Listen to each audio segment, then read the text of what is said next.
Roma Wines present Suspense.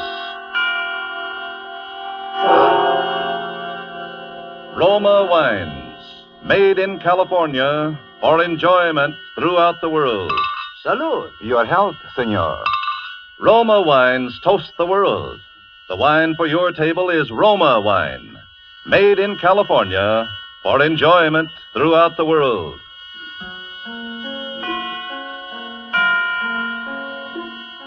This is the man in black, here for the Roma Wine Company of Fresno, California, to introduce this weekly half hour of Suspense.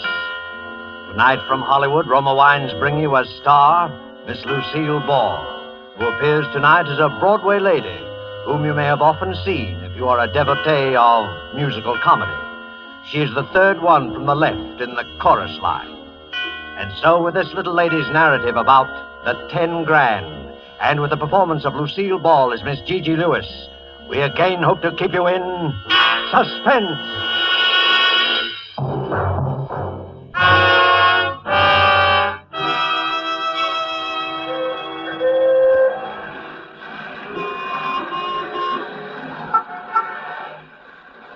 Well, on this particular night, I'm standing in front of the Broadway Lindy's with my nose practically pasted against the window. It's late and I'm hungry. I've been pounding the pavements all day doing the rounds of the manager's offices. You'd think a good hoofer like I ought to be able to land something with all the shows on the big street. But here I am, standing like General Sherman's statue in front of Lindy's, looking at the pasted-up menu and mentally overindulging in a big, thick, juicy T-bone steak smothered with onions. That comfortable crowd inside there can toy politely with their chicken sandwiches and their shrimp cocktails for all I care. Just give me a T-bone smothered with onions. Here I am with 5 cents in my handbag, literally. Enough for the ride home in the subway, no extra charge for the empty stomach. Well, anyway, I could take my shoes off when I get in the subway. I turn around and give Lindy's one last sorrowful gander and then make for the subway entrance. It's just the time the shows are letting out. Plenty of people from the taxi set are taking the subway home these nights, being short on tires and gas. So I get in that Times Square jam that looks like 5 o'clock p.m. and feels like a Russian pincers movement on the Polish border. I'm getting shoved toward the turnstile, so I quick try to get my handbag open to reach for that lonesome nickel. All of a sudden, I feel something jerk out of my hand. My bag is gone. I try to yell, "Stop! Hey, stop!" I twist around and see somebody, a little guy with short bow legs, running toward the stairs. "Stop that guy! Stop that guy! He's got my purse!" I'm trying to break out of the mob and after the purse snatcher, but I'm like the ace of spades being dealt off the bottom of the pack. When I'm finally in the clear a little, I see a tall guy running after that little guy who has my purse. They both disappear around the corner and up the steps. There's plenty of commotion in the crowd. You'd think there was $1 million in my handbag for all the fuss they're making. But I don't stop to think about anything except that I lost my fare home. I take out after the tall guy. When I get to the foot of the stairs, the tall guy's coming down again. And he's got my bag in his hand. He's smiling a big, wide smile at me, and I'm gazing gratefully up into his big brown eyes and noticing the way his hairline ain't receding any. Just the guy to go around rescuing ladies in distress. Regular Sir Galahad or somebody. Is this yours, miss? Yeah. Gee, how can I ever thank you? Think nothing of it. Here you are. What about the guy, the thief? Oh, there was a cop on the street. He'll take care of him. What about you? You're all right, aren't you? Oh, sure, I'm all right. You look kind of pale. I guess it would have been pretty tough to lose your purse that way, especially this late at night. Oh, I don't know why you bothered, really. Nothing but a nickel in it, anyway. I don't carry much with me when I'm out at night. A nickel will get you home. He's smiling at me again, and my heart's saying, "Oh, brother." We both start towards the mob at the turnstile, and I'm busy hoping he's going my way so we can sort of get better acquainted, you know. Well, good night. Hang on to that pocketbook now. Well, aren't you, Well, good night. I'm caught in that mob at the turnstile again, and the train's coming in. Somehow, the way you do in crowds, I lose sight of him. And I gotta concentrate on digging out that nickel to put in the slot. I open up my bag and find the nickel all right, and then my heart almost stops.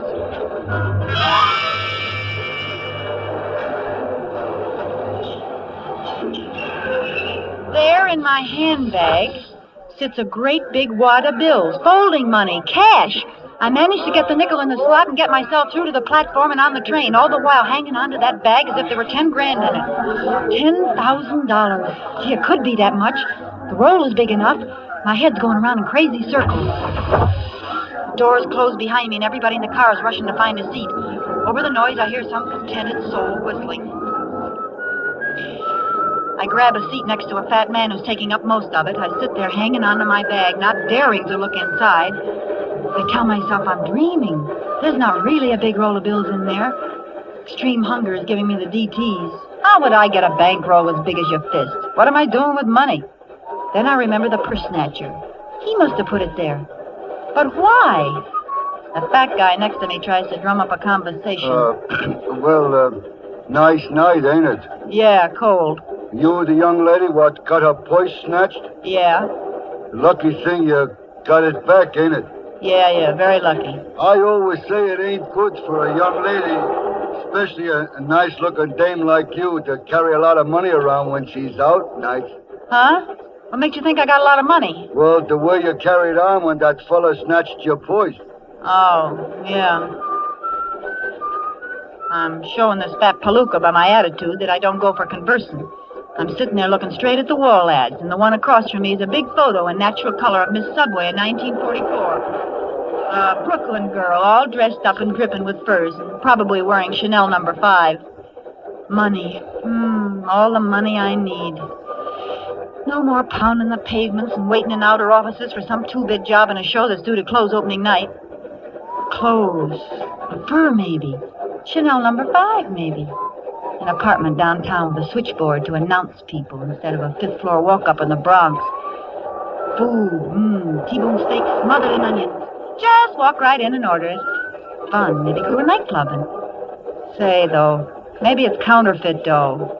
Maybe. See those guys coming through? They're cops. How do you know? They might be the Rover boys. I can spot a plainclothes dick in a minute. They all look alike. They all got a certain purrs and noise. Well, that don't prove they're dicks. I don't know. Maybe it's the way they part their hairs. Plainclothesmen. Looking for something, Hot money, maybe. So, suppose I'm found with it. How am I going to prove somebody planted it on me? I can see them laughing at that one now. That's a good one. Ha, ha, ha. She didn't steal the dough, honest. She just found it in her purse. Ha, ha. That's a good one. Lock her up, 25 years. Well, good night, little lady. I'm getting off here. This your stop? No, thanks. I go further uptown. Well, good night. I'm certainly glad you found your purse. Good night, fatso. The Rover boys pass on through, and I decide to sneak another look at my bag. I open it up very carefully. The bankroll's there, all right. Some of the bills are in big denominations, too. There could be 10 grand, and it looks like the real thing. But there's also something else, something I didn't see before, a piece of paper stuffed into the roll.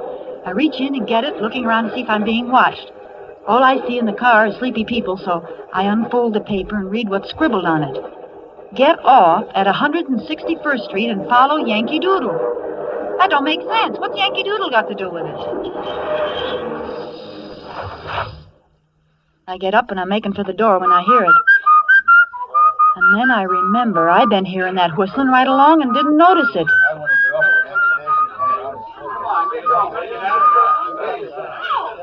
I back into the first empty seat and prepare to do some thinking.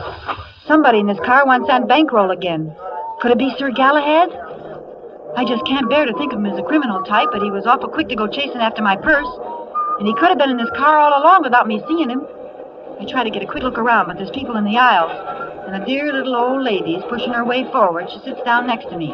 I was sitting next to a man who kept snoring. Do you mind if I sit here? No, not at all. I didn't know there could be so much confusion in the subway this late at night. In New York, you get to confusion 24 hours a day. Well, I guess I'm just not used to it, that's all.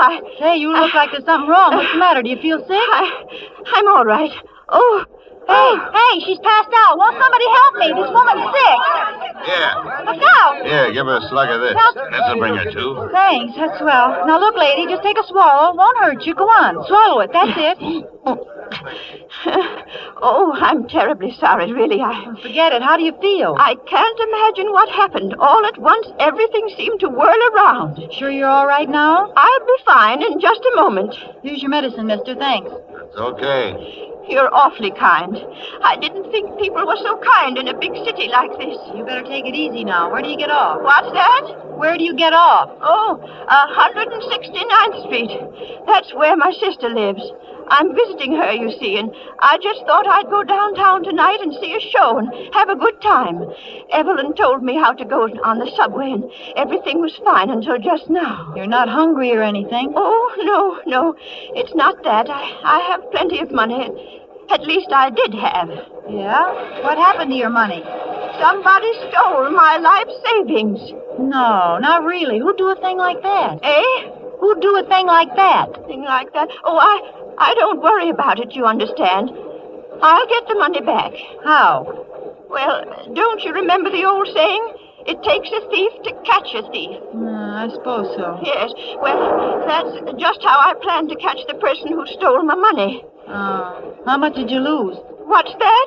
How much did you lose? Oh, lose. Well, I had been saving it all my life, and there was at least, $10,000. Gee, that's too bad. Well, am I going to give it back to her if it turns out to be her money? How do I know she's not pulling a fast one? I remember that in shows, it's always the dear old lady who fakes a faint to get sympathy when she's really the brains of the mob. Yeah. I noticed she got a big gulp from the bottle while she had the chance. Well, supposing she is on the level, would I give her the money when I have it here? 10 grand? And me practically in the lap of luxury? Would I? Oh, my. Listen, do you know how to whistle? What a strange thing to ask me. As a matter of fact, yes, I do. Well, I'm awfully fond of whistling. You are? Are you? Well, you know, I was judged the champion whistler of the Ladies' Auxiliary at church back home. Well, isn't that nice? Yes. Won't you whistle something for me? Oh, well, I couldn't. Not here. People would turn around and look at me. Well, you already caused quite a stir when you fainted. Oh, did I? Mm-hmm. Well, then, what would you like to hear? Yankee Doodle. Well, I'll try.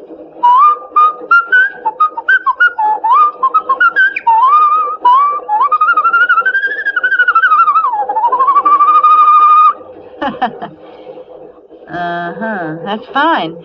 But I guess it doesn't prove anything. I beg your pardon? I meant, how was it you say you lost all that money? Oh, the money. Why, the bank teller back home just ran off with the savings of practically everybody in town. Oh, it happened back home, huh? When? Well, now, let me see. Why, it must have been 5... No. It was just about 6 years ago. Oh. Yes, and why do you ask me? Well, I just thought maybe I thought you might have just lost it tonight the way you talked. Well, I hope I didn't alarm you, but I just keep knowing I'm going to get that money back someday. Yeah, I'm sure you will. Oh, listen. Somebody else is whistling Yankee Doodle now. That's very fine whistling, too. Isn't it, though? Yes. Yeah, and this time it's no old lady. I got an idea it's somebody who just possibly could have a slight case of murder on his mind.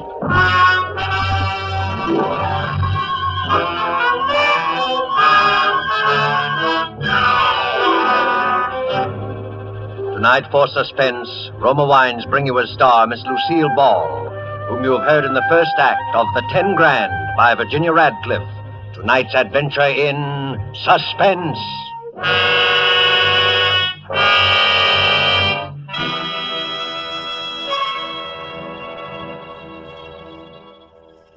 Far to the south of us is our good neighbor country, Ecuador, land of towering mountains, sweeping vistas. Let's imagine ourselves there now, dining on the roof terrace cafe of the exclusive Hotel Metropolitano in Guayaquil, Ecuador. Near us, an American has just complimented his hosts on the magnificent dinner, to which his host quickly responds, "Ah, yes, it is true that our foods are famous. But from your land comes a rare delicacy also, one which has spread the fame of your own California to many far corners of the world. It is this superb wine, so excellent that we in Ecuador import it from your United States. My friend, I drink to you in your own delicious Roma wine. Our Ecuadorian friend is right, for Roma wine's superb quality has won such favor in many far places that they import it, enjoy it as a rare luxury. But not so here in America.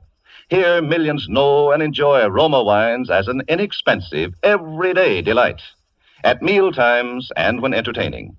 So many, in fact, that Roma is America's largest selling wine, with no high import duties to pay nor expensive shipping costs.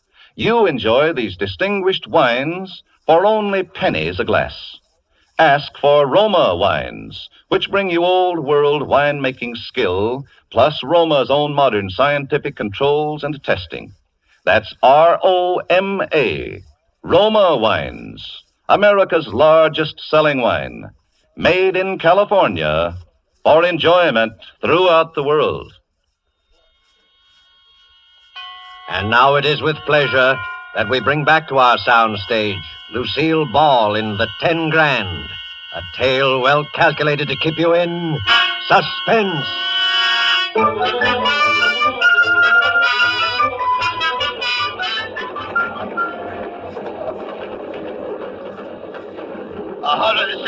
Street. 161st Street. Well, this is it. Oh, must have been dozing. Is this your station? Yeah, and the next stop is yours. Don't fall asleep and miss it now. Well, I won't. You've been very kind. I do want to thank you. No, think nothing of it. Well, good night. Good night, my dear. Now be careful crossing the street. Sure, don't worry. I'll be plenty careful. Step to the rear of the car. I get off the train. Stand for a minute on the platform looking around. I don't see Sir Galahad, but he could have gone through to another car and come out down the line. Several guys are on the platform, and they all hurry up the steps of the street. I go up, too. I look ahead at the block I have to travel. Then I hear it again, from the darkness of the street. I can't tell exactly where it's coming from, but I'm standing in the light, and whoever's after me has a pretty perfect target. I walk away, hugging my purse and shaking like 6 hangovers. I tell myself that pretty soon Yankee Doodle will grab me and take the money. Any second now. He wouldn't need to kill me. I haven't seen him, so I can't identify him. He could just take the money and leave. But suppose he enjoys killing people. Suppose he gets panicky all of a sudden and his finger slips on the trigger. Suppose he's a maniac. I think about screaming, but nobody'd hear me in time because screaming probably makes Yankee Doodle's trigger finger tremble. But why doesn't he do something?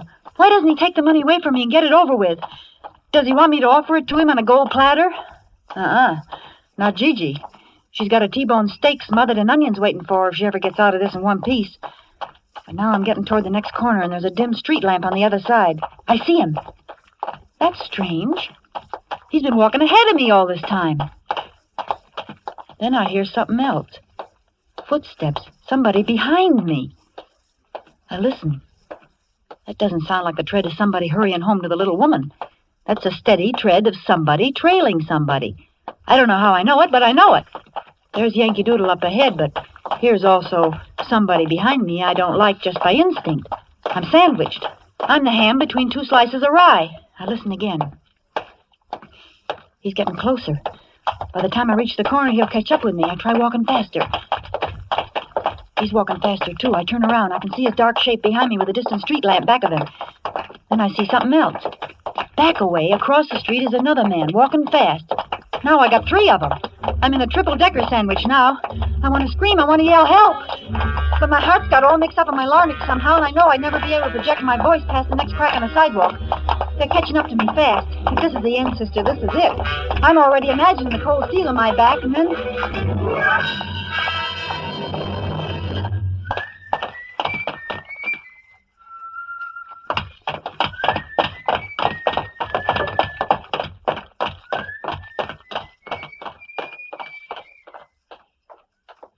The 2 boys walk right on past me.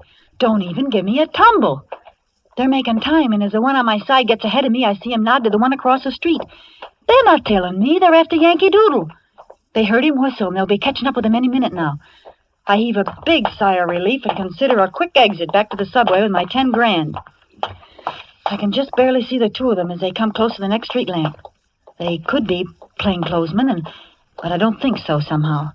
In that case, they got an illegal desire to get something they think Yankee Doodle's got. Or maybe Yankee Doodle's the illegal part of the deal. Suppose he turns out to be Sir Galahad. It's pretty confusing, and I ain't happy about it either way. But something, I don't know what, makes me take after the two Rover boys instead of going my own way while I got the chance. I look up ahead. Yankee Doodle's a block away now, and he stops for a second under a streetlight. He's listening, I can tell that, even though he's too far away for me to tell if he's Sir Galahad. Then quickly he disappears into the shadows again. I'm trying to keep my heels from clicking too loud, but they sound like drum beats, so I take my shoes off quick. The Rover boys are up on the corner now, but I'm making it by the time they're halfway down the next block. The street lamp must have burned out along here because it's blacker than a Schiaparelli dinner dress. If only a police car would come by or something. Maybe Winchell would be cruising with the boys, yeah, and then he'd give me a plug in his column and it'd be easy for me to get a job. Oh, what am I thinking about things like that for now? Besides, there ain't a car on the street. There hasn't been one since I got off the subway. Suddenly, out of the blackness, a hand grabs my arm, another covers my mouth. Be quiet. Don't scream. It's me. Yeah, let's get down in the stairway where they can't see us against the light. Now. You didn't need to choke me. They'll come back this way in a minute, as soon as they found out they'd lost me. How'd you get here? I thought you was way ahead of them. I was. I ducked in here and let them pass. Are you with me? Why should I be? It's my life or theirs. So what? I got your purse back for you. Yeah, Sir Galahad. You got my money. Could be their money. Yes, but it isn't. Wait, they're coming back. I got an idea. I'll step out and say something, and you... All right. Get up there quick. They're coming. Well, hiya, boys. Fancy seeing you here. Nice night, ain't it? Never mind, sister. We ain't got time to chat. Well, you needn't blind me with that flashlight. I just wanted to pass the time of day. Well, it ain't that time of day, so step aside and Hey, let go. Hey, he was trying to get up. Let's make sure they're really out. Are you kidding? They're both out farther than the 12-mile limit. Then let's get away from here fast. Come on. Wait a minute. What's the matter? You don't want to be picked up around here, do you? Well, I got to put my shoes on first, don't I? Say, do you know I broke my heel on that heel?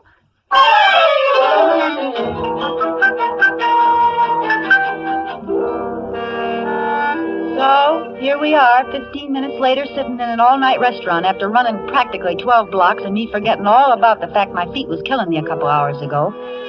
Sir Galahad's breathing just like normal, but I'm still sounding like a pair of bellows trying to catch my wind. He's looking at me and laughing in a nice way, and I don't mind. You know, what you need is a little regular exercise. It would get you in condition. A nice, steady job hoofing somewhere will do that for me. I wonder how long it will be before the cops find those guys.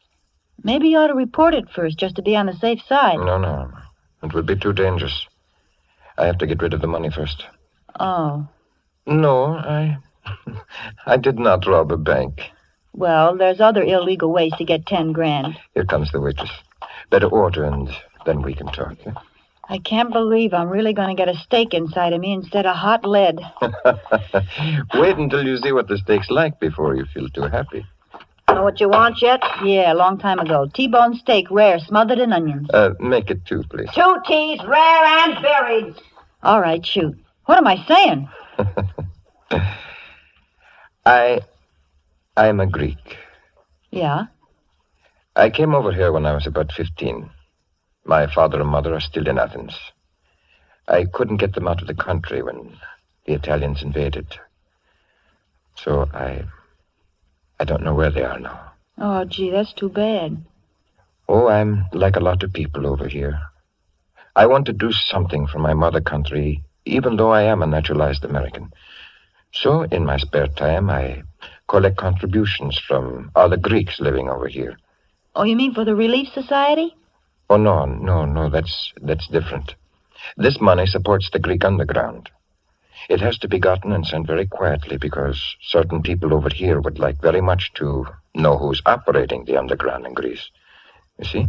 Yeah, I'm beginning to. What about the Rover boys? Who? The 2 kids we lulled to sleep back there. Oh, well, I can't prove it yet, but I think they're Axis agents. They've been following me ever since I left home this morning. Today was my day off, and I've been making the rounds collecting. You did pretty well. How much is in that bankroll? $10,415. Oh, Oh, boy, you're quite a salesman. I've got a good product to sell. Anyway, I thought I could shake those guys in the subway. But then when you got your purse lifted, I did a little quick thinking and decided the money would be safer with you for a while. And I do want to thank you. Oh, that's all right. Always glad to help out. Well, I guess you'd like to have your 10 grand back now, huh? You know, in Greece, they have a law that whoever finds money gets to keep 10% as a reward. No kidding. Yes. So the way we'd figure it, you get $1,041.15. Say, that's wonderful. That's a great custom. I wonder why they don't adopt it in America. Well, I guess America has a lot of things that Greece doesn't have. T-bone steaks, for instance. Yeah, that's true. Well, here you are. I hope you get the dough into the right hands. Thank you very, very much. Aren't you going to count out your 10%? I got to contribute something to winning the war, ain't I? Say, miss. You want me? Yeah, what happened to them 2 T-bone steaks? Oh, well, I'm sorry, but when I took your order for the steak, I forgot this was Meatless Tuesday. Oh, no.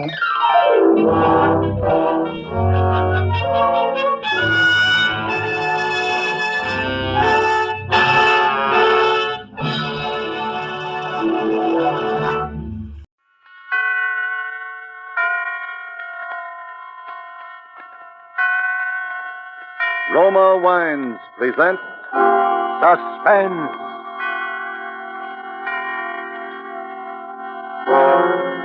Roma Wines, made in California for enjoyment throughout the world. Salud. Your health, senor. Roma Wines toast the world. The wine for your table is Roma Wine, made in California for enjoyment throughout the world.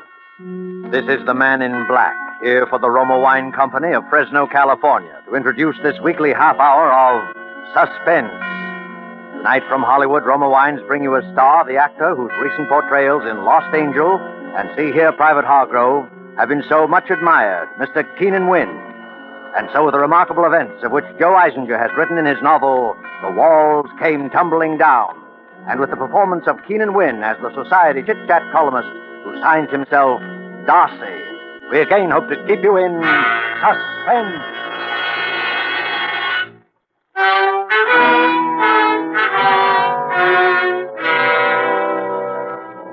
My dear Captain Griffin, on a date which I am sure we shall always remember not quite without pain, I was sitting in my office at the Morning Post, composing, with my customary wit and brilliance, my daily column of Cafe Society chatter, when Miss Susan Finch, my devoted but mentally retarded secretary, poked her head into the room, ran her tongue nervously across her dental brace, and announced, "There's someone outside to see you, Mr. Darcy."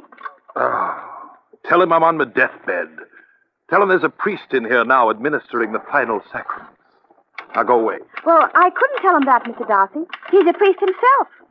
Did you say priest? Well, perhaps I am in articulo mortis and didn't know it. Very well, Duchess. Ask the good father to come in. Yes, sir. Please come in, Father. Thank you, my child.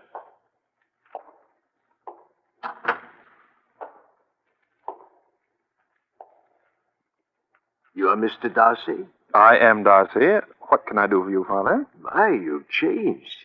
Yes, it's been so many years. No, we've met before. St. Francis's parochial school, and your name was Patrick O'Donnell, and I... Father Walsh. Oh, but of course. Well, I'm so glad to see you again, so very glad. Patrick, I know you're a very busy man, but I don't know where else to turn. It was 3 nights ago, late in the evening, when he first came to see me. Who? Well, a man I'd never seen or heard of. He demanded that I give him the Bibles. What Bibles? I don't know. And when I asked, he smiled as though it were a game and said, the Bibles marked E.B. I feared the poor man might be deranged, and I suggested that perhaps he'd better come again in the morning. He rose from his chair in anger, saying he would give me 3 days to help him find the Bibles. No, not the Bibles. That I would help him find The walls of Jericho, or else I would regret it. Did you say the walls of Jericho? For the past 2 nights, he's been loitering outside the gates of the churchyard, as though watching to see who my visitors are. You say he came to see you 3 days ago and gave you 3 days in which to... Yes. Well, now, what did the police say? I haven't reported this to the police. I can't go to them. I've been warned not to. By this madman? No, by my bishop. You see, when I told him about it, he refused to credit it, said it was a figment of my imagination, and warned me not to speak such nonsense again. I see. Father, I'm sure you've nothing to fear. You don't believe me either, Oh, of course I believe you. Now, please let me visit you tonight, Father. We'll talk further about this. There are many things I'd like to talk to you about, as we did years ago. Yes, years ago. Very well, my son. I'll expect you at 8. You will come, won't you? Only death could keep me away.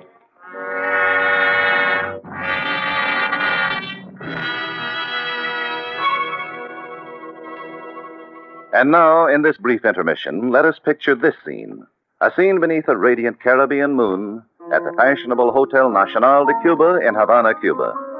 An American dinner guest has just raised his glass in a toast to Havana, its traditions, its beauty, the superb dinner, and wine. His Cuban host replies, "True, the traditions, the scenery, and the food you enjoy, they are ours. But the wine of which you speak so highly, that is of your country. We must import it. It is the famed Roma wine made in your own California." Yes, it does surprise many Americans that California produces wines, Roma wines, of such uniformly superb quality that they are imported to many foreign countries as special occasion luxuries. But millions of Americans do know and enjoy the excellence of Roma wines daily, with meals and when entertaining. These millions have made Roma America's largest selling wines. They know, too, that Roma wines are amazingly inexpensive for wines of such distinguished character. That's because here in America, you pay no high import duty, no expensive shipping charges. Yet Roma brings you wines that combine age-old winemaking skill with modern scientific testing and quality control. All this for only pennies a glass. So, for maximum enjoyment at low cost, ask for ROMA, Roma wines, made in California, for enjoyment throughout the world. And now it is with pleasure that we bring back to our soundstage Keenan Wynn in The Walls Came Tumbling Down, a tale well calculated to keep you in suspense.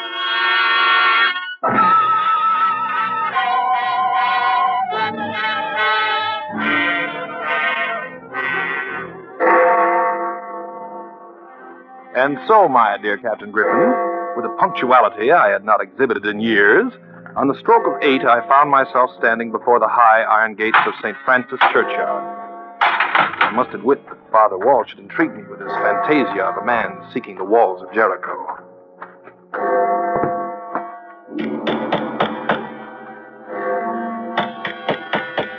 No response. I tried the door. Swung open, and I stepped into a musty, dimly lighted hall. Father Walsh! Father Walsh! You at home? There was no answer. I crossed to the door of the study and threw it open.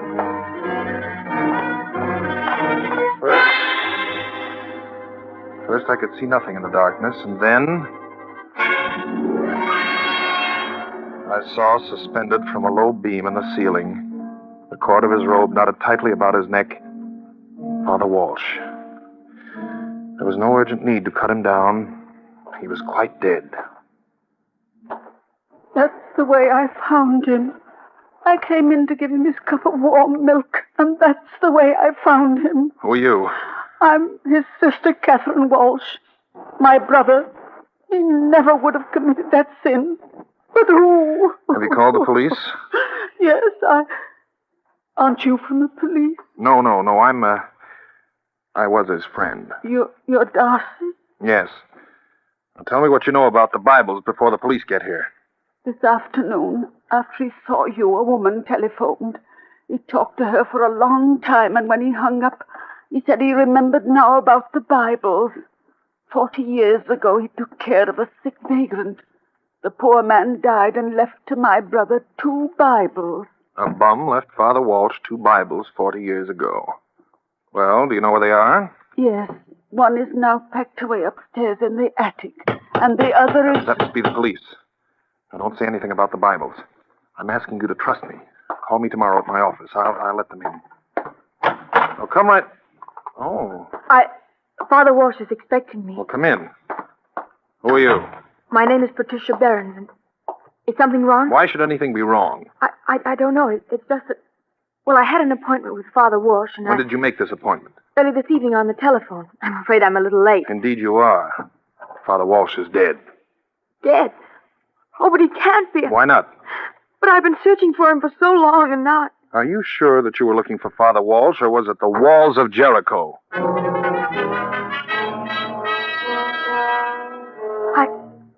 I don't know what you mean. No? If Ernst did any talking about... Well, he had no right to. Ernst? Ernst who? Now, look, my sweet. You'd better tell me what you do know, because Father Walsh didn't just die quietly with a smile on his lips. Father Walsh was murdered. Murdered? Look, you've got to trust me. Well, I'll hate myself for this in the morning, but okay. Let's get out of here.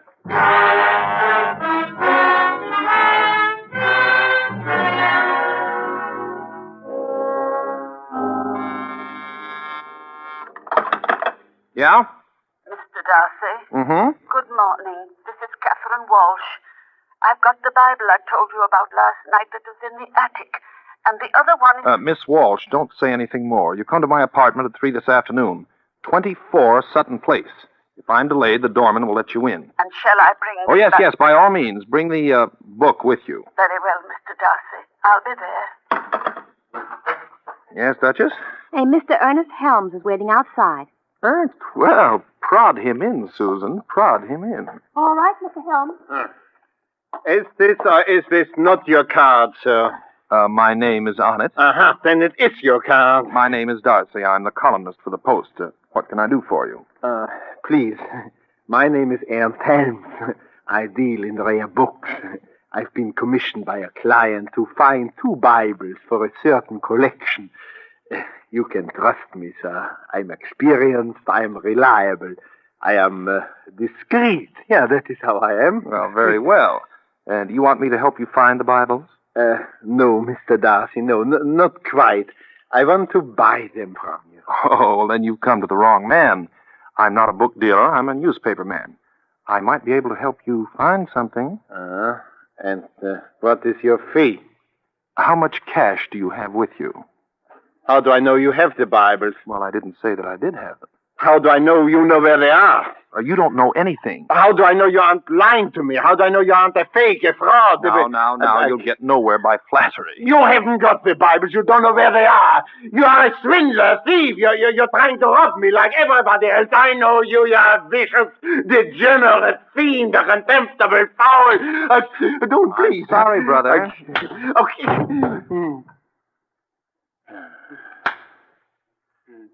Now. Hey, what happened? Oh, just a little thing. You got some water there? Now, wait outside, Susan. What? Oh, you're all right now. Mr. Darcy? Yes, you're fine now. I'm Ernst Helms, please. I come from Prague. Well, how do you do? My shirt, it's all... What happened? Oh, nothing. An accident? Oh, you're fine now. Here, let me help you then. Your coat. Oh, yes, thank you. My money! Where's my money? On my desk. You'll leave it there if you want the Bibles. The Bible's marked E.B. Yes. Please, how soon will you deliver? 3 days. Please, I can trust you. Please. Well, that isn't the point. As long as I have your money, Mr. Helms, I think I can trust you. Good day, Flat Top.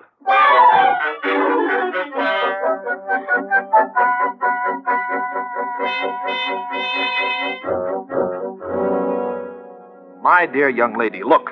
I arrive here punctually for my appointment with Mr. Serko Hodakis for 2:30. It is now close to 3. I have read the entire contents of Time, Life, Esquire, Captain Billy's Whiz Bang. Oh, Mr. Darcy? Yes. Waiting long. I'm terribly sorry. Come in. Sit down, please. Thank you. Now, Mr. Darcy, I shall be brief to the point. I'm an attorney. I have a client named Ernst Helms. He visited your office this morning. How do you know that? He told me so. I manage his affairs. He also told me he gave you $1,800. I simply want you to tell me why he gave you that money. Why don't you ask Mr. Helms that question? Very well. Blunt and to the point. My client has paid out large sums of money to swindlers, yes, trying to locate certain books. It is my duty to see that he is now protected. Well, Mr. Helms paid me that money for a book which I gave him. What kind of a book? A Bible. You gave to Mr. Helms a Bible? Yes. Good Lord, a Bible for $800? And I suppose Helms knew what he was doing. I'm going to wash my hands of him one of these days. You're telling the truth, Mr. Darcy. You really gave him this Bible. I'm a liar if I didn't.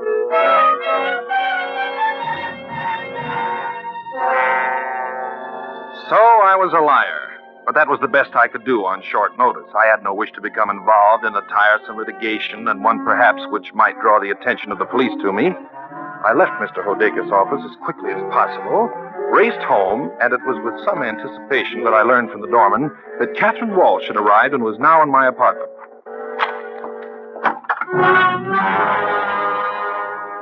Come right in, Darcy. In time for tea. Well, Captain Griffin, Detective Lucas, and if my memory does not fail me, and unfortunately it does not, Detective Regan. Are you gentlemen waiting for a fourth for bridge? We've got our fourth. In the other room, Darcy. I took 3 small, reluctant steps into the darkened room. It was lying on the floor on the other side of my bed near the small table on which my telephone stood. It was the frail body of Catherine Walsh. Well, Darcy?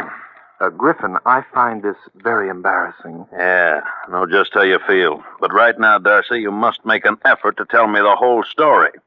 And believe me, my friend, it better be good.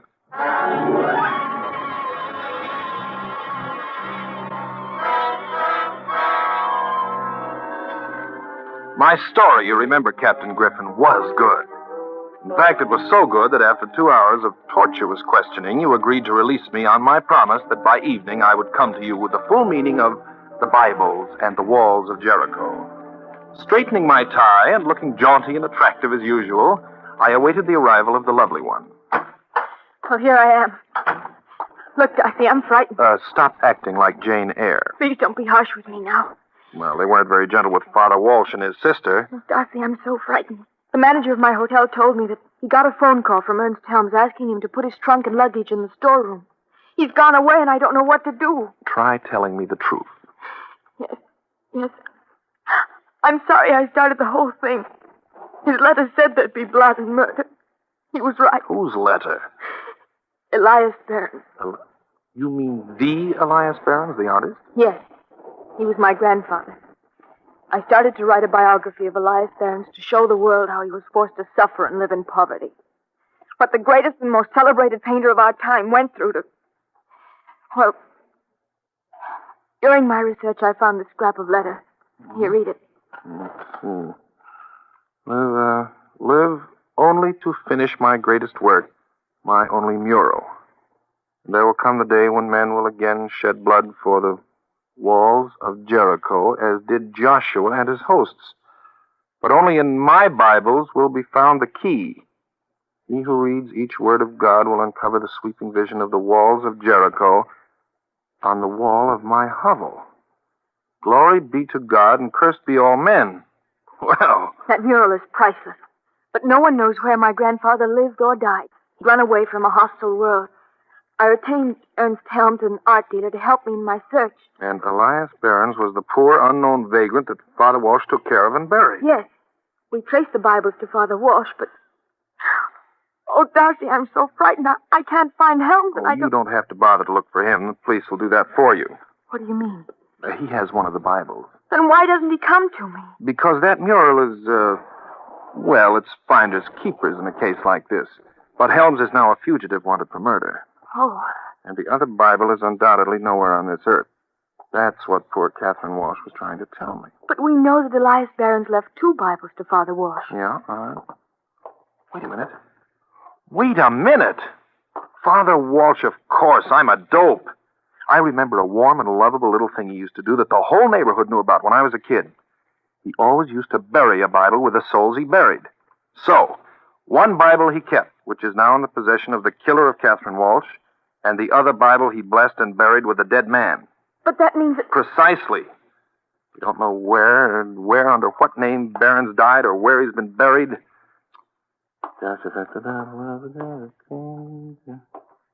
Joshua. Give me that. Give me that. Now, let's see. J. Jared, Joshua.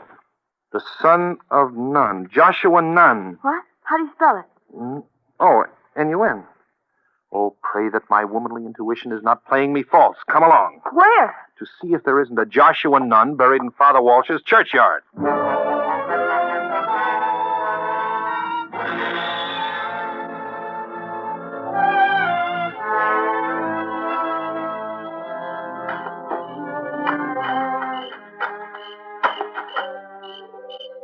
Oh, Darcy, we shouldn't be doing this. Why not? The cross says Joshua Nun. And if I'm wrong this time, it won't be wasted effort. I'll simply crawl into the grave myself and pull it in after me. Here, I struck it. Give me that crowbar. Quickly, come on. Oh, dear.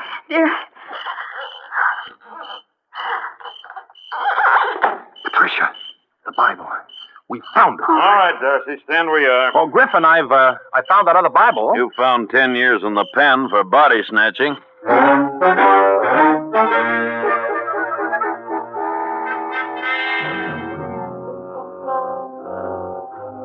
Well, Captain Griffin, this time, as you must remember, my story was even better.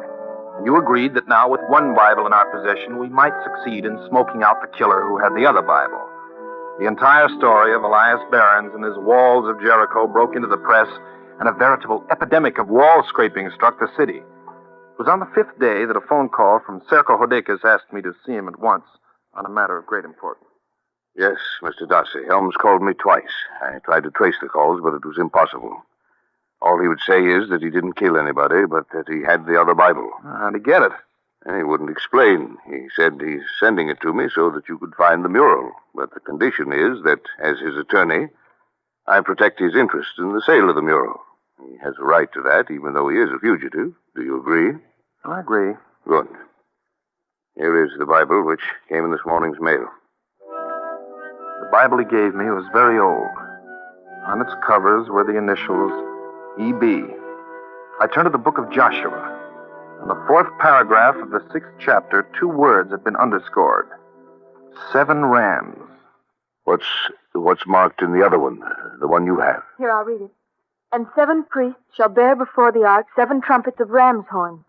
And it shall come to pass... And the word 7 priests are underscored. 7 rams and 7 priests. Not much to go on, is there? Enough. The word priests tell us where the Bibles would be found.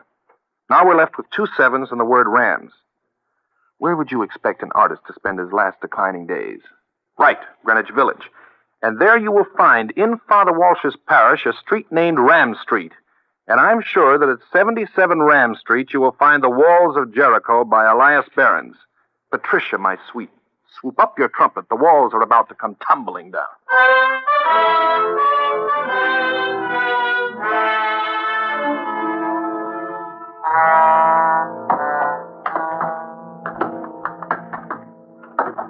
Yeah, this is where the crazy old coot used to live. Joshua, he called himself.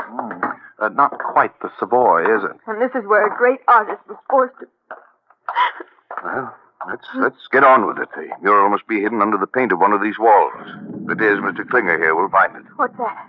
Oh, don't let that frighten you, miss. It goes on day and night. Building a subway right under it. It doesn't feel very safe.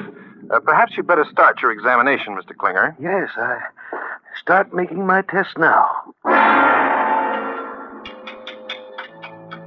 For the next 3 hours, Mr. Klinger, the expert, worked without pause, taking specimens of almost every square foot of wall space, examining his findings for oil tones under his microscope. Finally, bending low over a sample. I don't know. Looks like flesh tone, oil, maybe just another layer of paint. I must take 4 or 5 more specimens of that same layer. And how will you know? If I get different tones in the same layer, then I'll say the mural is there. Second specimen, a sky blue tone. Third specimen, an earth color. Fourth, bright fuchsia. And fifth, yes, fifth is a vivid, beautiful gold. My friends, on that wall, under that grimy paint you see, is the last great work of Elias Barron's, The Walls of Jericho. A fortune. A fortune. Yes, Mr. Hodekas, a fortune. But before we can announce our discovery, we have a serious problem to solve. The finding of the mural means that we secured the second Bible which led us to it. And we could have secured that only from your client, Ernst Helms, who was wanted for murder. I don't understand. Well, it's very simple. We will be charged with working in concert with a murderer unless we apprehend him and turn him over to the police. Yes, but I don't see how Well, I have a plan. Patricia, you will leave at once for Chicago.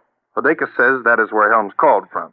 You will take all of the Helms luggage, which is now in the storeroom of the Hotel Bolton, including his large trunk. But see here, why must she take the... Because I feel very strongly that Helms will suddenly appear if we move that trunk. Hey, I think we better get out of here. Yeah, let's go. No, we don't. Darcy, he's got a gun. So you know. Yes. Well. Yes. I knew when I learned from my secretary that she told you when you called me that Catherine Walsh was coming to my apartment with a book. And you kept me waiting in your office while you went there and killed her for the Bible you finally turned over to me. And you decided to force my hand. Find the mural. Precisely, Mr. Hodekas. And when you made it necessary for me to lie to you about giving the Bible to Helms, I unwittingly signed his death warrant. Now, you knew that Helms was an honest man working for Patricia, and you intended all along to secure that mural for yourself. And so, when Helms couldn't turn over the Bible to you, when you demanded it from him, you were forced to murder him, and his body is now stuffed into his trunk in the storeroom of the hotel. So you've got it all figured out. Well, figure this one out. Darcy, look out!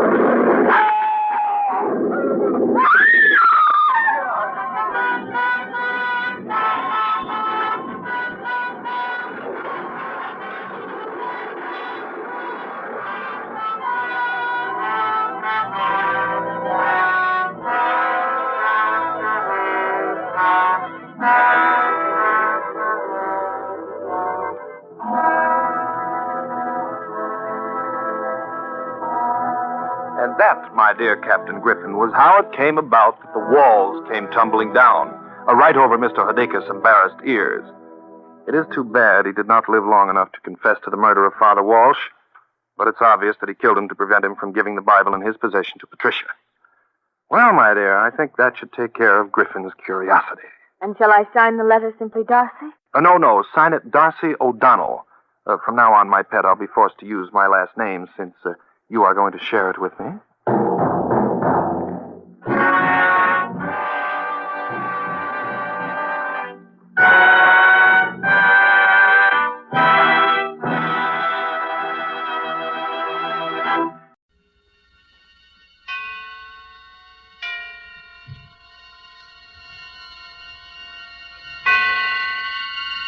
Roma Wines present Suspense.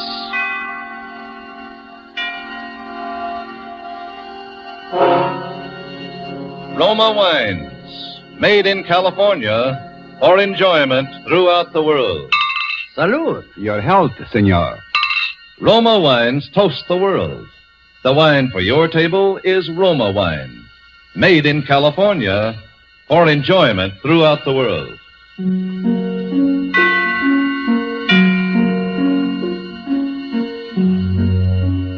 This is the Man in Black, here for the Roma Wine Company of Fresno, California, to introduce this weekly half hour of Suspense. Tonight from Hollywood, Roma Wines bring you a star, Mr. Paul Muni. And And so through Seal Fletcher's play for broadcasting called The Search for Henri Lefebvre, and with the performance of Paul Muni, we again hope to keep you in suspense.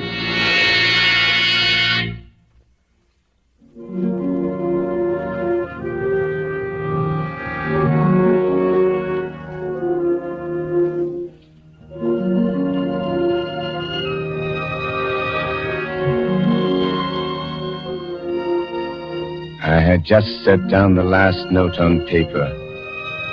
You know what it is to write a piece. The agony, the drudgery, the exaltation. A fever consumes one. Hours melt away at the piano. Time, people mean nothing. The world revolves around this rocking song, this tender magic. A heavenly feeling comes into your heart and nestles there. So it was with this music. I had just set down the last note on paper. I was happy and weary and full of peace. I lay down on the sofa to relax before Suzette brought my supper. There's a radio near the couch. That night I turned it on.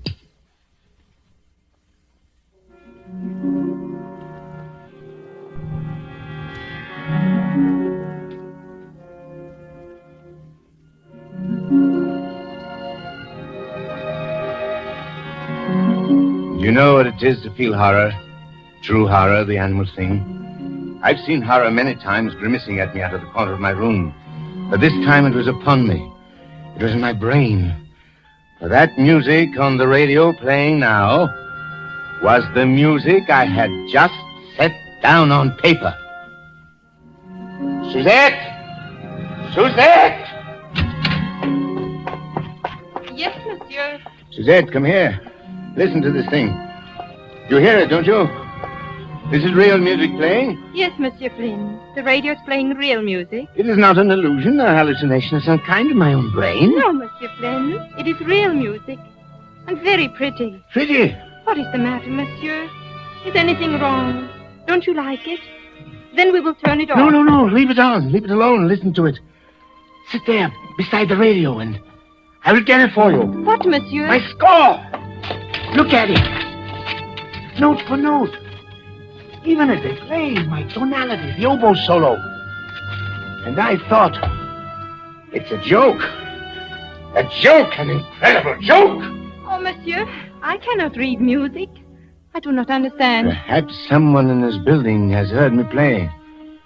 But no, this orchestration is the same, and the orchestration is a secret, quiet thing that one does alone. Perhaps they have stolen the score. Someone has copied it. But I only finished it this afternoon. It has been here in a drawer and on the piano. Unless someone else. There is someone else, someone like me. With my brain, my soul. A kind of double. It is over now, monsieur. Do you want me to turn it off? Oh, no. See what they announce. So concludes another... See what they dare to say. Series. You've been listening to the Elegy for Orchestra, Opus 42, by Henri Lefebvre. Henri Lefebvre? Henri Lefebvre! Calm yourself, monsieur. Henri Lefebvre? Why, I'd never heard of the man. He's an imposter. And they're liars. Get me the broadcasting station at once. She slipped out of the room, and I sat there staring at the freshly written pages. My brain was reeling. It was my music, every little note, every turn of phrase. Before me, the silent radio faced me like a mocking, sardonic sphinx. Adolphus, my good fellow, what's happened? Monsieur Picard. I thought it best to bring him, monsieur. Your good friend. Did you call the broadcasting station? Yes, monsieur. And what did they say? They said, monsieur. Oh, Monsieur Picard, I'm afraid... They said, Adolphus, that it was a piece by Henri Lefebvre. An old piece, written nearly 15 years ago. What? Adolphus, dear boy, now try to be calm. Dear me, you composers are so temperamental. Sit down and try to analyze this thing from a mental viewpoint. 15 years ago? But I finished it today. The brain is such a queer thing, Adolphus. And a musician's brain, that is still a puzzle to us scientists. 10 years ago, perhaps even 15 years ago, you heard this piece somewhere. Perhaps your conscious brain scarcely noted it. You were thinking your own thoughts, but your subconscious reached out and grasped it for yourself. And now, 15 years later... What are you trying to say, Monsieur Picard? That this piece is not mine? That I stole it from this impostor? No, I assure you, my dear Adolphus, you've always been utterly original. I wrote that piece myself, do you hear? I tore it out bit by bit from my own creative imagination. If I had remembered it, even my own subconscious, would it have come so hard? It would have flowed out like a dream. But I had to struggle. Look at these erasures and these cuts, this coda. And you say it was exactly this way on the radio? Exactly as though they had copied out the parts in the twinkling of an eye. And an orchestra was reading my score. It's very strange. The man either stole my piece somehow, or else there was some terrible coincidence. Some simultaneous crooked streak of identical inspiration that leaped across the world. Adolphus. Who is this Henri Lefebvre? I should like to know him, to confront him face to face. Henri Lefebvre. You've never heard of him, Adolphus? No. He was a rather famous composer in my youth, a writer of symphonies and operas. And what has happened to him? Is he still alive? It is an interesting question, Adolphus. I must confront him, do you hear, Monsieur Picard? I'm convinced that there's something unreal about all this. Fate has played me some trick. There is some horrible linkage between this man and myself. Some string vibrating in his brain which has caused a like vibration in my own. I must find him. I must somehow break the spell. And supposing this Henri Lefebvre is dead. Dead or alive, I must discover where this music came from. And what it meant to him. And what it may mean to me.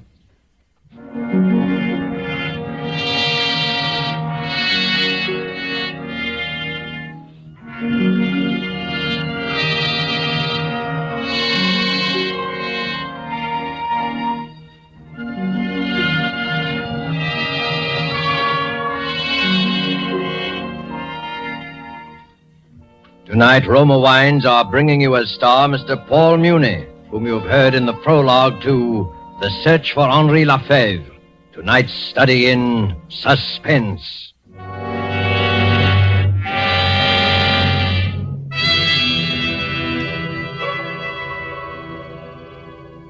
Down in Bermuda, there's a famous club, renowned for its fine food and gracious living. Suppose we go there now to the exclusive Coral Beach and Tennis Club and observe a dinner party on the terrace. One of the party, a North American, has just raised a toast to his hosts. As he lowers his glass, another is raised by his Bermudian friend who says, "It has been a pleasure, my friend, and in a way, payment on a pleasant obligation to your United States. For your California has given us this superb wine in which we drink these toasts. So delicate, so excellent in flavor and bouquet that we import it, your famous Roma wine." Yes, that is true, for in Roma wines you will find the uniform qualities which make a wine truly magnificent. A delicacy so delightful, many foreign lands know Roma wines as an expensive, special occasion treat. But for millions of Americans, Roma wines have long been a daily pleasure, for greater enjoyment of meals, for delighting their guests. A pleasure which costs you only pennies a glass. For you do not pay high import duties nor expensive shipping charges to enjoy this delicacy, which brings you a combination of old-world wine-making skill plus Roma's modern testing and quality controls. No wonder, then, that Roma wines are America's largest-selling wines. Ask for ROMA, Roma wines, made in California for enjoyment throughout the world. And now it is with pleasure that we bring back to our soundstage our star, Paul Muni, in The Search for Henri Lefebvre, a tale well calculated to keep you in suspense.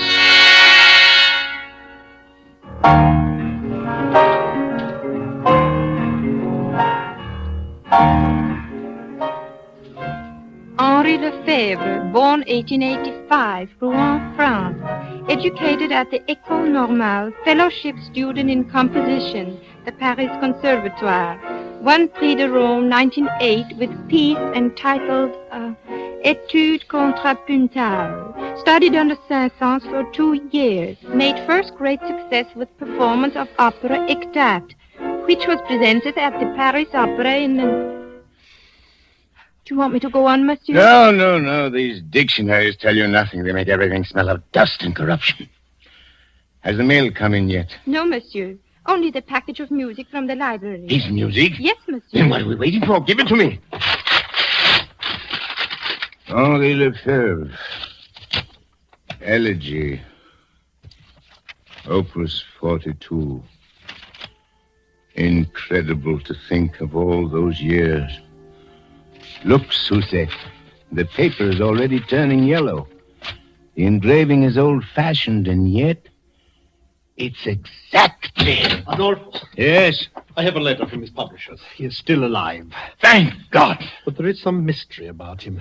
They would not give me his present address. What do you mean? They say they've not heard from him in 10 years. His musical output has ceased. He submits nothing, does not answer their letters. Well, then how do you know he's still alive? They occasionally hear from Madame Lefebvre. Madame Lefebvre? He has a wife who's been living in Rouen. Good! We will write to her at once. That will not be necessary, Adolphus. Now, calm yourself. This is the best news of all. Madame Lefebvre has arrived now in this very city. In fact, I brought her here to see you. Bring her up at once. Adolphus, I beg of you. Now, calm yourself. You'll frighten her. You must not be too hasty. I will not frighten her. I will only find out where he is. Or perhaps even seeing her. Sometimes reality shrivels everything. The truth becomes drab, This commonplace. This way, Madame Lefebvre. Over here. Yes, madame, this door.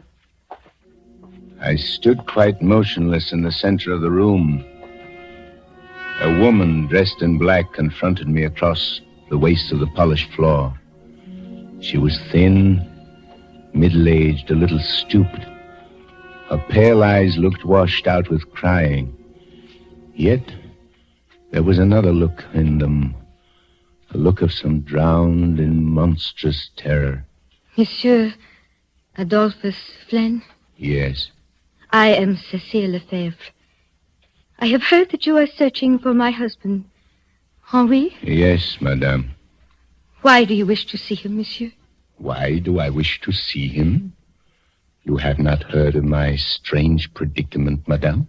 No, I have heard nothing. I arrived in this country only today.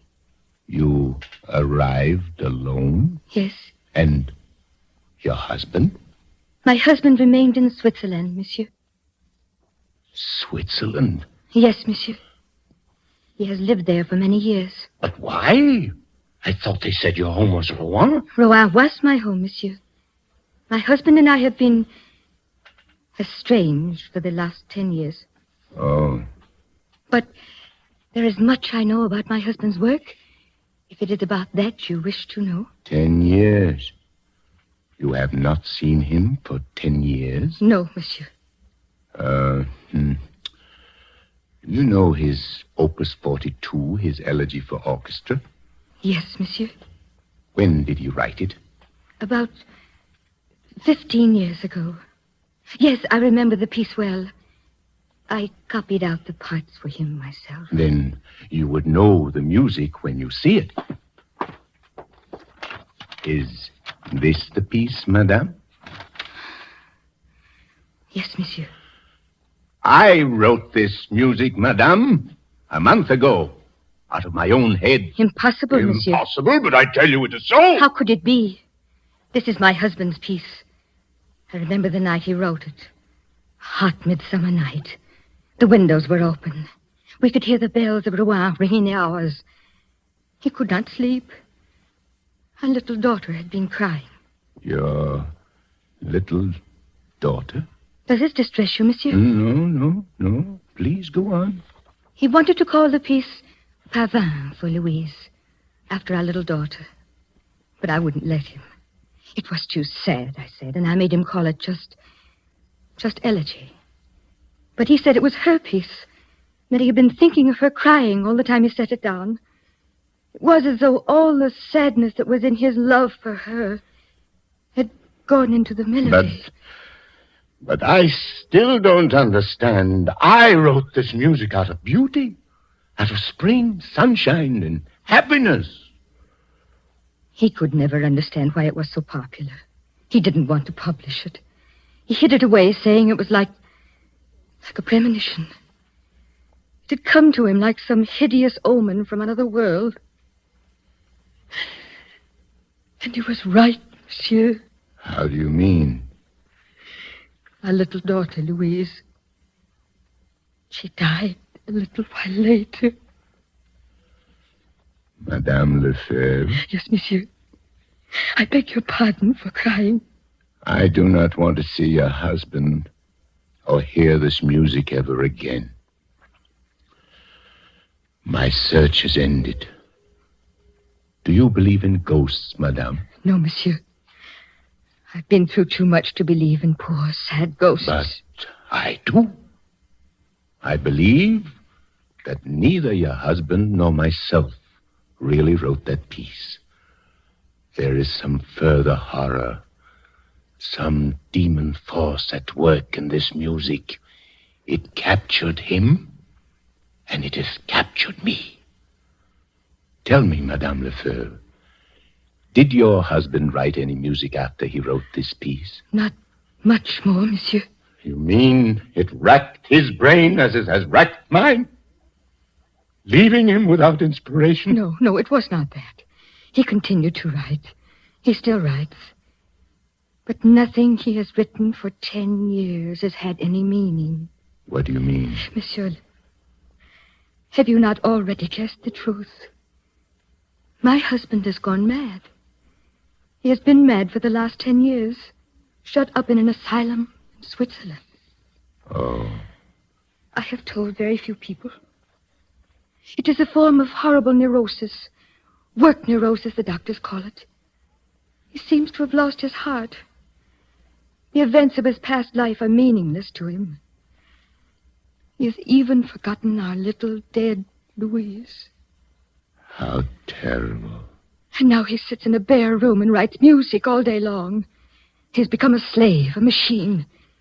They tell me that his shelf is packed with scores, but all of them are only an endless jumble of notes. Notes such as a child might scrawl across the paper. And it was the music? The ghost music that did this? Who knows, monsieur? Yes. There were seeds of madness in this thing. Even from the beginning, there was something uncanny. Why should that radio play that music just after I had finished the piece? Why should you, a perfect stranger, have come here and found me? Perhaps I, too, am destined to go mad. Monsieur, believe me, people do not go mad so easily. To be destroyed as my husband was destroyed, one must have deep sadness and love. One must have human ties, a wife, a beautiful little child. You have no such ties, monsieur. No. I have no ties. My husband went mad because he loved too much. When our little Louise died, he thought that he had killed her. She died of simple pneumonia, but he could never understand. He became insane with grief. He thought he was her murderer. Don't you see, monsieur? You who live here alone, whose life is so quiet. Madame Lefebvre? I beg your pardon, monsieur. I have seen you before, Madame Lefebvre. Hi, monsieur. I have met you somewhere. I have heard your story. You have come here before? No, monsieur. I have never come here before. Then why should your face seem so suddenly familiar? And your words, There's something uncanny about this thing, madame. For a moment, I thought I knew. Knew what, monsieur? I thought I knew you and your husband and Louise, and that I had lived. Monsieur! Perhaps it was only in one of my nightmares. But somehow... Try to remember, please. Remember... The little house in Rouen. The stone house. The tree in the garden. The coffee on Sunday afternoons. The Bechstein piano by the window. The bedroom with the calico curtain. Little doll carriage underneath the stairs. Louise doll carriage. Louise! What have they done to her? They have taken her away. And I have killed her. A little doll carriage waits at the bottom of the stairs, but she will never come back. Never come back. No. She's been dead for 10 years. You must not think of her anymore. You're getting better. Dr. Picard says you are getting well. Dr. Picard? Your doctor, Henri. What are you talking about? I have no doctor. Don't you see, my darling? Your long search is over. I am Henri Lefebvre? Yes, darling. I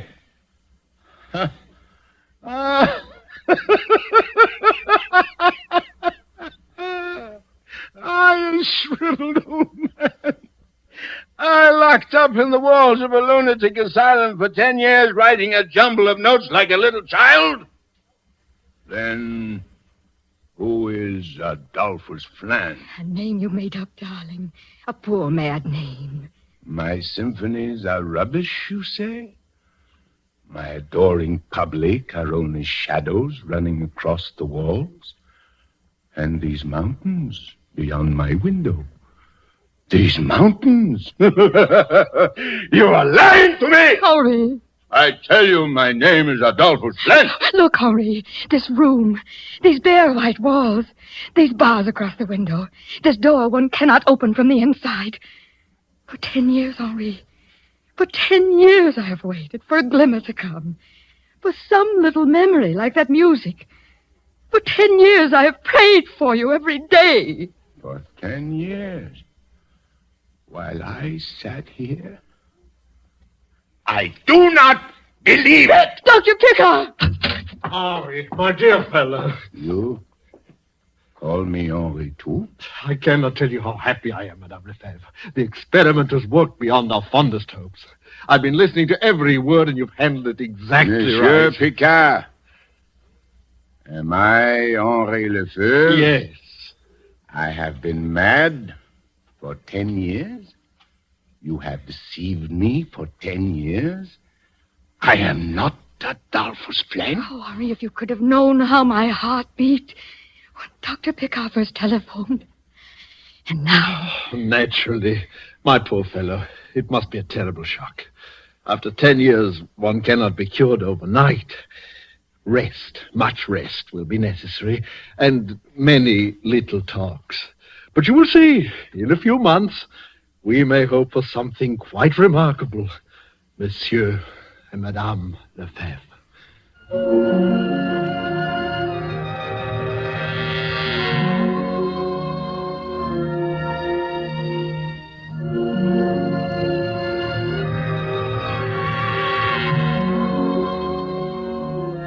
In a few months, he said. In a few months, I would be able to go back. I would take up the threads of my own life as Henri Lefebvre. I'm still here in this room with its bare white walls and its door that locks from the outside. I'm still here, although I know now for sure that my name is Henri Lefebvre. A sadness is in my heart, an unutterable pain that I can never conquer. War has come back. The stone house, the little doll carriage underneath the stairs. And my arms ache with longing for a little dead child with long honey-colored hair. There's no music in me now, no music save that one tune which sings in my head all day long. My pavane for Louise. If I could only get it out of my mind, I might be able to work again. I might be happy as I once was happy. I might look out of my window and find a symphony in a sunset on the mountains. That is why I will not go back. I will not leave this room until I find him again. Until I find Adolphus Fleur.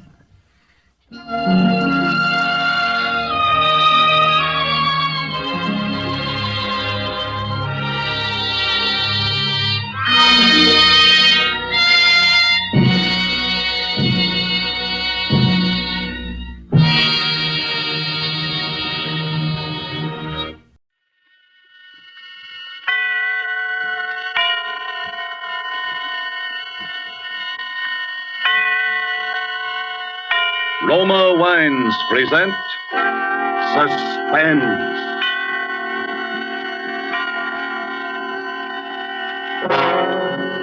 Roma Wines, made in California for enjoyment throughout the world. Salud. Your health, senor. Roma Wines toast the world. The wine for your table is Roma Wine, made in California for enjoyment throughout the world.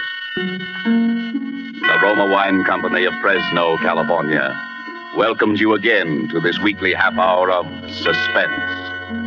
Tonight from Hollywood, Roma Wines bring you a star, Mr. Herbert Marshall. Mr. Marshall is with us to play in Nicholas Blake's powerful story of vengeance and retribution, The Beast Must Die. But before we raise the curtain on tonight's tale of suspense, here is a message from Roma Wines. In Havana, Cuba, one gathering place of fashionable people is the charming Pan American Club. A dinner party is in progress, and the Cuban host has risen to return a compliment which has just been paid him by a guest from the United States.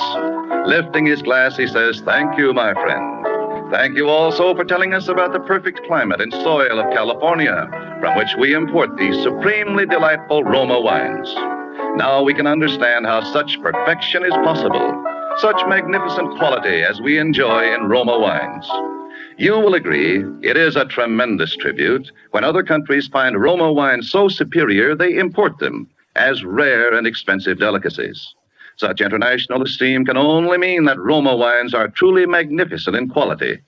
But remember, you here in the United States can enjoy these distinguished wines at almost unbelievably low cost. For you pay no high import duties, no expensive shipping costs. You enjoy the unique combination which makes Roma wine so superlatively fine, the combination of California's perfect soil and climate, and age-old winemaking skill, plus Roma's modern quality controls, for only pennies a glass. Discover the delightful flavor and goodness which have made Roma wines America's largest selling wines. Ask for ROMA, Roma wines, made in California for enjoyment throughout the world. And now, with The Beast Must Die, and with the performance of Herbert Marshall as Felix Lane, who wrote a diary of death, we again hope to keep you in suspense.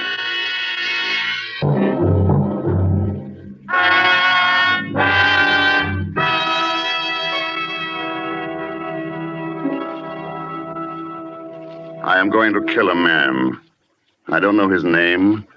I don't know where he lives. I have no idea what he looks like. But I'm going to find him and kill him.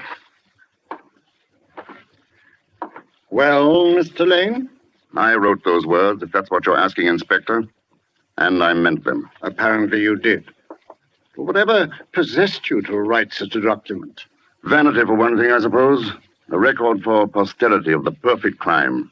As you know, I'm a writer by profession. I think more clearly on paper. By keeping this diary, I was able to plan my murder step by step. Details, little things that happened in the course of a day which might so easily have been forgotten or overlooked, were written down in this diary, where I could refer back to them and make use of them if need be.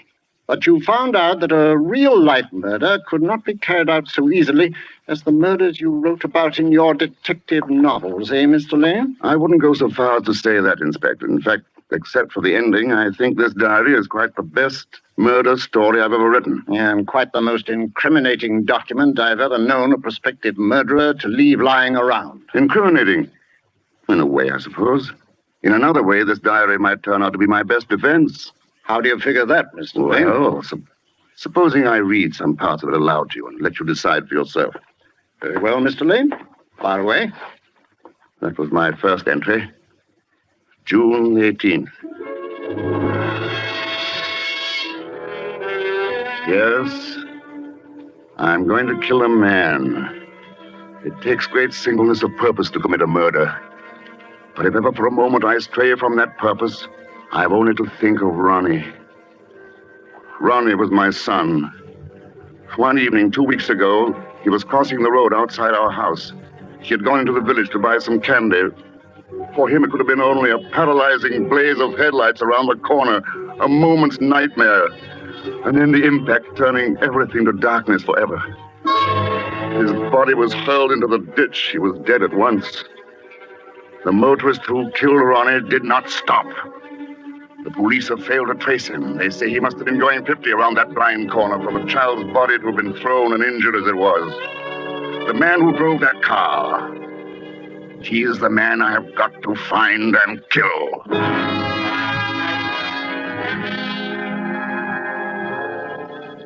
June 25th. I found my first clue today.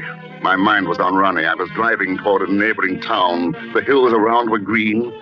The boxwood hedges, still damp from last night's rain, translucent like giant chunks of emerald. Suddenly, the front wheels of my car hit into a great puddle. A sheet of water splashed up over the front of the windshield and drenched me from the side. I pulled up at the far side of the water splash. I got out, cursing myself for my preoccupation, and began mopping away at the windshield. A man leaning over a farm gate addressed me. Whoa. Looks like you got a proper shower bath, mister. Yes. Been pestering the county for months to repair that hole. People always driving into it, splashing themselves all over. Funniest thing of all, though, was about a fortnight ago when a chap tried to use it to get a free car wash. Oh, really? Yeah. It was my wife's birthday, to be exact. About 8 o'clock, we was on our way to Cheltenham to see the picture show.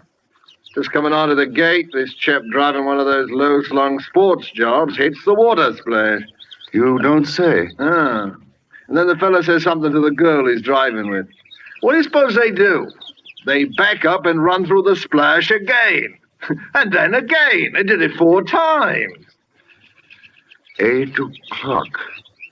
Your wife's birthday, it wouldn't be June 3rd, would it? All right, yeah. But how'd you know? Oh, well, you see, a friend of mine was celebrating that night. He was driving toward Severnbridge. That's where this fella and his lady friend were going. I remember his lady friend says, George, ask the man whether you turn to the right or to the left at the next fork. George, yes, that's right. That's my pal's name. And, Severnbridge, yes. Yes. The way he drives ought to have brought him here by just around 8 o'clock. He didn't have a crumpled right front fender, did he? Oh, that he did. And that bloke was your friend. He sure is a proper nut. Well, peculiar, at least. Yes. Yes, he is peculiar. Driving through that water splash all over again and again. 4 times he does it. He wasn't laughing either. Didn't seem like a joke somehow. Looks like he's trying to get a free car wash. Funny way I'd say to get the mud off. Yes. Maybe it was tar, though, huh? Yes. Or blood.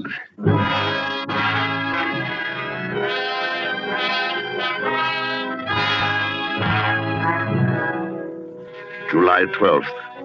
At Severnbridge. I've talked to any number of the town's people, and I've met a number of Georges. but not one of them have owned or driven a low-slung sports job. Not like the one I've been looking for, anyway. It may be that I have to start all over again on some other tack. I was returning to the inn this afternoon when I noticed a car parked on the side of the road up ahead. A girl with bright hair was working at the rear wheel, and a small lad beside her was doing his best to help. I pulled up beside them. It was a long, low-slung sport job.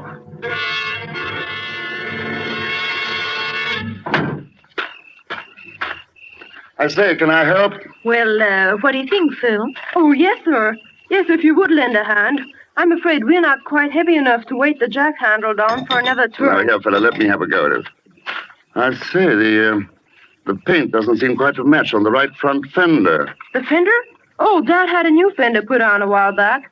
It got bunged up or something. I can't tell you how awfully nice it is of you to help us out. Not at all. By the way, I wonder if you and Phil here wouldn't stop for tea with me at the inn afterwards. It's not far, you know. We're expected at home, sir. Perhaps you could come along with us. What do you do, sir? Why, I'm a writer, Phil. Oh, you really must come to see us. It's Gables on Devon Road, my brother-in-law's place. The name's Rattery. We'll give you a ring tomorrow and set a date. Sis will love meeting a real author, and so will George. Did you say your brother-in-law's name is George?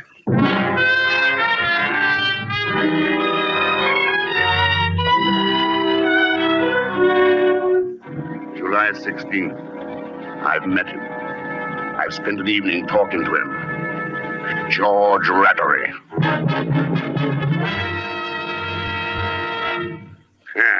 So you're a friend of Lena's, eh? Storybook detective. A writer.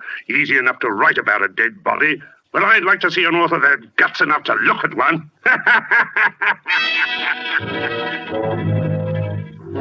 I had been more than a little afraid that George might turn out to be a sympathetic character. That need not concern me any longer. I shall have no compunction at all about putting his light out.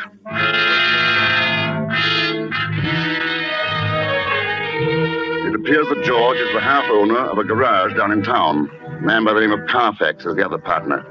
A garage. That would explain how the damaged fender got itself fixed without the police knowing. Oh, how can a beast like George have a fine young son like Phil?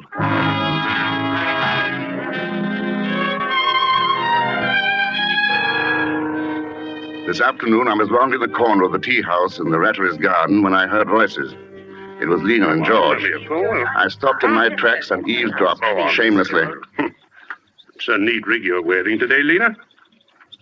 Is that for Felix Lane's benefit? Save your compliments for that Carfax woman. Jealous. Don't make me laugh. But someday you're going to find out that business partner of yours isn't as mild as he looks. I wonder what he'd say if he knew that his wife was... Shut up, will you? And since when did you get so high and mighty? It wasn't so long ago that you yourself were glad enough to... If you ever open your mouth about any of that, I swear I'll kill you. Talking big now, aren't we, Miss Snow White? Just try something and you'll find out. Remember, there are quite a few people who might like to know about that poor kid you ran down last June. If it weren't for Violet and Phil, I'd... Stop that kind of talk. You hear? Just remember you were with me that night. Huh?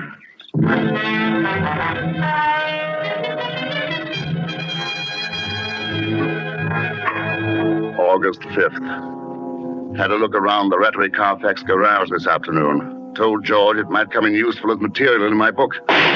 All at once I heard a shot, and there stood George blazing away over the plot in back with a rifle. I went up to him. There. That's another one of the pests out of the way. We've tried everything. Traps, poisons, rat hunts. We can't keep them down. That's a nice rifle. Yeah. Gave it to Phil when he came back from school in Switzerland. Much too good for him. Here, I'd like to have a go at him. I raised the rifle and sighted. George's back was to me. By shifting a few inches to the right, the bullet should enter the base of the brain. Who could prove that George hadn't suddenly stepped in my way? My finger tightened on the trigger. I say, George, I can't find that new tin of rat poison. Phil was spreading some out into the dump yesterday. I wonder where he put it. Oh, hello there, Lane. Hello, Carfax. Hey, watch out where you're pointing that gun. We wouldn't want anything to happen to the senior partner, eh? Not very funny.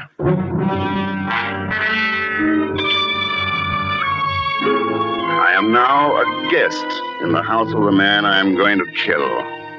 Violet, Phil's mother, suggested that I come and stay with them for a fortnight and help Phil in odd hours with his Latin. George, much to my surprise, joined in heartily with the idea. I wonder why. I must watch him very closely because of what happened last night. We were having coffee in the drawing room after dinner when the conversation took a most extraordinary turn. They were talking about Violet's new rose bushes. I suppose they'll be very nice, but I can't for the life of me see why you went to all that trouble. Well, the old ones weren't doing very well. They were still alive, weren't they, Mother? Oh, yes, dear, but I'm not one to keep something going when it's only half alive. Oh, I'm glad you're talking about rose bushes. I should hate to think you felt that way about people. Of course not. But, on the other hand, I do think if a person were incurably ill that they ought to... Well, that is, they ought to have the right to ask their doctor to put them out of their misery. Don't you think so, Felix? Speaking of doctors reminds me, George, don't forget your tonic. Doctor said after every meal. Tonic. Oh, pass it here. Yeah. Foul stuff, bitter as gall, poison. That won't kill you, George. Felix, would you really be in favor of doing away with all unfortunates? Well, what about your incurable social pest, the person who makes life miserable for everyone else around him? I think a person would be justified in killing someone like that. I do think you're all getting a little morbid. The kind of a person I describe has no right to life. Of course, that's to say I would if I could do it without running my neck into a noose. Now, in my book, I'm working on a very pretty murder. Quite my masterpiece, I think. Well, he's darn close about it. Locked doors, sealed lips, and all that.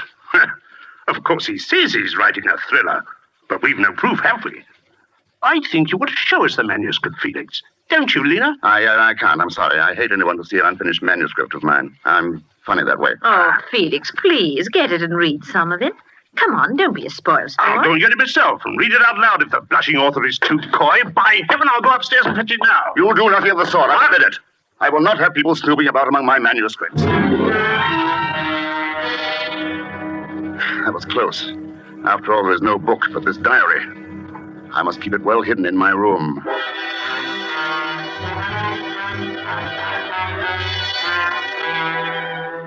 At last, I have my plan. It took a great deal of subtle taunting and persuasion, but it came off at last. George is going sailing with me this afternoon, and he can't swim. Drowning is very painful, they say, in the early stages. That's good, I'm glad.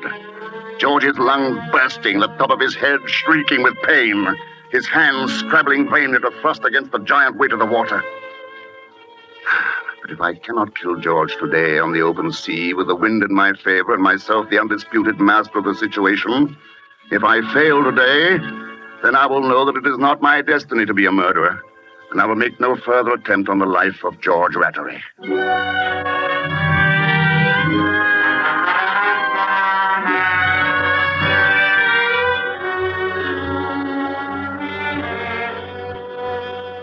And that, Inspector Blunt, is the last entry in my diary. But you and George did go sailing, didn't you? Yes, it was after lunch on the same day. We walked down to the docks together.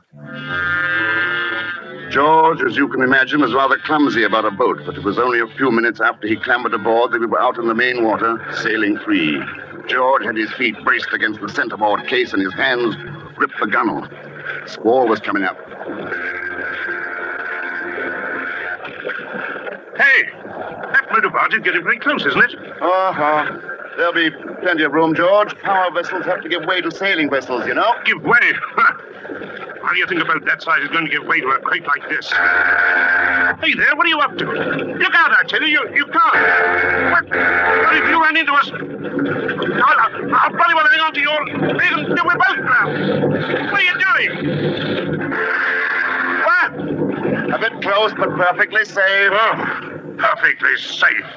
That barge didn't miss us by a yard. The same thing happened the other day when I was out with Phil. He didn't lose his nerve. Oh, he didn't, eh? By the way, you better not stand up in the boat again. That's one thing that's not safe. Very well, my friend. But I shouldn't try any of those funny tricks you've been planning. Tricks? What tricks? You know what I mean, you filthy sneak. I searched your room just before lunch, and I found your diary. Yes, I posted that precious diary of yours up to my solicitor just before I came out here. Posted it, mind you, just before we went sailing. So you see, it'll be most unfortunate for you if you let me drown. Well, what's the matter? Lost your lying tongue, have you? I ought to break your jaw for you. I've a good mind to hand over your diary to the police. Don't be silly. You know perfectly well you won't do anything of the kind. And for the very good reason that you don't want the police to haul you in on a charge of manslaughter for killing my son. Well, you can't prove I ran over your son. Aren't you forgetting that Lena was with you that night? The police would get a confession out of her in no time. Why, you, if ever I see you again after today, you slug, I'll bash you into a jelly. Oh, shut up, George. I guess we've both been a little too clever. It looks like a stalemate.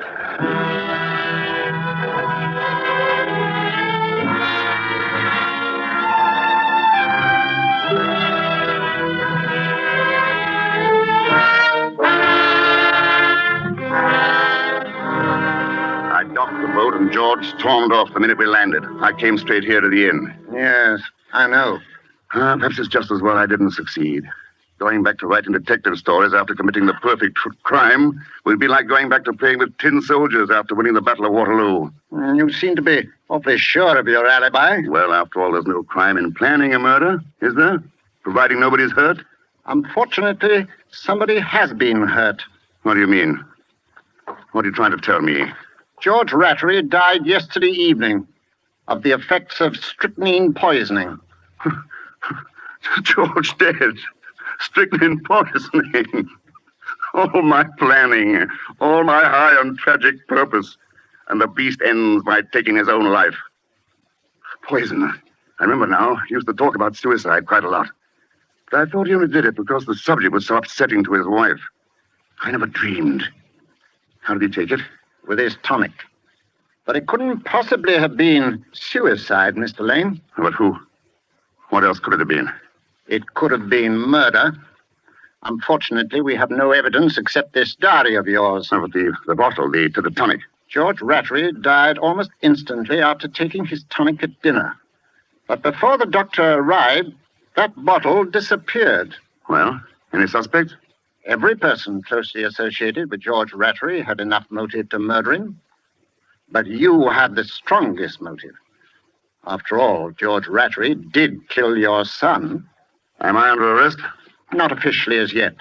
But naturally, I posted a guard outside your room. In the meantime... But, man, you can't go in there. He told him. Officer, let me by. I tell you, I've got to see Inspector Blunt. Please, Mother. I say it's no good. Be quiet, Phil. Why couldn't you have stayed at home? Officer, let me by. I must see. Now, let them come in, officer. Good afternoon, Mrs. Rattery. Phil? Hello, Phil.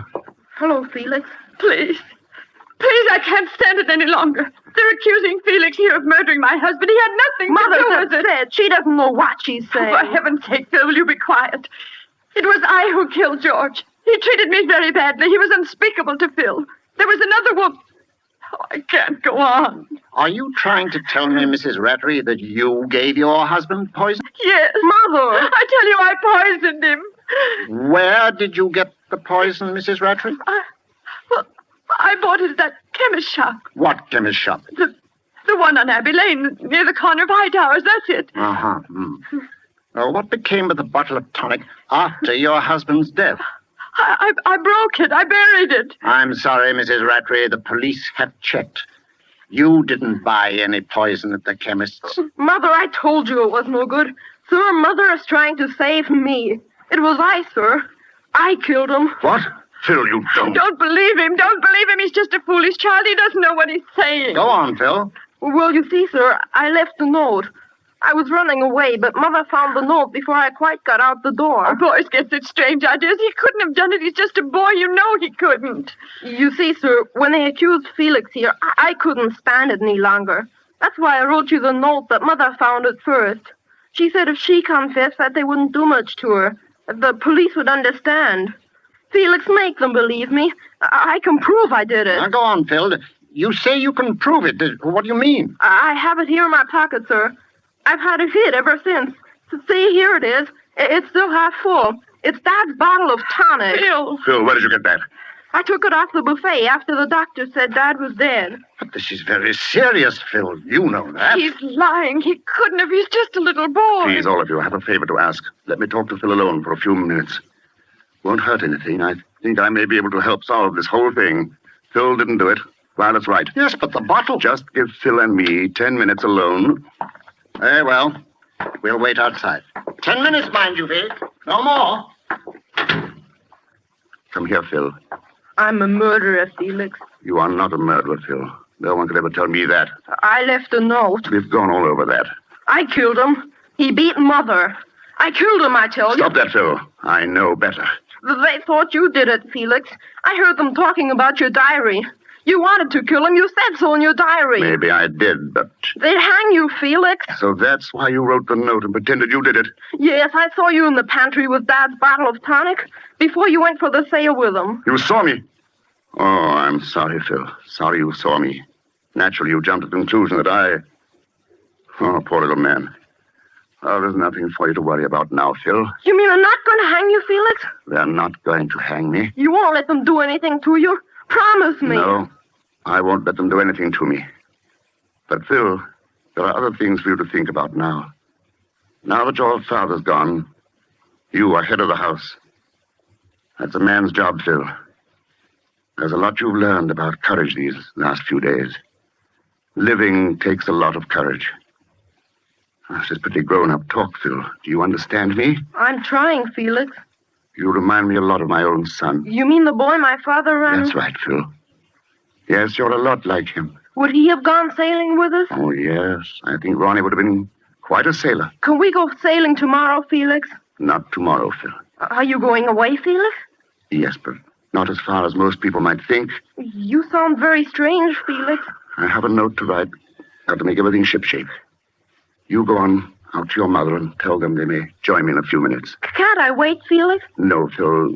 Go ahead now. But... Those are orders. Skipper's orders. Aye, aye, sir.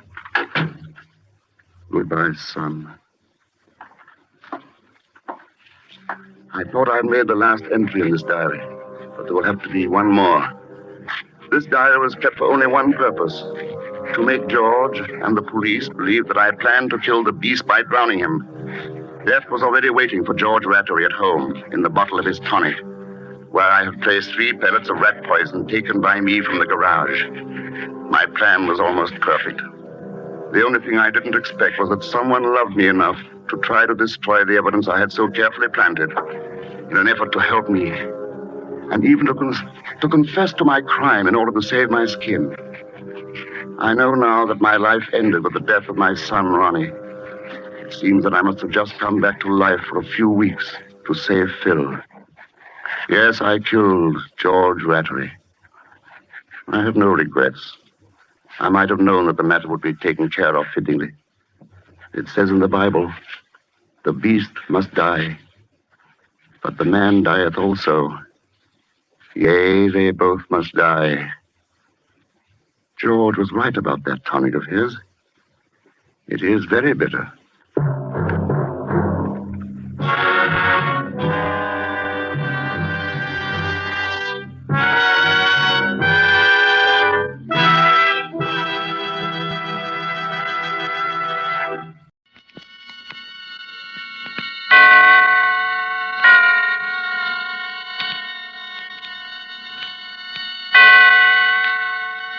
Roma Wines present Suspense.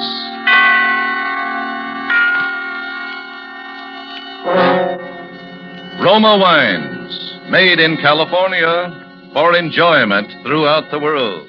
Salud. Your health, senor. Roma Wines toast the world. The wine for your table is Roma wine, made in California for enjoyment throughout the world. This is the Man in Black, here for the Roma Wine Company of Fresno, California, to introduce this weekly half hour of Suspense. Tonight from Hollywood, Roma Wines bring you as stars an old friend of these proceedings, Mr. Peter Lorre, and a newcomer, Mr. Richard Conte.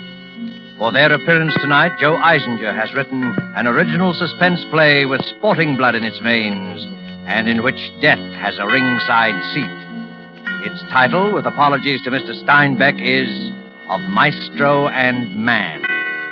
And so, with the performance of Peter Lorre as the Maestro and of Richard Conte as the Man, we again hope to keep you in suspense.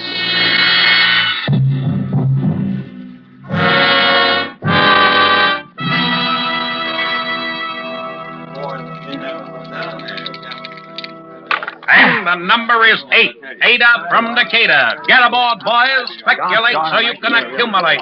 Put down a handful, pick up a hatful. And he throws a 5. The money is 8. Make the point and break the joint. 7-1 the hard way. The man wants 2 4s. He'll make it the hard way. He's got a hunch. He bets a bunch. Get aboard, boys. And the dice read days in the week. 7 and the man's down. Pass the dice and make some ice.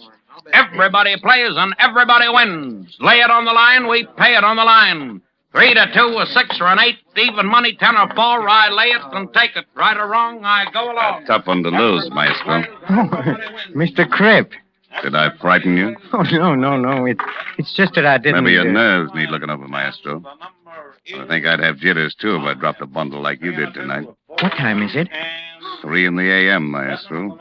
Too late to play again. Oh, please, another hour, huh? I don't mean the time. I mean I think I got enough of your paper for one night. My stick man just handed me these tabs, 15G. You know that my IOUs are good, Mr. Cripp. You know that. That's what I wanted to talk to you about. You ever see my private office, Maestro? Right this way. Sit down, Maestro. Well, it's growing late, and This'll only take a minute. How's Ricky? Oh, Ricky. He's in the mountains. He has a vacation, a little rest. You know, it's a great little welter, that Ricky Martin. Punch like a heavy, feet like a flyweight.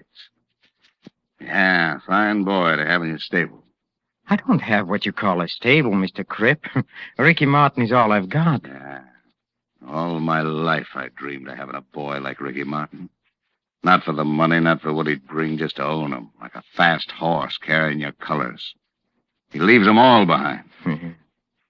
You know, I'd be willing to trade you any 3 of my boys for Ricky Martin. Well, that's very generous of you, Mr. Cripp, but I don't think I don't think you would. Well, you're a lucky man, Maestro, finding a boy like that. Yes, I am. I sometimes wonder how you did it. You haven't been in the fight game long in this town. I remember the first time I see you and your boy hang around the garden. Yes, that's right. The fighting profession is still a little strange to me. You see, all my life I've been an impresario, you might say. In Paris, in Brussels, Vienna, ballet, opera, plays. And when I came to this country and found Ricky, I could see that he was Yeah, you could see, all right. Cigar? Thank you.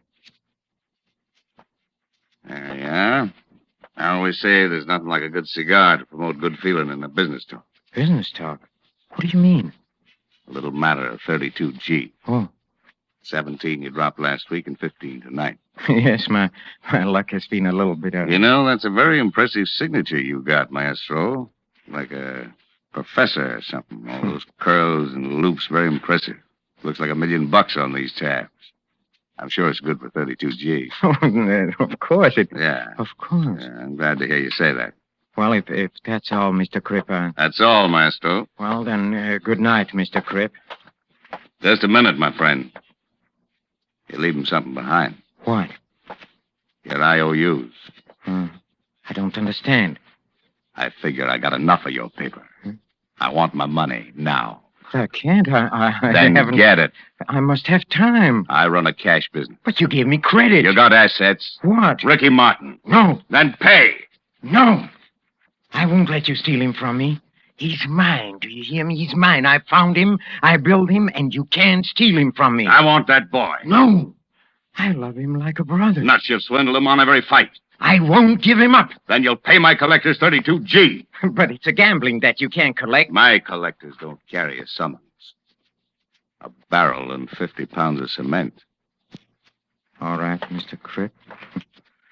You leave me no arguments. And you've added greatly to my education. I don't think there's much I can teach you, Maestro. Only this time I'm out in front. I'll show you I'm a generous man. Honest John Cripp. Run an honest game and I make a square deal. 50G for the boy. 32 in tabs, 18 in cash. No beefs later. Thank you. I was sure you'd be sensible about this, Maestro. I had the contract drawn up. Just put that impressive signature on the dotted line. May I use your pen? Sure. Thank you. There you are, Mr. Cripp. Ricky Martin now belongs to me. Mm-hmm. Your pen writes very easily. You can keep it, part of the deal. Thank you. I shall treasure it as the most expensive pen in the world. How soon will Ricky be back in town? Oh, I expect him in my office tomorrow. Good. You'll tell him he now belongs to honest John Cripp. Yes, I'll tell him. You know, Mr. Cripp, I don't think Ricky Martin is going to like being owned by you. You just leave that worry to me, Maestro. I have a way of making people like me. Even if it kills them.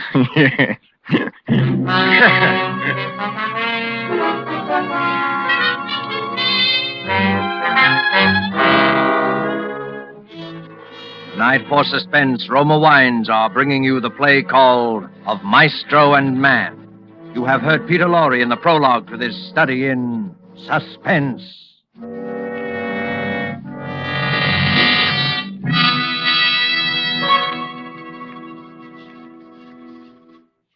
And now, for a moment, let's conjure up a scene of our own. Let's imagine ourselves in sun-drenched Havana. Let's imagine that we're dining in the gay Club Montmartre. As you listen to the music, you put down your wine glass to tell our host how much you enjoy his hospitality. Part of the credit belongs to Cuba, he smilingly acknowledges, but part of the credit belongs also to your country for producing this excellent wine which adds so much to our enjoyment. For this is Roma wine from California in your own USA. Now, it is a fact that connoisseurs of many other lands know the excellence of Roma wines made in famous wineries located in the heart of the choice wine districts of California. But millions of Americans also know these things and have made Roma by far America's largest selling wine. Here at home, Roma wines are truly inexpensive. No duty, no overseas shipping costs to pay. And for only pennies a glass, your meals, your entertaining can have the added delight of superb Roma wines. You will find them of truly excellent flavor and character. Fine products of age-old winemaking skill, perfected by modern quality controls and tests. Ask for ROMA, Roma wines, made in California, for enjoyment throughout the world. And now it is with pleasure that we bring back to our sound stage Peter Lorre as the Maestro and Richard Conte as Ricky Martin in Of Maestro and Man, a tale well calculated to keep you in suspense.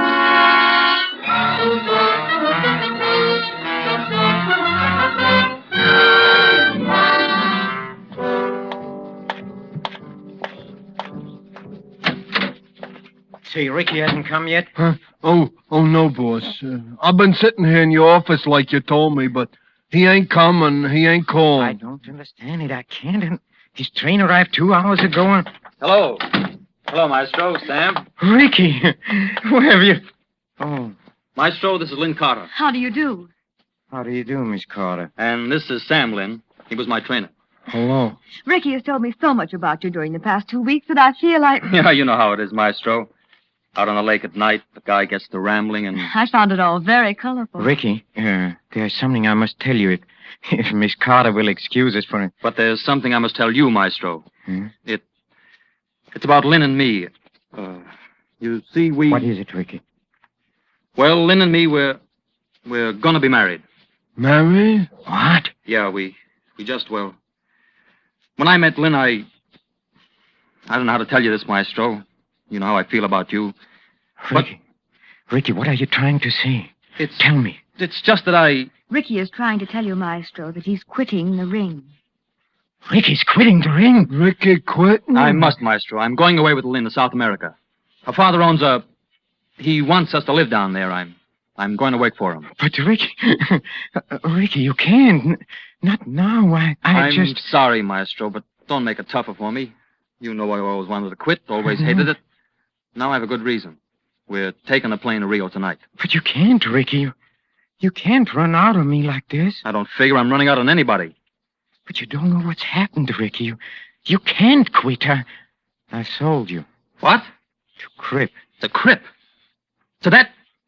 Why didn't you ask me first? I couldn't, Ricky. I had Buying to. and selling me so much beef on the hoof at so much a pound. But you know... Buy me and sell me until I can't take any more punishment and there's no Please, buyer. Ricky. That's why I'm getting out. Lynn was right. 2-3 years in the Crip stable, I'm a punching bag to the new boys. A gibbering idiot like poor Sam here. Who's that? I'm sorry, Sam. I just... Don't call me. I'll kill you. Shut up, Sam. So Lynn was right, huh? I knew it was her fault. I knew it the minute she walked in here, smelling of her perfume. All right. Yes, it's all your fault.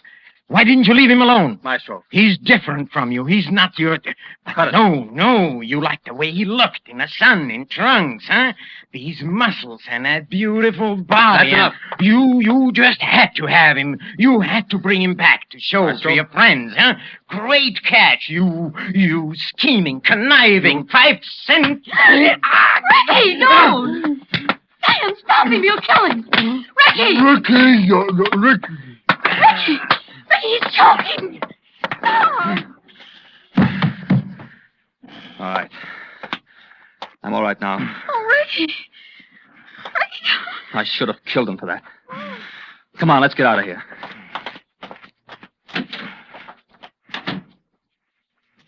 Boss, you all right, boss? Yes, sir. Well, he'd like to kill you, then. Hey, your face is a funny color. Come, Sam. Help me to the car, sir. Sure, boss. Sure. There. Are you all right now, boys? Yes, sir. I'm all right now, Sam. You're a good boy, Sam. Sure. So Sam's a good boy. Sam's no rat, but Ricky's a rat, huh? Huh, boss? Ricky's a rat. Sam, we must do something. Sam. Oh, sure, boss. That Ricky is a rat. He called me a idiot. I'll kill him, boss. Sam's a good boy. He don't like for Ricky to do the boss no hate. I'll kill him. No, Sam. Shh, please. You must not get excited, Sam. We must think. Sure, boss. Let's think. Your lip is all that bleeds. Yes, you're a good boy. He called you an idiot, yes, but you're a good boy, Sam. I like when you pat me on the head like that, boss. We have a problem, Sam. Mr. Crip must not hear about Ricky quitting. Ricky quitting, boss? Something happened to Ricky. An accident. They happen every day, Sam. Oh, sure. Accidents happen. Well, when I was a little boy, a Crip and say, it's a tragic thing, Mr. Crip. Fine boy like that. You a boy, Mr. Crip. You a $50,000 boy, Mr. Crip. It's a tragic thing, huh? Yes. Tragic finale to a promising career. Oh, yeah, boss. That would be some tragic, some finale, It huh? must be an accident, Sam. Mr. Crip must never be able to say it. Do you understand that, Sam? Oh, sure, but when I was a little boy, Sam? Yeah, boss? Sam, in Langton's gym. You know where the main steam valve for the steam room is? What, boss? The valve, Sam. The one that lets the live steam into the steam room. Oh, sure, boss. The gadget that the guy turns off and on the steam with, huh? That's right, Oh, Sam. sure, boss. It's under the stairs in the basement on the other side of the gym. You know, on the side where the Yes, pipes... Sam, yes. Do you think you could get under the stairs into the basement? Oh, sure. Nobody cares if I go to the basement. Sometimes I go there. Yes, Sam. And do you think you could open the valve as wide as it'll go? Open the... For all the steam to go fast into the steam room? Yes, Sam. Oh, boy, that's some hot, all that steam, boys. Yeah. Hey, you can't stay in there and all that hot. The Jew was up the gym when poor Sharky got all the hot because the valve broke and the door was stuck. The Jew was there when they brung him out, huh? Boy, that was some looking dead Sharky, all right. Yes, Sam, a very tragic accident. Some tragic, all right, boy. Sam, come here. Take my watch. Can you read the time? Well, sure. What do you think? I'm a dumb. The little hand is on a 2, and the big hand is on a 6. That's right. And that means 2:30, no? That's right, Sam. Now, look. When a little hand will be on a 5, you seen it? And a big hand on a 12 here. It'll be... At 5 o'clock. That's right. Yeah, you see, I'm no dumb. 5 o'clock. And at 5 o'clock, Sam, you must be in the basement at Langton's gym by the steam valve. And exactly 5 o'clock, Sam, you'll open the valve all the way. For all the hot? Yes, Sam, all the hot. Oh, but you can't stay in... The Joe was up the gym one shot. I won't be in the steam room, Sam. But Ricky will. Alone.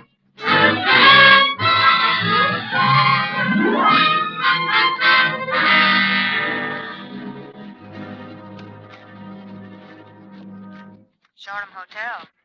Ricky Martin's apartment, please. One moment, please. Hello? Ricky? Hello, Ricky. This What do you want? Ricky, please, I don't know how to begin, but you've got... I've got to see you. There is so much I want to say to you. I'm sorry, Maestro. Look, Ricky, please, just for a few minutes. Please, Ricky. Look, meet me at Langton's gymnasium, huh? Look, you have all your old boxing things there in the locker room. I want you to give them to me. I want to keep them, Ricky, as a souvenir. Well, okay, Maestro. Just for a few minutes, though. I have to meet Lynn at the airport at 6. Oh, thank you, Ricky. Forget it. Meet you at Langton's in a half an hour. Fine. Goodbye, Ricky. He'll come. Ricky? And you'll get him in a steam room? Yes, Sam. Yes. I'll get him into the steam room.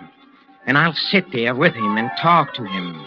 And talk to him about this and about that. With the steam thick around us, hiding us from each other. And when I begin to feel the live heat, Sam, at 5 o'clock, Sam, at 5 o'clock, I'll be talking about old times as I quietly slip out of the room, and he'll be sitting there alone, thinking of old times, not knowing I'm gone and that he's alone, until it is too late. He will hear the sudden rush of steam and feel the scalding heat. And he'll run to the door, but it will not open. And he'll pound and scream in agony, but the door will stick. And each scream will draw burning steam into his lungs. And then they'll find him. But it'll be too late. Too late. It will be too late.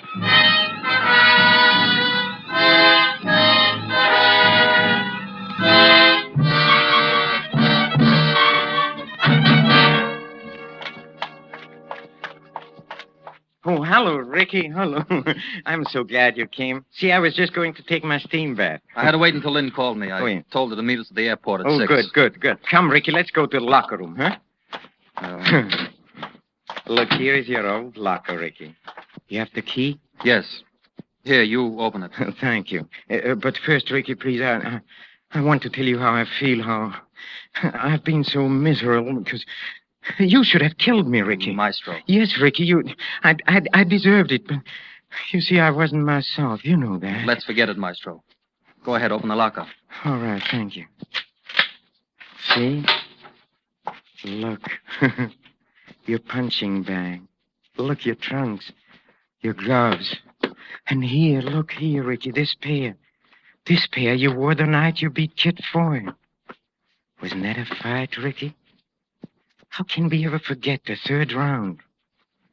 Remember what the newspaper said? Every word is burned into my memory. Last night, a new star of the ring was born.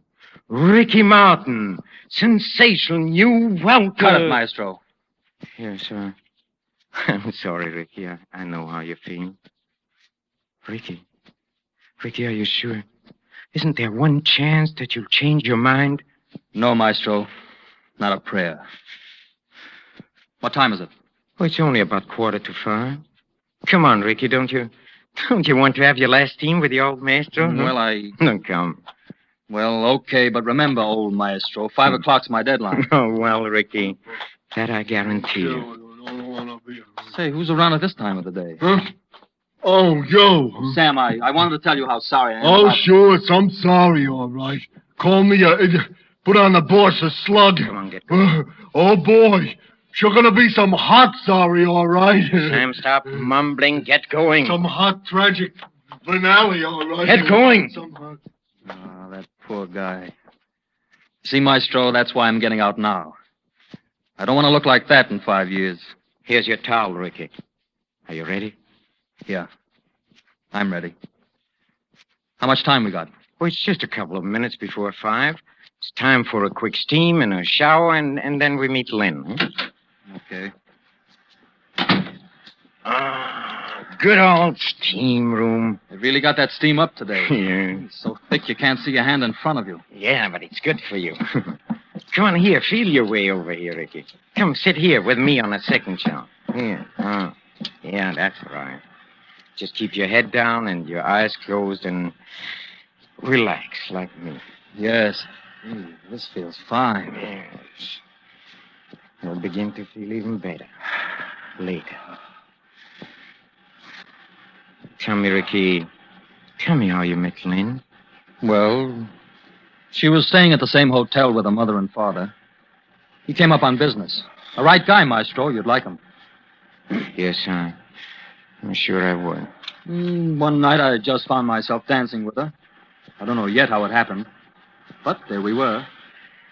And after that, well, it seemed like there was nobody else in the world but we two. I don't know, Maestro, but suddenly I realized that what I wanted most in the world was right there. Something I can't remember having. Something I wanted all the time and with all my heart. I'm tired of hotel rooms and training camps and fight talk and no one and nothing to come home to. I love Lynn.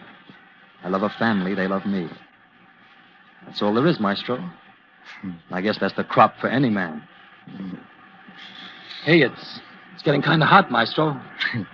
Remember, Ricky, remember the day we first met? Maestro, the steam is getting a little too much. Remember, it was backstage at the Met. You wanted to be a ballet dancer. Maestro. I must laugh when I think of those days. You had muscle and you had grace and you had power, but you didn't know what to do with them. And I showed you. Not ballet. Years of sacrifice. For what? I found you and I found the ring and I brought the two of you together. In 1 year, you were near the top. Yes, it was a long year, Ricky, but we went through it together. Yes, I can't help feeling that your leaving is almost a tragic finale to a brilliant ring career. What? Yes, a tragic finale. And then we got your first fight in New York. How nervous you were. Your New York debut. Not at the Met to the music of Offenbach's Gaîté Parisienne, no. But at the Madison Square Garden, to the roar of 15,000 throats. And do you remember the last thing you said to me before you went into the ring? Remember? Hey, Ricky. Ricky, where are you? Ricky, where are you, Ricky? Ricky! Ricky! Ricky! Don't leave me here, Ricky! Ricky, come back. Please come back, Ricky. Open the door! Ricky! Don't leave me! Ricky! Ricky! Ricky! My God! Ricky!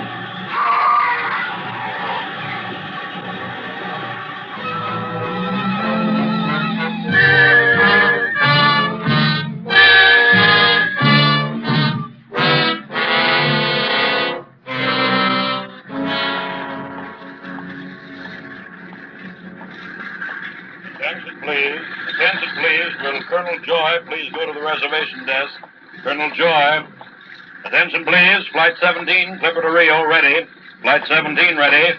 Mr. Gluskin, Miss Thompson, Captain J. Stevens, Mr. and Mrs. Ricky Martin. Flight 17, board, please.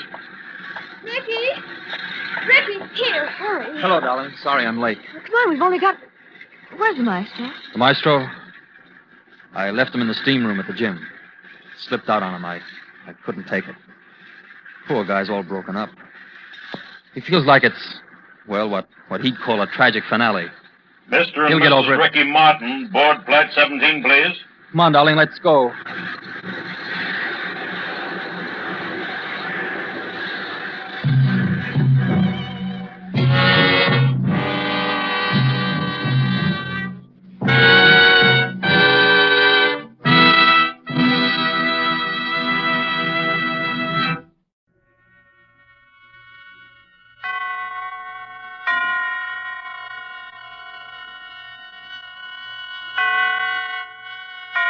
Roma Wines present Suspense.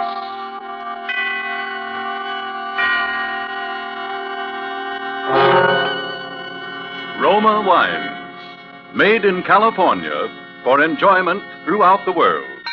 Salud. Your health, senor. Roma Wines toast the world. The wine for your table is Roma Wine, made in California for enjoyment throughout the world.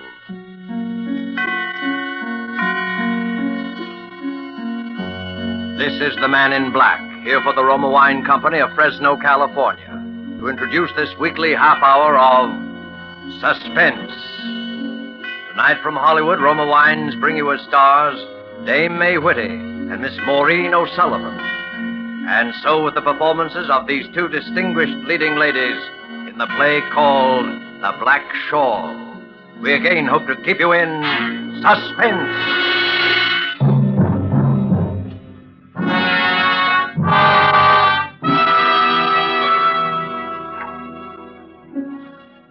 Listen to me, please. Listen carefully and tell me if I'm right. I'd say I'm about to be murdered. I'm not certain. No one's even threatened me. But I say I am going to be murdered. This is just a plain, ordinary-looking kitchen that I'm sitting in. But for me, I know it is a death house. If it were only 3 days ago and I could live them all over again. Oh, if it only were. The fair was being held in town, and everyone was gay. And Robert was late as usual, but I didn't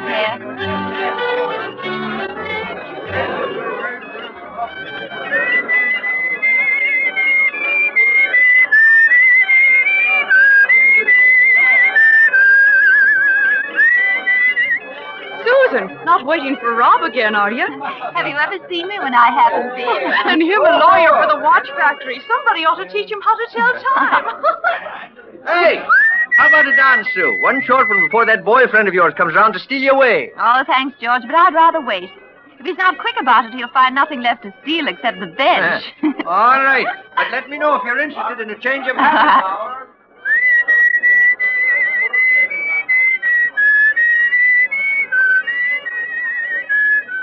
Hello there. Oh, hello. I've been watching you sitting there, and I wondered whom you were waiting for. Oh, just a friend. I see. I don't wish to seem inquisitive. Please don't misunderstand. It's only that your face struck me as being unusually bright and alive, as well as being uncommonly pretty. Oh, thank you. Now, you see, I have an eye for faces. My son was a sculptor. He worked almost entirely with heads, and my job was choosing them. It's all very foolish, I'll admit. More so since he departed some time ago. Oh, I am sorry. Thank you. That's precisely why I was watching you. Of course, I know nothing about you any more than you do of me. But, by the way, what's your name? Susan Appleby. Mine is Elizabeth Masters. How do you do? I live just the other side of town. Oh. Let me come to the point, Susan. I admire your looks and I like the way you act and speak. I'm not a young woman, and I'm lonely. I have been ever since I lost my son. I need a companion, someone who can stay with me and help me, too.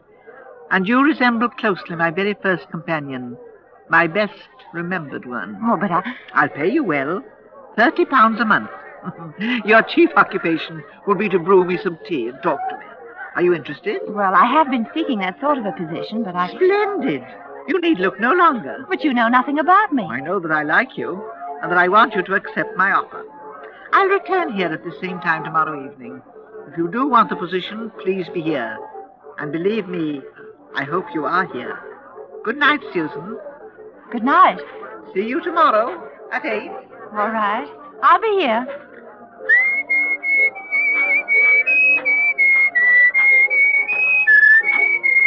Da-dum. What do you mean you'll be here? Oh, Rob, you frightened me. Well, you were whistling our tune, so I thought you were expecting me. What do you think you're doing, making dates with strange women? Well, believe me, she is a strange woman. Mrs. Masters? Oh, no, she's nice. And, Rob, she offered me a position. I'm doing what? As a companion. Just what I wanted, and at £30 a month, darling. No small sum, that. Too bad you can't manage it. But I'm thinking seriously of it, Bob. Well, stop then. I don't want you ever to have one serious thought about anything. Now, Rob, I'm going to take it. What do you know about the old hen? Nothing yet. Sue, did you look at the way she dressed? Black from shoes to shawl. Why, the shawl's so large and black you'd hardly know she had a face. She seemed charming. Oh, she might well be, but I'm not so bad myself. Oh. And I want you for a companion, too. Let's push the wedding date ahead, darling. Make it any time you will. Oh, now, we've gone through this so many times, and you know it can't be done. But with the way you're coming along, and with £30 a month additional, why, Rob, in no time at all, we'll have all we need. You're an awfully stubborn fellow, darling. Oh, you know I'm right. How many evenings off will she allow you? We didn't get that far. Well, where's the place at, then? Oh, that's strange. She left so quickly, I never had a chance to ask. Call it off, Sue. Well, why, Rob? Well, I don't like it. You know nothing about her, not even where she lives. Well, I told her I hardly spoke to her. Tomorrow I'll know everything.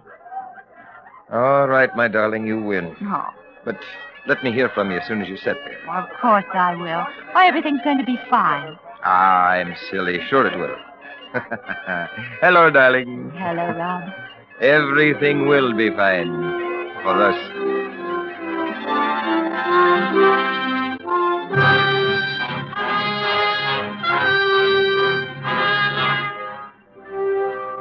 Tonight for Suspense, Roma Wines are bringing you as stars Dame May Whitty and Maureen O'Sullivan, whom you have heard in the prologue to The Black Shawl by R.R. Lewis. Tonight's study in Suspense.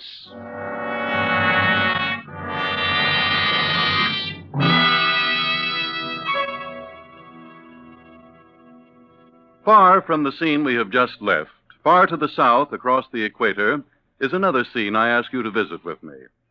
It is just before the dinner hour on the beautiful roof terrace cafe of the Hotel Metropolitano of Guayaquil, Ecuador. We are finishing our appetizers, an excellent sherry, and lifting your glass, you remark to our host that you envy him such wine. He laughs. You are very kind, he says, but it is your own California you must praise for this splendid wine. For you see, it is Roma California sherry. Yes, in many far countries, where discerning tastes have found Roma wines, it is a luxury, imported and treasured. For Roma wines are in every sense fine wines, from the rich vineyard country of California. Products of age-old winemaking skill, aided by modern quality controls and tests. And here in the United States, Roma wines cost mere pennies a glassful, because here there is no import duty, no overseas shipping cost. Such enjoyable flavor and constant quality, such low cost, such high wine values, have made Roma by far America's largest selling wines, enjoyed by millions with meals, when entertaining, anytime. To enjoy these delights yourself, ask for ROMA, Roma wine, made in California for enjoyment throughout the world. And now it is with pleasure that we bring back to our sound stage Maureen O'Sullivan as Susan and Dame May Whitty as Mrs. Masters in The Black Shawl, a tale well calculated to keep you in suspense.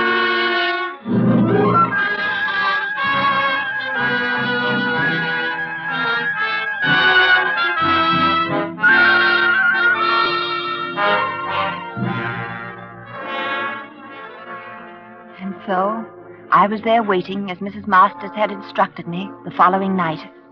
We got into her car and she drove us off. It only seemed a mile or two from town, but we twisted and turned so many times that in the dark I became completely confused as to my whereabouts. Then finally, we stopped.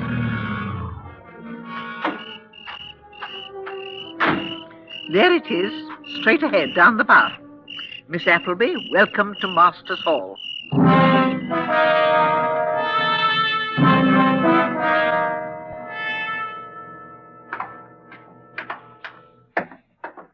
I'm in the parlor, Miss Appleby. Won't you join me in a cup of tea? Oh, thank you, Mrs. Masters. I'd be very grateful if I might. I love my room. Good. Sit down over there opposite me, won't you? I certainly will. The fire's as inviting as the tea. I've always had one burning whenever I'm home. I get cold so easily. Oh. That's why I always wear this shawl around me. Sugar? Thank you. No lemon or milk, thanks. Now, Susan, tell me about yourself. Everything. All you've done. All you see in the future for you. Oh, there's very little to tell. I've always lived here in town. I expect I always shall remain here. After you're married, you mean? I presume you've such intentions. I expect so. It is the only thing that matters, isn't it? Having someone to care for. Yes. I know. Before my son left me, I desired nothing. The scope of his talent was the world we lived in, and beautiful it was. I suppose love is like talent in that respect. It, too, creates a smaller world within the large one we inhabit, and makes you want it never to disappear. Did his talents receive recognition? To a limited degree. Everyone saw in his work the promise of a truly great sculptor. The promise never bore fruit, because he hadn't enough time. Winter came far too early in his life. How old was he? I lost him before he was 21. Oh, Mrs. Masters. That's terrible. So great a waste. That's it. You realize it, too. The waste. To lose a useless thing, that can be forgiven. Or if the loss can't be helped, there's nothing we can say, but to cast away genius, to kill it before it's reached its full expression, that no one can forgive. No one can forget. Oh, now, please, Mrs. Masters. We have no control over such matters. They're God's will. Of course. Thank you, dear. You're very sweet. I wish you more success in the world of your love. I'm sure you'll have more. Oh, that's kind of you.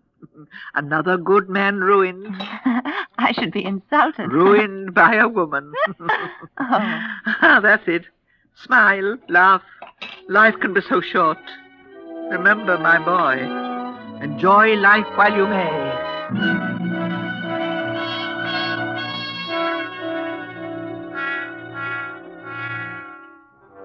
I slept well that first night and did not awaken until almost 9. When I realized how late it was, I dressed quickly and ran downstairs.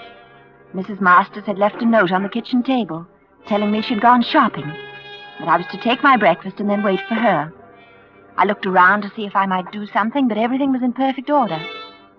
I looked for a phone, thinking I'd call Rob, but I could find none in the kitchen or the center hall. Finally, I thought I'd take a look at the outside, get a bit of fresh air. I went to the front door and tried it. It was locked.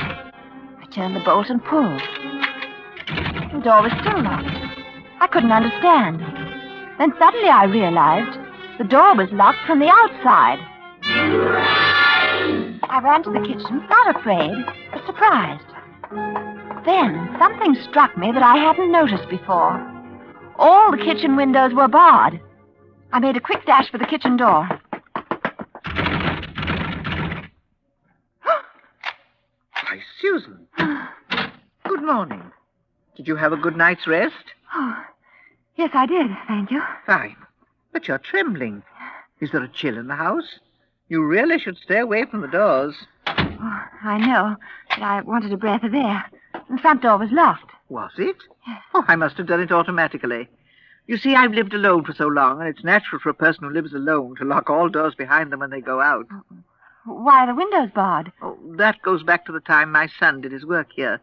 We had so much of it lying carelessly about all over the house. So much of value.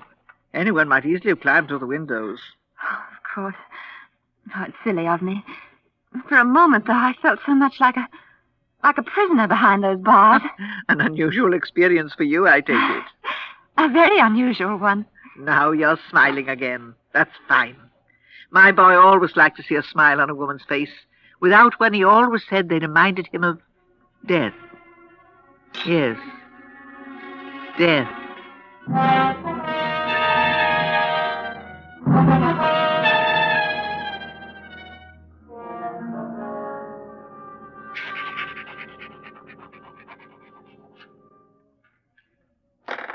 Next day, I wrote to Rob. Please come to see me now, Rob, if you can. Everything's all right. Don't worry about me, but come to me. It's unbelievable, but I must tell you that I still don't know the address here. I cannot tell you how to find it. But someone must know Mrs. Masters and can tell you where she lives. I want to send this off to you now, so I'll close. I can't tell you, darling, how great is my need to see you and my love for you, Sue.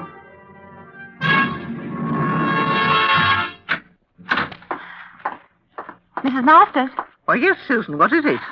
Where can I post a letter? Let me have whatever you want sent, and I'll drop it in the box when I go shopping tomorrow. Oh, I don't want to bother you. I'll take it down myself. No bother at all. There's nowhere else to post a letter, and I pass the box every day. Oh, but I'd much It's rather... settled. Let me have it. It'll be sent early tomorrow. Of course. Here you are. Thank you. And, Susan, I dropped my shawl. Would you mind? Oh, not at all. Exquisite, isn't it? Will you join me in a cup of tea? No, thank you.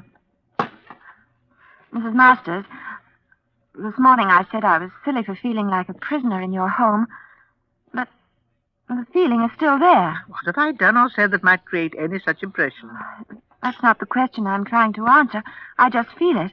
The answer I don't know is, what do you want with me? What was that? Wait right here. I'll be down shortly. Where are you going? Upstairs. But you wait down here. Do you understand? Oh. No. No, I won't stay down here. I'm frightened. I'm coming up, too. No, dear. Don't worry about the butt. It hasn't broken at all. No. There's not a scratch on it. Dear, please don't cry. Susan, I told you to stay downstairs. What'd you come up for? All right. You know now. Miss Appleby, this is John Masters, my son.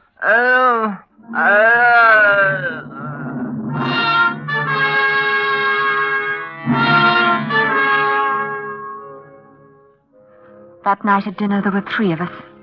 I couldn't bear to look at him. The twisted face, the dull, glazed eyes, whimpering, grunting, unable even to speak a single intelligible word. And when I saw the two together, she with the horrible black shawl draped around her, I knew for certain that in her own way she was as mad as her son. And I knew more surely than ever how great was my own danger. Late that night, I packed my bag silently and swiftly. Then I waited. It was well past midnight before I dared open my door and look out. The house was completely dark, upstairs and down. I felt my way along and started down the stairs. I reached the bottom and went right to the front door first. Susan! Oh. Susan, where are you going? You couldn't possibly know your way about once outside the house. You'd surely have lost your way. Wouldn't she, John? Oh, stop it! Stop it! All right. John, leave us now. John, dear, did you hear me?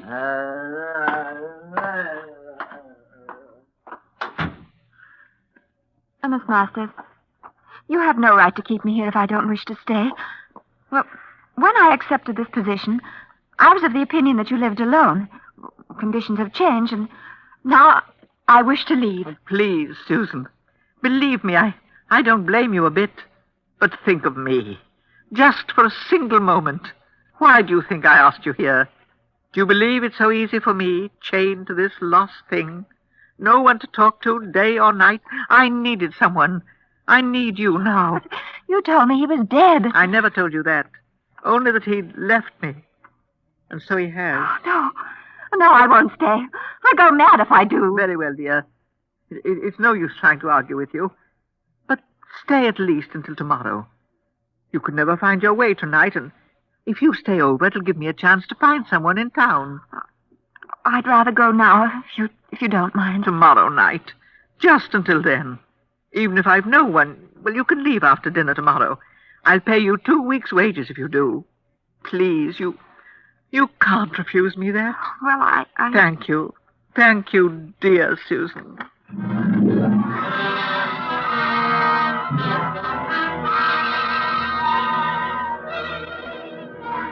I shouldn't have stayed.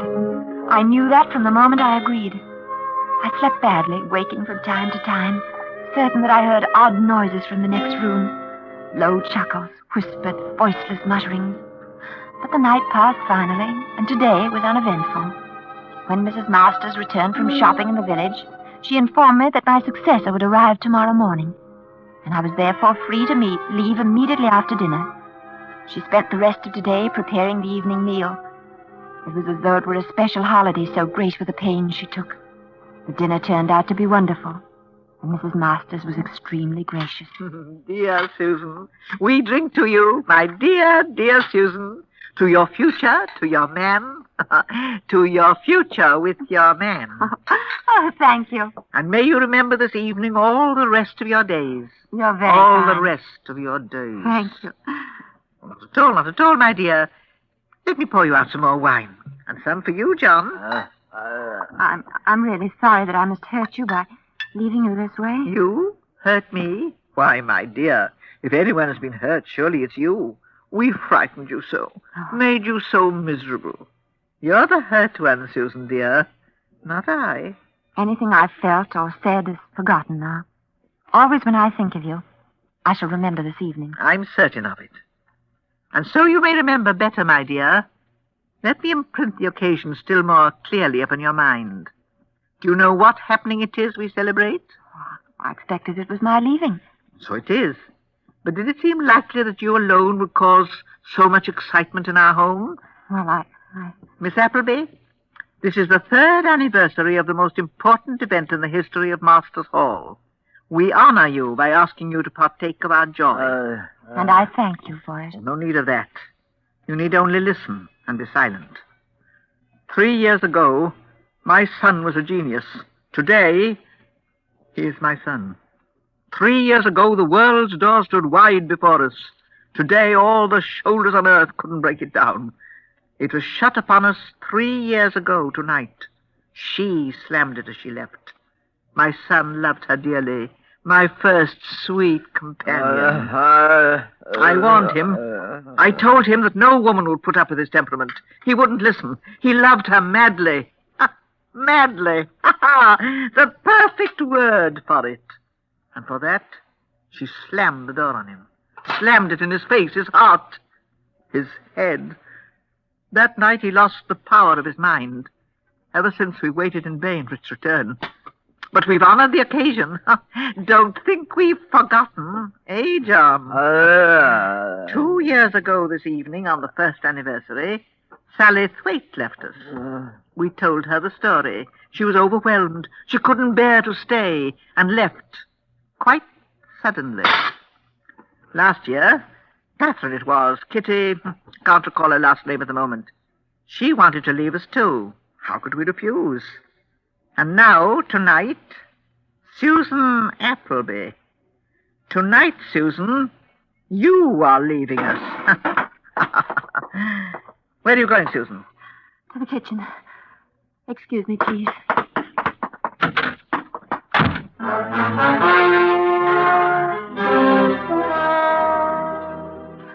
That is why I say I'm going to be murdered.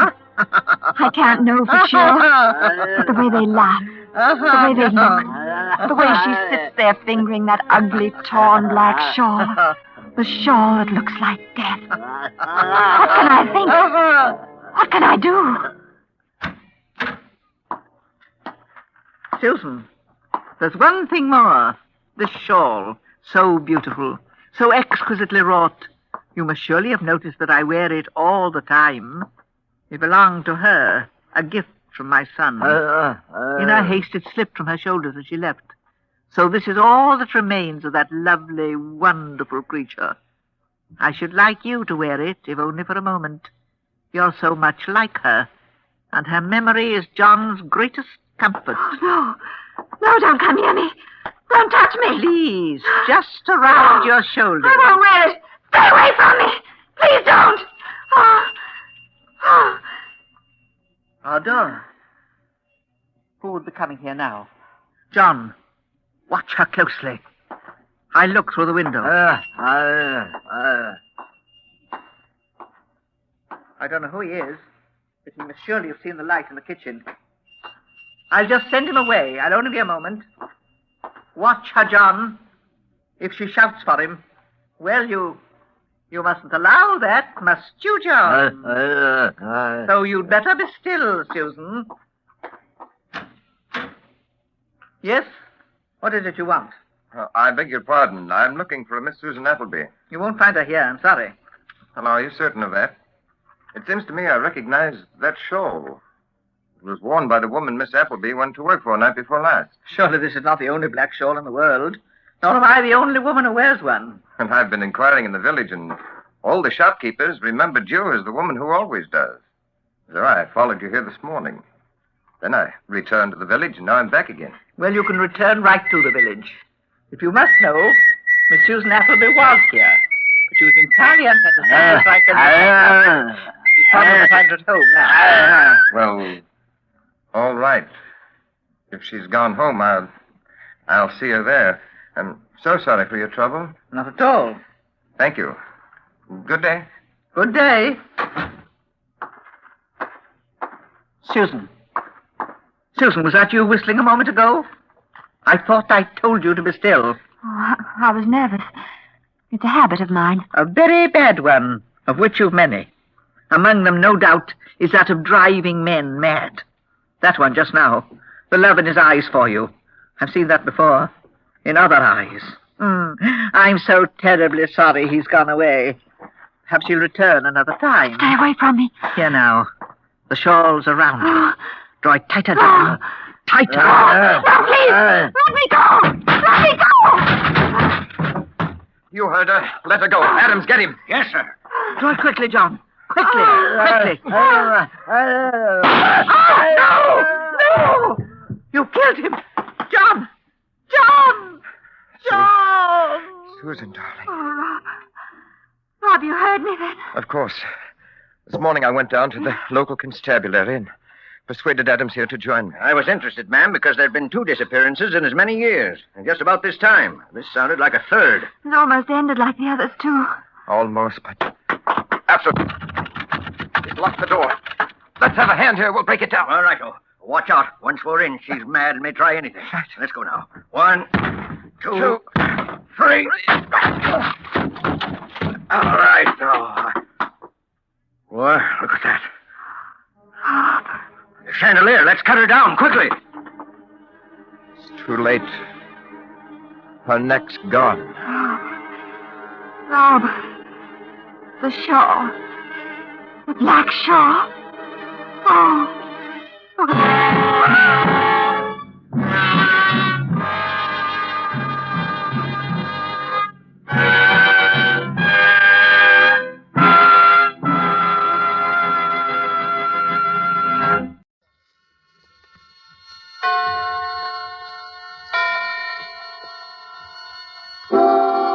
Suspense. Tonight, Banquo's Chair, starring Donald Crisp and John Loder.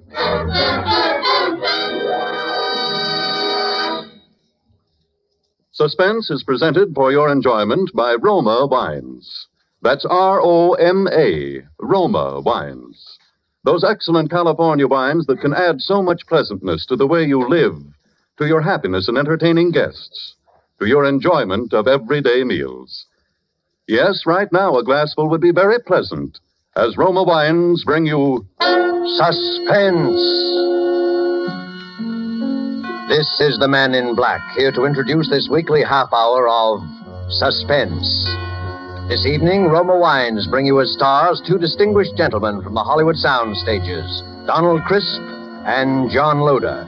Mr. Crisp and Mr. Loder are here to enact for us a strange and startling drama in which they, in the interests of justice, made use of an unusual method to wring a confession of guilt from a criminal.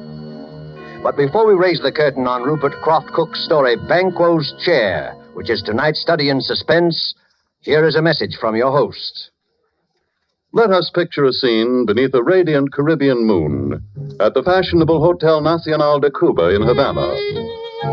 An American dinner guest has just raised his glass in a toast to Havana, its traditions, its beauty, the superb dinner, the wine. His Cuban host replies, "True, the traditions, the scenery, and the food you enjoy, they are Cuban. But the wine of which you speak so highly, that is of your country. It is the famed Roma wine, made in your own California." Yes, it may surprise you that California produces Roma wines of such uniformly superb quality that they are imported by many foreign countries.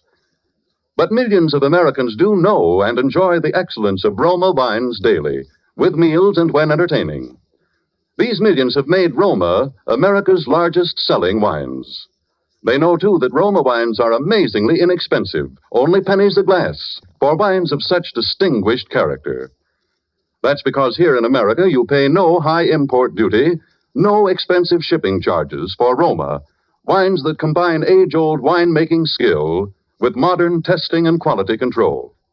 So ask for ROMA, Roma wines, made in California for enjoyment throughout the world. And now with Banquo's Chair, and with the performances of Donald Crisp as Sir William Brent and John Loder as Arthur Grange, Sir William's friend who relates the story to us, we again hope to keep you in suspense.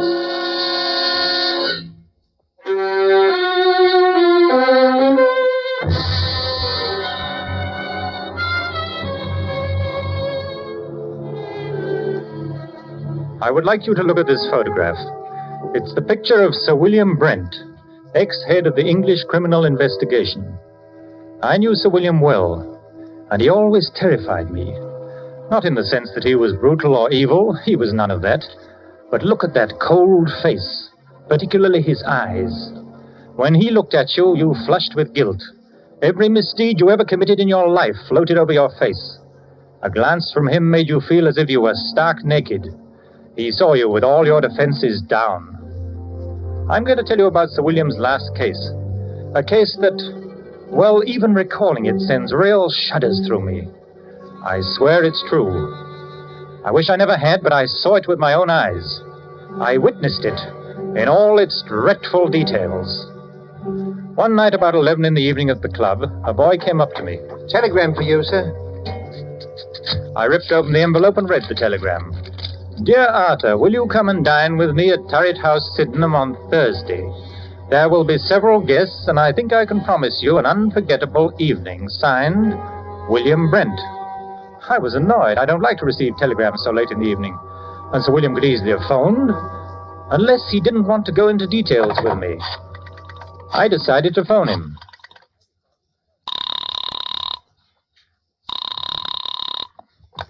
Hello? Hello? And this is Arthur Grange calling. Yes, I know. Did you receive my telegram? Yes, Sir William. What's all the mystery about? I'll tell you about that on Thursday. Are you coming? Yes, I'll be there. Very good. I particularly want you to be there. Oh, you sound so mysterious. I'm thinking of coming armed or bringing a couple of bodyguards. No, it wouldn't be necessary to bring bodyguards. But you had better come armed. Well armed. Yes, bring a revolver.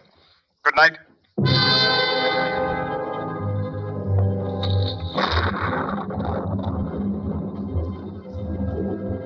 Early Thursday evening, I made my way to Turret House. A windy November rain slashed at the streets. Turret House is a huge red brick, unpleasantly somber mansion. an ugly product of Queen Victoria's time. There it squatted, back of the road, almost hidden from view by several dripping pine trees. The neighborhood had seen better days. I walked up along the unkept path until I reached the great oaken door.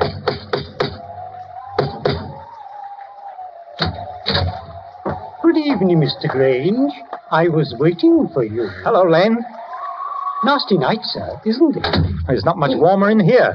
There's a fire in the dining room, sir. Good. Whatever made Sir William move into this drafty dungeon? Oh, we haven't moved in, sir. It's only temporary. Sir William just rented it. We still live in the West End. Oh, I see. Have any of the other guests arrived? Yes, Mr. Grange. Miss Stone is here. Oh, hello there. Oh, you must be Roberta Stone, the mystery writer.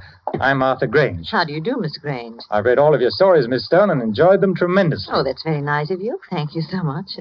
Listen, just what's going on here tonight? I don't know. Sir William sounded awfully mysterious. Didn't he, though? He told me to come armed. He told me the same thing. Here's my gun. I must admit, I've never fired it in my life. It scares me to death.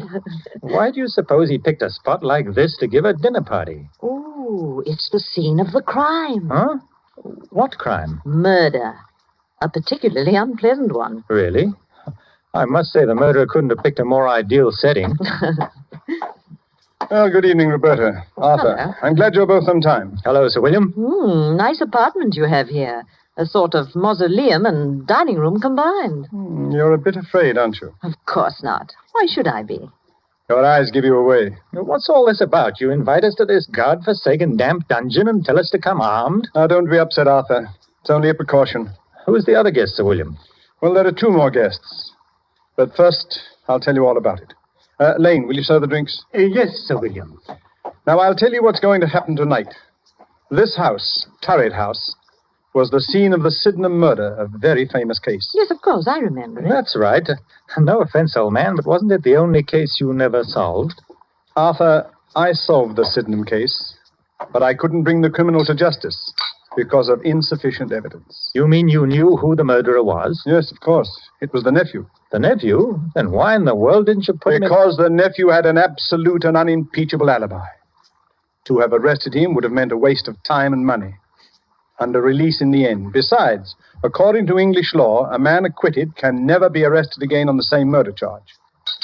The nephew, John Bedford, will be here to dine with us. And, oh yes, the victim, Miss Ferguson. What? Hey, wait. Do you mean Miss Ferguson wasn't actually murdered? Miss Ferguson is quite dead. Has been dead these 2 years. You mean you're going to have the body of Miss Ferguson here while we eat? Oh, this promises to be a very gay dinner.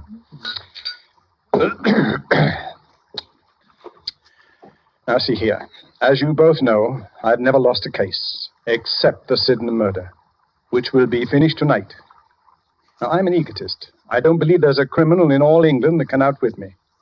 And as a matter of fact, I've resigned from the criminal investigation for the sole purpose of trapping Mr. John Bedford. You have an awful lot of patience. Infinite patience. I devoted 2 years to this case, and now that my moment of triumph has arrived, I wanted to have some witnesses.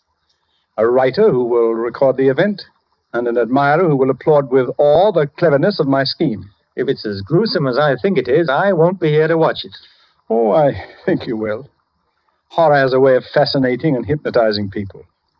Besides, Arthur, you'd be ashamed to run out now? Oh, I'll stay, of course. So will I. Oh, good.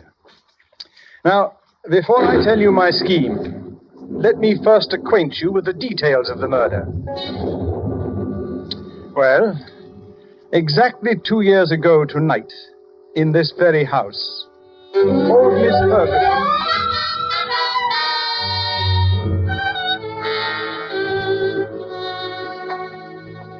Hilda, where are you? Oh, where is that foolish maid? Yes, Miss Ferguson. Why don't you answer when I call? Well, I was in the kitchen, Mum. It's after 10 o'clock. You should be on your way home. Well, I was just about to leave. Has my nephew called? No, Mum. Mr. Bedford hasn't called since yesterday. I told him he couldn't come in, just like you said. I don't ever want to see him again. He's no good. He's an evil man who will come to an evil end. You're never to let him in here, Hilda. He won't ever come in this house if I can help it. No, Mum. Now you'd better run along. And make sure all the doors are bolted. Yes, Mum. I'll change my will. Won't leave him a penny, I won't. Good night, Miss Ferguson. Good night, Hilda. Good night. Who does he think he is? In the morning, I'll change the will. That's what I... Who's there? Who is it? It's I, Aunt Martha. Your own affectionate nephew. What are you doing in my house? You're not at all pleased to see me.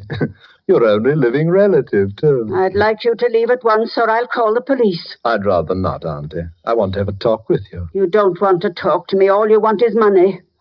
Yes, Auntie. I want money, and lots of it. You've got all the money you'll ever get out of me. You won't even get a penny after I die. I'll see to that. Perhaps you'll appreciate the value of money after you've worked for it. Why are you wearing gloves? I've made up my mind, Auntie. What are you doing? Keep away! You're an old woman, Auntie. All that money is no good for you. You can't ever use it. I'm young. Money means life to me, a rich and gay life. You're old, Auntie, and you're going to die soon anyway. No! It can't be! You're not going to do that! Yes, Auntie, I am! You don't want to live anyway, Auntie. You're lonely, sick, and old. I'm doing you a favor. Nobody can hear you, Auntie. I'm your heir, your only heir, Auntie, your next of kin. The estate is going to be mine, Auntie. All of it. Now, don't you worry, Auntie. We'll have a fine funeral for you.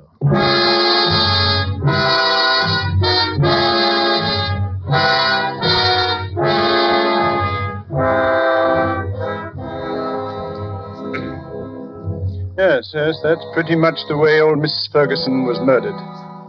Hilda found the body the next morning. I immediately went to work on the case. All the evidence pointed to John Bedford. Everyone believed he committed the crime. He almost admitted it himself. I had him brought into my office for questioning. Oh, how do you do, Sir William? Cigarette? Thank you. Well, how does it feel to kill your own aunt? May I have a light, please? Yes, of course. Thank you. I wouldn't know, Sir William. You see, I never killed anyone. Have you? I have, Mr. Bedford. I've sent quite a few to the gallows. So I understand. What was your relationship to Miss Ferguson? She was my aunt. Well, don't be flippant. Well, to tell you the truth, sir, my aunt didn't like me. She thought I was a spendthrift and a useless parasite, and she was quite right. Now, I believe it's customary to ask the accused his whereabouts on the night of the crime. Yes, it is. And won't you tell me? In jail. I had a little too much and got into a bit of a tiff with someone. That's quite an alibi. Oh, quite a fact. It was hardly possible for me to be in jail and kill my aunt at the same time, unless, of course, my aunt came into my cell and allowed me to murder her, after which she walked back to Turret House as a ghost, dragging her body behind her. Hardly possible. Don't you think you ought to check, my Sterling? I already have. You've done a very skillful job. Too bad you couldn't use your talents for something constructive. Well, then, why don't you arrest me, Sir William? No, Mr. Bedford. I have time. Plenty of time. Well, you'd better work fast. By the time you get around to me, I'll have spent all of my aunt's beautiful money. It's not the money we're after. It's you and your beautiful life. Good day, Mr. Bedford.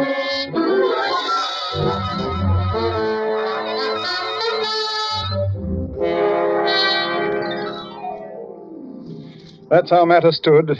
I refused to let my men arrest him. But how in the world could he have murdered his aunt when he was in jail? Perhaps he bribed the prison guard to let him out for an hour. Well, that's excellent, Roberta. I believe that's exactly what happened. Unfortunately, the guard died of pneumonia soon afterwards, which left us no further source of evidence. As far as I can see, Sir William, you haven't a leg to stand on. You're quite right, Arthur. I haven't. Except that every man, particularly a criminal, has an Achilles heel. I discovered John Bedford's weakness. Sounds like I'm going to have a good story. What is it? He's very superstitious. Well, how did you learn that? I've never suffered a defeat in my life. John Bedford was the first setback. Here was a clever, calloused criminal who laughed at me. No one had ever done that before. Bedford knew I could do him no harm, and he made the most of it. Carefully and patiently, I thought it over. I looked upon Bedford as you would look upon a Chinese puzzle. There is no such thing as an impregnable defense. A few months later, I went to visit Bedford.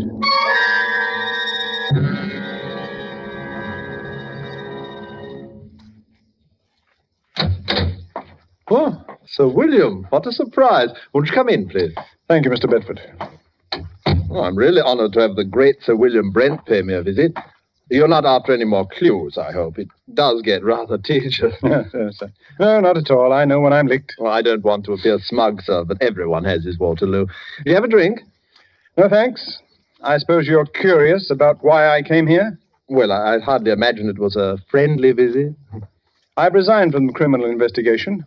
I'm a private citizen now. Yes, I heard about that. You know, most people misunderstand me. It wasn't my love for justice that made me pursue my profession with such tenacity and success. Yeah? Of course, with the sole exception of your case, of course. It was a game of skill to me. My wits against all comers. I lost in your case. But then we've all got to lose sometime. I don't believe you, Sir William. You're still after me. But I'm afraid it's no go. I've kept out of trouble so far, Knockwood. That's an odd habit for a man like you, Bedford. You're not superstitious, are you? Of course not. Well, now as to the reason for my visit. I noticed in the papers that you're looking for a tenant for Turret House. Why, yes, I am. I'd like to rent it. Well, the scene of the crime, eh? Well, of course, why not? There's no harm in it. As a matter of fact, I'll let you have it very cheaply.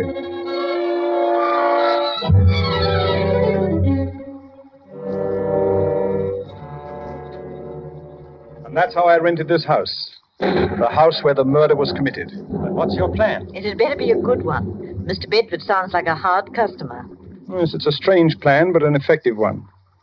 I saw Bedford frequently. Our acquaintance blossomed into a kind of friendship. An armed friendship, of course. He knew I was out to get him, and I wanted him to know that. He's vain, very vain, and this game intrigued him. I also learned he's a very superstitious. Tonight is the anniversary of the murder, and tonight Mr. Bedford dines with us at 8 o'clock. It's nearly 8 now. Now, this is the plan. You know May Wakefield, of course. Naturally, the Shakespearean actress. That's right. Now, during dinner, Miss Wakefield will enter the room in the precise likeness of Miss Ferguson, the murdered woman. We, of course, will pretend not to see her. We remain outwardly unconscious of her. Only Bedford will be aware of her presence. I believe Bedford will confess. But this is the anniversary. I'd imagine you'd keep away on this night. He's giddy with success. And also the fact that Roberta Stone, the famous writer, is here with us. Tweaks his vanity. He'll be here, and promptly. I don't like this. Well, this is just like one of your stories. Doesn't become you to be frightened. Well, I won't run away. Now, there's one more thing. During dinner, the electric lights will be switched off at the main, and candles will be lit. We must have the correct atmosphere. You understand now? You are not to see May Wakefield. She doesn't exist for us. Is that clear? Well, I'll look right through her. Oh, it gives me the creeps. Ha! That's Bedford. The appearance of John Bedford suddenly made the whole scene grimly real. He was a tall, well-built man in his late 30s, immaculately dressed and perfectly groomed. At first sight, his face seemed pleasant enough, but on closer scrutiny, his gray eyes were hard and cold. He looked all of us over with arrogance and superiority. I heartily wished I was elsewhere. This was one scene I had no desire to witness. After the introductions were over, we sat down to dinner. Is it still nasty outside, Mr. Bedford? Oh, getting worse. Looks like we're in for a few days of this. It's too bad. I was going to do some riding tomorrow. The soup is excellent. Oh, yes, indeed. Your cook should be congratulated, sir. The soup is a masterpiece. Poor Alice. She's been my cook for 20 years, but she's given me notice. Absolutely refuses to stay here. Says this house is haunted. Roberta, you might make an interesting story for you. You might speak to her. Oh, really? Alice swears that she's seen the figure of an elderly lady with finger marks on her throat walking about the house. Come now, Sir William. This is too good. Such an obvious attempt to frighten me. Sir William is convinced that I murdered my aunt. But please, Sir William, a little more subtlety. Surely I deserve it, huh? Perhaps the cook did see the figure. It might interest you to know, Mr. Bedford, that I don't believe in ghosts. And I'm sure my cook never saw this elderly figure. It's all in her mind. I am afraid your little attempt didn't work, sir, but I must admit your graceful admission of its failure. Yes, I suppose I'd better give up, shouldn't I? Oh, no, never give up. If at first you don't succeed, you know. Do you live very far from here, Mr. Bedford? Thank you, Miss Stone. There's really no need to change the topic. I hope you find this game as amusing as I do. I'm sorry, Mr. Bedford, but this isn't my idea of pleasant dinner conversation. Well, we'll talk of pleasant things then, eh? I saw a very exciting play last night. Excuse me a moment. It's really fearfully hot in here. Do you mind if we get a little air, sir? Oh, I'm sorry. It is rather warm. Lane, open the windows, please. Yes, sir. What terrible weather. I don't know how we'll ever get home. It's a bad month of the year. I had intended to go to the Riviera for the season, but you... Lane, what on earth is wrong with the lights? I don't know, sir. Well, don't stand there. Light the candles. We can't sit here in the darkness. And get the chauffeur. He knows something about the electric lights. I'll call the chauffeur right away, sir. Yes, I'm terribly sorry about this. We've had trouble with the wiring before. The chauffeur will have it fixed in a few minutes. Now, let's go on with our dinner. This is one of your tricks, Sir William. Have some more wine, Mr. Bedford. Thank you. It was a tense and terrible moment. I looked at Roberta. She was pale and frightened. Bedford, for all his poise, was uneasy. He didn't know whether Sir William was planning anything or whether this was really an accident. My heart was pounding away and my palms were wet with perspiration. Only Sir William appeared cool. There was not a trace of emotion in his face. Oh, Mr. Bedford, you were saying about visiting the Riviera. It's quite a change from England at this time of year. Well, I suppose I'll make the trip next month, but I can't... What's the matter, Mr. Bedford? Nothing at all. I wish we could have some lights, rather difficult to see. Yes, I'm terribly sorry it just had to happen just at dinner. Have a little more wine, Mr. Bedford. Oh, yes, thank you. The figure of a woman had entered the room. She had come in silently, like a ghost. We all saw her, but not one of us moved or made a sign of recognition. In the dim candlelight, she looked ghostly and unreal. Bedford looked at all of us to see if we had also seen the figure before his eyes. But we ate our dinner grimly. He looked again, then shook his head and gulped more wine. Don't any of you see anything. See what, Mr. Bedford? There's another one of your tricks. Can't any of you see her? What's got into you, Bedford? It's my aunt. My aunt. Your aunt's dead, Mr. Bedford. You're not seeing ghosts, I hope. Maybe I had to. She's coming toward me. Now, calm yourself. I've never seen you like this. There's no one else here. Do you see anyone, Roberta? No. No, Sir William. I don't either. Let me out of here. I can't make you out, Bedford. There's no one here. My nephew, you're not wearing gloves today, John. She's real. Can't any of you see her? Can't you hear her? What's come over you, Bedford? I'm leaving here. She's at the door. She won't let me out. I'm an old woman. Money is no good for me. I'm lonely, John. I'm lonely. Let me by, Aunt Martha, out of my way. There's no one in your way, Bedford. Please sit down. Get away from that door. I'll murder you again. You hear that, Mother? I'll murder you again, you old witch. I'll murder you again. Got him. All right. Switch on the lights. I'll murder you again. Officer Graham, arrest him. You heard the confession. Put the handcuffs on him. Oh, I've never seen anything so horrible. Let me out. Well, Bedford, it seems that I've finally caught up with you. I'll kill her again. I'll kill her again. That wasn't your aunt. It was Miss Wakefield, the actress. I'll kill her again. I'll kill her again. Take him away, Graham. He's in a state of shock.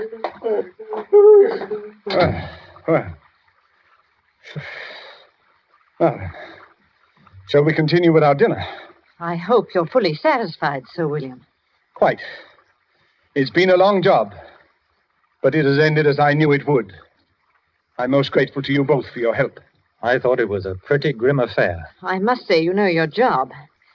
May Wakefield certainly knew hers. That was the finest piece of acting I've ever seen. Yes. Her makeup was incredibly good. I must congratulate her. She's probably gone to her room. Oh, Elaine. Yes, sir. Please call Miss Wakefield. Miss Wakefield, sir? Yes, the lady who's been assisting us this evening. I haven't seen her, sir. But I look for her, sir. Yes, we'll tell her to come down and join us. We have a fine dinner waiting for her. Oh, excuse me, sir. But this telegram came a little while ago. I didn't want to disturb you during dinner. Let me have it.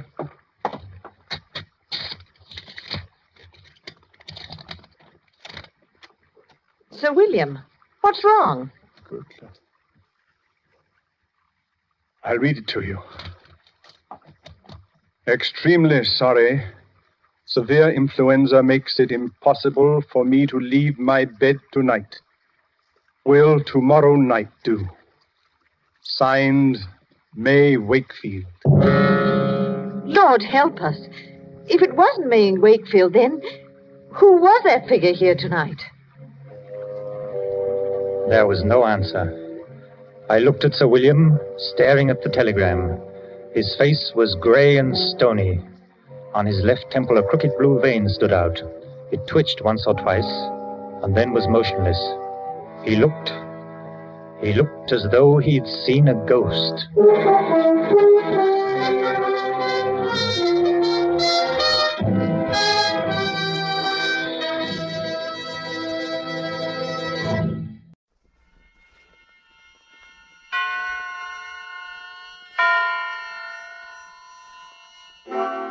Suspense. Tonight, The Man Who Knew How, starring Charles Lawton. Suspense is presented for your enjoyment by Roma Wines. That's R-O-M-A, Roma Wines. Those excellent California wines that can add so much pleasantness to the way you live, to your happiness in entertaining guests, to your enjoyment of everyday meals. Yes, right now a glassful would be very pleasant, as Roma Wines bring you Suspense. This is the Man in Black, here for the Roma Wine Company of Fresno, California, to introduce this weekly half hour of Suspense. Tonight from Hollywood, Roma Wines bring you as star Mr. Charles Lawton. And so with Dorothy L. Sayers' intriguing story of The Man Who Knew How, and with the performance of Charles Lawton as Mr. Pender, a law-abiding citizen of suburban London, we again hope to keep you in suspense.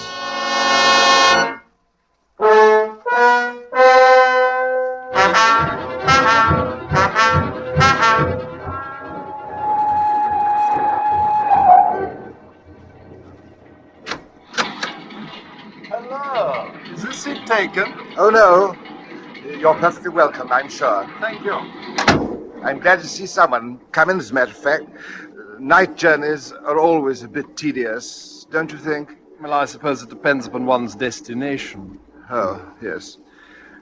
Would you like a book to read? I've a copy of Hangman's Holiday here. I found it extremely Thank you very diverting. much. I never read detective stories. They're so inadequate, don't you think so? Well, most of them are rather lacking in characterization and human interest. But on a railway journey, one really has to Well, do I some- wasn't speaking of the characters so much. I meant the crimes. Bungled, you know. Oh, but I don't agree with you All there. these penny dreadful murderers are so incompetent, they bore me. Oh, I say, I think you're quite wrong. The criminals in books are usually a good deal more imaginative and ingenious than murderers in real life. Then the murderers who are found out in real life, yes. Well, even some of those did pretty well before they got pinched. Crippen, for instance. Don't you remember Dr. Crippen? Oh, yes, of course. You know, Crippen need never have been caught if he hadn't lost his head and run off to America. Well, that's the point, you see. He did lose his head. Very good. Yes. No, he bungled the whole business. It could be so simple. Now, just for argument, if you were going to commit a murder, what weapon or means would you choose? Me? Well, let's see. I've never really given it much thought to actually. I know. Yes, I should use a sandbag. A sandbag? Yes, it's worked very successfully in 2 stories I've read recently. Oh, Sam. Oh, yes. Pardon me, I didn't mean to be rude, but the clumsiness of it all, the elaboration, the lies, the paraphernalia, the alibis, absolutely unnecessary. Oh, no, come. You can't expect committing a murder and getting away with it to be as simple as shelling peas. Oh, you think that, do you? Well, you're mistaken, sir. It can be quite simple. Oh, well, if it's so easy, how would you set about committing a murder? I? Oh, well, that's different. I shouldn't have to think twice about it. You see, I know how.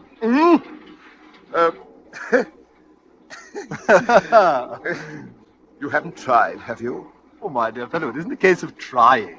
There's nothing tentative about my method. Well, what is this wonderful method? Oh, you don't expect me to tell you, do you? Well, I'd never think of murdering anybody. Oh, yes, you would if you really believed it was safe. We've all of us got a nice little murder locked up inside, just waiting for a chance to come out.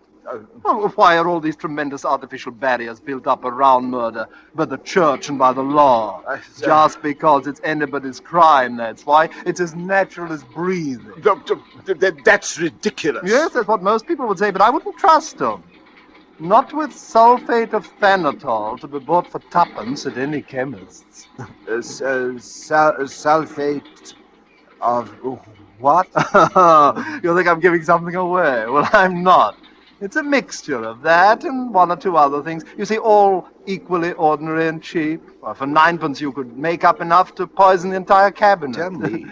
Of course, it wouldn't do to polish off so many at one time. Might look queer if they all died simultaneously in their baths. Why in their baths? Well, that's the way it would take them. It's not the mixture alone that does the trick. You see, it needs hot water to make the stuff take effect. Just a hot bath, any time from a few hours to a few days after administration. It's quite a simple chemical reaction. It couldn't possibly be detected by analysis. It would just look like heart failure. I've never heard of such a thing. You know, it's very odd how often one seems to read of people being found dead in the bathtub. Have you noticed? No. But look here. If nobody is fit to be trusted with this potent formula... I'm not to be trusted either. Exactly. Well, that's true, but it's past praying for now. I know the thing, and I can't unknow it. Unfortunate, perhaps, but there it is. Huh. Are we slowing down? Yes, this is Rugby. Rugby already, dear me. I must get out here. I have a little business to do at Rugby. I'm most indebted to you, sir. I've been quite entertained with your secret formula. Thank you. Just a moment. What did you say was the name of that stuff? Sulfate of... Now, look here. If I were you, my dear sir, I'd just put it out of my head and forget it. Now, there's a good fellow. Forget it. Yes, yes, that would be better. I will try to forget it.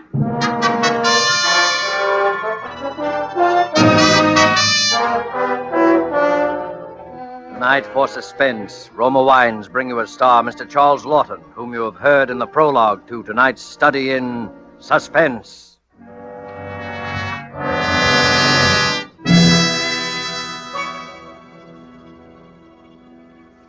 Far to the south of us is our good neighbor country, Ecuador.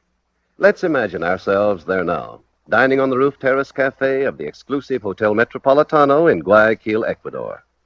Near us, an American has just complimented his hosts on the magnificent dinner, to which his host quickly responds, "Ah, yes, it is true that our foods are famous. But from your land comes a rare delicacy also. It is this superb wine, so excellent that we in Ecuador import it from your United States. My friend, I drink to you in your own delicious Roma wine." Our Ecuadorian friend is right, for Roma wine's superb quality has won such favor in many far places that they import it, enjoy it as a rare luxury. But not so here in America. Here, millions know and enjoy Roma wines as an inexpensive, everyday delight, at meal times and when entertaining. So many, in fact, that Roma is America's largest selling wine. With no high import duties to pay nor expensive shipping costs, you enjoy these distinguished wines for only pennies a glass. Ask for Roma wines, which bring you old-world winemaking skill, plus Roma's own modern controls and testing. That's R-O-M-A, Roma Wines, America's largest selling wine, made in California for enjoyment throughout the world. And now it is with pleasure that we bring back to our soundstage Charles Lawton in The Man Who Knew How, a tale well calculated to keep you in suspense.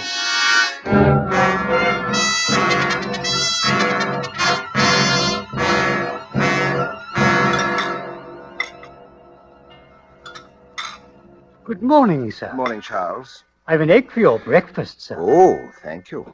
They're quite scarce now, you know. Yes, I know. Will you have your tea now, sir? Yes, please. Anything in the post, Charles? Only a note from your tailor, sir. He'd be pleased to have you come in for a fitting at 1 on Tuesday next. Oh, very well. Charles, what's the backstairs gossip in the neighborhood, Charles? Oh, nothing much, sir. Mr. Skimmings, the old gentleman in number 11, had a falling out with his nephew and has drawn up a new will, they say. Oh, really? Yes. He's left everything to his housekeeper, Mrs. Digby. Well, she's been with him nearly 20 years. That reminds me, Charles. I should draw up my will, you know, one of these days. Charles, I shan't forget you. You've been more than loyal to me, Charles. Oh, thank you, sir. Charles? Yes, sir? Charles, has it ever occurred to you that an unusually large number of people die in bathtubs? In a bathtub, sir? Yes. You know, they seem to have a heart attack while in their bath, and they never come out of it. It's a common occurrence, I dare say, sir. There was one in the paper like that this morning. There was? Yes, sir. Right on the front page it was. That's how I happened to notice. Here, it's this account, sir. Oh, wealthy manufacturer dies in bath. Mr. Brittleseed was, sir, of the Brittleseed's Engineering Works at Rugby. Rugby? Did you know him, sir? No, I didn't know him. I believe the paper says his wife found the poor man. Heart failure. That's a very peculiar coincidence. What, sir? I was just thinking, Charles. I met a man on the train down from Carlisle last night. He got off at Rugby. He said he had a bit of business there. I wonder what his business was.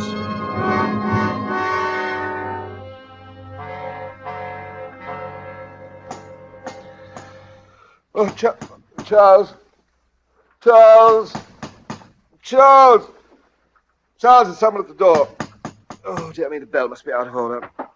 Charles! Where is that other slipper? Damn me. Charles! All right.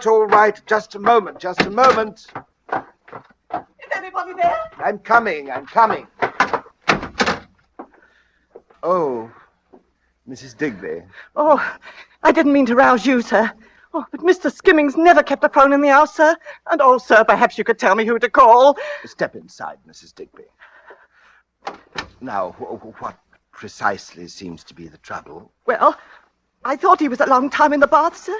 But I never dreamed. Oh, dear me, has Mr. Skimmings been taken ill? Is that what the matter? Worse than ill, sir.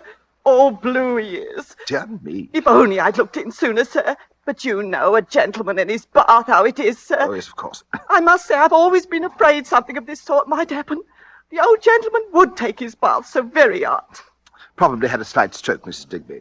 I dare say the doctor will be able to bring him round. Not likely, sir. From the look of him, he's been dead for some time, sir.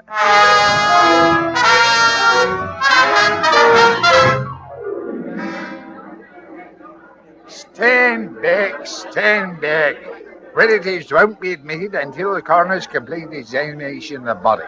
Hello. Would you have a look at this card, please, officer? Who did you want to see in there, sir? Mrs. Digby. You'll find her in the library, giving testimony, most likely. Ah, yes, they've discovered the will, I imagine. I don't know nothing about that, sir. Well, I'll just run in and have a look round, eh? Officer! Yes, sir? Who was that man who just went into Mr. Skimmings' house? Search me. Why did you let him in? He persuaded me, like. Do you realize, officer, what you may have done? Of course, officer, I have no right to say it. But that man may have gone in there to destroy evidence. What evidence? Oh, I get it. You're one of them there sensation seekers, barking at the wrong team, my lord. There ain't no murder case here. The old bloke died of heart failure. Yes, I know. While taking a hot bath. Well, it happens every day. 5 or 6 cases right round this neighborhood in the past month alone. I've been keeping track of them, officer. Did you know that in every single one of these cases, the persons who died left quite a lot of money? I wouldn't be surprised, sir. This is a wealthy neighborhood. All right, then that's my number, Mrs. Digby. Keep me informed of any unusual developments, huh? I will that, sir. There he is, officer. There he is. That's the man, all right. What man's that, sir? Well, hello. We meet again. Yes. I rather imagined we would. Did you know the old gentleman, Mr. Skimmings? Only to speak to on the street. Oh, then you live near here, eh? Oh, yes. 4th house down. I'm just going back. Mind if I walk along? Oh, no, of course not. Odd our meeting again like this, isn't it? Most peculiar. Do you live in these parts, too? I? Oh, no. I was only here on a little matter of business. Yes. Last time we met, you had a business at Rugby. Yes, so I had. Well, my business takes me all over the country. I never know where I may be wanted next. It was while you were at Rugby that silly old Brittlesey was found dead in his bath, wasn't it? Why, yeah, there's a funny thing coincidence. He left all his money to his wife, I believe. She's a rich woman now. Good-looking girl, a lot younger than he was. This is my gate. Oh, already? Will you come in and have a drink? Why, yes, thanks. I should like to very much. I trust your wife won't object to this intrusion. I have no wife. Oh, bachelor's quarters. Yes. I do myself quite well, under the circumstances. Oh, you're right. This is capital. Would you give me your hat? Oh, thank you. I think my man has gone off to bed, but I dare say we can manage. It's this way, please. Oh, that fire looks good. Would you take soda? Yes, please. It is remarkable how many people have been found dead in their baths lately, isn't it? You think it's remarkable, huh? Well, I suppose... I don't know, perhaps it is. I suppose I've been taking more notice on account of that conversation we had on the train. You know, it is a curious thing how, when once your attention is attracted to any particular set of circumstances, that set of circumstances seems to haunt you. True. Let us say, for instance, that you get appendicitis. Now, immediately the newspapers are filled with paragraphs about people who have died of or recovered from appendicitis. True. Uh-huh. You see it mentioned in all the magazines. You discover that many of your friends and acquaintances have had appendicitis. The thing seems rather to pursue you. Yes, that's exactly how it is. And all these bathtub deaths, the sequence of events is the same in each case. The hot bath, the discovery of the body, the inquest, and the medical opinion, always the same, death due to heart failure following immersion in hot water. Yes. It just makes me wonder, you know how one does, foolishly, whether anybody else had happened to hit on that drug you mentioned. What was the name of it? Oh, I shouldn't think so. I fancy I'm the only person who knows about that. You a chemist? Oh, I'm a bit of everything. Sort of a general utility man, huh? I do a good bit of studying on my own, too. You see, well, I see you've some very interesting books here. Yes, I collect modern first editions. May I see that green volume there? Oh, of course, certainly. I'll fetch it down. It's a Henri James. It's quite a bargain, really. Here we are. Oh. Charming book. Yes, indeed. Well, it's a very interesting hobby. Yes. E. Pender, is that your name, Pender? Yes, it's Everett Pender. You have the advantage of me now, sir. Huh? Oh, well, I'm one of the great Smith clan, yes, and work for my bread. Here's your drink. You're retired, I suppose. Huh? Yes, thank you. Yes, only recently. I was in a bank until I came into this bit of money. Well, you're one of the lucky ones, not married, comfortably fixed. Yes, I dare say you won't be needing any sulfate of xanthic. No, I didn't quite. Any useful drugs in the near future? No. I shan't be coming to you for assistance yet a while. Besides, how should I find you if I wanted you? Oh, you wouldn't need to find me. I should find you. Never any difficulty about that. Well, I'd best be getting on. No, don't get up. I'll find my hat. Thank you for your hospitality. I don't expect we should meet again, but we may, of course. Things work out so queerly sometimes, don't they? Yes. Don't they? Good night, Mr. Smith. Good night.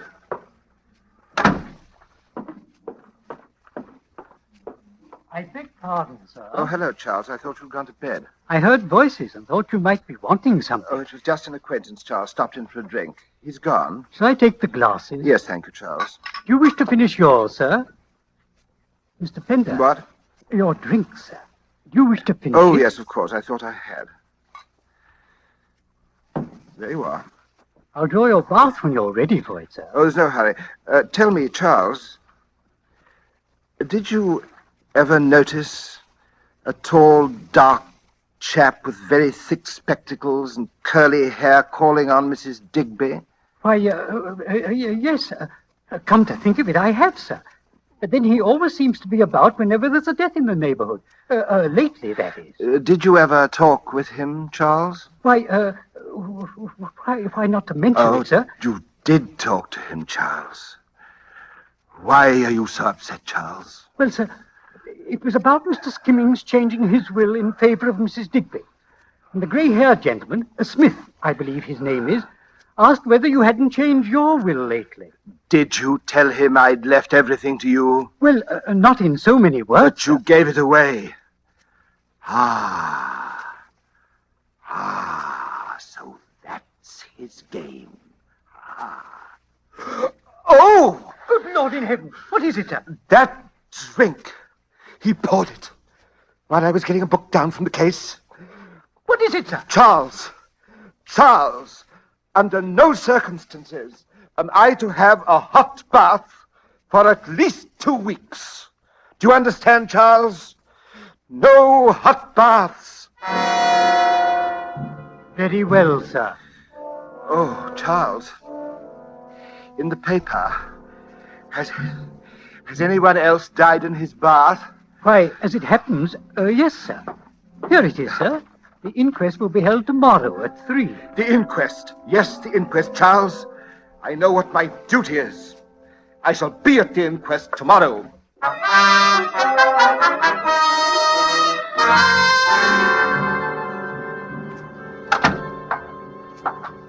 Good afternoon, sir. Hello, Charles. I was not expecting you home for a bit, sir. You didn't stay long at the inquest. I wasn't interested in the inquest, Charles. I went to the inquest only to see if a certain man would be there, and he was there, Charles. He was there as I expected. Yes, sir. The afternoon papers come. There is still another of those bath deaths. Another? Oh, yes. Yes. And they will go on and on unless somebody stops them. Charles, where was this one? In Launceston Place, sir. A young woman this time. It's the most... No, Charles, no. I'm going out again, Charles. I have some business to attend to. Over in Launceston Place, as a matter of fact. Goodbye, Charles.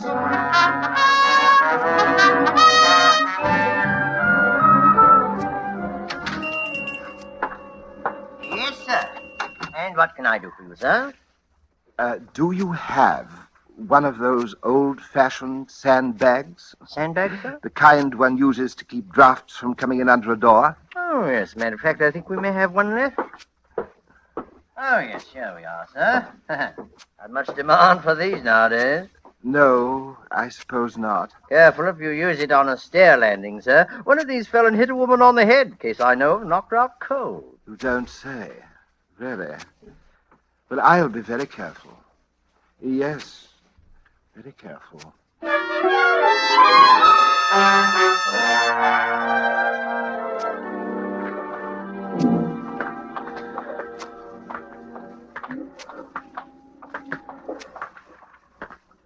Hello. Bobby, have you got a light there? Right, sir. Here you are. Well, thank you. Would you like a cigar to smoke later on? Thank you, sir. By the way, sir, there's a bloke following you. I don't know whether you noticed. Yes, I noticed. Let him alone, Bobby. I'm going to have some sport with him. Right, you are, sir. Good night. Good night.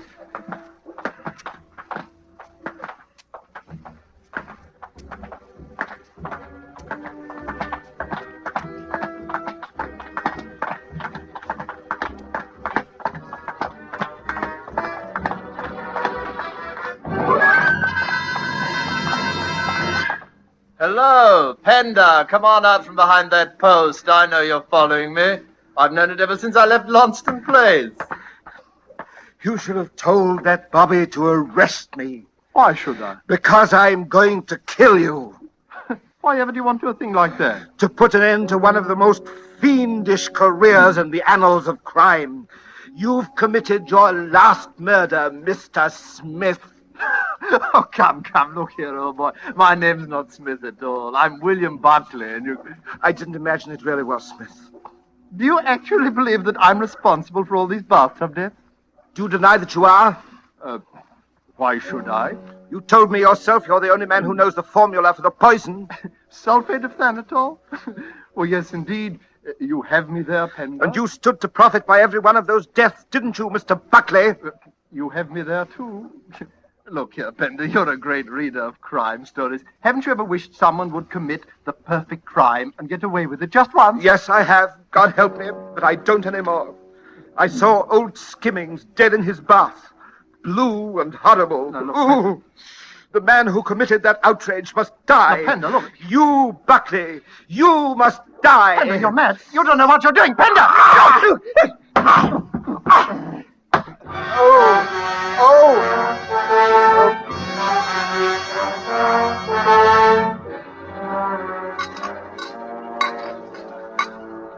Well, Mr. Pender, what will you have, sir? Double brandy, if you please, miss. Warding off a cold, eh? Yes, that's... You don't look at all well, if I may say so, sir.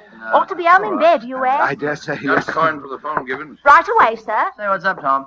Promise not to beat me to the phone, and I'll tell you. Oh, if it's interesting like murder, my paper wouldn't print it anyway. What is it? Bill Buckley, of all people. No. Gone to an inquest. Some woman died in her bath.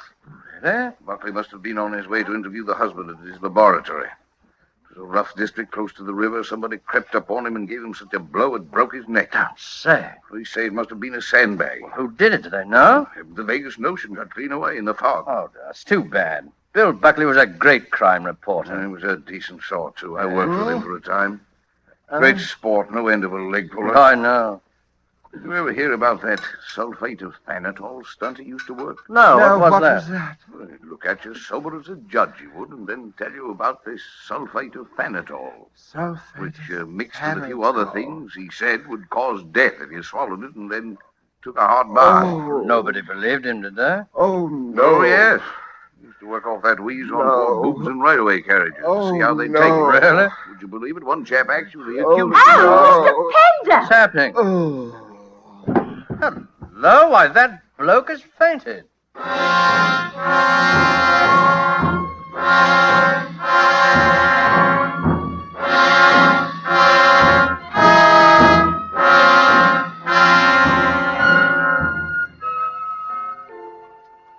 How's the old boy feeling now, Charles? Much better, sir. He caught a bit of a chill out in the fog, I think. I put him to soak in a hot bath. That ought to do the trick. Well, if there's nothing more we can do. Mr. Pender wants me to thank you for bringing him home, gentlemen. There's nothing, really. Well, good night. Good night, gentlemen.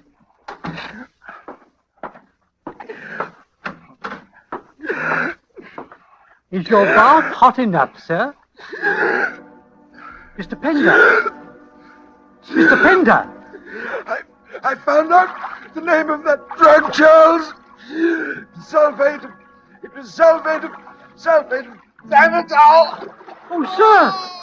Mr. Pender! Mr. Pender! He's dead.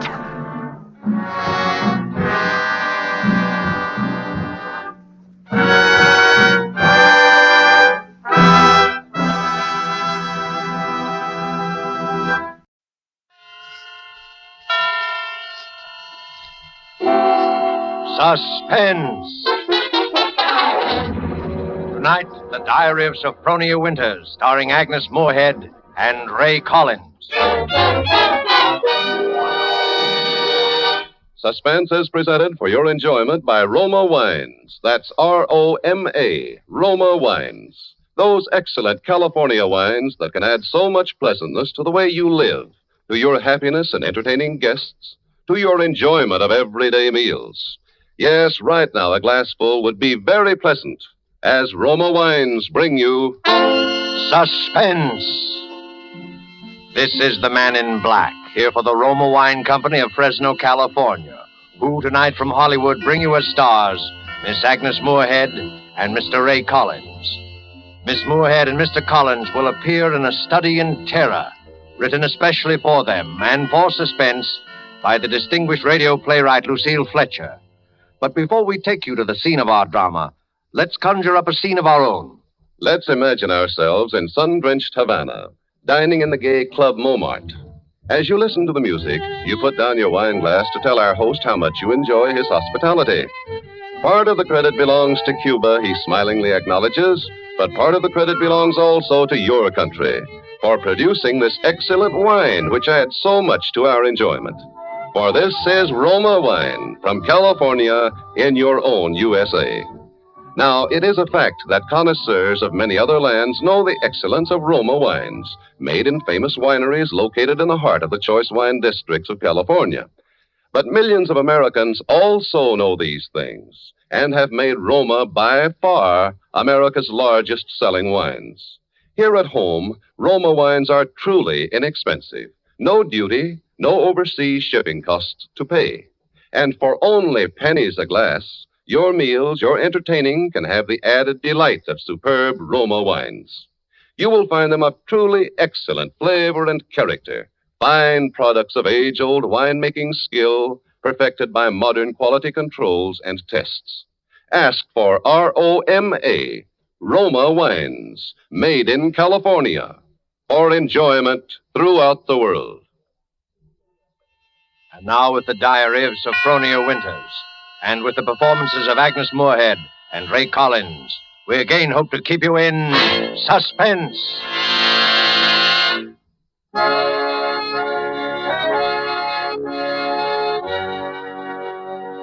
February 1st, St. Petersburg, Florida. I, Sophronia Winters, have hereby begun this diary because on this date I feel for the first time that I've begun to live. Diaries are no good unless one has thrilling experiences. For 40 years, I've never had what could really be called a thrilling experience, but Papa's death has changed everything. Here I am in beautiful St. Petersburg with everything to start life anew, money in my purse, 2 suitcases full of new clothes, and a gorgeous new permanent wave. And Florida is really the land of romance. It doesn't matter whether you're 17 or 70. There are parties and dances and bingo games and flirtations for all. My landlady, in fact, tells me that people often become engaged and even married to perfect strangers overnight. I'm still shy, of course, but just the same, it's such fun and so thrilling to think one's fate may be just around the corner. February 3rd. Oh, diary, it is beginning. This morning when I came out of my lodging house to go down to the beach, I noticed a man, a thrilling-looking man, sitting across the street on a bench. It was just as though he were waiting for me, because when I came out, he sort of started up as though he knew me. Of course, I didn't speak first, but I knew the minute I started down the street that he was following me. Well, I got to the beach and sat down with my magazines, and suddenly there he was, strolling toward me with a broad smile. Well, sitting out here all by your lonesome? Oh, yes, I am. Been down here at St. Pete long? Oh, just 3 days. 3 days? That's a long time. It's a wonder I didn't spot you before. Mr. Johnson's the name, Johnson. Hiram Johnson. I came from Green Harbor, Maine. Run a big hotel up there summers. Well, that's my whole history in a nutshell. Oh, my name's Sophronia Winters. Sophronia? Yes. Well, you know, that's quite a coincidence. My sister-in-law's name was Sophronia. Oh. Sophronia Johnson. You ever heard of her? She looked quite a bit like you, too. Sophronia Johnson? Mm-hmm. No, I'm afraid I haven't. Who was she? Someone very famous? I'm so ignorant about these Well, things. that's all right. Say, look at that sun, will you? I'd say it was pretty nearly time for lunch. You know, Sophronia, it's kind of mysterious, us finding that 9-point starfish on the beach together. My sister-in-law, Sophronia, used to collect 9-point starfishes. To think your name's Sophronia. You find a 9-point starfish with me. Well, it kind of draws us together, huh? Diary, darling, he is wonderful. Strong, kind, warm-hearted, so generous. I feel as though I knew him completely, as though I'd known him all my life. What's the good of waiting, Sophronia? I've got to be back at the hotel in a week. We may never see each other again. Oh, Hiram, don't say that. I couldn't bear Then it. let's do it right away, tomorrow. There's a parson out on Coral Avenue who'll do the job for us. We can take a nice moonlight drive out to the alligator farm. Afterward, have a nice shore dinner. Then climb on board the Orange Blossom tomorrow night from Maine. Maine. Oh, it's all so wild, so mad, so thrilling. But what would your family think? Wouldn't they be shocked? Oh, my family's all dead. I'm my own boss. I'd have to help you run that big hotel. I wonder whether I could do it, meeting all those people. Oh, don't worry about that. Just think of Maine. The big, dark pine woods, the sand, the bay. The two of us alone together. The two of us, alone together.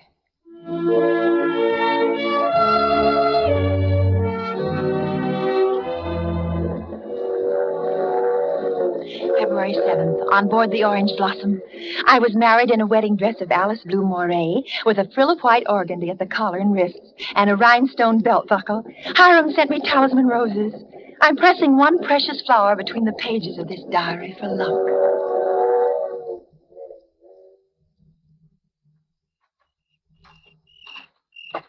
We'll see it beyond this bend in a couple of minutes. Bags heavy? No, not particularly, dearest. Oh, I can't get over that taxi man at the station. Imagine his insolence, saying he didn't want to drive. There's the place. Oh, wait a minute. I don't want to look until I put down these bags. Now, where? There. Through those big pines. Oh. It is big, isn't it? 125 rooms. So many fire escapes and balconies and porches and towers. I stayed in a hotel like that once, years ago, with Papa. It was very fashionable and... My grandfather built that place 50 years ago. It hasn't been changed much since. No. Of course you put in modern plumbing. Not yet. Well, here we are. Walk in. What's that? Just a foghorn out in the bay. Fog? We get it almost every night in this kind of weather. What are you locking the gate for? Why not? There's nobody coming in after us. Or going out again for a while. But I thought you said the hotel... The hotel's empty. Empty?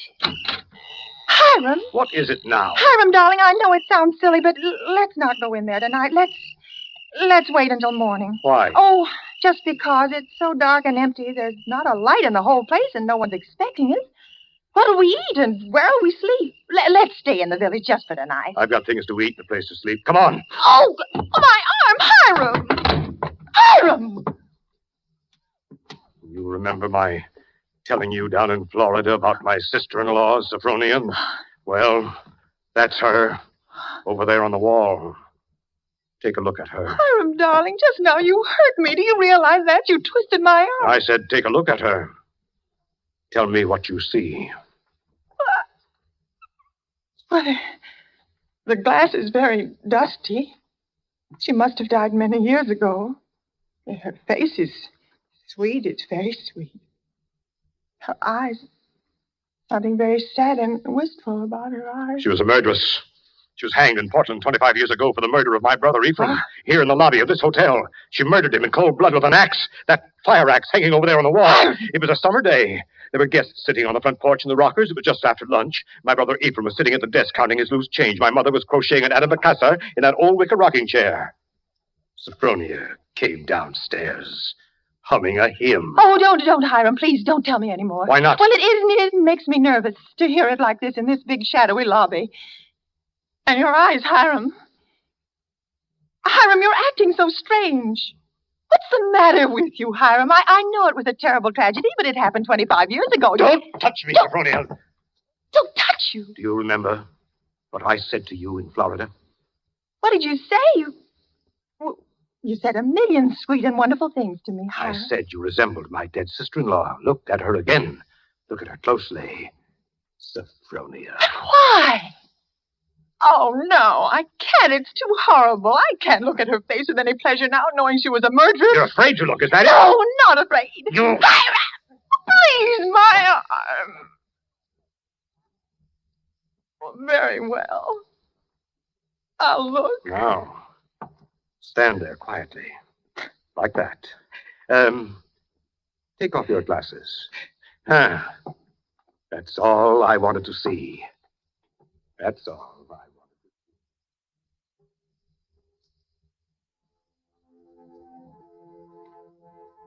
February 12th, Green Harbor Hotel, Maine.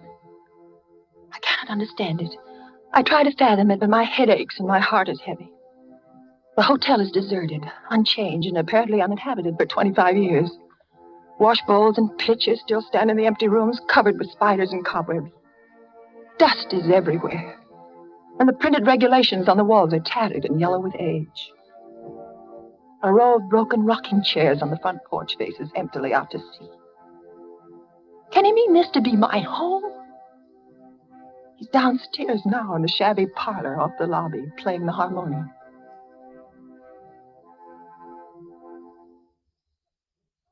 Sophronia? Yes? Yes, Hiram? Sleeping? No, dear.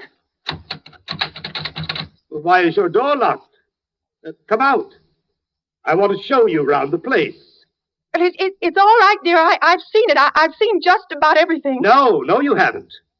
You haven't seen the grounds at all. The grounds? But Hiram, it's after midnight. I want to show you where my sister-in-law, Sophronia, is buried. Well, now, not tonight, dear. Please, it's so late and I have a headache. Open the door, Sophronia. I want you to come now. No, I shan't. Now go away and let me alone. I won't. It's no use carrying on like that.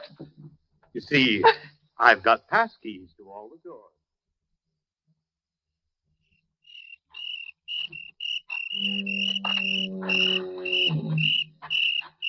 And beyond, where those 4 birches are standing, is where my sister-in-law, Sophronia, was laid away 25 years ago. It was the biggest funeral in the neighborhood. Folks crowded outside the gate with the dozens trying to get a look, but we wouldn't let them. Buried her ourselves, without a service, out here by herself on the grounds. Ephraim is buried in town, but not Sophronia. I had a feeling that I'd have to keep an eye on her even then. Keep an eye on her? Oh, I knew she was one of those restless sleepers who wouldn't stay quiet in her own grave. I knew before the year was out she'd find some way to start roaming around, hunting for mischief again. She was a young she-devil to the core, Sophronia. They could hang her till doomsday, and it wouldn't do any good. You mean you think she haunts this hotel? No, not this hotel. She never had any use for it, dead or alive. No, she makes for the warmer climates. She was always a cold-blooded little fish, freezing and shivering all the time. It's places like California and Texas. And Florida she makes for. Florida? Yeah, that's one of her favorite haunts. Particularly around St. Pete. She likes the flowers and the sun. And the romance. Hiram, I feel cold. Do you mind if I go inside now? Just a minute. I haven't explained everything. You think I'm crazy, I guess. Crazy. But I'm a lot smarter than some people give me credit for. Because, you see, I have found her. Now. 3 times. Do you, see that grove of birches over there? Under every one of them's a grave. I've found her wandering the earth in disguise 3 times. And I've killed her 3 times. And it still doesn't do any good. She's still restless. You mean you've killed 3 different women? So now I keep another grave to remind her. It's waiting now. Would you like to see it, Sophronia? No, Hiram, no, please. Are you afraid to see it, Sophronia? Hiram, you don't mean to say that you think just because my name happens to be Sophronia and that I look a little like... Think what, Sophronia? Nothing.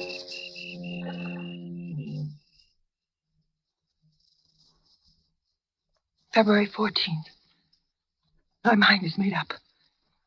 I've made a terrible mistake. I must get away from this place. I must get away from Hiram as quickly as I can.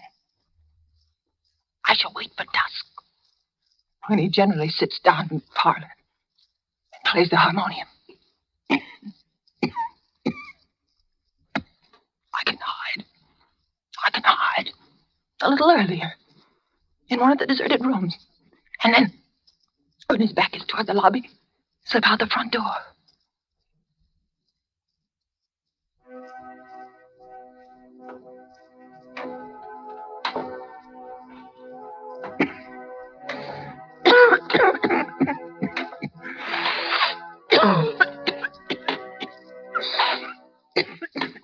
Sophronia!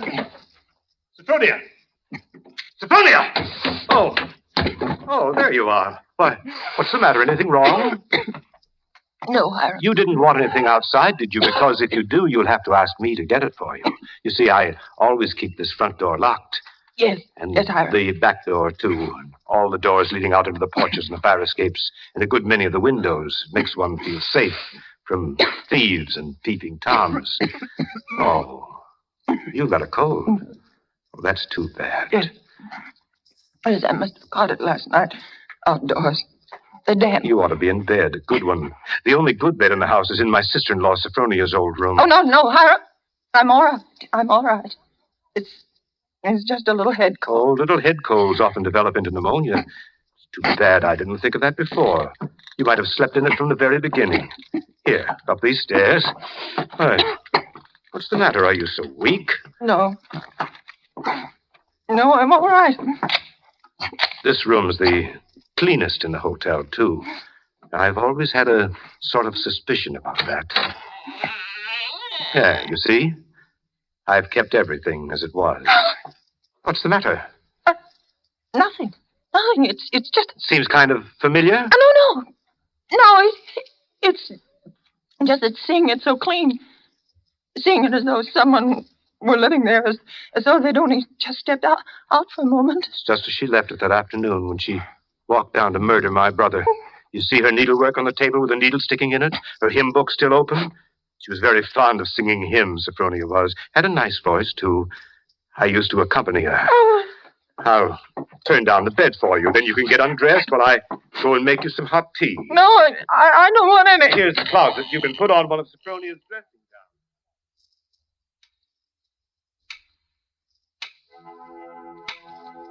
gowns. Diary, I'm beside myself. I shall go mad. 2 hours have passed since he locked the door on me. Night has fallen. I'm alone. Alone in this horrible room with its hideous little mementos of death. I'm sitting here at her little wicker table, trying to be calm, trying to write this. Somehow, when one writes about a thing, it doesn't appear so real. My hand is just brushed against her needlework, her hymn book. I can't bear having them near me. I must get them out of my sight anywhere in that closet or bureau drawer. Ready for your tea? No. Yes, Hiram. Oh, why aren't you in bed? You'll take worse cold, you know. Well, I'll get in bed in a minute. First, brushing up on your needlework again. My needlework? You've got it in your hand. Have I? Oh, yes, so I have. Oh, but I wasn't working on it, Hiram. I swear I wasn't. I've never done a stitch of needlework in my whole life. I don't know one embroidery stitch from another. Now, let me show you. Look. I don't even know how to hold the needle. Get into bed, Sophronia. You're feverish. Before we go on, Hiram, before you go on thinking, we've got to have an understanding. You've got to let me explain. I was born in 1892 in Kalamazoo, Michigan. My name is Sophronia, that's true, but they named lots of people Sophronia. I was named for my grandmother. She just died. Yeah. Oh, no, you've got to listen to me. I lived in Kalamazoo all my life. My father was vice president of the Kalamazoo First National Bank. Everybody in town knew him, and they know me. If you'd only just write a letter or send it, why, I'd never heard of Green Harbor my whole life. I never went anywhere. No. For almost 10 years, I stayed home day in and day out, nursing Papa. He had a stroke. I wasn't out of the house. It was a red brick house with green shutters.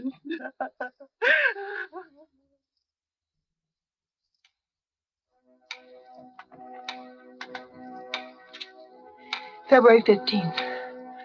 Now I live only from moment to moment, listening to each creak upon the stairs. Oh, my cold is growing worse. I've been in bed all day. It's night now. The foghorn has begun to blow again.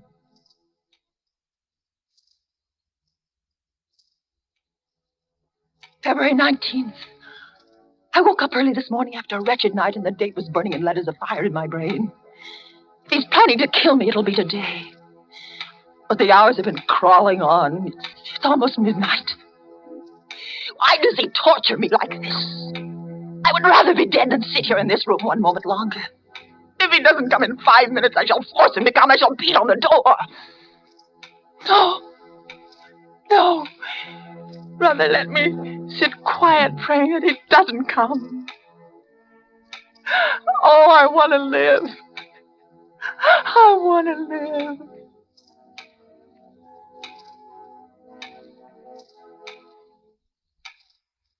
Sophronia! It's come. Sophronia, come downstairs. I want you to sing me a hymn. Sing. He never asked me to sing for him before. But she sang. I can't sing, dear. I told you that long ago. Did you? Well, I've forgotten. And besides, how can I come downstairs when my door's locked? It's unlocked. Try it. Unlocked? Oh, no. How could it? Oh, it is. It is, and I never knew it. I never knew it. Coming? Oh, you unlocked it sometime while I was just sitting. Why didn't I try a few more times? Sophronia! Yes. Yes, Hiram. I'm coming.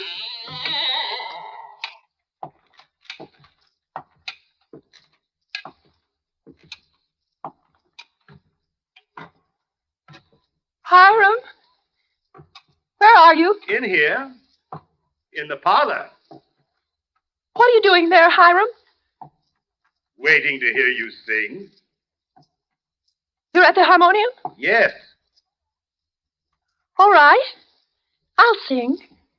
I haven't sung in years, but I might as well. I'll sing for you out here in the hall. My voice will carry better. It always did carry better in the hall, didn't it, Sophronia? So you remember that, too. Of course, you know both the front and back doors are locked. Yes, Hiram, dear. Shall I sing, too, Sophronia? Would you like me to sing along with you? If it pleases you, Hiram. Work, for the night is coming. Work in the morning sun. Work, for the night is coming. When man's work is done. Work while the daylight darkens. Work in the summer sun. Work, for the night is coming.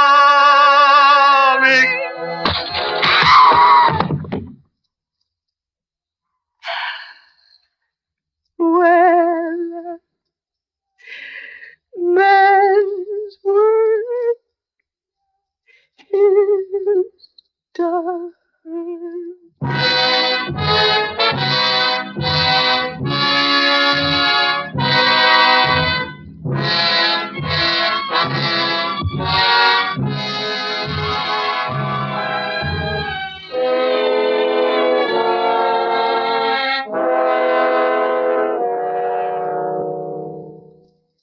There's only one more page. Shall I read it to you? Yes, go ahead. March 22nd. I've been sick, I think, for a very long time. The pages of my diary are blank, but I shall take you out again, poor diary, today and start you over again. No, I shall never look back at the other pages. I shall only write on and on about this nice, quiet place, so that no one reading this diary will ever know that I did it.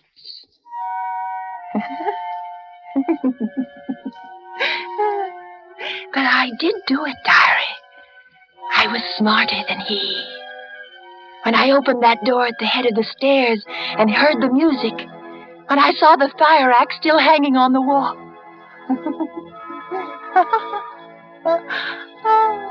I was so cautious, so terribly cautious. I tiptoed like a little mouse, even as I sang the hymn into that room where he was playing. If the reflection of that axe had so much as glimmered across the wood, if he had turned. But I was clever, so much cleverer than he. I kept on singing. And now I'm free. Free as a bird. I'm free, and he shall never catch me now. Not this time or ever again. Because he's dead.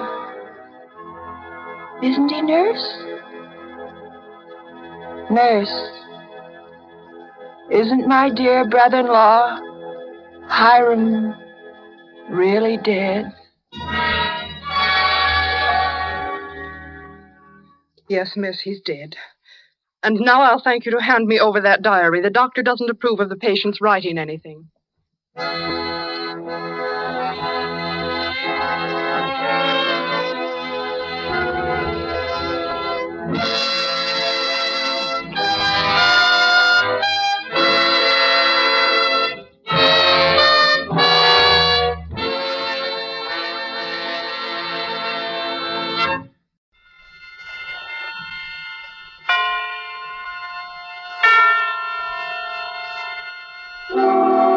Suspense. Tonight, Black Path of Fear, starring Brian Donlevy. Suspense is presented for your enjoyment by Roma Wines. That's R-O-M-A, Roma Wines. Those excellent California wines that can add so much pleasantness to the way you live, to your happiness and entertaining guests, to your enjoyment of everyday meals. Yes, right now a glassful would be very pleasant as Roma Wines bring you Suspense. This is the Man in Black, here for the Roma Wine Company of Fresno, California, who tonight from Hollywood bring you as star Mr. Brian Donlevy.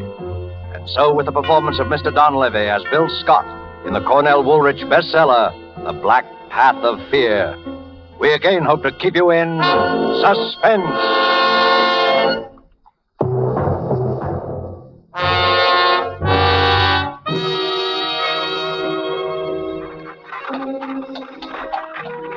It was our first day in Havana. We'd taken a hack, an open horse-drawn carriage, and spent the afternoon driving around to see the sights. She was always crazy about jade. So in Chinatown, we stopped in a little curiosity shop the driver steered us to. We bought a few gadgets there and started back towards the main part of the town. It was getting dark, and she snuggled up close to me in the carriage. And... It's been a wonderful day, Scotty. Yeah. I was scared at first. A couple of times I thought I saw him in the crowds there, Chinatown. I guess it was just my imagination. Sure it was. He wouldn't try any rough stuff this far from his home base. He may be a little Caesar around the nightclubs back in Florida, but here in Cuba, he's just another alien who'd better not get caught packing a rod. He said he'd get me if I ever left him, no matter where I went. Well, he sent us a radiogram wishing us luck. Yes, that's what worries me. He didn't say which kind of luck. Hey, what's this, driver? Hey, Sloppy Joe, senor. Big attraction of Havana. Of course. Sloppy Joe's. Want to go in, darling? Why not? We can only die once. So I paid the coachman, and we went into Sloppy Joe's. The place was jammed to the sidewalk line and so noisy you couldn't hear yourself think.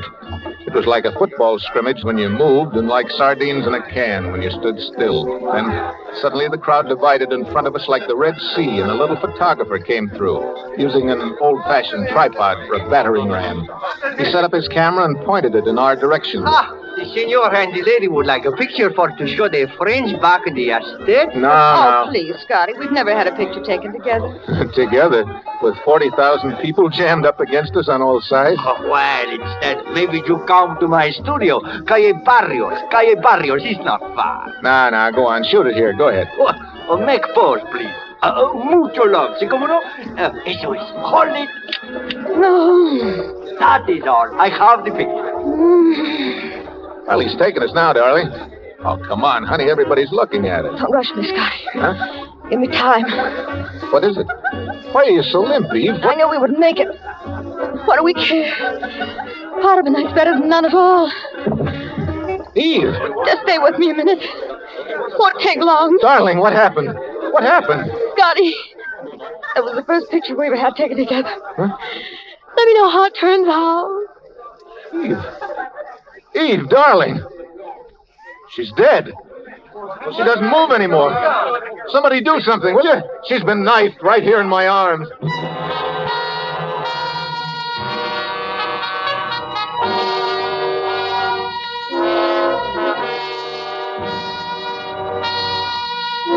Murder in Sloppy Joe's. Murder that is to start a man twisting and turning down the black path of fear. Brian Donlevy is our star this evening. You have heard him in the prologue to tonight's tale of Suspense.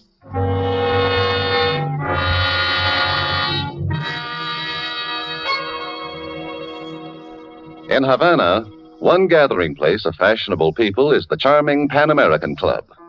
A dinner party is in progress, and a Cuban host has just risen to return a compliment which has been paid him by a guest from the United States. Lifting his glass, he says, "Thank you, my friends. Thank you also for telling us about the perfect climate and soil of California, from which come these delightful Roma wines. Now we can understand how such perfection is possible, such magnificent quality as we enjoy in Roma wines." Well, such praise of Roma wines in foreign lands can only mean that they are truly magnificent in quality. But remember, you here in the United States can enjoy these distinguished wines at remarkably low cost, only pennies a glass. Roma wines bring you a unique combination of California's perfect soil and climate, age-old winemaking skill, plus modern tests and controls, which make Roma so constant in quality, so uniformly fine. Discover for yourself the delightful flavor and goodness which have made Roma wines America's largest selling wines. Ask for ROMA, Roma wines, made in California for enjoyment throughout the world. And now it is with pleasure that we bring back to our soundstage Mr. Brian Donlevy, who, in the person of Bill Scott, continues his narrative of The Black Path of Fear. Tonight's tale of Suspense.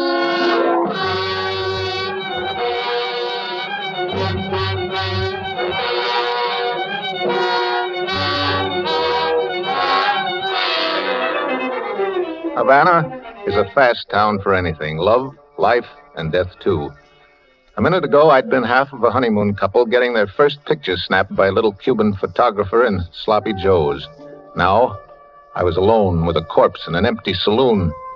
But that didn't go on for long either. There were cops there in half a minute, and finally a detective. This woman is dead. Yeah, I know. You were the man with her? I was the man with her. Your name? Scott, Bill Scott. Mr. Scott, how long have you been in Havana? 4 hours. You quarreled with this girl here in this bar? No.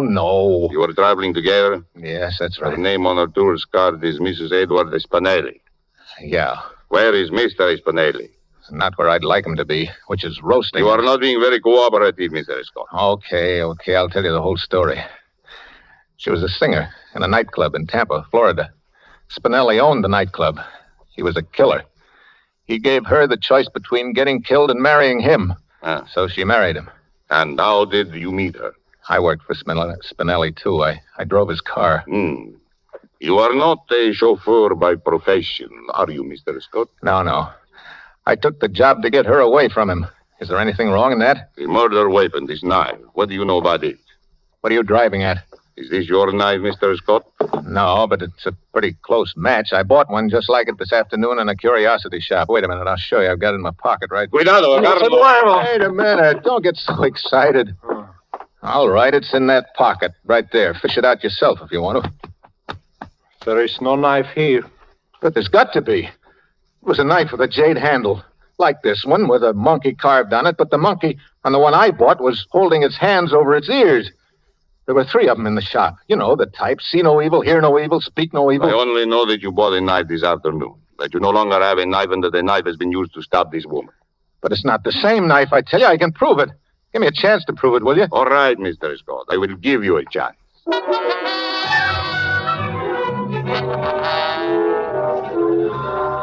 So we went back to the shop where I'd bought the knife, back to Chinatown. Inspector Acosta, that was the Cuban detective's name, questioned the old duck who sold it to me. You remember this man buying something in here this afternoon, Viejo? Yes. Gentleman buy knife. Ornamental knife. Knife with jade handle. Describe the jade handle. Jade handle have monkey. We know that. Describe the monkey. Pretty sure. Monkey hiding eyes. So, see no evil. You're crazy. What's the matter with you? What are you trying to do to me? I bought the one holding its ears. You know it. Eugene, this man's life may depend on what you are saying, but you are absolutely sure. Come by 3s. First one is sold to this gentleman. Other still got. Can show you. Can lie in your teeth. Listen, Acosta. So what if he shows you the set with that one missing? He's probably got 100 sets in the storeroom. Or only one set imported. Can show customs invoices. How did this man and this woman act when they came into the shop? Lady act scared. Very scared. I told you, she was afraid Spinelli was going to have her bumped off. Well, he did it.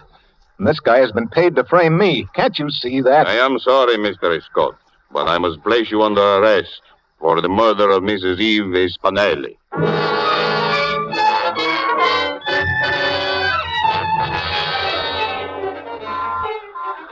As we threaded our way back through Chinatown in the police car, I thought the whole thing over. I came to a decision. The car fitted in the narrow lane like a cork in a bottle. If it should come to a halt in front of the door of a building... And finally it did. Just that. I bolted. They came after me fast. The door I ducked into opened into a pitch-black hallway. I groped around till I found a flight of stairs, and I started climbing. Up, raccoon! Go ahead and shoot! I ducked back in the shadows, turned the knob of the nearest door, and tossed my hat over at the foot of the roof ladder to make it look as if I'd lost it while climbing. I backed through the door into a room.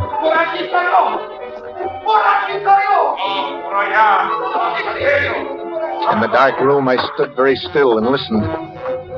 They were separating to case the roof along the block. I was safe for a few minutes anyway. Tried to figure out where I was. A dark room. I strained my eyes into the blackness. Then something cold and metallic found the side of my neck. It was the business edge of a knife, blade. A light snapped on. Bueno.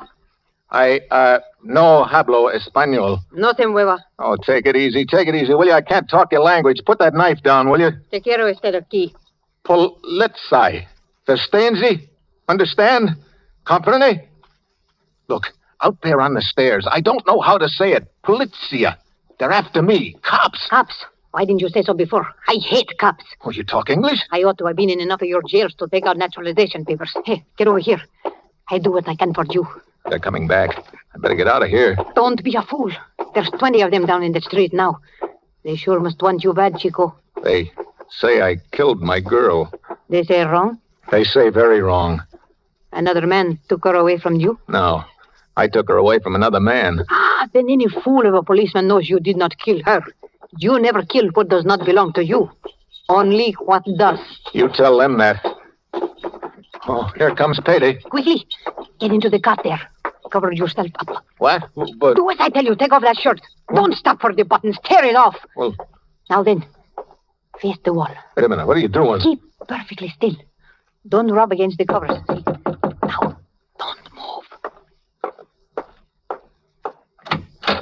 Dispense, señor. ¿Ha visto usted un hombre alto, macizo americano? No he visto a nadie. ¿Quién es ese? Mi hombre, mi marido. Llamémoslo. Está muy enfermo. Huela. ¿Huela? Sí, pero huela.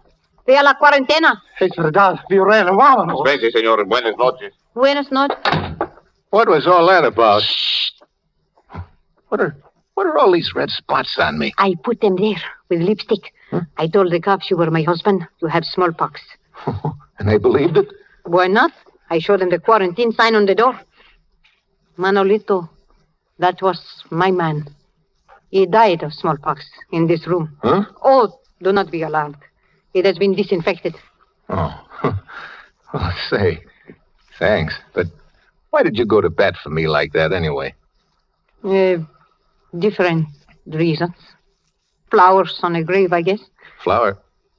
What do you mean? It's hard to explain. It's my way of doing something for somebody that's not around anymore, I guess.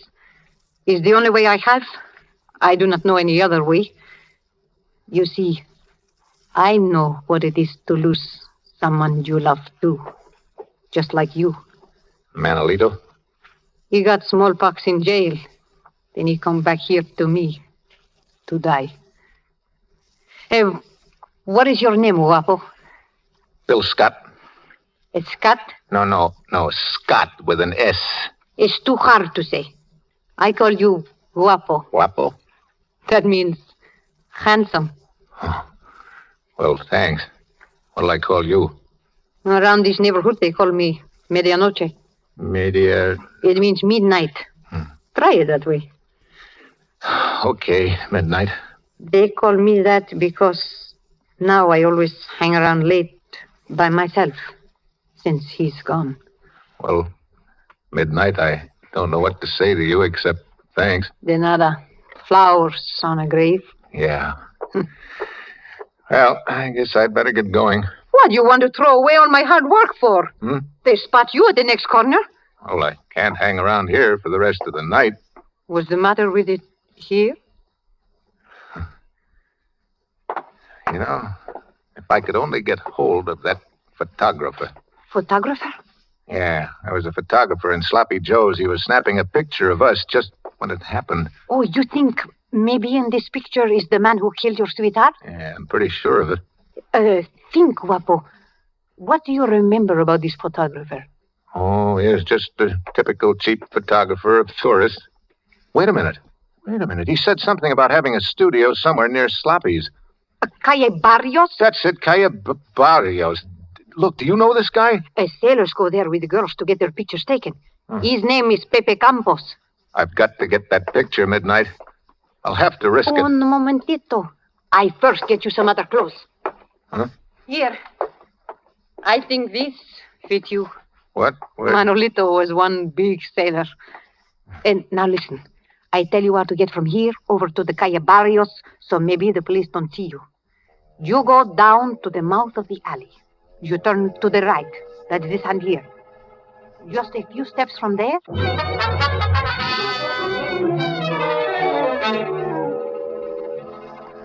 It was so dark, I almost had to feel my way along the streets. Suddenly, out of nowhere, came a voice. There were two of them there, keeping the alley covered. I looked back the way I had come. Someone was coming toward me through the blackness. I waited there, paralyzed. ¿Qué tal, marinero? What? Are you lonesome? Yeah. Yeah. Hey, you want a drink, sister? Well, look, walk close to me like this. Huh? No, lean up closer. Get your face up under mine, honey. That's it. Give me a little more affection. That's the stuff. Now, look. Walk down this way with me, just past the corner. You said it, big boy. You said it. What do you want to drink, honey? You said it. That's good. Here's the turn. Goodbye, sister. Chipskit! Chipskit! Citadel!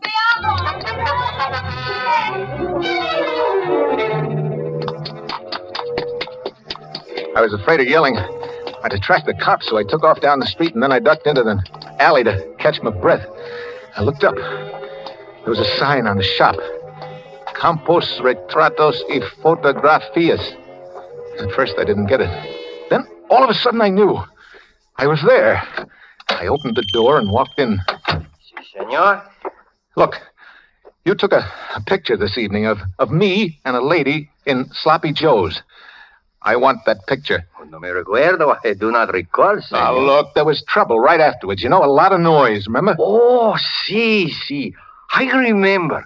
I am just developing the pictures I have taken today. You come with me. This is my dark room. The very latest equipment. Kodak. Yeah, but where's that picture? Oh, right here. In the bath. Oh. Yeah. It's beginning to come through. Si. Yeah, that's us. Oh, someone leans over the lady's shoulder, no? Yeah, let's have some more light on the subject, will you? This is someone you know, senor? Yeah. It's someone I know, all right. His name is... Never mind the name, Scotty. I'll introduce myself. Spinelli. Stand over against the wall, Scotty. You too. Well, I'm glad you found this picture, Scotty. I was kind of nervous about having a thing like this floating around. You can understand my feelings. You surprised me, Spinelli. I didn't think you even had the guts to stab a woman in the back without your gorillas around to protect you. Don't make me angry, Scotty. I'm in a bad mood. I didn't know you were smart like you are either, Spinelli. I apologize. You know, that was a cute trick, hiring a cab driver to steer us into that shop in Chinatown, but what I still can't figure out is how you switched those knives. I didn't.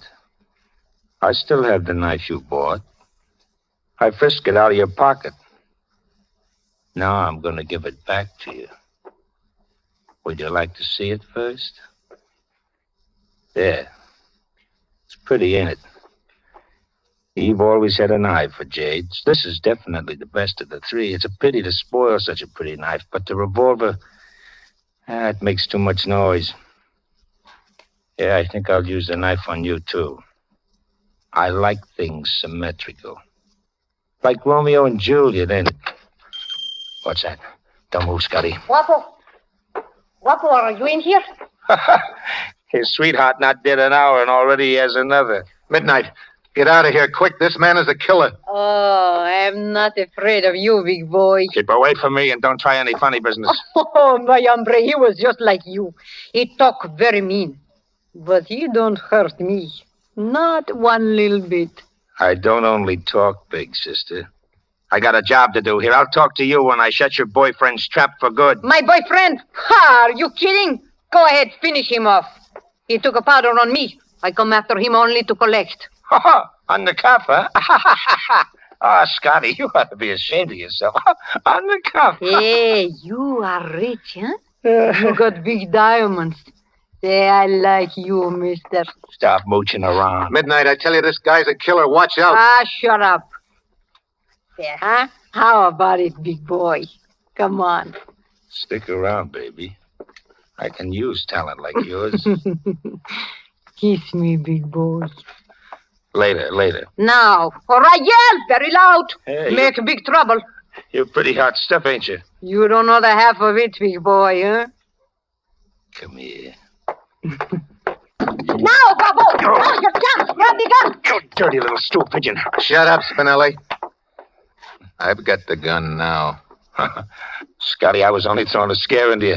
Why, I would have knocked you off right away. That's what I meant to do, wouldn't I? What's it worth to you to stay alive, Spinelli? Scotty, $100,000. In the bank right here in Havana. Just let me go over that table there. Check the bearer, no strings. Spinelli, I want Eve back again. 200,000. Chicago account thrown in. 250,000. That's $250,000, Scotty. I want Eve. You can't bring the dead to life, Scotty. But you can be rich. Kill me and you get nothing but a murder rap. The picture don't show me sticking the knife in her. The knife don't mean anything. Chin and the driver never talk. You're just fixing up a nice murder rap for yourself, Scotty. Shut up. Stand over under the lights, Spinelli. Huh? I don't want to miss. Scotty. Don't do it, Scotty. Scotty. Ah! Win. Scott.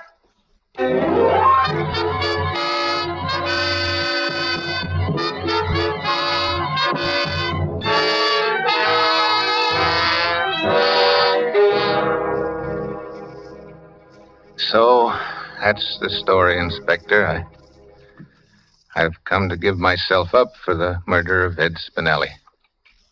Well, what are you going to do about it, Inspector? About what? About what? About what I just told you, the murder. I don't speak English so good. I often miss hearing things that are said, especially when they are said too fast. All right, I can say it slower. I just killed a man named Ed Spinelli. My English stinks today. I don't understand. You don't understand? I said... I don't know what you said. If I should get word from the commissioner to hold a man named Scott for murder, that would be different. It would be in my language. Unless that should happen, and it hasn't, please, would you mind not coming in here and mumbling in this English of yours that I don't understand? But, Senor Scott. Yeah? This girl, this medianoche. Midnight? Oh, what about her? Do you know where she is? That girl, that woman. She's been raising Cain in my jail all night, all day yesterday. Whoa. What's she charged with? My foolish officers questioned her, and then they didn't know any better that they put down some charge other than the book. Senor Scott, we have been stuck with her ever since. She's like a hurricane. Well, I'll agree with you there. Senor Scott, if you have not enough to bail her out, I'll pay it out of my own pocket. Anything to get her out.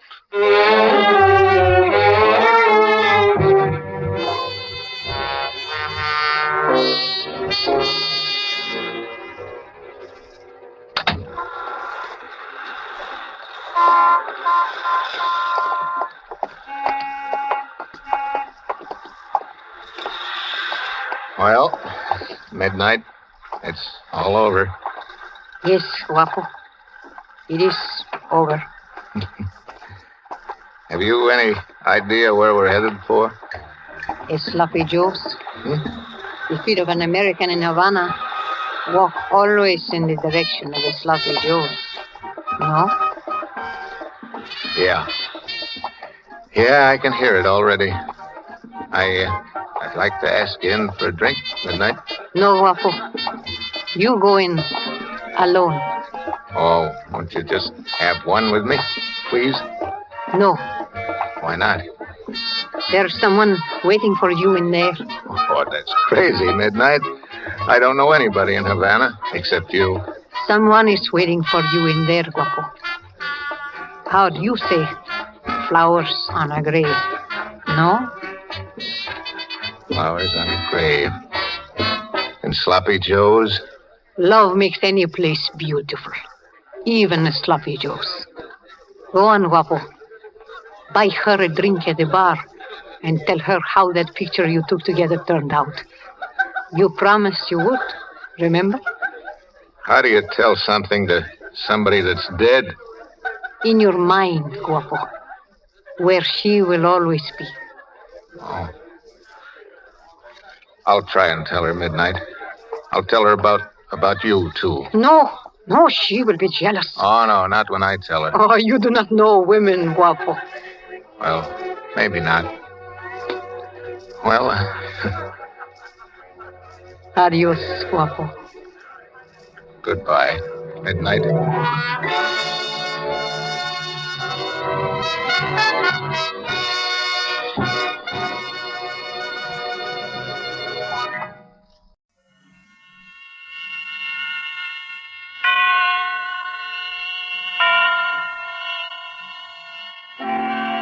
Suspense.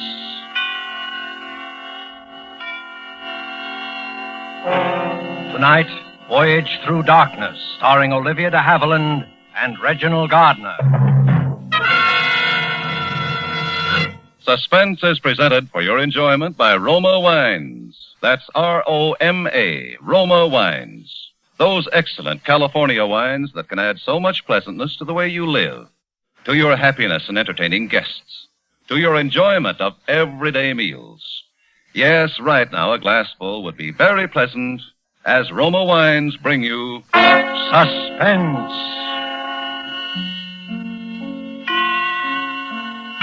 This is the Man in Black, here for the Roma Wine Company of Fresno, California.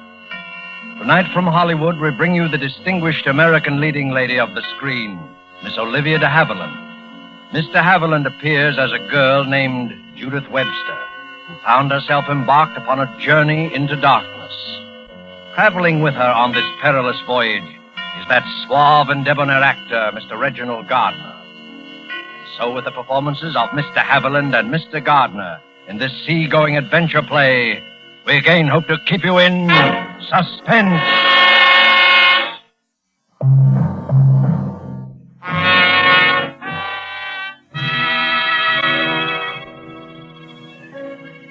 It happened in 1939, shortly before England and Germany were at war. I was in London, serving as traveling companion to Mrs. Edna Prescott, a wealthy, quite elderly American woman. She wasn't a pleasant person, and the city's practiced blackouts were a particular source of annoyance to her. I remember thinking how ironic it was that she should die during one of them. I even thought it the cause, until the doctors assured me her death was due to a common heart ailment. I was very busy for the next few days, arranging passage to America, getting my train ticket down to Southampton, and carrying out the promise I had made so many times to Mrs. Prescott. I didn't relish any part of that. Miss Webster, oh, yes. The young woman who's escorting the casket. Oh, here's your ticket. Gate 5, please. Both trains for Southampton! This way, please! The young woman who's escorting the casket. He said it so matter-of-factly, as if such things occurred every day. I suppose they do. And yet, every minute on that train I felt uncomfortable, on edge. It seemed as if the trip to Southampton and the steamer docks would never end. I remember how glad I was when it did, and how cheerful the steward's voice sounded as he greeted me at the head of the gangway. Good evening, miss. Welcome aboard. May I show you to your cabin? Please do, steward. I'm very tired. 12A, B deck. This way, miss. Tracking down blackout killer! Police hot on train the blackout killer! I hope they get him all right, miss. Get who? Police have new clue on blackout killer! Boy, that blackout killer. The police have a new clue on him, he says. Oh, yes. An awful thing. Ah, here we are, miss. 12A. You have it all to yourself. Thank you, steward. Oh, I'm sorry.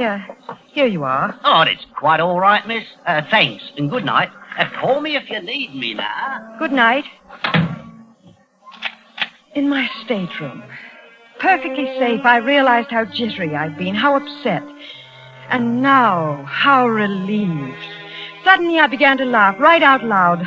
My fears had been so foolish, so very foolish.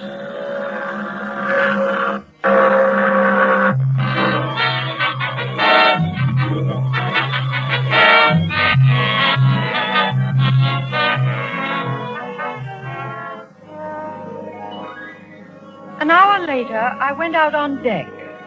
I no longer felt tired, and I wanted to watch the lights of the coastline fading away from us. I was standing near the aft rail, quietly looking out across the water, when he first spoke.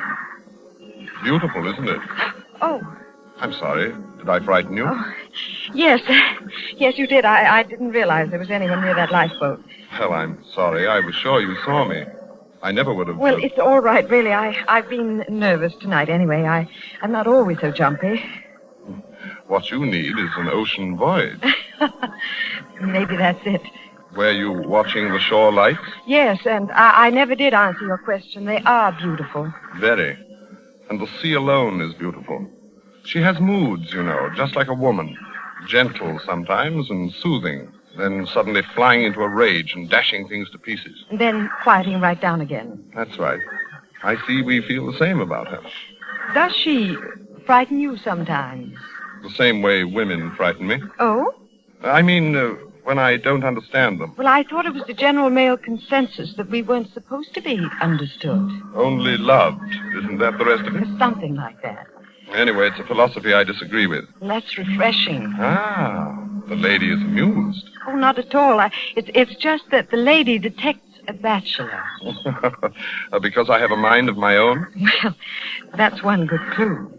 But listen to me. I'm lecturing to you as if I believe that bit of triteness ends up as if I'd known you all my life. Now, wait a minute. There's another which makes it perfectly all right. It's that shipboard friendships last forever business.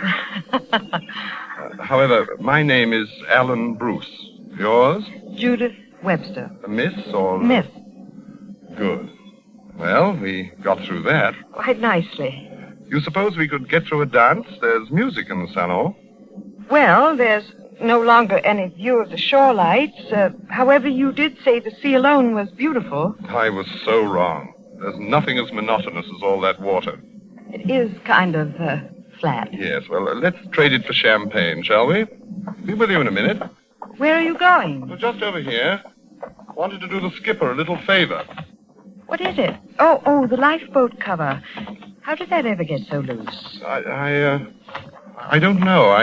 I noticed it a while back. There. Well, that should do it.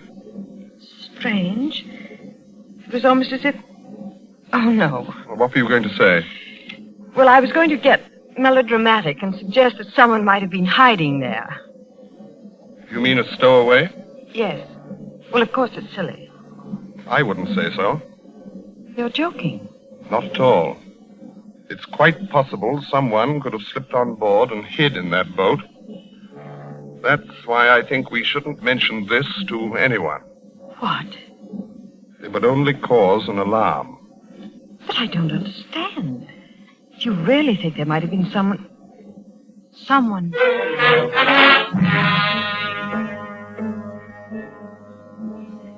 I shall never forget that moment, and the thoughts which went racing through my mind, my nervousness on the train, those horrible headlines about the blackout killer that newsboy had shouted an hour before, Alan's strange attitude about the lifeboat, the whole unpleasant nature of this voyage, and my promise to Mrs. Prescott. I wanted to turn and run, wanted to cry out, but somehow I couldn't. It was like a dream when you can't move. And then the darkness was swept away, and I was no longer dreaming. I was in Alan's arms dancing. There were laughing, carefree people all about us, and the ship's salon was so bright and friendly. I was ashamed for even thinking there might have been anything wrong.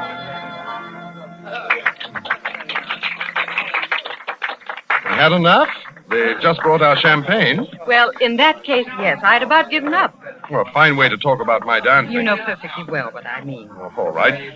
Let her go, waiter. Right you are, sir. There we are. All right. Thank you, waiter. That'll be all.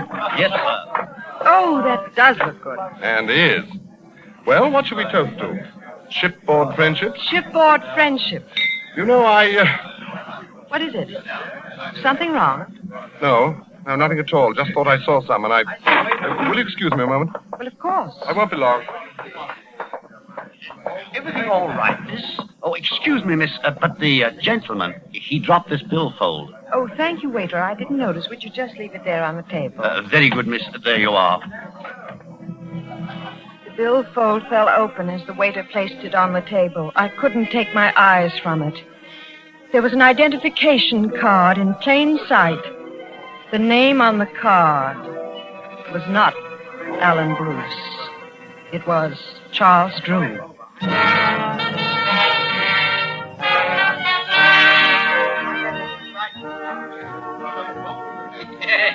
Sorry to have run off that way. I never should have. Didn't know the fellow at all. Say, you haven't touched your champagne. You'll let all the kick go out of it. I'm afraid all the kick has gone out of it. Well, we'll soon take care of it. Oh, my billfold. Where did you find it? It was on the floor. The waiter picked it up. The waiter, did he look at it? No. Well, we found an honest man, eh? Have to remember him. Hadn't you better look to see if you found an honest woman? I'll take a chance. On my honesty, yes. But what about a woman's curiosity? Oh, I see. Well, now you know. Really? Well, I must be more careful of my things in future. But you know, I'm sure you wouldn't tell anyone anything. No? No. I knew from the very first that I could trust you. Implicitly. Stop your music. Stop your music. Stop. Say, what's happened to the music? What's up, Stuart? Why is the music stop? What's the matter here? Attention! Attention, everybody! Everybody! The first officer has something to say to us. Ladies and gentlemen, I'm sorry to break in on your dancing this way, but I assure you this won't take long. We've just received a radiogram from London, and I must ask your cooperation. Something important? Maybe it's war with Germany. No, it isn't war. Nothing nearly as alarming as that. However, the London police suspect that we're carrying a stowaway, and they've asked us to make a thorough search of the ship and report back to them. Really? Must be a criminal. A criminal? Oh, no, I don't... Perhaps it's the blackout killer. A killer on our ship? Now, wait a moment, please, ladies and gentlemen. It won't help to get excited. The ship is being searched. He'll never get off. All we ask is that you keep your cabins locked. I was afraid this might happen. How long did you expect to keep it from them? Naturally, I was hoping they'd never... Judith! Well, Judith, what's wrong? Where are you going? Hey, look at him. Well, what the devil? Hey, what's the matter, handsome? She run out on you? Well, please let me through, will you? Okay, sure. Go to it, mister. Don't let her get away. You know, maybe she thinks that you're the blackout killer.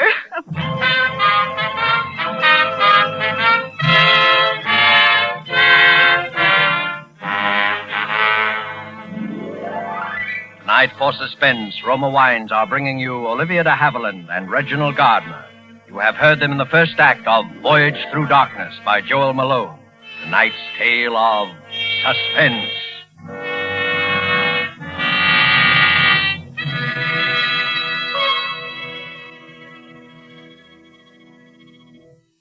It is a fact that connoisseurs of many foreign lands have discovered the excellence of Roma wines, the greatness of California's wine country from which Roma comes. But millions of Americans also know these things and have made Roma by far the most popular, the largest selling of all America's wines. Here at home, Roma wines are truly inexpensive. For only pennies a glass, your meals, your entertaining, can have the added delight of superb Roma wines.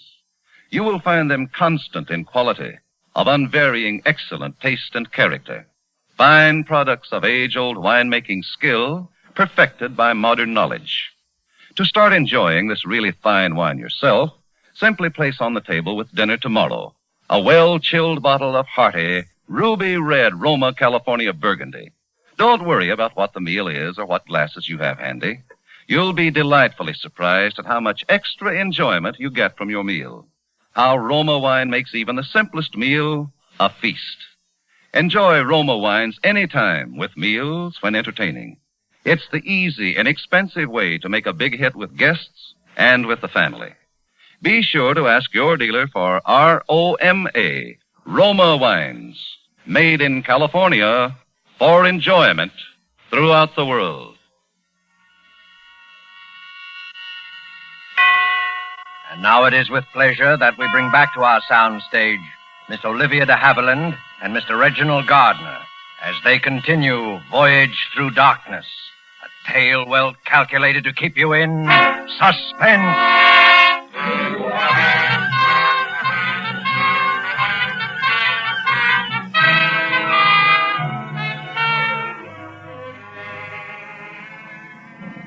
I'll never know why I left the dining salon without telling them. Certainly there could no longer be any doubt. It was all too clear. That loose canvas covering on the lifeboat, the way he'd been standing there, even the name he had given me, Alan Bruce. I saw it later on the regular passenger list. He must have killed Bruce and thrown him overboard, taking not only his name, but his stateroom and clothes. It was all so fantastic.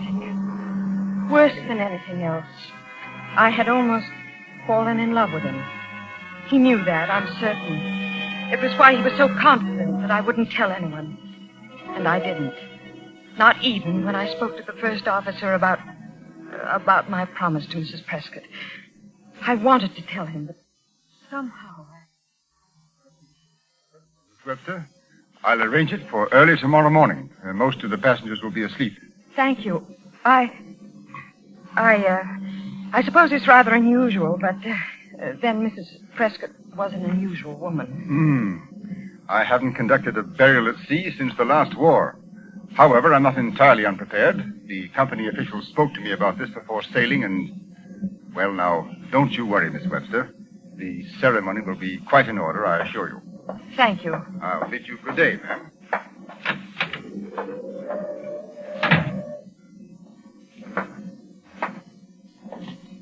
wish you hadn't done that. Oh, I'm sorry. I seem to have a habit of startling you. What do you want? How long have you been standing there? Long enough to overhear that conversation. You had no right.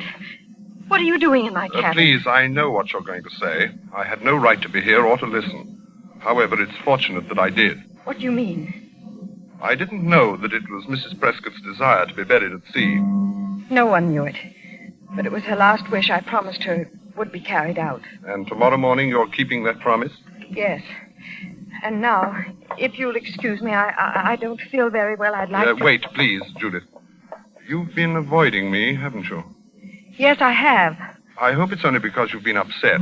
About Mrs. Prescott, I mean. That's one reason. Oh, I'm sorry. I almost thought we were beginning to become very good friends.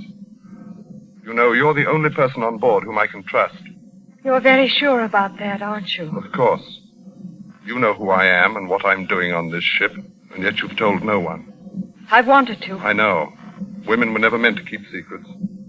However, I'm going to ask you to keep one more. I'd rather not. Sorry. I must include you this time. You see, it requires a change in your plans so they'll fit in with mine. I'm afraid I don't understand. It's very simple.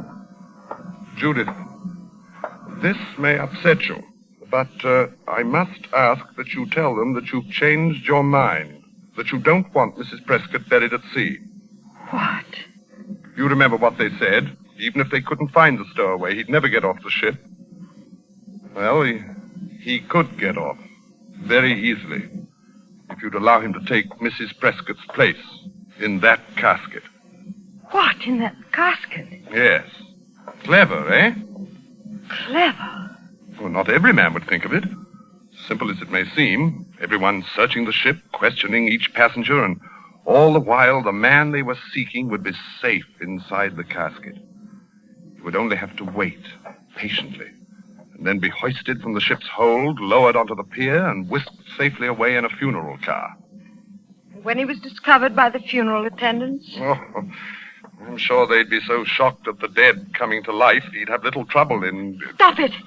Stop it, do you hear? If you haven't any respect for the dead, I'm afraid I have. Oh, Mrs. Prescott, you mean? I should have told you that part of it. Her last wish has already been carried out. You see, her body was removed from the casket the night we sailed. Mrs. Prescott is already buried at sea.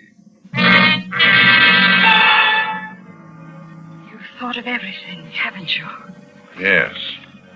In my position, one must.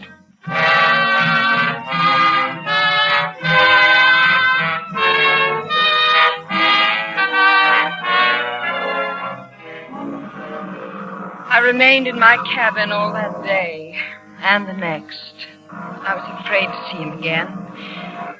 I can't explain the strange fascination he held over me. I remember how surprised the first officer looked when I told him I had changed my mind about the burial. It was as if he sensed the truth, as if he knew Mrs. Prescott's body wasn't in the casket, that it was empty. But of course it was only my imagination and my sense of guilt for this terrible wrong I was doing.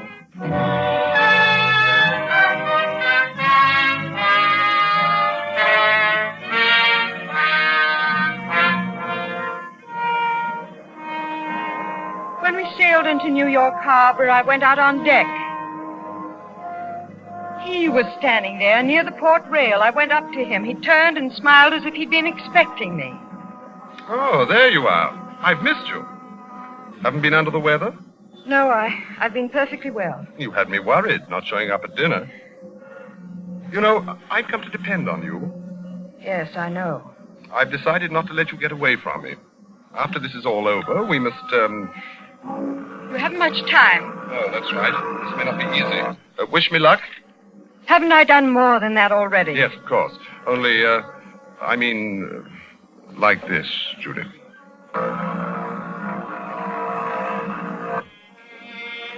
As suddenly as he had taken me in his arms, he released me, and I remained there by the rail as he hurried away. I watched as the ship moved on into the harbor under the guidance of the tugboats with their shrill, insistent little whistles.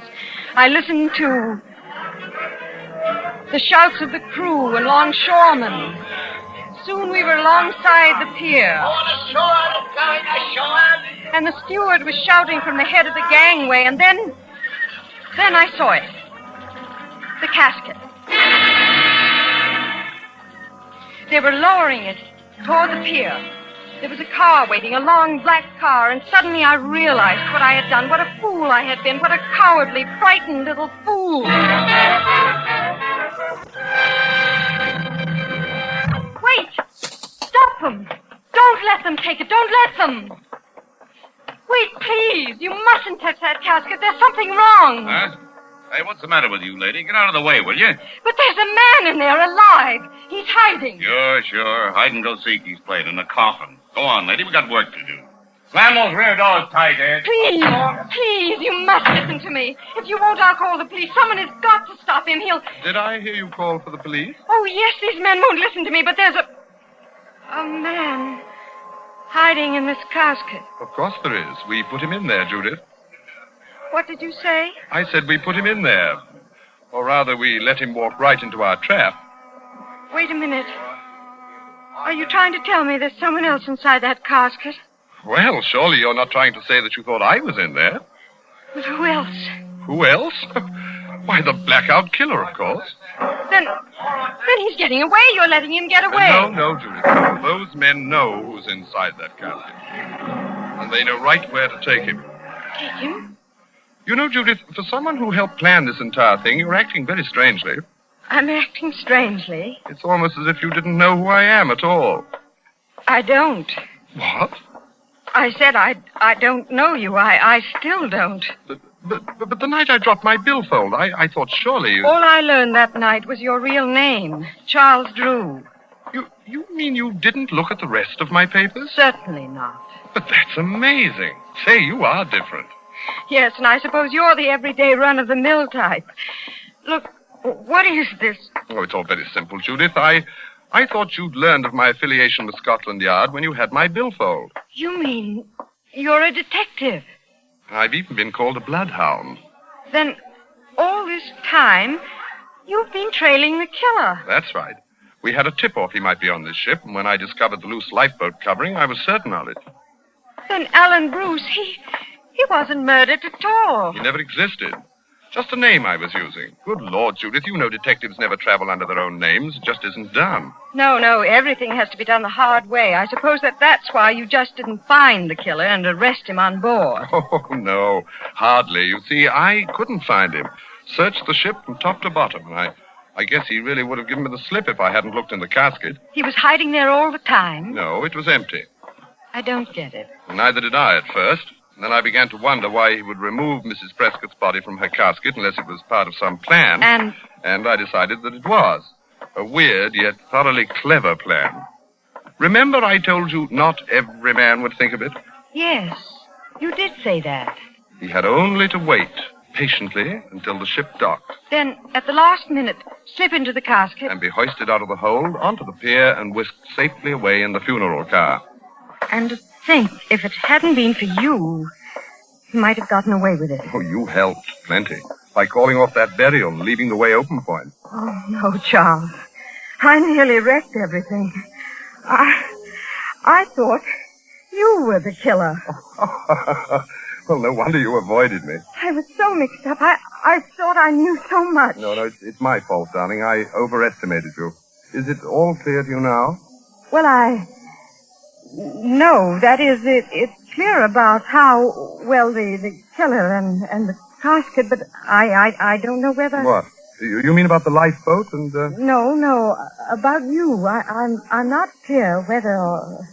You mean whether or not I'm really Scotland Yard? Well, I am. You can really... No, I'm just not sure whether... But, Judith, there's nothing else. Oh, except, of course, that I love you, and, What was that again? I said I love you. How can I be sure? Judith, darling. Oh, Charles. That makes it very clear.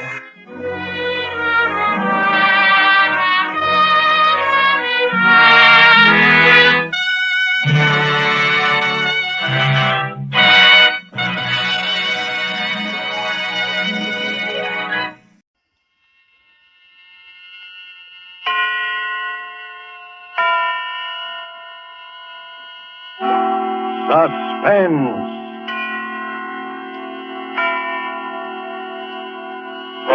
Tonight, You'll Never See Me Again, starring Joseph Cotton. Suspense is presented for your enjoyment by Roma Wines. That's R-O-M-A, Roma Wines. Those excellent California wines that can add so much pleasantness to the way you live, to your happiness in entertaining guests, to your enjoyment of everyday meals. Yes, right now a glassful would be very pleasant as Roma Wines bring you Suspense. This is the Man in Black, here for the Roma Wine Company of Fresno, California, who tonight from Hollywood bring you as star Mr. Joseph Cotton. And so with Cornell Woolrich's story of marriage and murder called You'll Never See Me Again, and with the performance of Mr. Cotton as an American husband named Ed Bliss, we again hope to keep you in suspense. So, you walking out on me? What does it look like to you? Like you're walking out on me? Got everything you need? At least I'm glad you're showing your true colors. I'd rather have found it out now than later. Didn't take you long, did it, baby? If you're looking for your coat, it's in here. Thanks. Need any money? I don't need anything from you, including your wedding ring. There! And you know what you can do with it. Sure, hock it. Well, pick a nice, quiet hotel. I don't have to pick a hotel. I'm no orphan. And when you get good and sick of it, come on back and maybe I'll still be here. You'll still be here. You'll never see me again as long as you live. You'll never see me again as long as you live.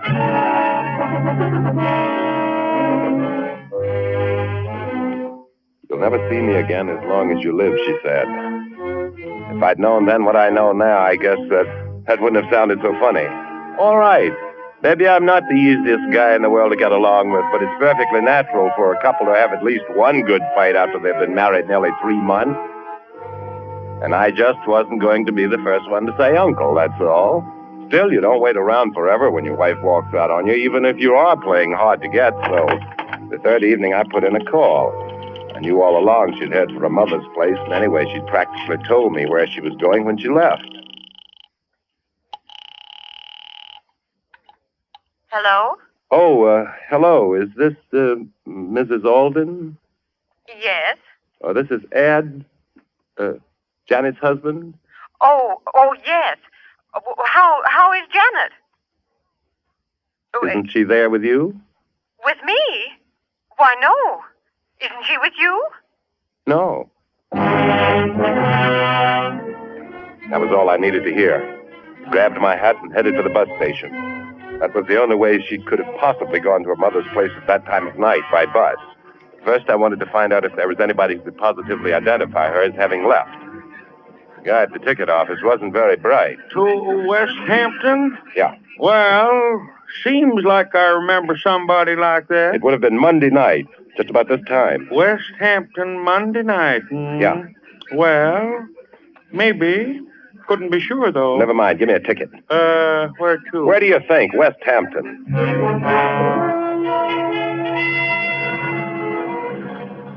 She was blonde, blue eyes, good looking.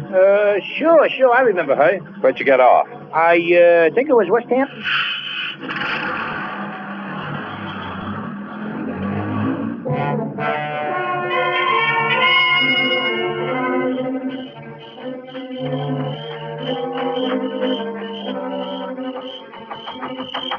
We're closed for the night, mister. Pumps are all locked. I just wanted some information. Huh? Can you tell me where the Aldens live? Alden? Yeah. Oh, yeah, they're those new people. Yeah. Well, you go up the crossroad there and then turn to your left, go on down the hill. It's the 1, 2, 3, let me see. No, 4th driveway on your right. Did anyone ask you how to get there last Monday night? Oh, we're closed Monday. Thanks. It's the 4th driveway on your right.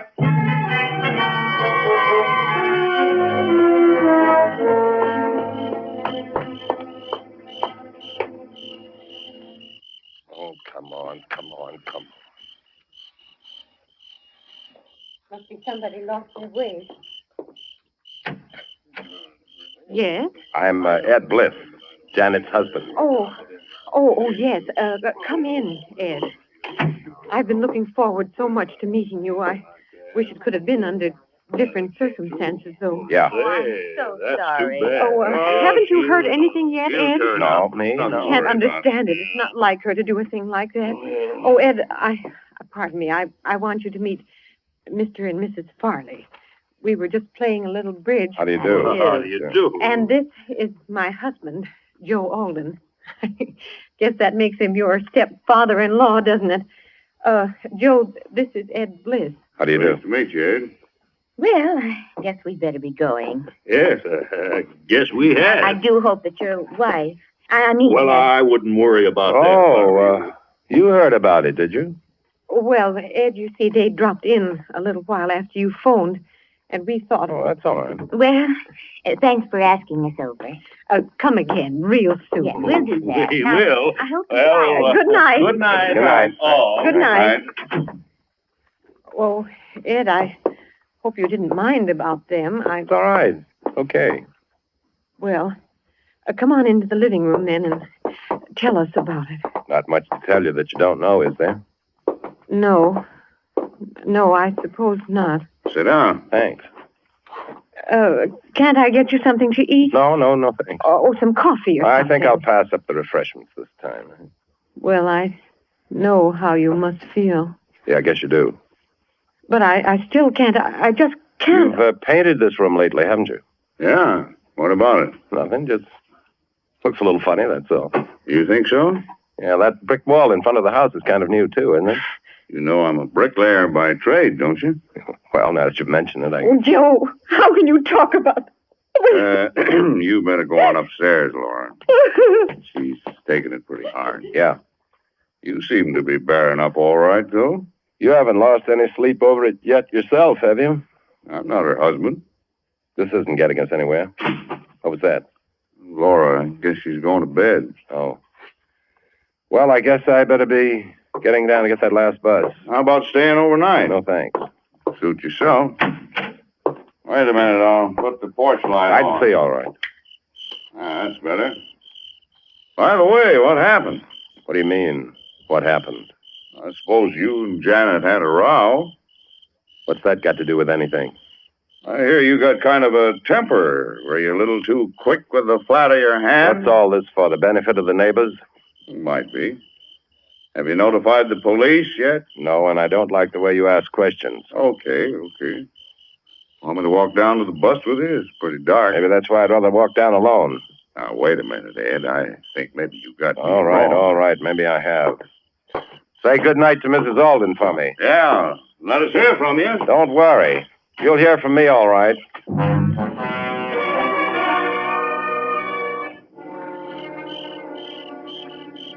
Still plenty dark when I got back to town, but I took the shortcut at the corner just the same, a path across a vacant lot. Between the lot and my house, there's a hedge. I was just going through it when I stopped cold. There was a light on in my house. Only it wasn't a regular light. It was the beam of a flashlight moving past the living room window. That could only mean one thing, cops. Of course, it was Joe Alden that tipped them off. I just waited, and then I heard the front door open and close. I saw two men standing outside, and one of them went up the street. Pretty soon I heard a car drive off. The other man was just a shadow now, standing by a tree in front of the house. You could see he was expecting me to come from the other direction. I stepped through the hedge and went over to him. Would you be looking for anybody in particular? I might be. Who are you? Ed Bliss. Who are you? Detective Stillman, Bureau of Missing Persons. How did you know anyone was looking for you? Oh, I'm just bright that way. Yeah? Well, they like bright boys down at headquarters. Come on, let's go.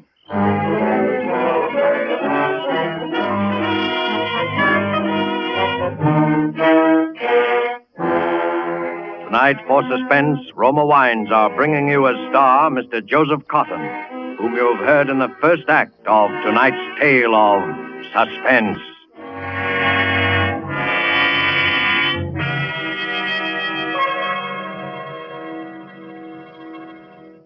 In many foreign countries where discerning tastes have found Roma wines, they are an expensive luxury, imported and treasured.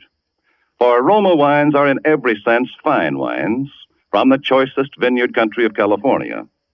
They are products of age-old winemaking skill, aided by modern quality controls and tests that assure unvarying excellence of taste and character. Yet, Roma wines cost you mere pennies a glassful. Such enjoyable flavor and constant quality, such low cost, such high wine value, have made Roma by far America's largest selling wines, enjoyed by millions with meals when entertaining anytime. Try Roma wine yourself. Tomorrow at dinner, no matter what you're serving, place on the table a cool bottle of ruby red, hearty Roma California Burgundy. See how much new zest it adds to food, how it makes a real occasion of even the simplest meal. To enjoy this extra mealtime pleasure, just ask your dealer for ROMA, Roma wine, made in California, for enjoyment throughout the world. And now it is with pleasure that we bring back to our soundstage Mr. Joseph Cotton, who, in the person of Ed Bliss, resumes the story called You'll Never See Me Again. Tonight's study in suspense.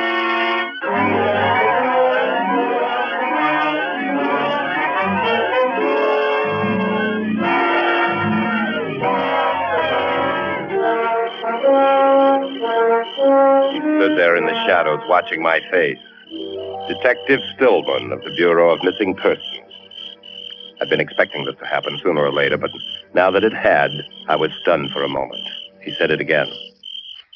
Come on, bright boy. They're expecting us at headquarters. Now, wait a minute. I want to talk to you. I'm in a jam. Oh, you're telling me. Not the way you think. Will you come inside with me? I've been inside. What kind of a furnace do you have in your cellar, Bliss? An oil burner. The kind that turns on automatic with an electric cut-in? That's right. Why? Is there a fuse blown? How did you know there was a fuse blown? Was that why you were searching my house with a flashlight, or was it because you didn't have a warrant? Oh, you really are a bright boy, aren't you? Well, come on. Now, listen. I don't want to have any arguments. I want help, and I want it bad. Will you give me a break? What kind of a break? No, this is no place to talk.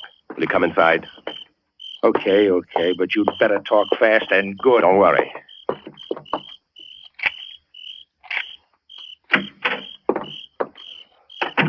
Fuse box is right down here.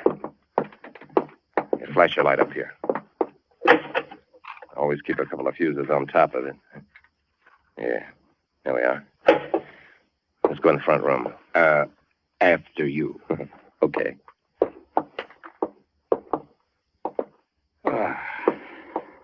Now, what do you want to talk about? Don't you understand? She's my wife. I'm scared. Then why did you run out? Why didn't you tell the police? Because at first I thought it was just, one of those things. And anyway, I knew where she'd gone, back to her mother's. How did you know that? Because I went down there after her. Because all kinds of people saw her go. Bus drivers, ticket sellers. Only when I got there, she wasn't there. How much life insurance did you carry on her, Bliss? $25,000. Oh, it's quite a lot for a $75 a week architect, isn't it? Oh, her mother paid for it. A wedding present. For heaven's sake, what do you think I did? Bury it in the cellar or something? No, we know you didn't do that. We looked. Oh, cut it out, will you? I love her. We've only been married 3 months. Well, what do you want me to do? Give me a break. You take me down to headquarters now. It may be hours. Oh, it'll be hours, all right. In the meantime, if there's still a chance, there's got to be. She's somewhere, and she's in danger. I know it. Yeah, how? I tell you, I followed her down to her mother's place in West Hampton. There's a guy at the station who remembers selling her a ticket. The bus driver remembers her getting off there, and then she just disappeared. Then what? Well, I went down to her mother's house. They hadn't seen her. But there's something funny about it. There's something funny about her mother and that stepfather. There's something funny about that house and about that room. What room? That living room of theirs. Listen, you've got to let me help you find her. You've got to go down there to West Hampton with me because I've got a hunch somehow that I'm the only one who can find her. All right, Bliss. All right. I don't know why, but I believe you. You do? You'll go? Yeah. And I shouldn't believe you either because... Because what? What was your wife wearing when she ran out on you Monday night? What was she wearing? Yes. You must remember what she was wearing. Well, she was wearing a gray flannel suit, a skirt and jacket, Pink silk shirtwaist, patent leather high-heel shoes, and those crazy little hats. Any baggage? Yeah, a little tan suitcase. You're sure of that? Sure. Well, that's why I shouldn't believe you. Why not? Because when you find somebody's clothes around, you usually start looking for the body right nearby. Well, what do you mean? They weren't burnt up because that fuse had blown. But we found every one of those things in the furnace down in your cellar about 20 minutes ago. When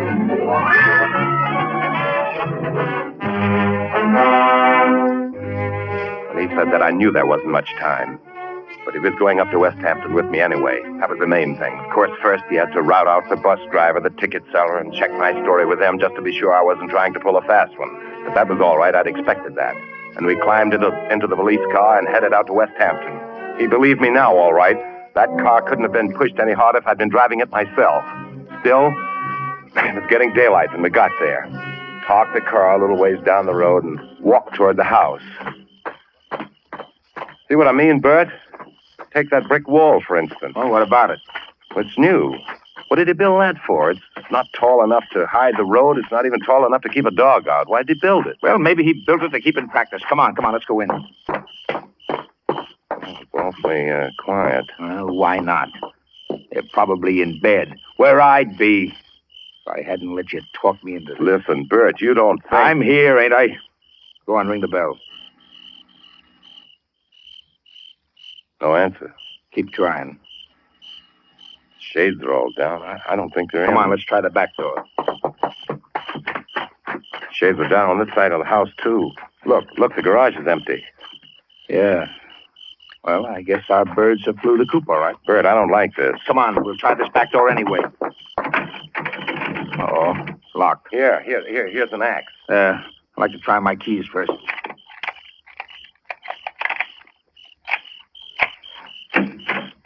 There, that's got it. This the way to the front of the house? I guess so. I've never been back here.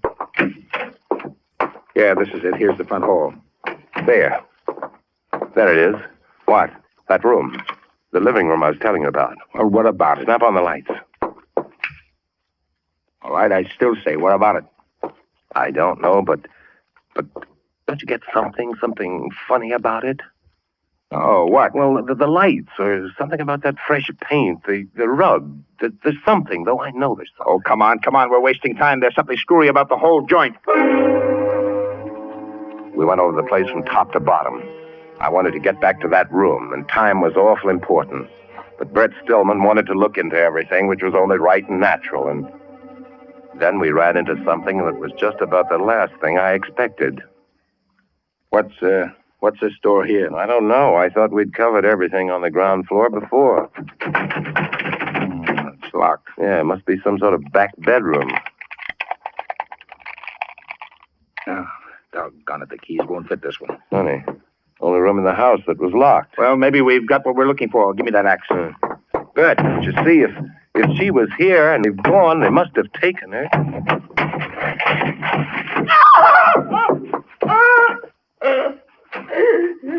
Well, who's she? This is Alden. Your wife's mother? Yeah. Where's your daughter? Oh, please. Come on. Where is she? I don't know.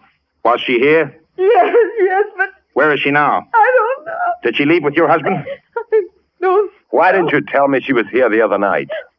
Joe told me not to. She was here, but the next morning Joe told me she'd left. And this morning he left.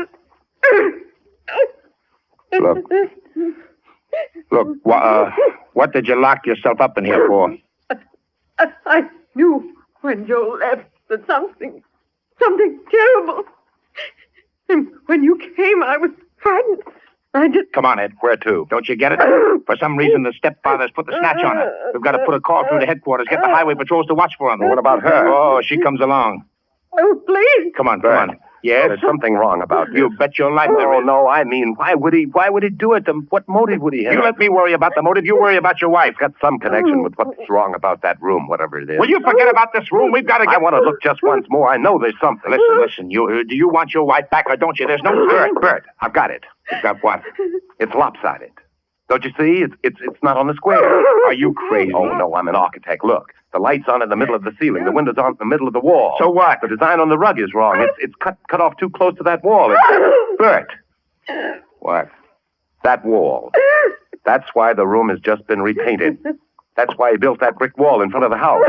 I don't get it. One wall of this room is a dummy, built out in front of the real one. That's why the room looks lopsided. That's why he built a brick fence, to get bricks without arousing suspicion. Which wall? That. And Bert. It must be hollow. Give me that axe. You don't think that Janet... Bert, give it to me. Back. Let me. Get back, you hear me? Bert. Mrs. Alden. It's Janet. Answer me. Answer me, Mrs. Alden.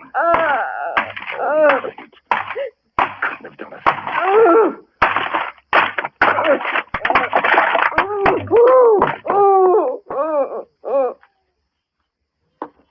Ed. Yeah? Ed. Didn't you say your wife was young? 23. Well, then you can look. This is an older woman. Oh. Do you know her? No. Well, there's your motive. Yeah.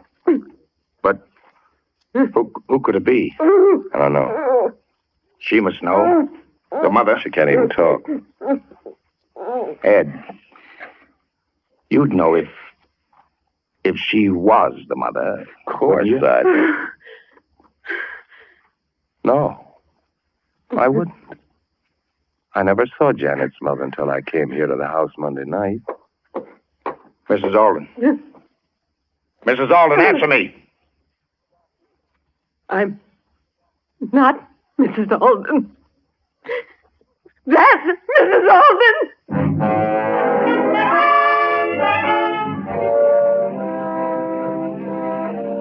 Just a question of time now, whether we'd get back there in time to stop it. It's all fit together now, and what Brett didn't know, he got out of a woman on the way back. Did you know Joe Alden before? No. Not before I came to their house in Eastport to take care of her. I'm a nurse. And Joe and I... Well, Who got the idea to kill her, you or Joe? He did. When he saw me giving her a sedative once. She was pretty sick. Oh, premeditated, huh? Why did he do it? Money, of course. She kept a lot of bonds around the house. That's what Joe wanted. Is that why you moved from Eastport to West Hampton? Yes. Nobody knew us in West Hampton. We moved in at night. They thought there was only two of us.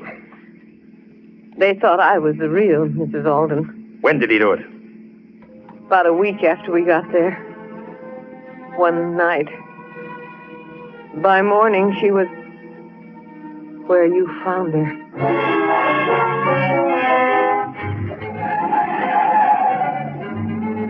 We were doing better than 80 most of the way, but I still didn't think we'd make it. Naturally, Bert was afraid to put the local cops around the house for fear Alden would spot them first and take Janet away and do it somewhere else, if he hadn't done it already. Because Bert Stillman had to picture cold now. Janet had come to the West Hampton house and found her mother was missing before Alden had been able to make his getaway. So Alden had been made to kill Janet, too.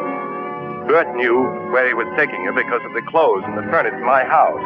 That was a tip-off that Alden was going to try to plant it on me. It was the only break I had. At least I knew where to look if I could get there in time. The outskirts of town, we picked up a police escort, but Bert made them lay off when they got near the house.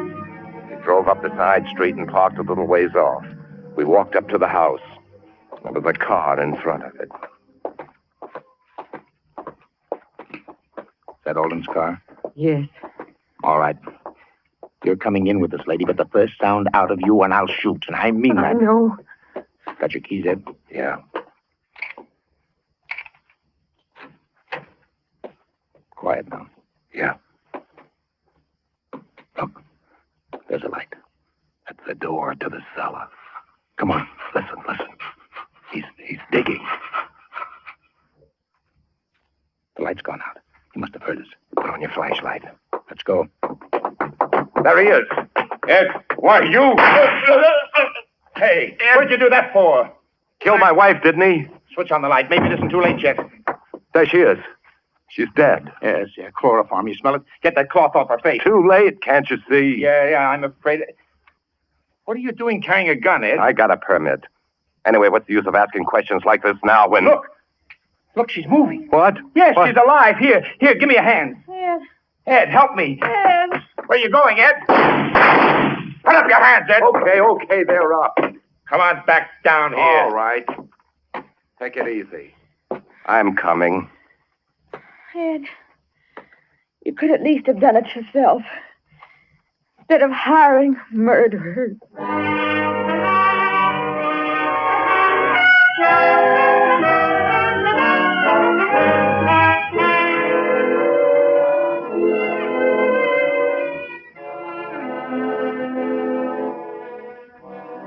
What did you do it for? The money?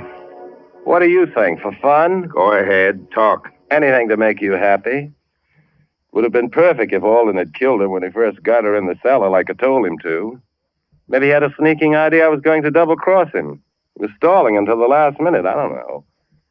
Anyway, won't do him much good where he is. What did you have on him, Ed? The mother, his wife. I'd been up there before alone. I knew he'd killed his wife because I'd seen a picture Janet had of her real mother. And I spotted the room right away.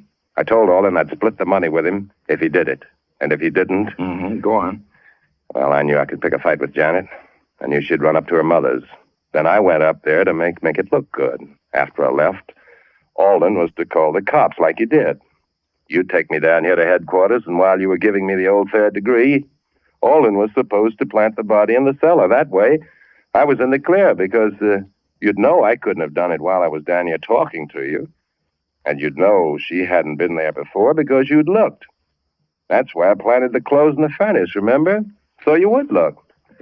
Smart. I had an alibi, and nobody had a thing on Alden unless I squawked. And he had to take that chance. Looked pretty good there for a while, didn't it? Yeah. Well, your wife's outside. Do you want to say anything to her? Yeah. Just tell her I said, you'll never see me again.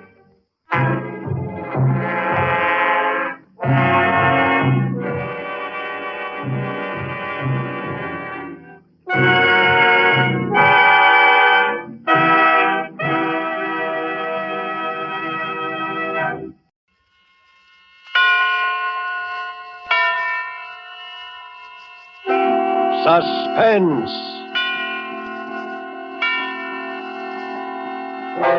Tonight, The Bluebeard of Bellac, starring Merle Oberon. Suspense is presented for your enjoyment by Roma Wines. That's R-O-M-A, Roma Wines. Those excellent California wines that can add so much pleasantness to the way you live, to your happiness in entertaining guests, to your enjoyment of everyday meals.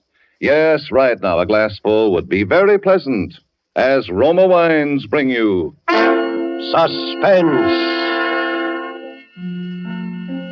This is the Man in Black, here for the Roma Wine Company of Fresno, California, who tonight from Hollywood bring you a star, Miss Merle Oberon, and a suspense play inspired by an actual recent news item from occupied France. And so, with the Bluebeard of Bellac, and with the performance of Merle Oberon, we again hope to keep you in suspense.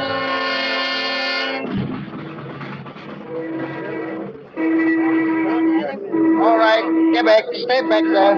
Back up the wall. How many were there this time? One. They found most of him. Man? It was a soldier, a German. I heard it was an officer. Stay back.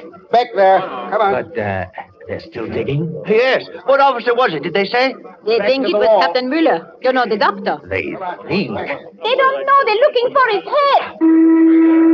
1, 2, 3, 4. It's an announcement about this. Of course, they found the body, identified the body. Why don't they identify him? Identify him? The Bluebeard. Why they find out who he is? Listen. Achtung, Achtung! Villages of Bellac, Saint-Jean, Bralagnon, Flumet. Achtung! This morning's victim of the Bluebeard of Bellac is identified as Captain Franz Müller, medical officer attached to the staff of Colonel Strelitz. Oh, an For the officer. first time, the Bluebeard himself has been seen, and a description has been provided. He is described as being of medium. Yes. I must speak with Colonel Strelitz. Is he here? I have information. Information about what? About the Bluebeard. Is the Colonel here? He's in the staff car. Over there. Please take me to him. I must see him. And who are you? Cécile Combray. Madame Combray. I live on the road to Flomé, just outside the village. Well, all right, come along, madam. Is that the Colonel, sitting in the back of the car? Yes. Now you wait here. I'll see. Oberst Strelitz, Corporal Brecht. Corporal? Herr Oberst, das ist eine Frau von dem Dorf hier, eine Madame Combray. Sie hat angeblich Informationen über den Blaubart. Naja, wieder so ein hysterisches Frauenzimmer, Herr Oberst. Was können wir da machen, Kreuzer? Eine Möglichkeit. Wo ist sie? Dort drüben, Herr Oberst. Ich habe ihr gesagt, sie soll warten. Ordnung. Frau herkommen. Jawohl, Herr Oberst. The Colonel will see you, Madame. Oh, thank you. Das ist Madame Combray, Herr Oberst. Madame? This is my aide, Lieutenant Kreuzer. It was kind of you to let me speak with you, monsieur. Kind? Naturally, madame. When we were told you have information about the Bluebeard. Yes, I have. Can't overlook anything. Now that he's killed one of my own officers. I know. And I am next. So? The Bluebeard is going to kill me. He's going to kill me tonight unless you help me. Unless you come home with me and stop him. This is your information? Yes. Why, every woman in Bellac believes she's next on the Bluebeard's list. But I know. Madame, the Colonel's time is valuable. We thought you had real information. You don't expect us simply because you hysterically believe that... No, please. I know Colonel Strelitz. How can you know? Because, monsieur. Because the Bluebeard is my husband. What? Your husband? Dr. Pierre Combray. Yes. He's the man you're looking for. I've known it for a long time. He is the Bluebeard.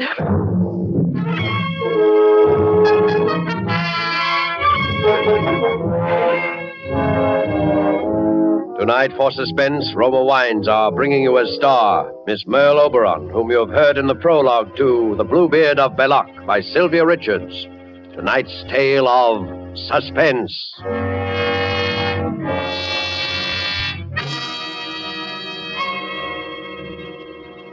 In many foreign lands, wherever wine connoisseurs gather, they enthusiastically praise the distinguished character of Roma wines.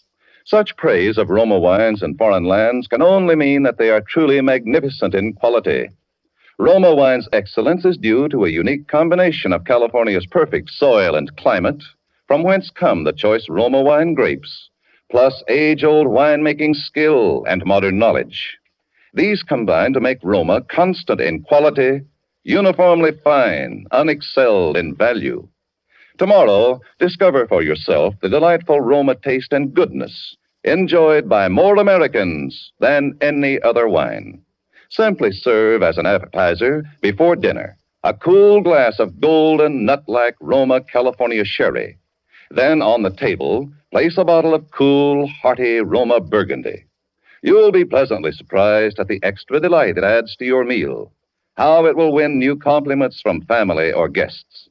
Yet, the cost is only pennies a glassful. Get Roma wines tomorrow. If your dealer is temporarily out of Roma, please try again soon. Ask for ROMA, Roma wines. Remember, more Americans enjoy Roma than any other wine. And now it is with pleasure that we bring back to our soundstage Miss Merle Oberon as Madame Cécile Combray in The Bluebeard of Bellac, a tale well calculated to keep you in suspense.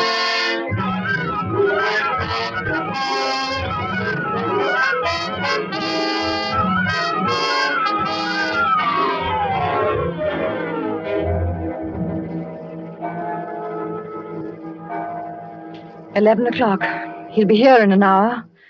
And if you had not come here with me... You have nothing to fear, madame. The house is well guarded.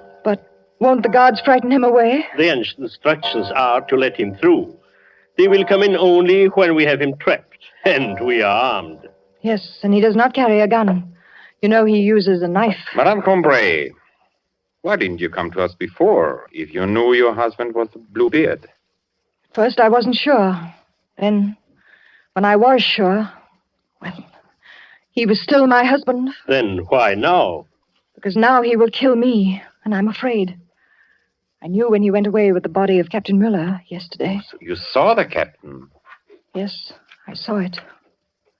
And when Pierre looked at me, I knew he'd kill me. Tonight. Yes, he may try. It's been weeks of fear. And the night, the endless nights. Have you been married long, madame? Long? No, less than a year. You aren't French, are you? No, I'm English. I spent a summer in Flomé about 4 years ago, and I liked it, so I stayed. I taught English in the village school there. Dr. Combray? About a year ago, there was an epidemic in Flomé, and Pierre, came there to help. He seemed to me when I met him to be very kind, a very noble man. Of course, I didn't know him well, but when he asked me to marry him, I was very happy. The morning after we were married, he brought me here to Bellac, to this house which had been his family's for many generations. It was a beautiful morning, early spring. We came, as you did tonight, up the hill, past the summer house, to the front door. Well, here it is, Madame Combray. Come, I'll carry you over the threshold. Oh, careful, Pierre. Don't drop me. No chance of that.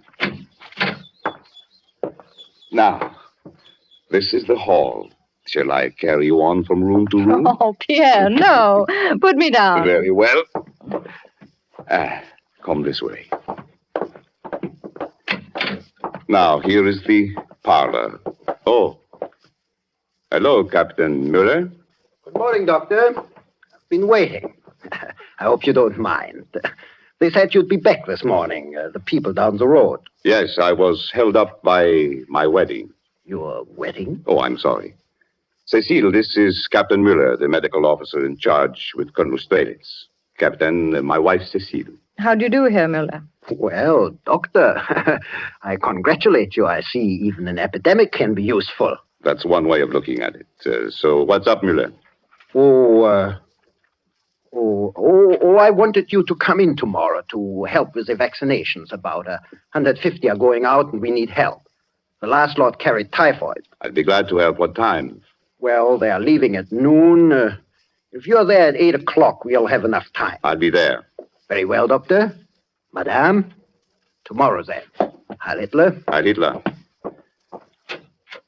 Now we will go on with our tour. Follow me. Pierre, who's to be vaccinated tomorrow? All labor draftees being sent to Germany. This is the kitchen. The stairs go up from here. What's upstairs? Well, off that first landing there are several bedrooms, mine and others, and on the floor above still more. Before the war, there were servants. This is a pantry? Yes. And this door, where does it... Why, it's locked. What is it? Oh, there's an old wine cellar. It's not used. A cellar? Do you have a key? There's nothing down there, Cecile, that would interest you. Oh, but I'd like to see. We might be able to grow mushrooms. No, or... Cecile, it can't be used. Let's look. Where's the key, Cecile. Pierre? Yes? That door must stay locked. But, Pierre... You understand? Yes, but why? No matter what happens, you must never try to go down there. Never.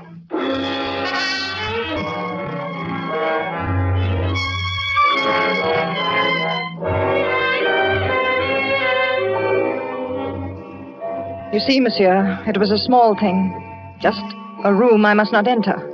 He told me the room was used for his experiments, and I believed him. I was in love. But there were other things, and they added up to fear. Just the taste of fear. A shadow so light I didn't know it was there. There was first of all the gossip I heard in the village when I went to market. Good morning, Madame Combray. You're late today. Pierre worked late last night. Is there any milk, Madame Bourget? I can let you have a little, a pint. Oh, if that's all. Does the doctor work often at night? Quite often in his laboratory. I could not bear a man who pottered around after dark. But it's his profession. Maybe, but I would not sleep a wink, not with this Bluebeard around. No, I like a man who is steady, so I know what he's up to. Oh, how can you bear to live in that big, depressing house? Oh, but I love it. Well, you're young. I suppose it's romantic to you. It's no place for a woman to be alone. The first Madame Combray, you know, she died there. Yes, Pierre told me. But I know he did everything he could. Oh, yes? It was very sudden. Typhoid can be very sudden. Yes, its certificate said typhoid. That's why your coffin was sealed. Oh! Hey, Jean! Jean, what is it? What is it? What's happened? Everyone's running. There's an announcement, madame. They know who one of them is. What? Of whom? There were 3 last night. One of them was a man. 3? Why, the Bluebeard, he killed 3 in one night. Cut them to bits. Oh, how terrible. All sliced up and scattered around, Madame Combray. You should have seen. Oh, no. Where were they? In the meadow north of the church. Why, that's near your house. The meadow? Yes, Madame Combray. If you had been awake, you would have heard him. You or the doctor.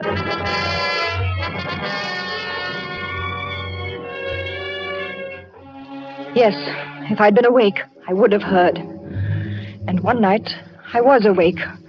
My husband and I had gone to bed early, and I slept well. I'd worked in the garden most of the afternoon. But shortly after 11, some sound woke me. It may have been only an owl's screech. I lay in the dark and listened. I didn't hear it again. Then I heard another sound. And I saw there was a little moonlight, that my husband was out of bed and that he was dressing. Pierre. Oh, did I wake you? Pierre, what is it? Nothing, Cecile. Go back to sleep. Is someone ill? Did someone come for you? I have to go out. Go back to sleep, Cecile. I won't be long. Something woke me. I heard a sound. I'm sorry. Did someone come for you? Was it Captain Muller? No. Who is it, Pierre? Who's it? No one you know. Where are you going, Pierre? Do you have to go far? Go back to sleep. I won't be long. But Pierre... I'm sorry I woke you. You didn't. I'm sure I heard a... Cecile, it's best that you go back to sleep. I just wondered. It's best for you. Good night, Cecile.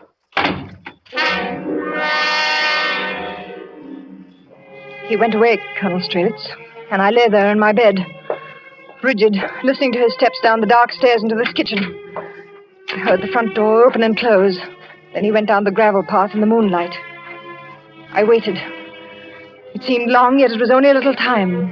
That clock there, I could hear it through the floor, chime the quarter, then the half. When I heard him, it was not yet midnight, and he came slowly, climbing the hill. I slipped out of bed and went down the stairs to the landing there, from where I could watch him come into the kitchen.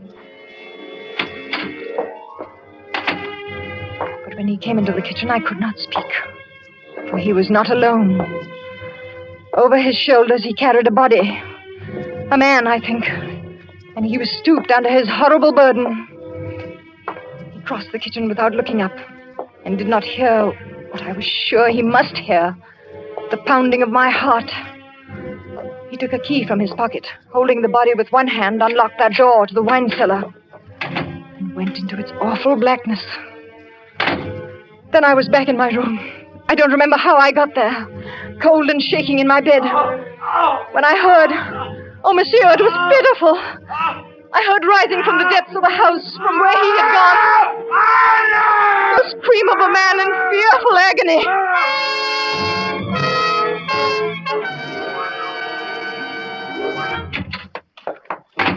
Cecile. Yes. Yes, Pierre. You are still awake. No, Pierre, I told you to go back to sleep. I was, Pierre, I did. But you are awake now. Something... I heard something. Yes, you heard? It must have been you opening the door. Oh. You came in suddenly. You must have... Yes, I think I did. Well, we'll go to sleep now. Yes, we'll go to sleep. Pierre? Yes. Was someone ill? Yes. Who was it, Pierre? Did you have to go far? We'll go to sleep now, Cecile. What time is it? Time? It's just past midnight.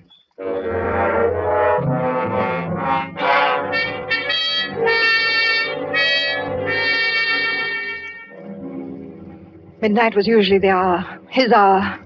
He always came back soon after. And the following day, there were always the announcements on the loudspeakers in the village. Bodies, pieces of bodies. It was the day when your men found her dead. It was so horrible for me, because she was so beautiful and still only a child. And you remember the body was yet warm. So the whistles were blown, calling all the village to the church square. Because the Bluebeard might still carry his knife or have blood on him. Or he might not get there and be known because he was missing. I was in the village and I ran to the square with the mayor. And we stood in line with the others. Everyone was there. Everyone except Pierre. What terror I felt. Monsieur, when you began to call the names. Félix Armand? Here. Paul Arden? Here. Yvette Barthélemy? Madame Combray, are you ill?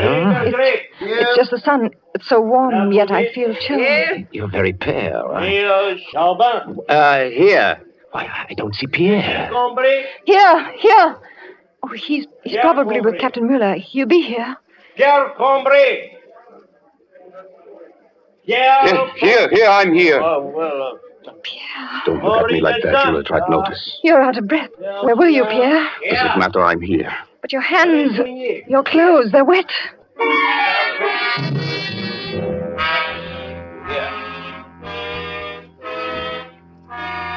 So you see, I still did not know. And I needed to be sure. I could not live unless I was sure. So I stole the key to the cellar. Yes, it was that easy. While he slept, and the next day he went to the village with Captain Muller and left me alone with the answer in my hand. I opened the door and went down those steps, carrying a candle. We will go down there in a moment, Colonel Strelitz, to wait for him. And you will see there is a little room, bare and damp by the candle's light. I saw there was something on the table. It was his case, filled with knives, surgical instruments. Not strange for a doctor. There was blood on them, fresh blood. And there was more on the table, on the floor, and much blood on a sheet which I found thrown into the corner. I found the strength to get out and to lock the door again. I put the key back that night. So again, I did not know. I did not really know until yesterday. I was sewing in the front parlor. And Pierre was walking up and down because he had an appointment with Captain Muller. The captain was late. Devil, what's keeping Muller? Perhaps he got orders. More soldiers came into Bellac yesterday. Many more. Yes, I know, but that shouldn't keep him. There's something going on. They're getting ready for something. Yes, but why would Muller... Do sit down, Pierre.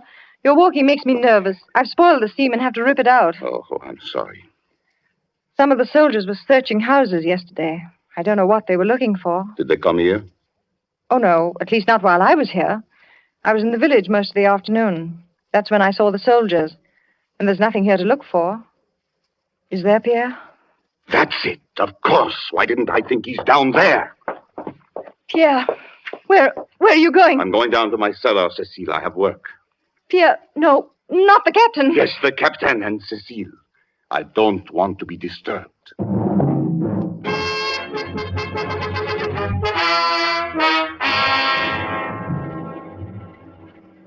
And then I knew he was going to kill Captain Muller. He was going to kill a German soldier. Worse, an officer.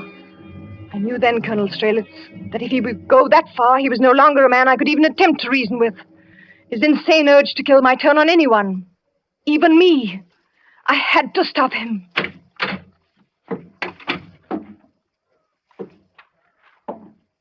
Oh! Cecile! Cecile, what are you doing? You can't come down here. You killed him. Cecile, now. I'll have to. But I wasn't ready. It's not time. Captain Muller, they'll track you down. You can't get away. Cecile, be quiet. I warned you. I told you not to. Murder. You did it. You killed him and the others. Cecile, I told you. What'll you do now? Do? What do you think I'll have to do?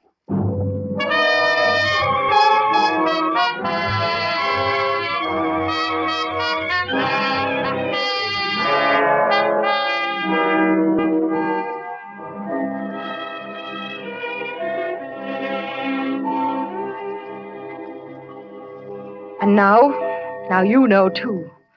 And in a few minutes, he'll come. And then it'll all be over. It's almost midnight. It's a remarkable story, madame. So he made no attempt to harm you last night? No, Colonel Strelitz. It wasn't time. Not time? He kills only when he feels the need. And he'd already killed one, so the need was gone. And it was daylight. He left then? Yes. I haven't seen him since. He looked at me. It was a terrible look. And he went. And I knew by the look that I would be the next. Tonight. And Captain Müller? He took the captain's body with him. Come, we must go down to the cellar now, before midnight. Very well. Lieutenant, will you bring the lamp? Yes, I'll bring it. You see, it's unlocked, as he left it.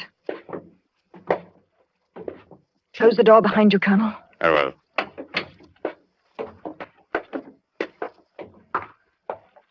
Careful, the last step. Another door. Oh, it is small and damp. Is that the table? Where he... Yes. Set the lamp there, Lieutenant. You can see the stairs. They're quite dry by now. I see. And on the floor. Sit down, monsieur. There, where you can watch the door. I will stand here at the back, if you don't mind. You're right. It's safest for you. Listen. I heard the clock strike. And, yes, listen. It's a door. Have you your guns? Quiet. Yes, but we want to take him alive. You can. He's coming down.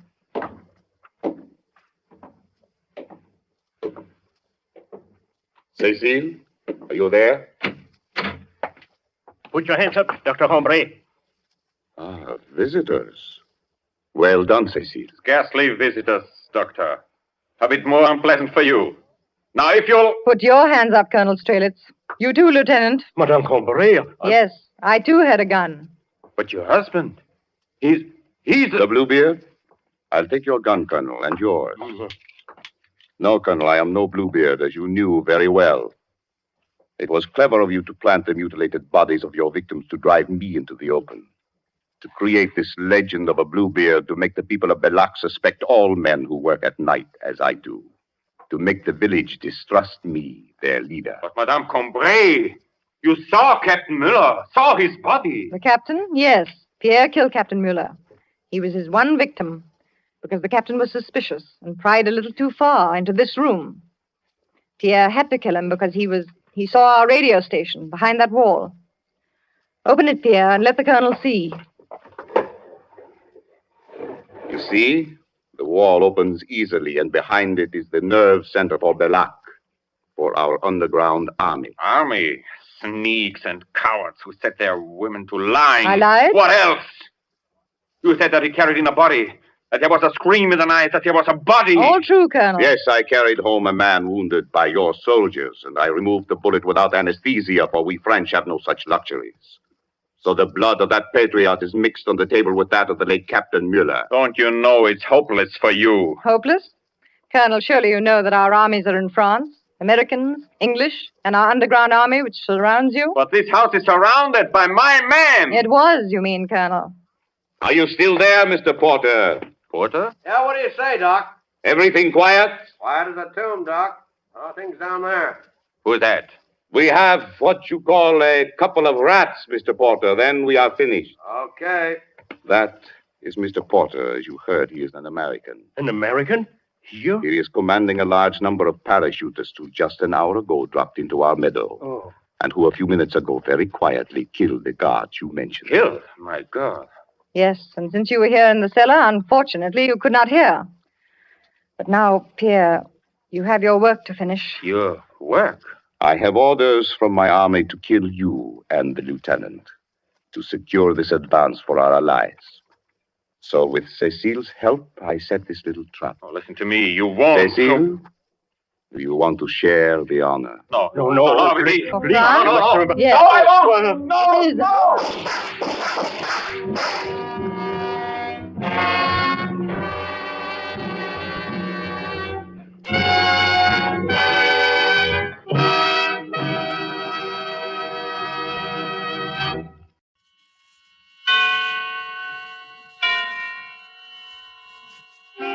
Suspense. Tonight, Dateline, Lisbon, starring John Hodiak. Suspense is presented for your enjoyment by Roma Wines. That's R-O-M-A, Roma Wines. Those excellent California wines that can add so much pleasantness to the way you live, to your happiness in entertaining guests, to your enjoyment of everyday meals.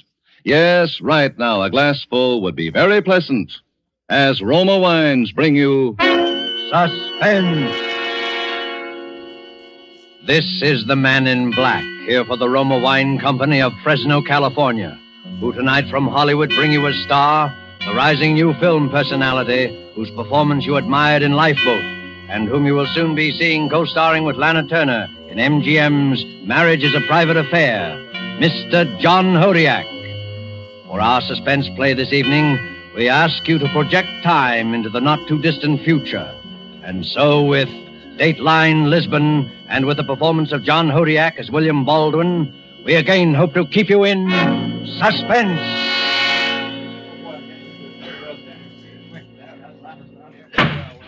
Your name? William Baldwin. Occupation? I was a foreign correspondent. At the time, that is, of the murder with which you were charged? Around that time, yes. I see. Now, Mr. Baldwin, would you be good enough to tell the court where you were on October the 5th, 1944? I was in Lisbon, Portugal. Can't you be more specific? Look, when you say I was in Lisbon during the invasion, you've told most of your story right there. You know the place. Yes, we know it. I should say that at one time or another during the course of the war, most of us here had occasion to pass through that port. That was the big way station, all right. The neutral terminal for the boys who worked for the Allies, those lined up with the Axis.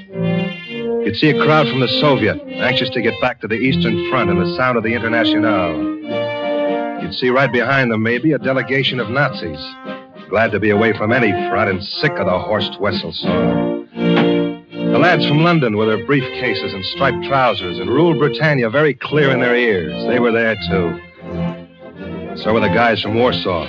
Their clothes getting a little threadbare, but the Polonaise sounding as fresh and strong as it did 4 years before. And the French, not the Vichyites, but the ones who might be at the very next table, the free ones, who never stop hearing La Marseillaise. Brass hats, underground agents, refugees, and heels. That was Lisbon.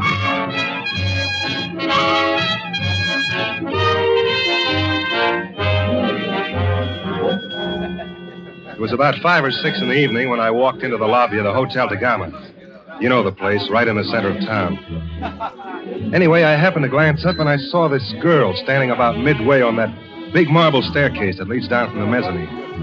She had a Leica camera up to her face and was drawing a bead on the whole lobby. No, pare, señorita. Suddenly, a little fella yelled up to her to stop.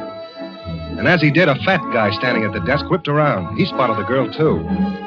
The next second, he was the scaredest-looking character I'd ever seen. He whirled back, away from the camera, but she'd already clicked the shutter. In another second, I got a shock myself. The girl lowered the camera from her face and... yeah, it had to be her.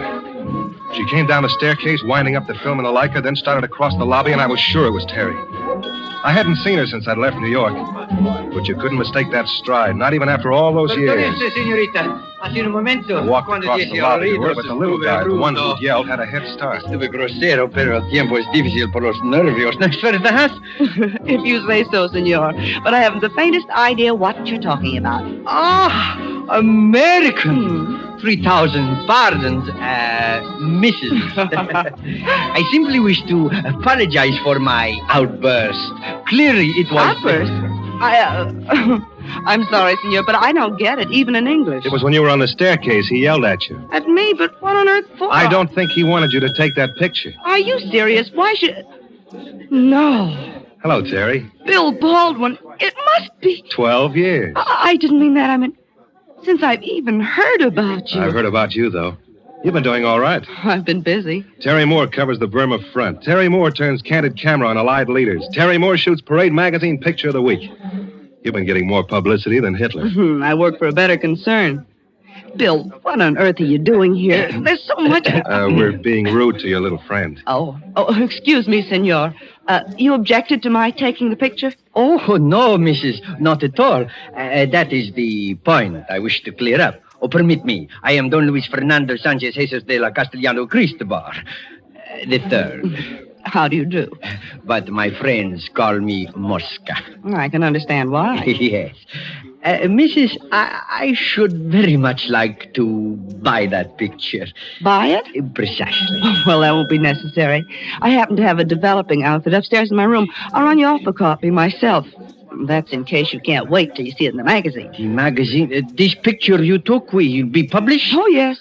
Simply a shot to display the color of the city, the hotel. Oh, I see.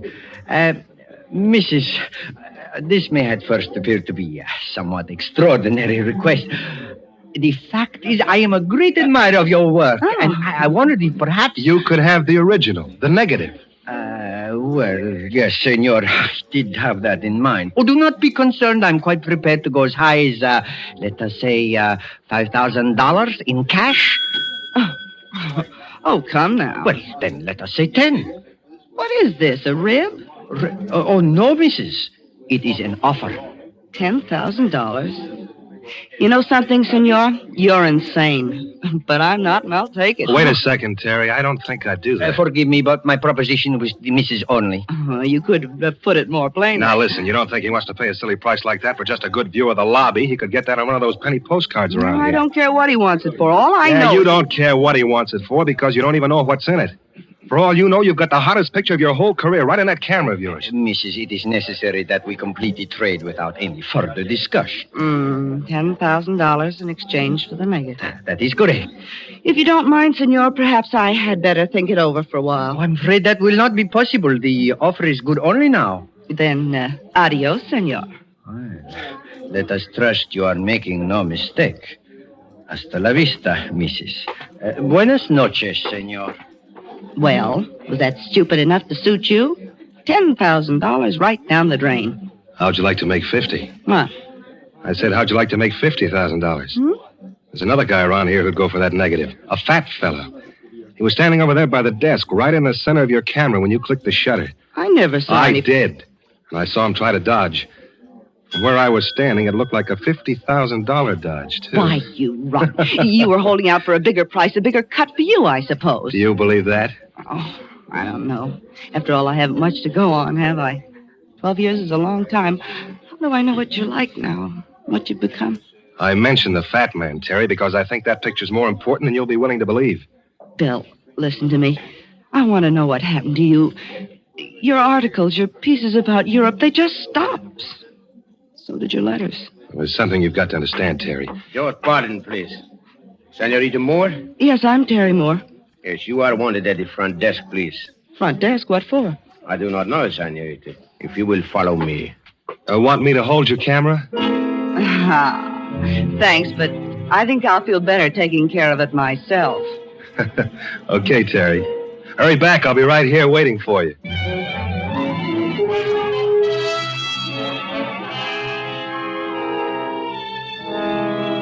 I'd been standing there about a minute, gentlemen, when I looked up and saw the fat guy. He stepped out of one of the lobby phone booths and headed for the cocktail lounge. I didn't want to lose track of him, so I followed. Pretty soon out came Terry. She had a funny look on her face. Okay, so you're right, and I hope you're satisfied. What happened? Get a better offer? Yes, my life. Your life? In return for leaving my camera on the third floor fire escape within the next 20 minutes, I shall be permitted to go on living. Otherwise... No, don't sit down. Who told you all that? I don't know. That's a silly remark. You don't know. The call was waiting for me at the desk. It was somebody on the other end of the telephone. Oh. Excuse me. My friend. You at the table. Stone deaf. And am Tisch dort. Gestatten Sie? Well, how did you learn to speak? Ja, jawohl. Mind if we join you? Bedauere, ich spreche kein Englisch. Sound like the voice on the telephone? How can I tell if he doesn't speak English? What did he say? He said he doesn't speak English. Oh. Wait a second. Excuse me, pal, but I'd like you to meet the young lady you talked to on the phone. Now, können Sie nicht sehen, dass ich beschäftigt You better bin? speak English. Every time she hears German, she goes to pieces. Creates a terrific scene. You will be good enough to leave me alone. I do not wish your company. Thank you. What about that, Terry? I'm pretty sure that's it. Good. Have a seat. Oh, that's all right. Don't get up here. I don't believe I caught your name. Look, if you do not leave at once, I shall call the manager. I'll be glad to do it for you.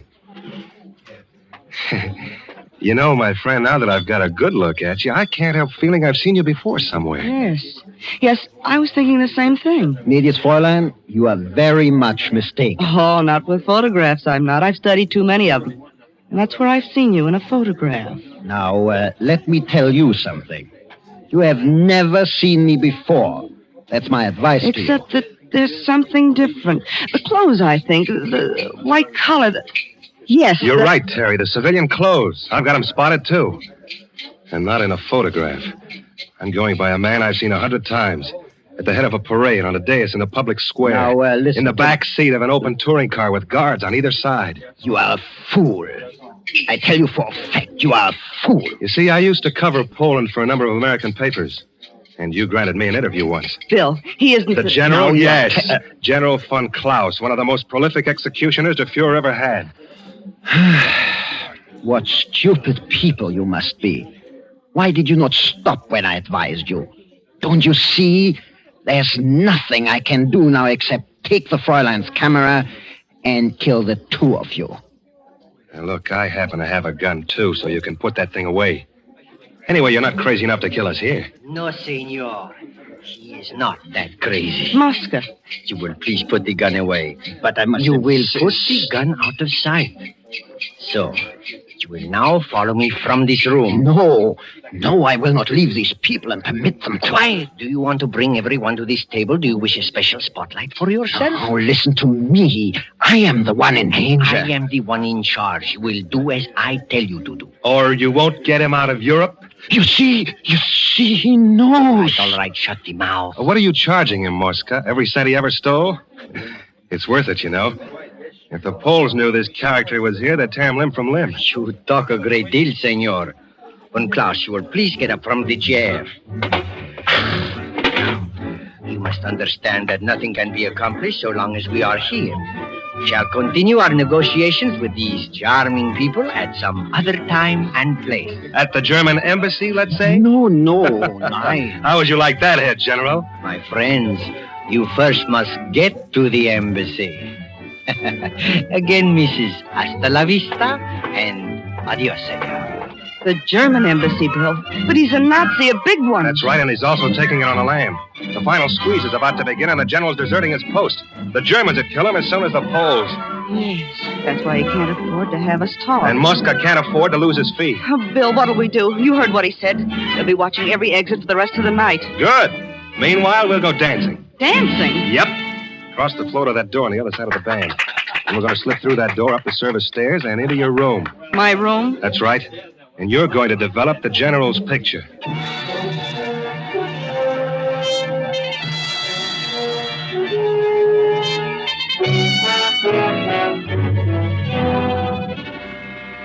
Tonight for Suspense, Roma Wines are bringing you as star Mr. John Hodiak, whom you have heard in the prologue to Dateline, Lisbon, by Harold Medford. Tonight's tale of suspense.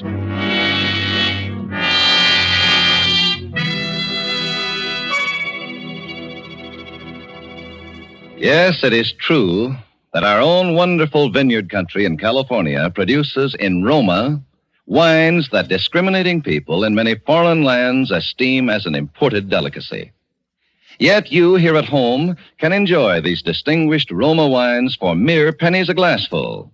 Daily with your meals or when entertaining or any time, you can delight yourself and your guests with the wonderful taste that comes from age-old winemaking traditions perfected by modern knowledge. For a treat you are certain to enjoy, place on the table with dinner tomorrow night a cool bottle of hearty, rich red Roma California Burgundy. It doesn't matter what the meal is or what kind of glasses you use to serve Roma. It's good in any glass with any meal. Your family, your guests, will find new pleasure in even the simplest foods, For Roma wine makes any meal a feast at only pennies a glass. Try it yourself tomorrow. Ask your dealer for R-O-M-A, Roma wine. Remember, more Americans enjoy Roma than any other wine.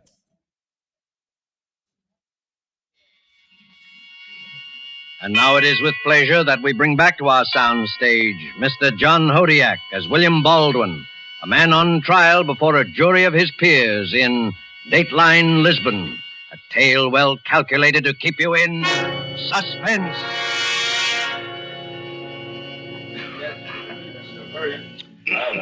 You were testifying, Mr. Baldwin, that you and the young lady started up for her room. That's right.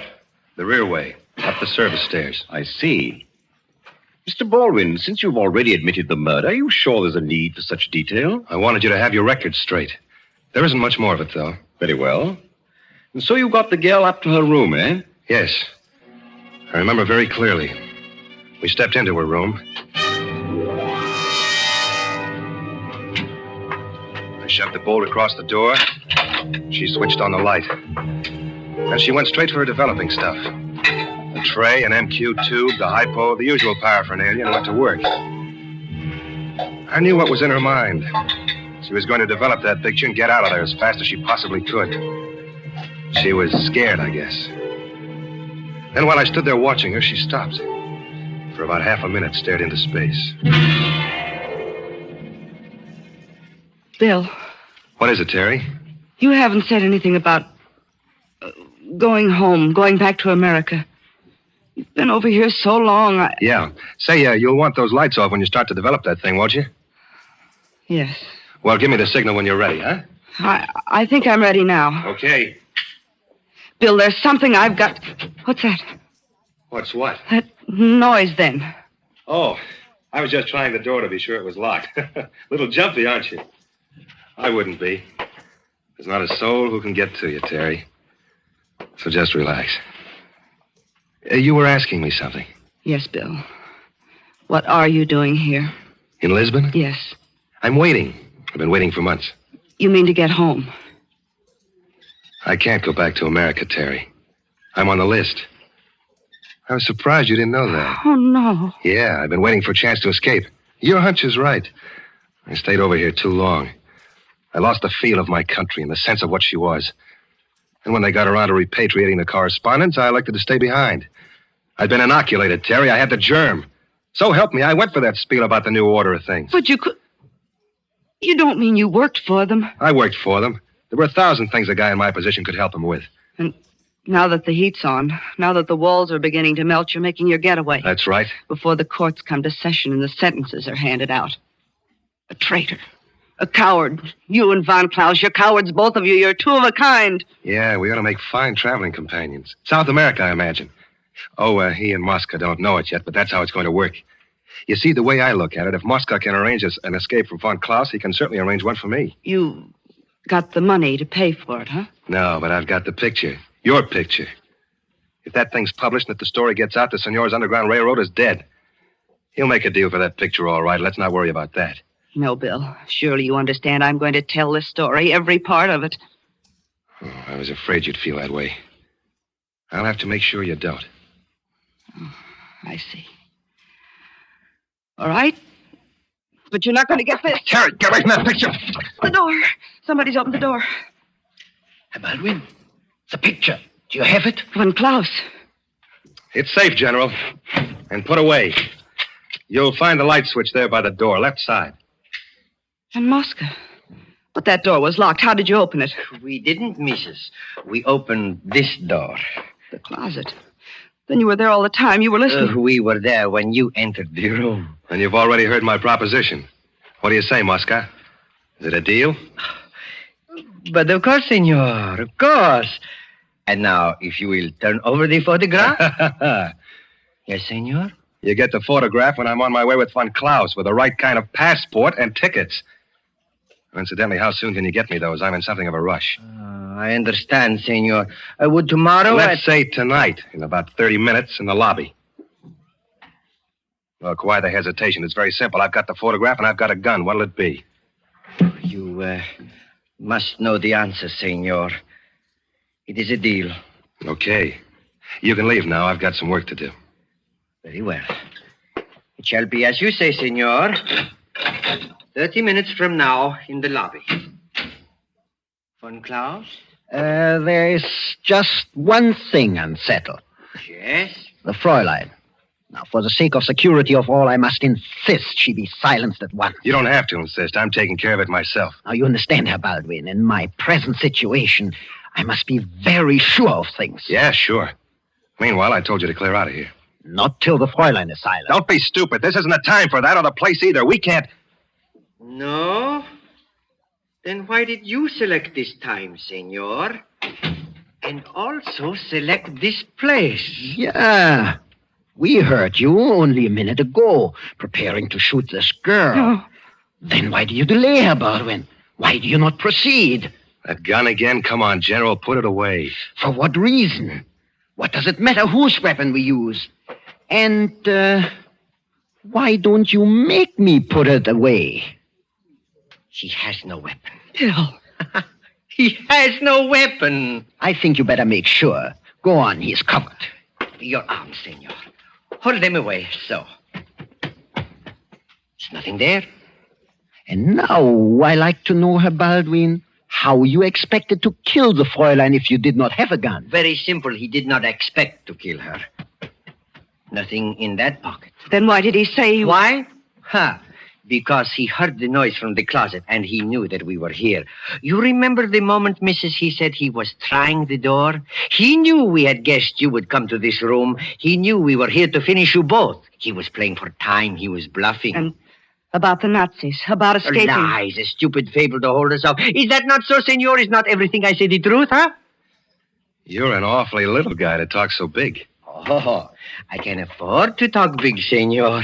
I am sure now that you have no gun. You are, huh? What is it? What are you doing? Turn loose of him, Baldwin. I'll fire. Go of me. That's it. Oh. Just face Von Klaus. Oh. There. You see, right in his hand. There's my gun, senor. Okay, General, go on and fire. No, wait. Go on. And the way I'm lined up now, your bullet will go straight through Mosca first. Stop moving, Mosca. He will seize the gun. He will... Oh, no. Now listen to me. Listen, I'll say to you now, Baldwin. If you do not release him in exactly 5 minutes, I shall shoot the Fräulein dead. Go on.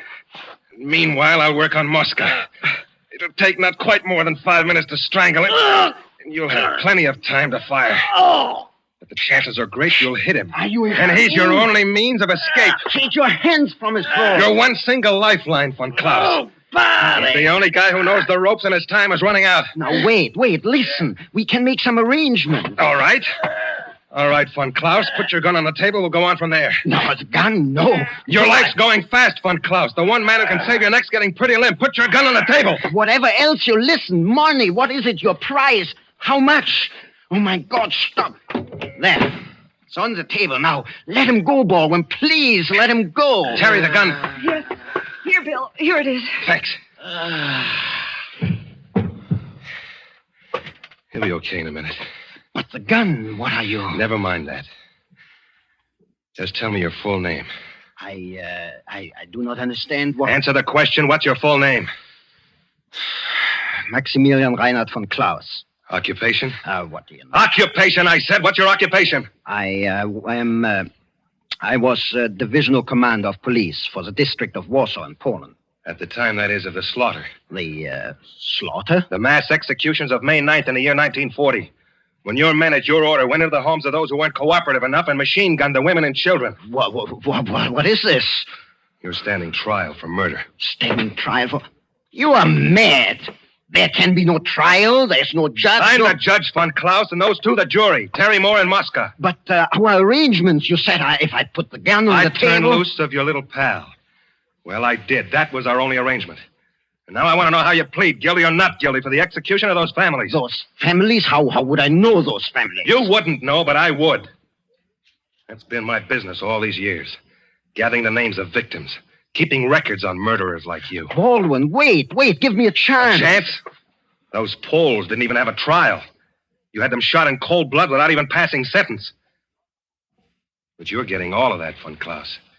You're really getting the works. But you must understand, those measures are... Look, I will show you. It's a matter of administration. Did you or did you not have those people killed? I'm trying to explain to you. It was military expediency, the entire procedure. It's part of the war. It had to be done, I'll tell you. In other words, you did. Yes, but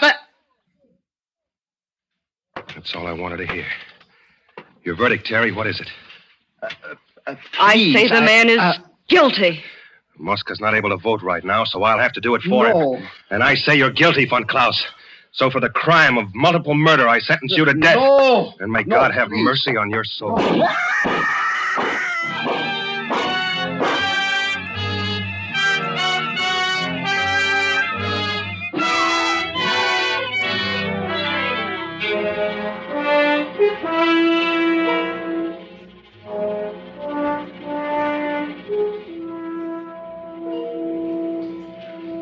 Gentlemen of the jury, the commission of murder has been very plainly established.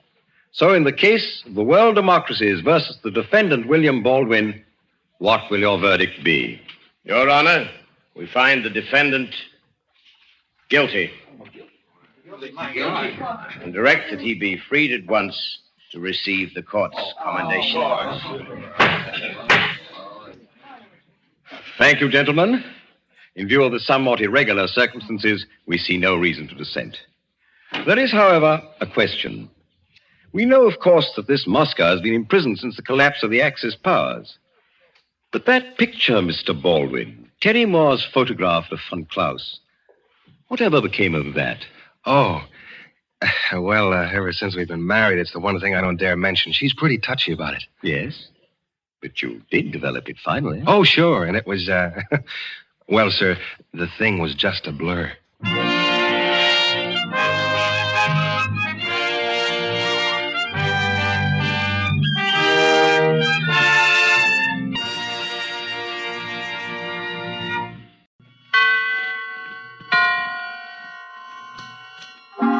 Suspense.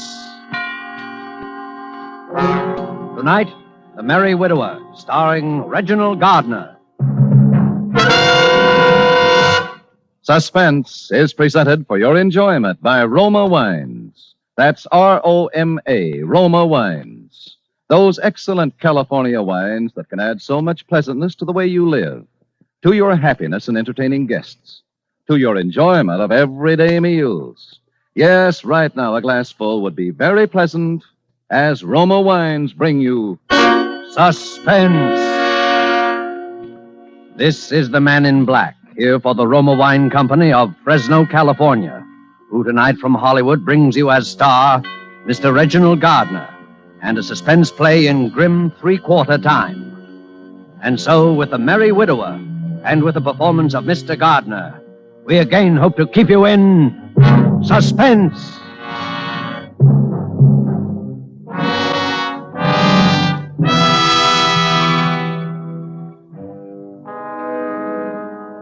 While we're swaying to the playing of the dance, Oh, George! eyes will listen as George Munsey, if you don't listen to me... My good woman, pray, what is the meaning of this intrusion? What? Oh, hello, Ethel. I say, who do you think you're calling my good woman? Well, for a moment, I didn't know who it was, that's all. You didn't know who it was? Well, who did you think it was? The servant? Please, Ethel. Not that it wouldn't be nice if we did have a servant. We shall, my dear. We shall. Of course, that's what you say. That's what you always say about everything. Sometimes I wonder why I ever married you, George Munsey. It hasn't changed my life much. When I met you, I was waiting on people all day long in Hoffman's restaurant, and now all day long I wait on you. You don't think by any chance, do you, that I'm unworthy to be waited on?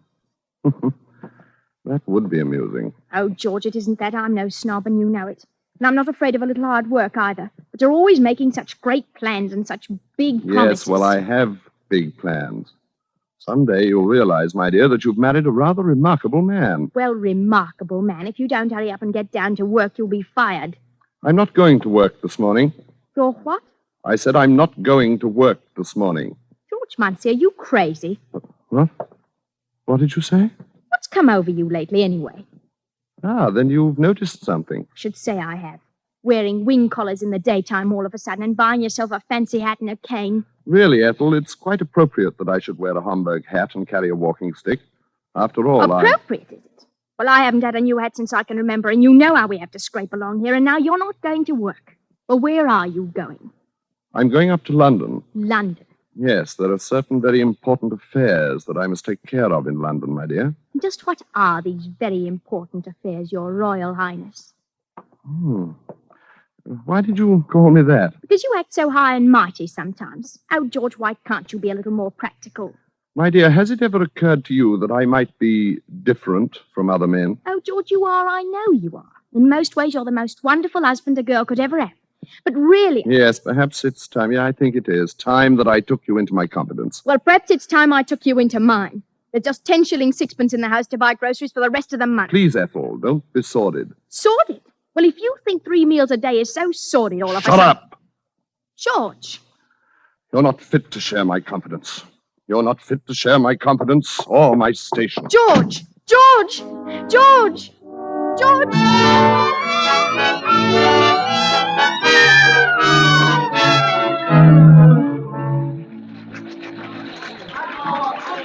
Encore! Encore!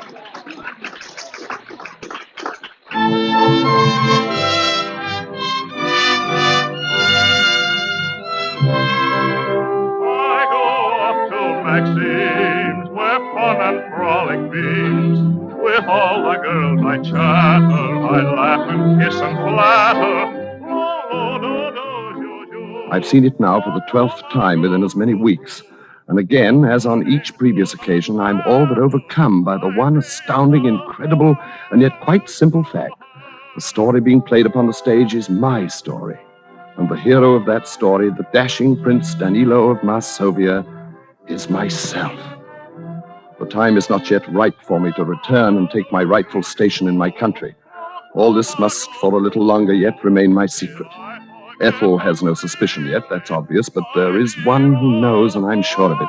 Although she's far too tactful to say so, my Lady of the Veil. And she'll be waiting for me again tonight, that I'm sure of, too, in the lobby of the theater after the performance. I catch and kiss.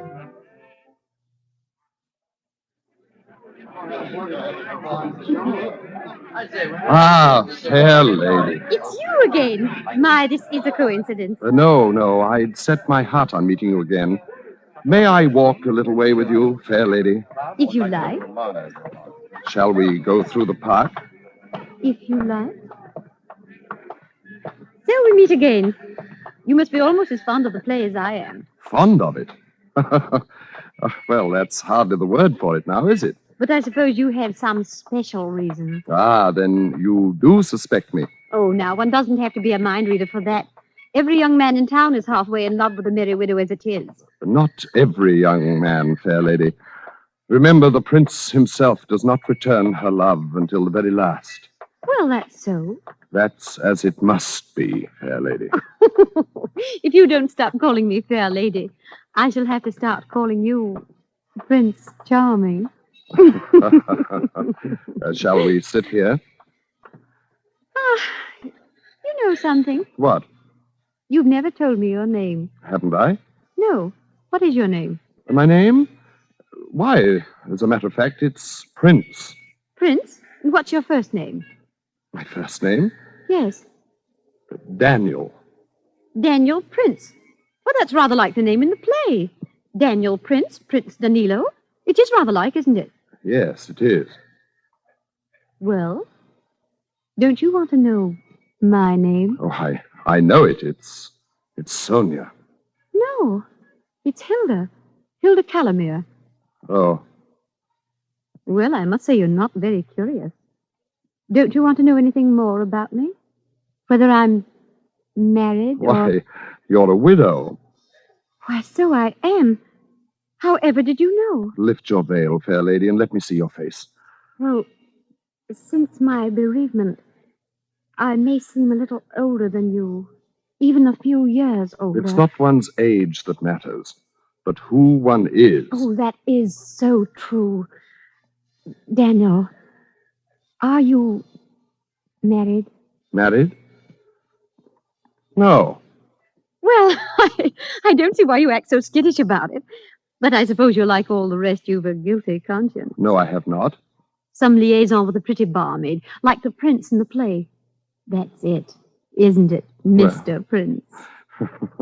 Yes, there is a little liaison, yes.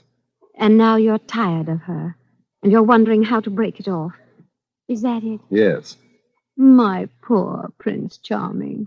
Miss Calamere, if you could help me, No, Daniel. That's something you must do for yourself. But I can tell you this. It's best to be strong about it. Break it straight off, open and above board, like a true gentleman. Isn't it now? Yes. Yes, of course. And things like that are always so unsatisfactory for a young man of your station in life, aren't they? My station. Yes.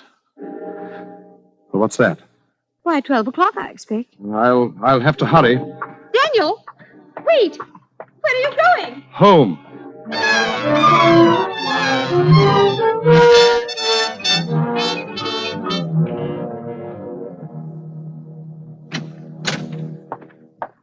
George?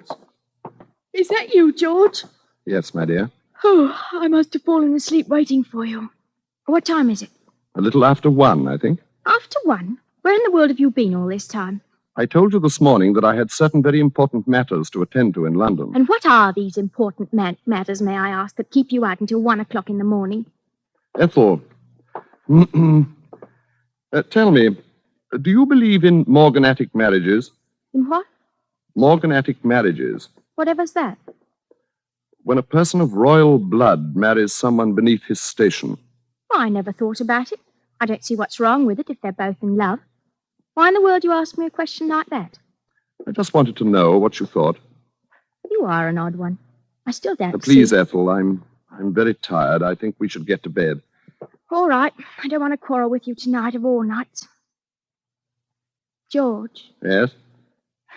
I did an awfully foolish thing today. What? I spent all our money, or most of it.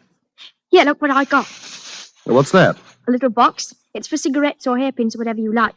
But when you open it, it plays that tune you like so much. See?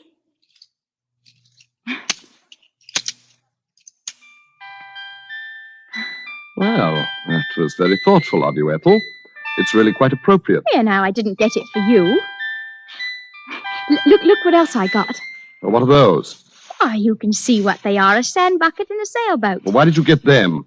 Oh, I know it's silly and all, but... George, if we were to have a baby... A baby? Yes, mind you, I didn't say we will. It's impossible. Why, it's not impossible either. I tell you it is. It's not the way the thing should happen at all. The way what should It's happen? all wrong. It's not fitting to my station. It can't happen. Oh, it can't? Well, if I want to have a baby, it's little enough I get out of Ethel! life. George, I thought you'd be happy if you thought that... But... Of course, my dear, of course. Yes, the idea just came as something of a surprise, that's all. Then you mean Well, that let's you... talk about it in the morning, my dear. I think now I shall take a bath. A bath at this time of night? Good for the nerves, you know. Relaxing. Well, do hurry then. Shan't be long. George! I can't hear you. Oh, it's no great matter. What is it? Why don't you come in here and talk to me? Well, all right. George, don't you think a baby would like this music box? It is rather sweet, isn't it? Oh, I thought you were going to take a bath.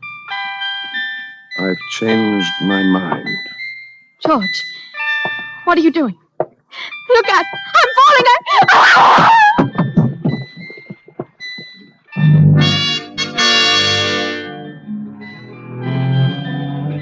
The thing kept playing as she lay there in the water. I looked at her very closely. Wasn't necessary now to do anything more. There was a deep bruise on her forehead, just above the temple. She was no longer breathing. I got my hat and my walking stick. I left the house.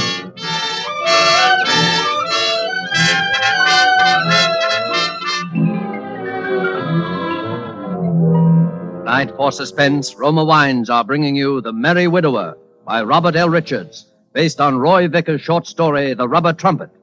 Reginald Gardner is the star of tonight's study in Suspense.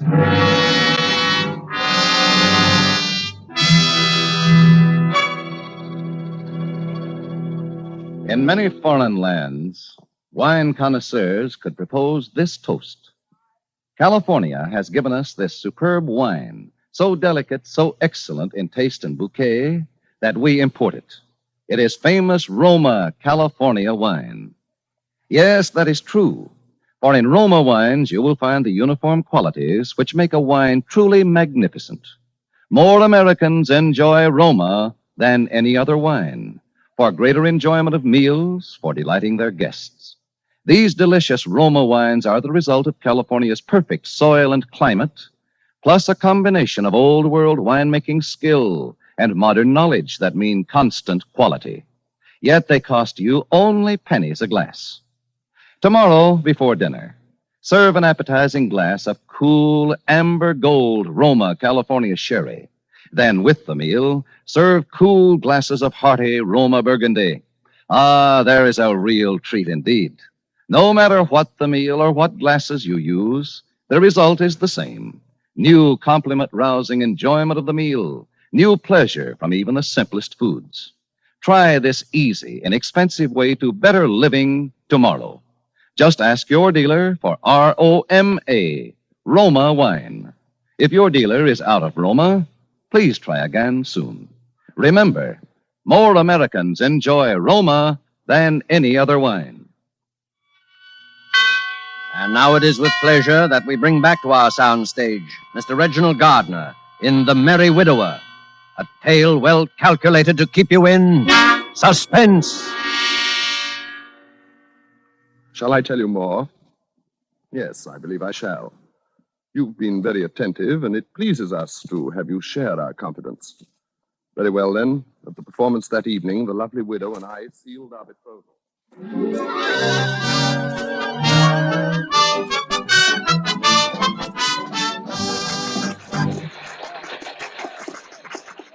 Miss Calamere. Why, it's my Prince Charming. Miss Calamere, may we have our walk again, please? Why, of course. Really, I hardly expected to see you at all this evening. You know, you were rather a naughty boy to leave me so suddenly last night without a word or anything. Yes, I suppose I was, but... You were going home, you said. Yes, to my lodgings. Oh, of course. Tell me, did you enjoy the performance tonight? I didn't see it. I don't want ever to see it or hear it again. Oh. Daniel, do you have something to tell me? Yes. Is it about her? Yes. Did you do as I told you? Yes. It's finished. My poor dear boy. And that's why you don't want to hear the music anymore. Because it reminds you of things you'd rather forget. Yes. That was very good of you, Daniel. And very brave. I hope it wasn't necessary to hurt her too much. No. It didn't hurt her very much. And what are your plans I've now? come to you, Miss Calamere. I've come to you. Daniel, you mean... You're the only person in the world who understands me, Miss Calamere. Oh, my Prince Charming. It's like a dream, like the play that brought us together. We are the play now. Until death do us part. Yes, until death do us part.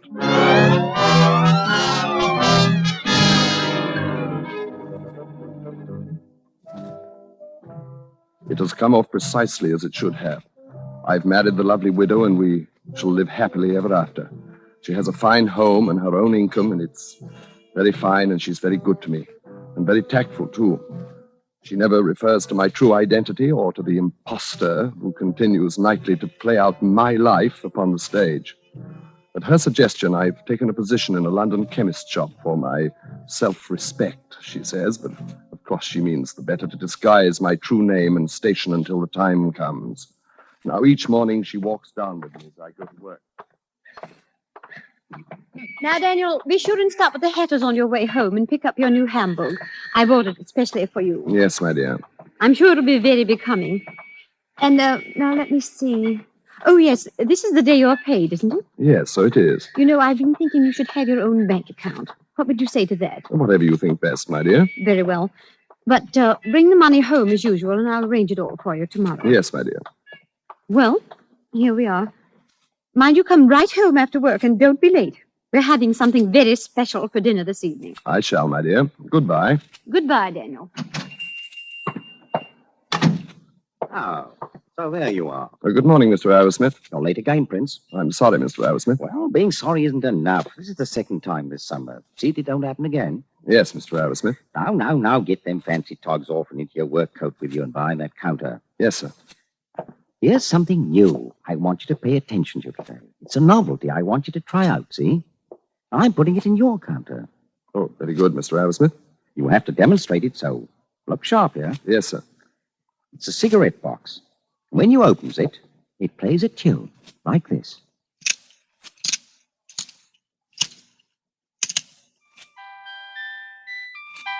You see? Stop it. Stop it. Stop it, I say. What? I'm sorry, sir. But you see, I'm quite allergic to music. Oh, you are you?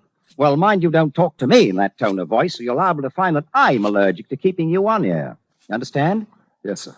And here's your pay. The sixpence dock for that glass you broke Saturday. Thank you, sir. And mind you give some attention to trying to sell that music box. Allergic or not allergic? Yes, sir. Oh, hello, Prince. What's all the row with the old man? Oh, nothing at all. Just a minor difference of opinion and a matter of policy, that's all. Matter of policy, eh? Oh, here, what's this? Don't touch it. What's wrong? Has it got a snake in it or what? It's a very delicate piece of mechanism. Well, let's see. Oh, I say. Give it to me.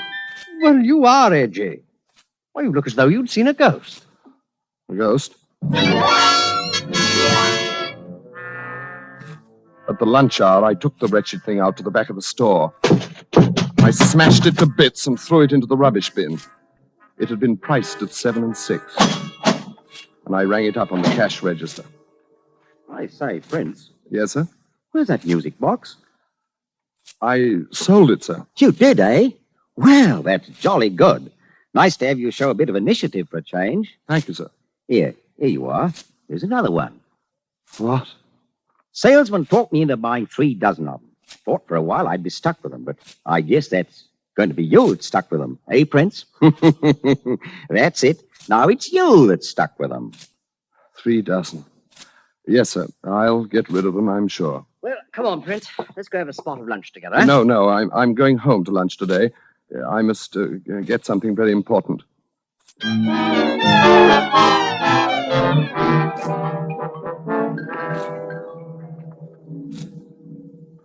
Well, good night, Bertie. Night, Prince. Good night, Mr. Arrowsmith. Good night.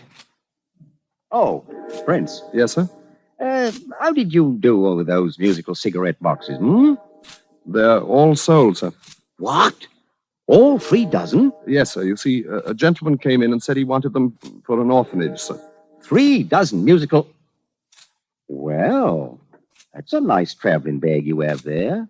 Genuine alligator. Pretty expensive, eh? Yes, sir, it is. It's my wife's. 3 dozen musical cigarette boxes for an orphanage.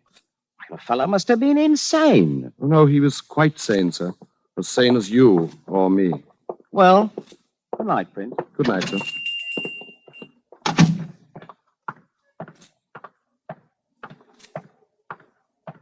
Can you spare a poor man a copper, Governor? Yes, here's a shilling. Oh, God bless you, Governor. But there's something you must do. I want to give you something else. Oh, what? Here, take this suitcase. It's yours. You can do anything you like with it. Yeah. What's the game, Governor? There's no game. I'm just tired of it, that's all. It's a good bag. You can probably pawn it for a nice price. What's in it? Do you want it or don't you? Well, all right, I'll take it. But I hope you don't have your wife act up in it or something. Then take it and shut up.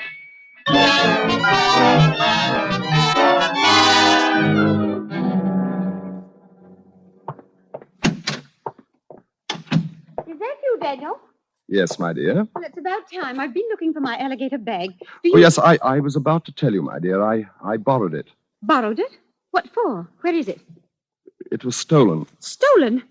Well, how? You see, I was riding on the underground, and some chap grabbed it and dashed out of the door with it before I could stop him. My beautiful bag. Oh, Daniel, how could you have been so careless? Well, it can't be helped now, my dear. I'll save up and buy you another one. Stolen. Well, at least we can phone the police. Police? Well, why not? That's what one usually does about stolen belongings, isn't it? It's not the slightest use, my dear. Well, there's no harm in it. Oh, I'll answer it, Daniel. Yes? Why, yes, my husband and I were just... Yes. Yes, that would be if... Oh. Well, that is odd. Why, yes, come right up. Yes, we'll both be here. That was the police, Daniel. They found my bag. No, they couldn't They have. saw a beggar carrying it. They thought it looked odd, such a nice bag, and they found my name on it inside. Oh. Daniel, it was full of music boxes. 36 of them. All right, then. They were down at the store. They got on my nerves. And Daniel, they all played the same piece of music. The tune from our play that you used to like so much. That's right. And you haven't ever wanted to hear again. Hilda. Since... Well, Daniel. I'm very tired, Hilda. I'm going to take a bath. Daniel, I want to talk to you.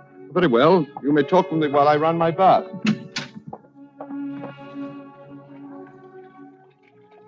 Daniel, something's happened. You're different. I'm no different. Well, why do you hate that piece of music so much? Enough to do such a crazy thing. What? Well, it's because of her, isn't it? Yes. No. What did you do that night? You killed her. Oh, who are you? I am His Royal Highness, Prince Danilo of Masovia. Daniel? What I have done in the interest of my royal house and of my kingdom. And what I am about to do... Oh, that is the police. I'll go send them away. Daniel, open that door. Let me out! Daniel!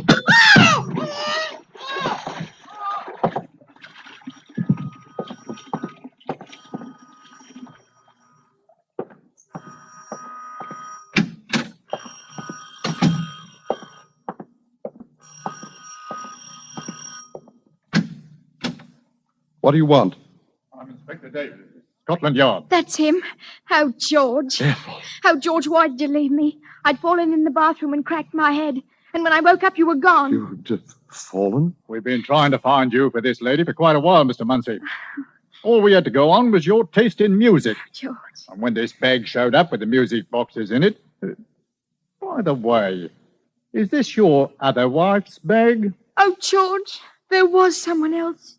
Ah, so you don't want to answer, eh? Well, you better call the other lady down here, Mr. Munsey. It looks as though you'd have to answer to a charge of bigamy, my lad. Bigamy. Bigamy. Bigamy!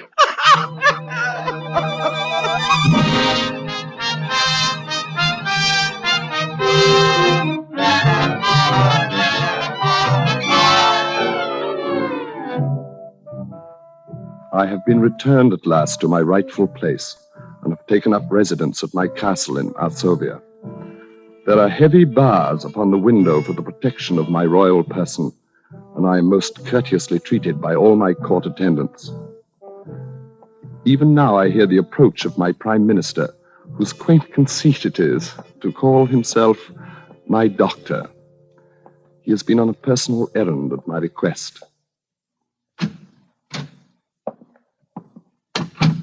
Did you get it? Did you bring us what we asked? Yes. I managed to find one.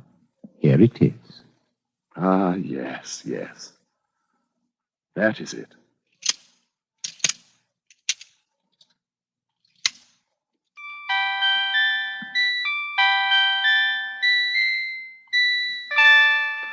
We thank you. Doubtless it seems a trivial thing, a mere trinket, but it reminds us of so many things that we cannot quite remember, like some dream of another life. And it will serve to take our mind from cares of state, which is most necessary, since we know that now we shall be here all the rest of our life.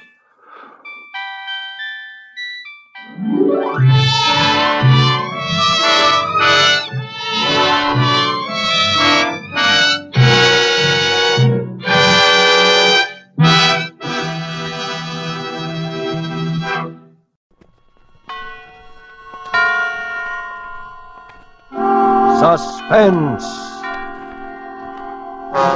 Tonight, Eve, starring Nancy Kelly.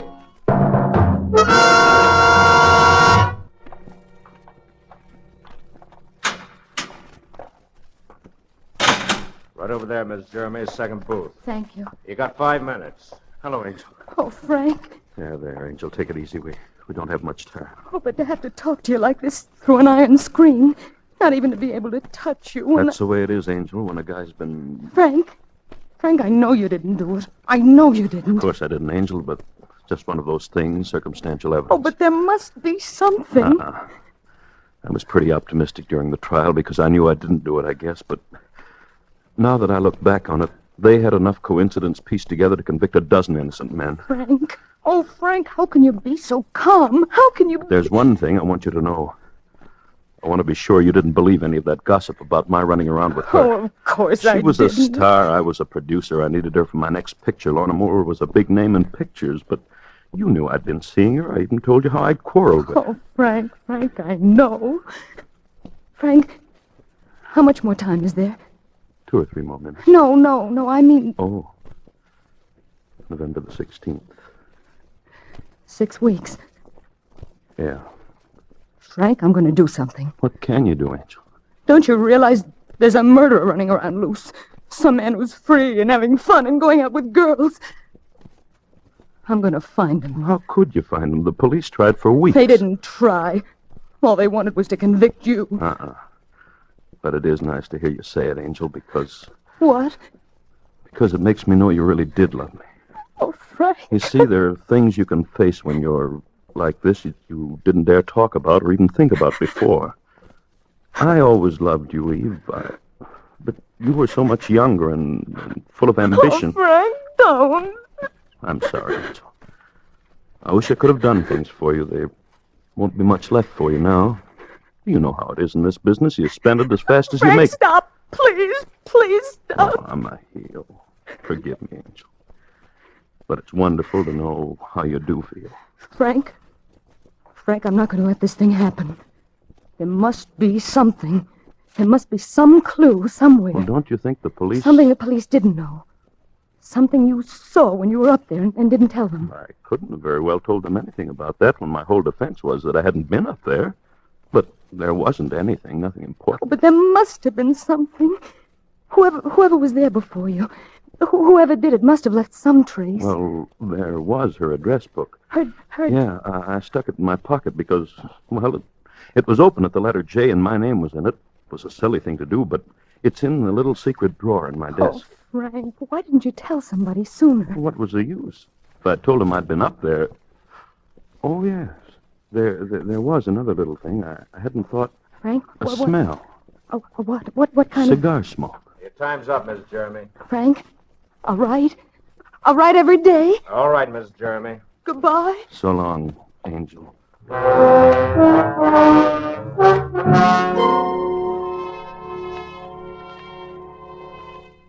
October 5th.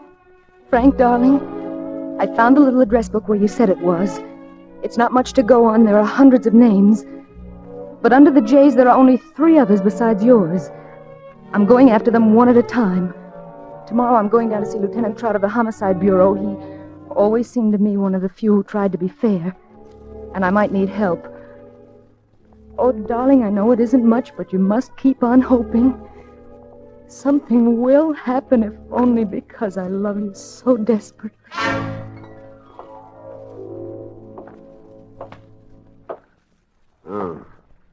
What's your angle, Mrs. Jeremy? My angle? Yeah, why are you doing all this? But he's my husband. I love him. Oh, look, Mrs. Jeremy, the cops around this town aren't exactly dummies, you know. You know what you were like before you married All him. right, Dick Tracy. A person can change, can't they? Sure they can. A cop just hates to have anyone think they can make a sucker out of him. You know how it is. Well, you can skip the apologies if that's what they're supposed to be. Sure. Now, what do you want me to do? Well, what kind of evidence would I have to have? How specific would it What, have? to upset a first-degree murder rap? Well, something in writing. That's not so easy. Have you got a suspect in mind? Some particular person? No, not yet. But you might have. Well, there's one other thing. It's an old trick, but it's still good. What's that? Did you ever see one of these things? No, I don't think so. Here, talk into this little gadget here. Well, what'll I say? Oh, anything. Just talk. Lieutenant Trout is one of the most chivalrous gentlemen I've ever met. You're quite a realist, aren't you? Yeah, now listen. Lieutenant Trout is one of the most chivalrous gentlemen I've ever met. See? A dictaphone. Yeah. Think it might come in handy? Well, it might.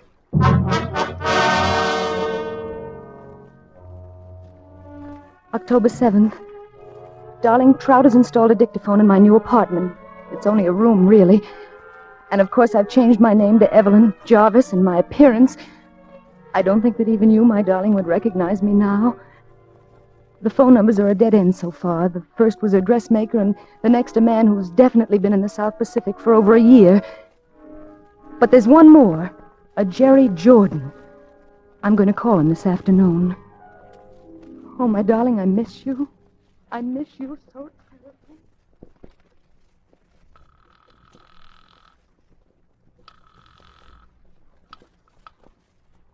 Hello? Oh, is this Mr. Jerry Jordan? Yes. Well, I've finally found you. Can you guess who this is? Well, I'm afraid I'm not very good at that. Oh, all right. I suppose I'll have to tell you. This is Evelyn Jarvis. Oh? Well, don't you know who I am? No, I'm sorry, I don't, Miss Jarvis. Well, this is embarrassing. Didn't you get the letter? No, what letter? Oh, my goodness.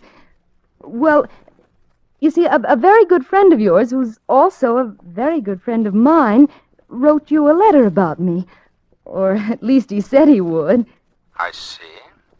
And I'll give you one other clue. I'm from out of town. Now can you guess? You wouldn't be from San Francisco, would you? Well... Ed Thornton, eh? He always did have a terrible memory for anything but phone numbers. Well, I didn't mean to bother you, but Ed said to be sure and look you up. Well, where are you staying? Oh, I managed to find a little place. Well, lucky you. Have you got any plans for dinner? Why, well, I hadn't really thought... Say, better still, have you got any plans for right now?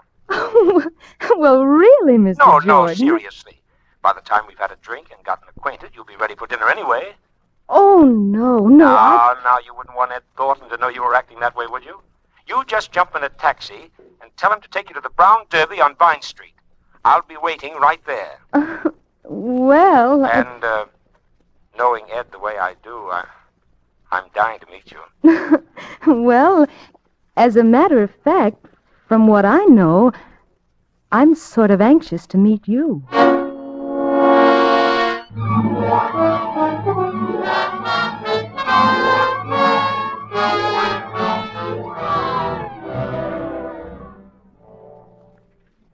Darling, just a quick P.S. I'm going to meet him now at the Brown Derby. Mr. Jerry Jordan. And I have a hunch he's it. I don't know why. I'll remember what you said about cigar smoke. And yet, although I've got a hunch, it makes me feel a little shaky to be going there. He's got such a nice voice to be a murderer.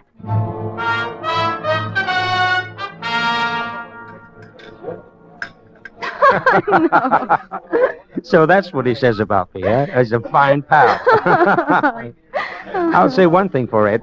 He may be an awful liar, but he sure has swell taste. Well, which proves he's no liar. But tell me, Jerry, is this the Brown Derby? I mean the one you hear about? This is it.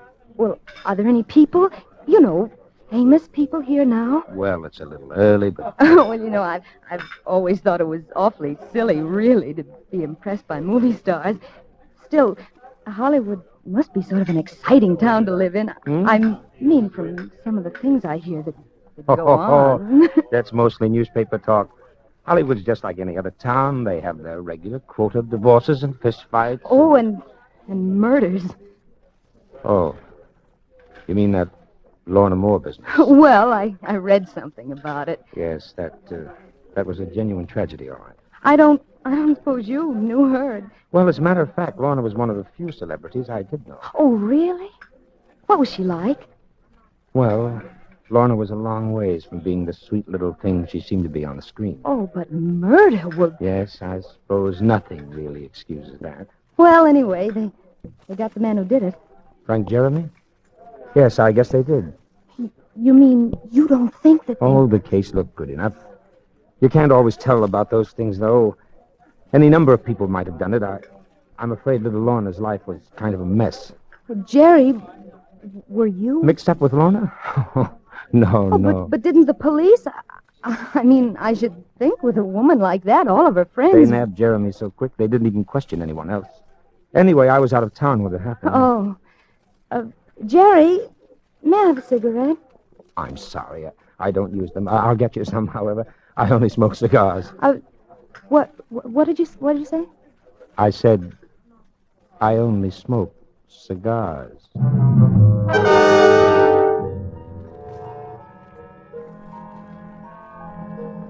Darling, don't you see?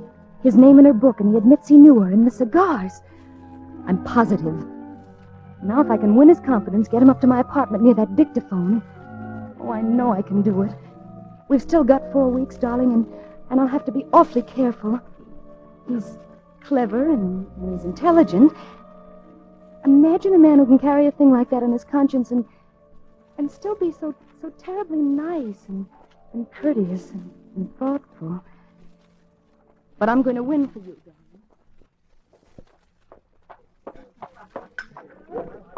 Hello, Jerry. Hello. You been waiting long? Not very. Jerry, is something the matter? I don't know, darling.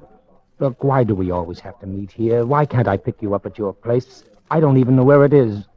Sometimes it's almost as though you were, well, keeping some sort of a secret from me. Oh, isn't it a woman's privilege to have secrets? Don't talk like that, darling. Oh, Jerry, you must know by now I couldn't have any secrets from you. Oh, I'm a fine one to talk, I guess. The fact is, I've been holding out on you, darling. I don't live in that hotel. I live in a place out in Beverly Hills with about 30 rooms and a swimming pool a block long. I've got more money than I know what to do with. Oh? Oh, darling, I feel like a dog about it now, but I didn't want you to know at first. Oh, until you were sure I didn't care about money. Is that it? Yes, dear. Try to forgive me, will you? Oh, my poor darling. Will you? Of course I will. I do. And Jerry. Yes? About those secrets of mine. Suppose there were some things I couldn't tell you yet. Would that matter? Not if I was sure you would tell me someday. Jerry, I promise you that someday I will tell you.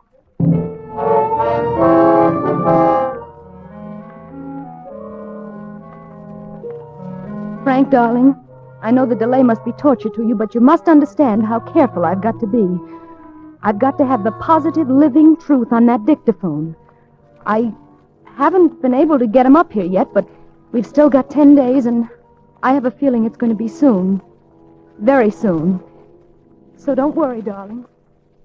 I miss you. Who is it? Sorry, Jerry. Oh, wait a minute. Oh, Jerry. Darling, I had to. It's been almost a week, and Well, how did you find this place? Why do you think I didn't tell you where it was if I didn't have reasons? Let me in, please. I've got to talk to you.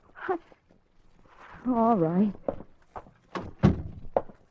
Darling, Ed Thornton arrived in town last night. Oh. He came to see me. Oh? He's never heard of you. He doesn't know anybody by the name of Evelyn Jarvis, or anyone that even looks like you. Is that what you came up here to tell me? Darling, I don't care what it is. Only please. Jerry. Oh, darling, I want you so much. Oh, Jerry, my darling. I want you to go away with me tonight. I want you to marry me. You what? I want you to marry me. But first... Oh, my darling, I've waited so long. There's something I've got to tell you. No, Jerry, don't. I've got to. And then you can tell me whatever it is. And we can start even. If you still want to. Jerry, do we either of us have to tell anything? Does that matter now? I've got to, Evelyn. I can't keep it any longer. Not the way I feel about you. Jerry. I've killed someone. I'm a murderer. Who? Lorna Moore. And another man is going to die for it. Jerry. Oh, no, my Jerry. Listen to me. It doesn't matter. I don't care what you've done. Jerry, I love you. You know that? I love you. Can you still? I've loved you from the beginning. It didn't matter then, and it doesn't matter now. Darling, what do you mean it didn't matter then? Did you? Yes, I knew. Do you know who I am? Who? I'm Eve Jeremy, the wife of the man who's going to die for it. His wife? Yes. Now you know. And you're willing to let him die? Oh, he deserves to die for the things he's done. He'd have probably killed her anyway if you hadn't. I knew he was seeing her. He was a beast, Jerry. I knew from the beginning it was a mistake. He beat me. He beat me and he tortured me. I can't even tell you some of the things he... When does it happen? The 16th. Tomorrow night. Tomorrow night. Does that matter to you? I'd let 50 men die to get you, darling. That's why I haven't seen you. That's why I haven't seen you. I was waiting until... We could be in Argentina tomorrow night. I'll pack. I can get plane tickets tonight from a friend. I don't have to change, do I? Oh, you look lovely. I'll just throw a couple of things in a bag. Nobody will know about this place anyway. Make it quick, though. And it's a perfectly logical time for me to go away for a while. Hurry, baby, hurry. I'm all ready now. How do I look? Oh, you look beautiful, darling. Oh, wait. What? Oh, I ought to write a note to him. Your husband? Yes. Just to keep us both in the clear. He won't get it until just before... What are you going to say? Well, you can read it if you want to. No. Here, I'll mail it for you. No, I'll just stick it in my handbag. I'll mail it at the airport. Are you ready? Yes. Come on, Jerry. Well, good evening, Mrs. Jeremy.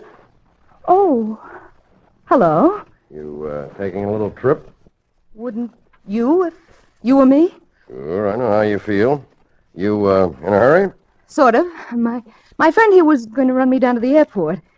Lieutenant Trout, Mr. Jordan. Well, I won't keep you but a minute, and then I'll give you a fast trip down there in a squad car. Want to step inside a minute? All right. Your friend here know what you've been doing? In a way. Any luck with our little gadget? What little gadget? Oh, a dictaphone. Lieutenant Trout thought... Or you thought, Mrs. Jeremy. All right. I thought. Mind if I turn it on? No, go ahead. There's nothing... I've got to, Evelyn. I can't keep it any longer. Not the way I feel now about you. Jerry, don't I... I've killed someone. I'm a murderer. Who? Lorna Moore. And another man is going to die for it.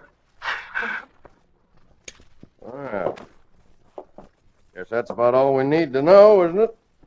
I guess it is. Well, I told you I'd get him, didn't I? Yeah. Evelyn. You can wrap him up and take him away, Lieutenant. And don't forget to send me back my husband the first thing in the morning. Come on, Jordan. Eve. So long, sucker. Eve. They sure gave you the right name, baby. Yeah? Only you wouldn't have needed the apple. Or the snake.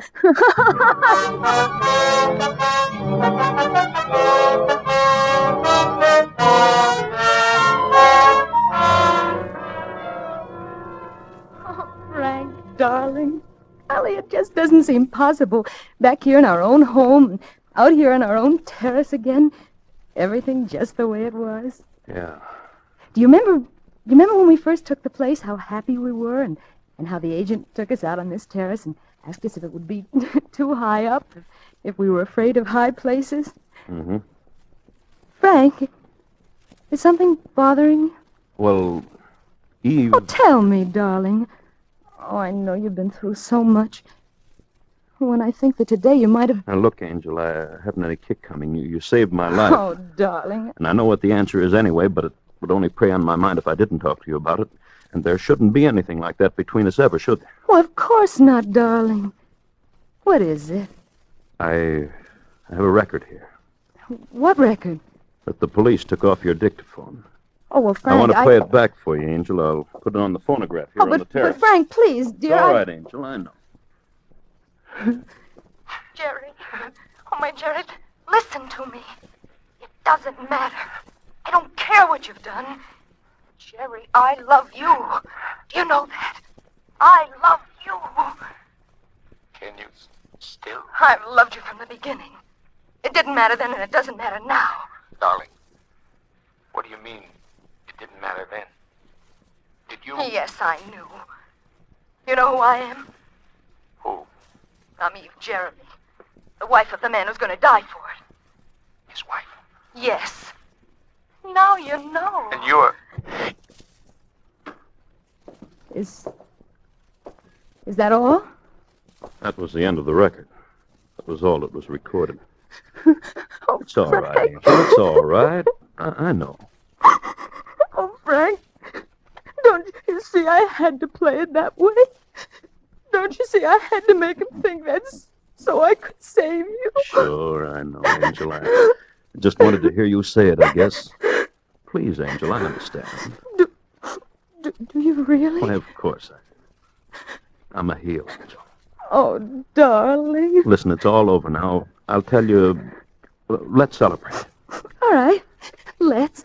I'll go down and get us some wine, champagne or something. Oh, that'd be wonderful. I'll go now, only, What, darling? well, just getting out of the clink, I don't have any money. Do you? Oh, of course, darling. Right there in my handbag. Where? Oh, sure. Sure, you've got plenty. Say, here's a letter. A letter? Yeah, and it's addressed to me. A letter? A letter? Oh, Frank. Well, you must Frank, have forgotten to... Frank. No, Frank. No, Frank, no. No, Frank, I didn't. I can explain just how, Frank. Please, Frank. Angel!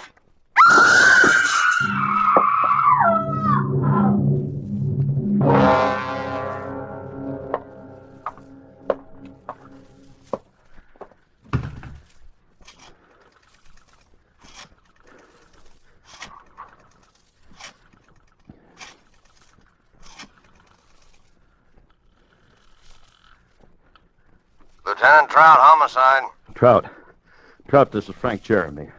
A terrible thing has just happened. What? My wife. Suicide.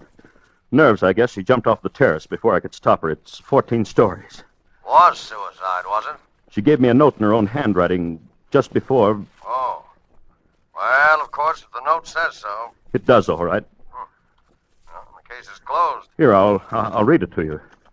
It says, Frank, my darling, I've been wrong all the time. I've failed you utterly. Now I can't even bear the thought of facing you. When you read this, I will be gone. This is farewell forever. Signed, Eve.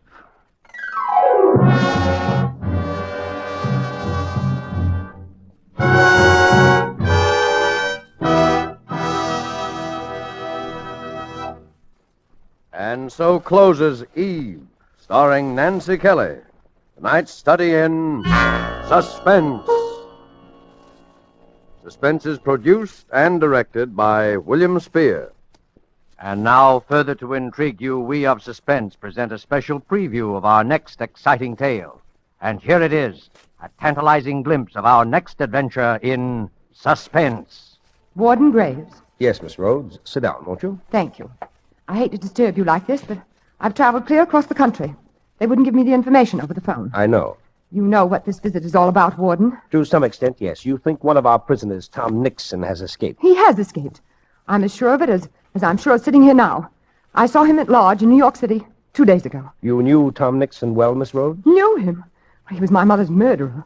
My mother was Mrs. George Rhodes of Huntington, Long Island. She ran a boarding house there. He killed her on September 18th, 1933. We have all the records of the crime, Miss Rhodes. Tom was Mother's chief boarder for 10 years. Know him?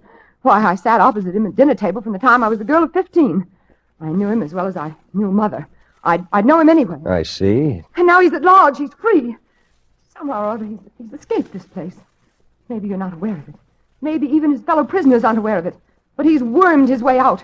And he's after me. He's after me. Oh, now, my dear young lady. Warden Graves. 10 years ago, when Mother was found murdered, I knew it couldn't have been anyone but Tom. I testified against him. I was the chief, practically the only witness at the trial. And when they sentenced him here for life, he swore to kill me. He swore in the open court to get even with me. For 10 years, I've lived in deadly fear. I've watched the newspapers for prison breaks. I've moved from house to house, made few friends. He's hung over me like a shadow. Even though I told myself he was locked up here forever. And now it's come. And where exactly did you see the prisoner, Miss Rhodes? That's just the point. That's why I know he's after me. I saw him in my own apartment house. Well, He has a job there, running the elevator at night. That's what makes it so horrible. I've never married, Warden Graves. I live all alone in a small 3-room penthouse on the 18th floor of an office building.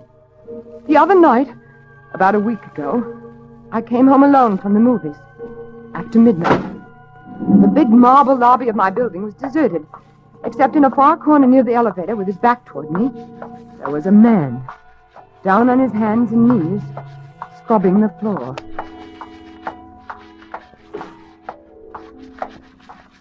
Good evening. Evening.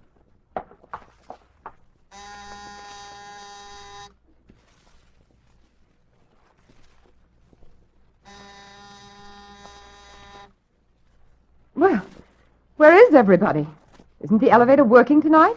You want to go up in the elevator, Mum? Certainly. I'll be right with you. Okay, Mum. What floor? I was in the elevator, and he had started to ascend before I really saw him. It was Tom. His hair had turned white, and there was a horrible stoop to his shoulders. But everything about him, the crook of his head, his high, thin, bony nose, the hollow cheekbones, were all the same. And then he turned and stared at me. I could see those deadly, pale, cold eyes, those heavy eyebrows, still black, that familiar, quiet, sarcastic mouth. What floor, Mum? My floor. Yes, the penthouse, please. Penthouse? Where's that, on the roof? Yes, on the roof, please. 18th floor. Okay. Warden Graves. It was like being in a cage with a wild beast. He kept watching me, peering at me furtively as the elevator moved with agonizing slowness up and up past the floors. I shrunk back, averting my face. The light in the car was dim. My only hope was that he did not recognize me. Here's your floor, miss. Thank you. Good night. Good night. Good night. You can go back down. I don't need anything, thank you. What's the matter? Forgotten your door key? No, it's right in my bag. I'll find it in a minute. You want me to let you in? Let me in? No, good Lord. I got pass keys to all the doors. It's no trouble. No, thanks, but I... No, I have it right here. Good night.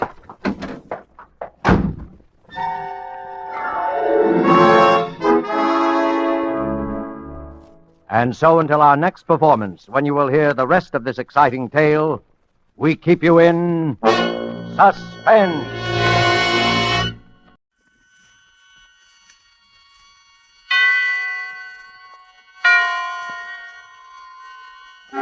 Suspense. Tonight, The Night Man, starring Virginia Bruce and Richard Wolff. Suspense, presented for your enjoyment by Roma Wines. That's R-O-M-A, Roma Wines. Those excellent California wines that can add so much pleasantness to the way you live, to your happiness in entertaining guests, to your enjoyment of everyday meals. Yes, right now a glassful would be very pleasant as Roma Wines bring you Suspense. This is the Man in Black, here for the Roma Wine Company of Fresno, California, who tonight bring you as stars Miss Virginia Bruce and Mr. Richard Wolff. They appear in The Night Man, a new study in terror by Lucille Fletcher. It is a story of dark midnights and of a woman to whom the familiar face and voice of murder return for vengeance. But before we raise the curtain on our suspense play, here is a message from Roma Wines. In many foreign countries where discerning tastes have found Roma wines, they are an inexpensive luxury, imported and treasured. For Roma wines are in every sense fine wines from the choicest vineyard country of California. They are products of age-old winemaking skill, aided by modern quality controls and tests that assure unvarying excellence of taste and character. Yet, Roma wines cost you mere pennies a glassful. Such enjoyable flavor and constant quality, such low cost, such high wine value, have made Roma by far America's largest selling wines, enjoyed by millions with meals when entertaining any time. Try Roma wine yourself.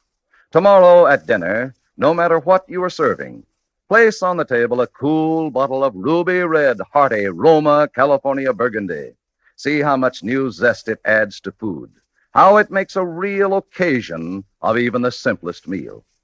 To enjoy this extra mealtime pleasure, just ask your dealer for ROMA, Roma wine, made in California for enjoyment throughout the world.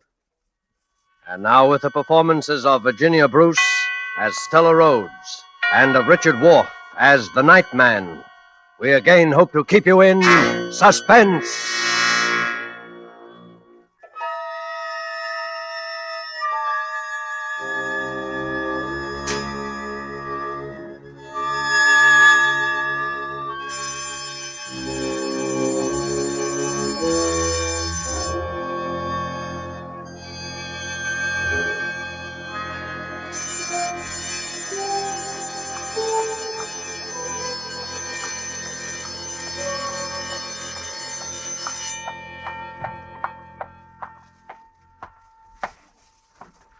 Warden Graves. Yes, Miss Rhodes. Sit down, won't you? Thank you.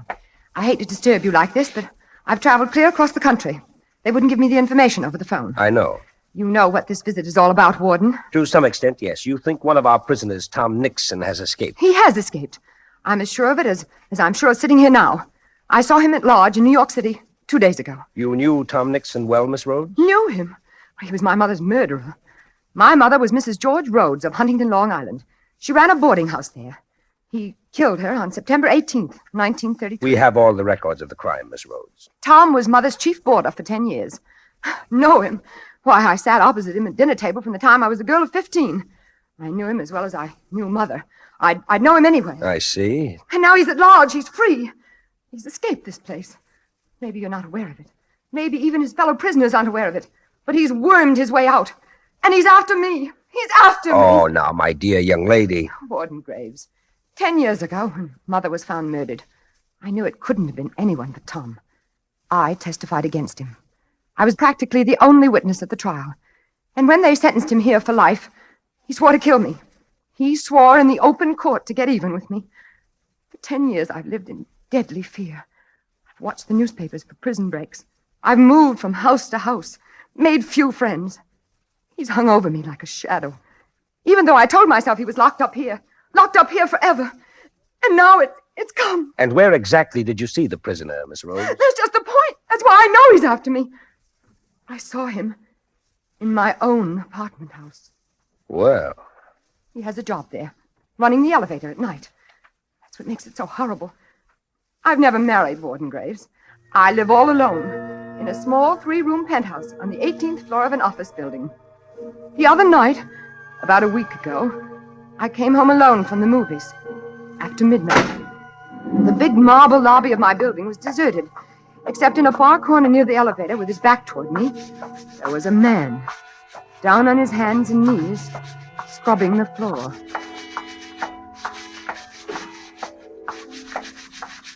Good evening. Evening.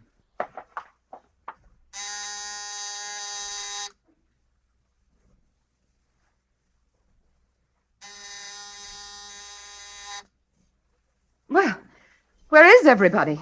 Isn't the elevator working tonight? You want to go up in the elevator, Mum? Certainly. I'll be right with you. Okay, Mum. What floor? I was in the elevator, and he had started to ascend before I really saw him. It was Tom. His hair had turned white, and there was a horrible stoop to his shoulders. But everything about him, the crook of his head, his high, thin, bony nose, the hollow cheekbones, were all the same. And then he turned and stared at me. I could see those deadly, pale, cold eyes, those heavy eyebrows, still black, that familiar, quiet, sarcastic mouth. What floor, Mum? My floor. Yes, the penthouse, please. Penthouse? Where's that, on the roof? Yes, on the roof, please. 18th floor. Okay. Warden Graves. It was like being in a cage with a wild beast. He kept watching me, peering at me furtively as the elevator moved with agonizing slowness up and up past the floors. I shrunk back, averting my face.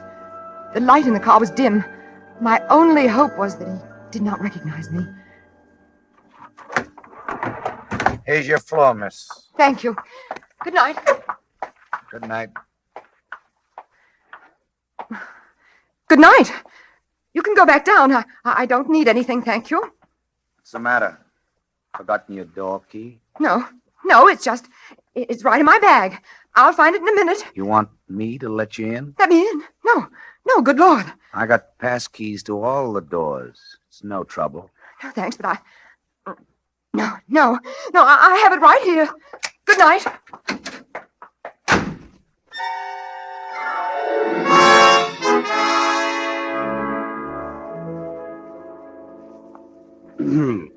And that was the first time you saw him? Yes. Oh, I wanted to die. I didn't know where to turn. And that was all he did or said? Yes, but it wasn't so much what he said as the awful resemblance, the feeling that he was only playing with me, torturing me like a cat with a mouse. Warden Graves, I didn't even have a phone. I've always been afraid to be listed in the phone book. And the only way up to that penthouse was by that one elevator. I was trapped up there, at his mercy whenever he wanted to come. What did you do? I spent the night crouched against the wall with a flat iron in my hand, waiting for that key to click in my lock. And the next morning? The next day, I began to wonder if it all wasn't just a dream.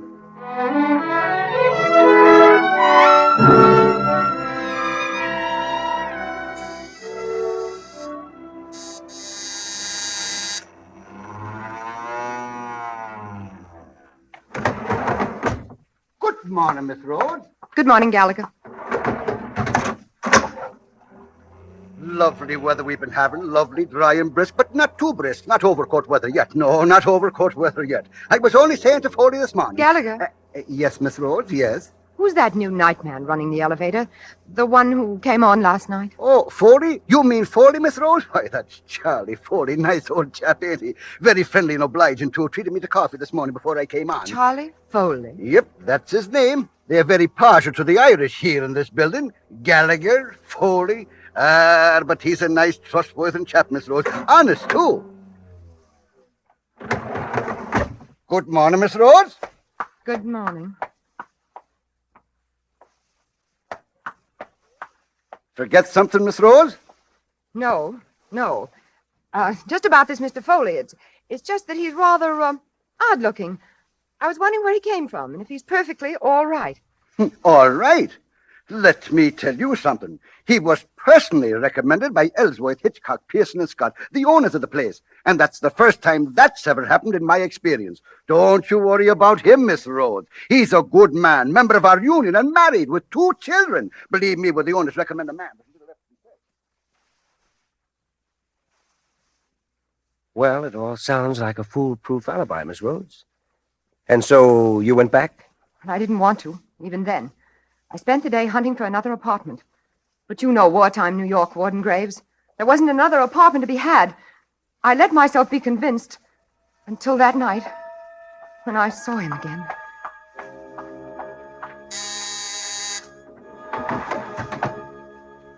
Good evening, Miss Rhodes. He called me Miss Rhodes. And now there was a cruel, sarcastic smile about his lips. The kind of smile I'd seen him give to Mama. You think he recognized you then? Recognized me? Warden Graves, I haven't changed. Perhaps I've grown a little thinner. Don't you see he'd come there only to trap me? He'd taken that particular job, plotted, schemed. Here's your floor, Miss Rhodes. It was only a question of when. When he was going to do it. When the axe was going to fall. He kept grinning at me as I stepped out of the elevator. Good night, Miss Rhodes. Good night.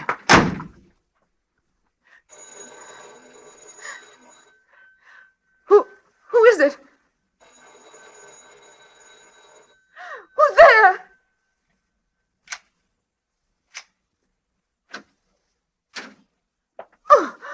Oh, excuse me, Miss Rhodes. There wasn't any answer to my ring. What do you want? What are you doing here? It's your laundry. They told me to put it inside the door in case you weren't home. My laundry? Oh, but you knew I was home. You just brought me up. That's right. Excuse me, I guess I must have been thinking of something else. Yes. I'm sorry, Miss Rhodes. Very sorry. That's all right. Good night. It was a crazy mistake. There I was thinking you could get up here some other way. But there isn't any other way, is there? No. Even the service elevator doesn't get up this far, does it? No. It's just like you're all alone here. Alone. On the roof. Yes. Tom, if you come any closer, I'll kill you to here. I'll kill you with my bare... What was that, Mum? Get out! Get out! Get out! Oh, that's my buzzer. I better answer it.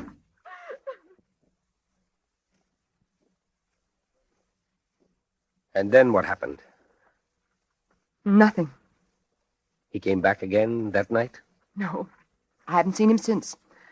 I barricaded myself in that night. Once it occurred to me that I might escape by running down 18 flights of fire stairs. The thought of meeting him back in the gloomy darkness kept me back. And I didn't know where the fire stairs ended. Perhaps in the cellar, where I would be utterly defenseless. It's too bad you don't have a telephone. Oh, it's horrible. The next morning, I got down to the public phone and put through the call to here, but it wasn't any use. That was the day I was out of town. Yes, but Warden, I still don't see why they couldn't have told me. After all, I was giving them information. It's one of our strictest regulations at Osawatomie State Penitentiary never to discuss any of our prisoners over the telephone. That's what they said. So you came all the way out here in person? Yes. And now you wish me to send someone to apprehend this man? I want you to bring him back, that's all. Back where he belongs. Miss Rhodes, Tom Nixon doesn't need to be brought back. He's here. Oh, no, Warden Graves. Please, I've seen him with my own eyes. Talk to him face to face.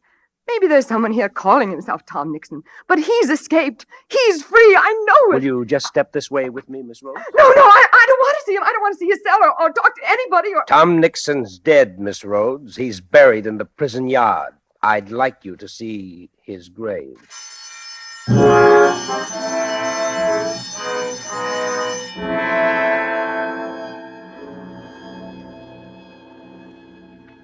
And this is a photograph taken of him just a week before he died. You see, he wasted away quite a bit. He was in the infirmary all last year. Became very religious, too, toward the end. Spent a good deal of his time praying. Praying? Mm-hmm. All the fight seemed to go out of him as soon as he knew he was seriously ill. But you'd say this was his picture, wouldn't you, Miss Rhodes? Yes, it's Tom, all right. Mm-hmm. And these little personal belongings... Ordinarily, we turn these over to the family, but in Tom's case, there wasn't much family. You'd recognize these as his. Yes, I don't know them all, but that gold watch, he used to wear it every Sunday at Mama's.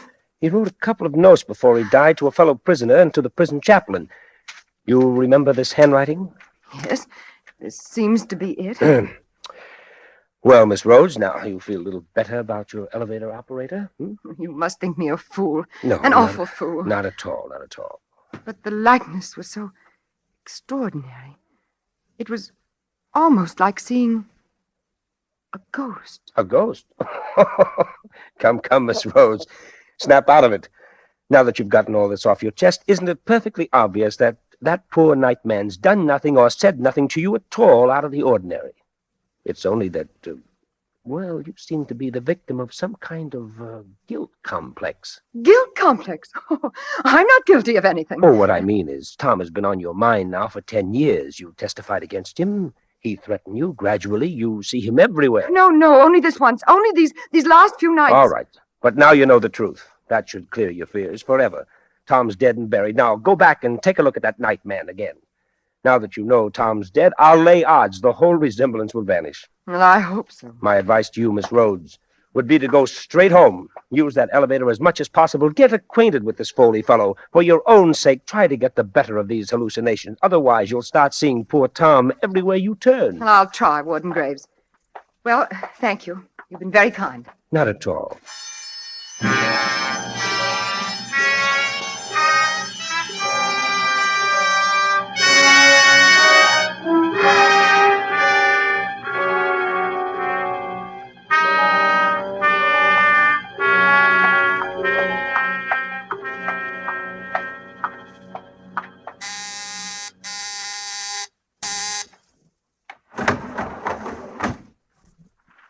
Good evening, Charles. Evening, Mum. I have some bags here, Charles. Will you help me with them, please? Okay.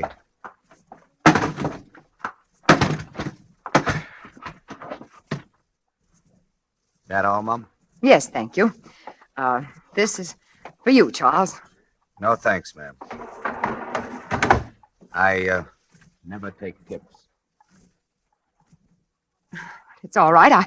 I'd like you to have it. I'm sure the superintendent wouldn't mind. The superintendent hasn't anything to do with it. Well, aren't we going to start? Yeah, in a minute.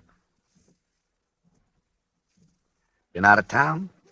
Why, yes, I have. You've gone quite a while. I didn't see you for 3 or 4 nights. I was in the country, visiting a friend. Oh. It's beautiful weather out there. The leaves are beautiful. I wouldn't know. You live in the city, Charles? Of course. Oh, isn't it hard to bring up children in the city? Children? Yes. Didn't I understand Gallagher to say you had 2 children? Me? What chance I have to have any children? Oh, I'm sorry. I'm a bachelor. By the way, my name is not Charles. Well, guess this must be my floor. No, it's not. Then why are we stopping? The elevator's stuck. Power's been cut off. Cut off? Mm-hmm. Oh, but how could that happen? It's never happened before, as long as I've lived here. Yeah? Well, sooner or later, I guess it had to happen. Isn't there some way we can get it back on? Some buzzer for the cellar or something? If the power's off, the buzzer isn't working. It's a wonder the lights are still on. The lights? Yeah. They'll go out in a few minutes, though. And then it'll be black in here. Black as a grave. Let's get out of here. Open the door. Can't. She won't budge. But you haven't even tried. I don't have to try. We're stuck between floors. The door's flush with the solid wall. Solid wall? Yeah. We're kind of bricked up in a cell. But there must be some way out of here.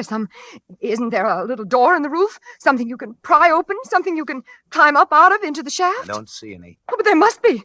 Climb up and feel around before the light gives out. There's nothing to get hold of. It's nothing but steel and mirrors. And I'm not tall enough. Stand on my bags. That's a good idea. They'll never hold me. Oh, it's all right. Just hurry. Here, the Gladstone's strongest. No, never make it. Oh, but stand on your tiptoes. Stretch. No. Let me try. Oh, dear, no, I can't. I didn't think so. Oh, what are we going to do? What are we going to do? Wait. Wait. Wait until somebody comes along downstairs and finds the elevator stuck, and then rings up the superintendent. But that might be hours. Sure. No! Help! Help! Somebody help! Help! You're wasting your time. Oh. Everybody's left the building, I know, because they've all signed out. This air shaft's thick. Isolated. Nobody's down in the basement. And there won't be any passengers ringing for an elevator this time of night. You seem awfully sure about all that. Why not? Cigarette? No, thanks. Do you think it's safe to smoke in here? Sure. And supposing it isn't. What's the difference? Here, have one. It'll soothe your nerves. No, thanks. The air's so close. Jumpy, ain't you? No, I suppose really there's nothing to be afraid of. Sooner or later, they'll come. Oh, sure. Eventually. It's just that this waiting and all these mirrors and being stuck. You're not jumpy on account of me? You? No, of course not. But you were kind of jumpy with me the other night, weren't you? The other night? When I came into your apartment unexpectedly. That was a mistake. A mistake? Yes, I just thought you were someone else, a friend of mine, someone I've always been afraid of. Oh. But now I've learned it couldn't be you because this friend's dead. Dead and buried. Dead and buried? Yes. What was his name? Maybe I know him. Oh! What was that? Only the lights. I knew they'd give out sooner or later. Oh, no, they can't. I can't stay here alone in the dark with you. So you are jumpy with me? No. I thought you said this guy was dead and buried. He is. I saw his grave. Then why are you screaming like that? I'm not screaming. I mean, it's so dark in here. So close and creepy. What did you do to this friend that makes you so jumpy? Do to him? Nothing. I didn't do a thing. No? It was he. He threatened me. He was a murderer. He killed my mother in cold blood 10 years ago. He was our boarder for 10 years. And one afternoon... Don't move! I'm not moving. Go on. One afternoon, I came home, and there was Mother lying on the floor with her throat. No, where are you? I can't... Go on. No, I can't stand it. I can't stand it. Tom! It's you, Tom, isn't it? I thought you said your friend was dead, buried. Stop playing with me. Stop torturing me. Tell me the truth. You escaped, didn't you? You didn't die, and it was someone else's grave, just as I thought. You escaped and found me here. Answer me, Tom. Where are you? I can't see you. I can't. Ah! Oh, no, Tom. I didn't mean it. I didn't. I didn't mean to send you there. It was only because I loved you, Tom. Loved you so blindly, passionately, for years. And hated Mama. And hated you for loving her. It was only to get revenge on you both that I killed her. And framed you. Mama was so cruel to me, Tom. She treated me like a slave. And all the time flaunting you in my face. Oh, if you'd spoken one kind word to me, Tom, at the trial. One word to let me know you loved me.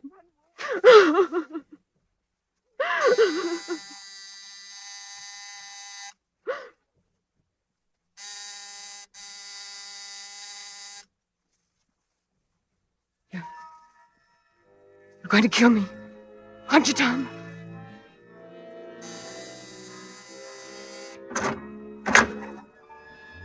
No, Tom! I don't want to die! I don't want to die! I don't want to die, Tom!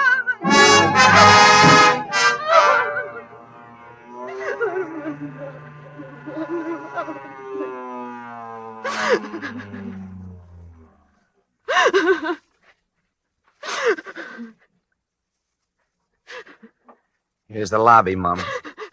You can get out here, or I'll take you back up to the penthouse as soon as we've picked up the other passenger. What? The lobby? You brought me down to the lobby? Yes, ma'am. Then you're not Tom? No, ma'am. You're not going to kill me? I'm free? Yes, ma'am. Then it was all just a crazy illusion. A nightmare because the power went off and you look so much like Tom Nixon. Oh, forgive me. Please forgive me for being so absurd. It's okay. And you'll forget about those silly things I said, won't you? I didn't mean them. It was just because I was beside myself. What silly things, Mom? Those silly things about my mother and Tom. And now, this is for you. No, I insist this time. I insist. I'm sorry, Mom. But I'm afraid I never accept tips. Oh, but you must. Particularly from people who framed my twin brother.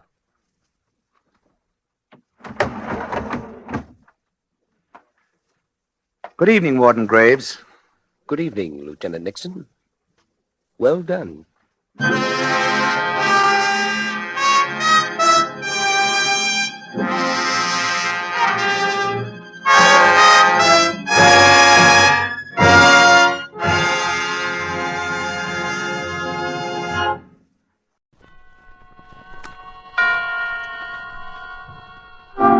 Suspense.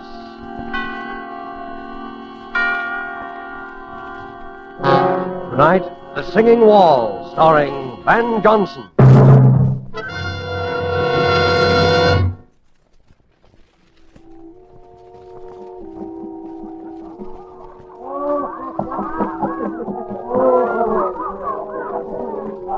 Have another cup. Another nice hot cup. Yeah, it's that special cream makes it taste so good. So a guy named Joe brought you, huh?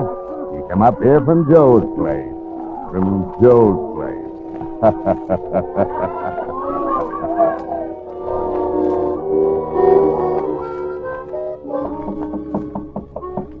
Yeah, hear it? Ain't that pretty? Yeah, that's right. It comes right out of the wall. Singing walls. We got hot and cold running water here and singing walls, yeah.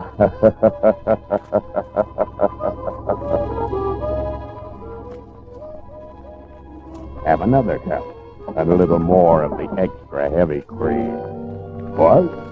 Well, lie down and take a little snooze. I'll be right back. Hey, look at you. It's blood. Blood all over your shirt. Oh, him? He's all right. Just lock him in the closet. Put the key right in your pocket so you'll know just where to find him. Sure, I'll be back. I'll be back in just a minute. No, let me out. No, let me out of here. No. What's the matter?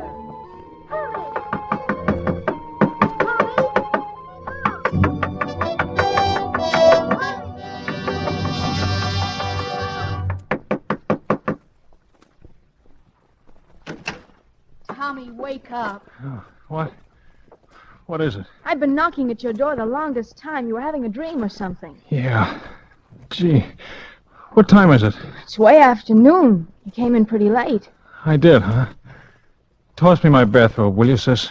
Don't you know what time you got in? No, not exactly. Oh, Tommy, I know it's tough not having a job all these months. But the kind of people you're getting... Oh, my head.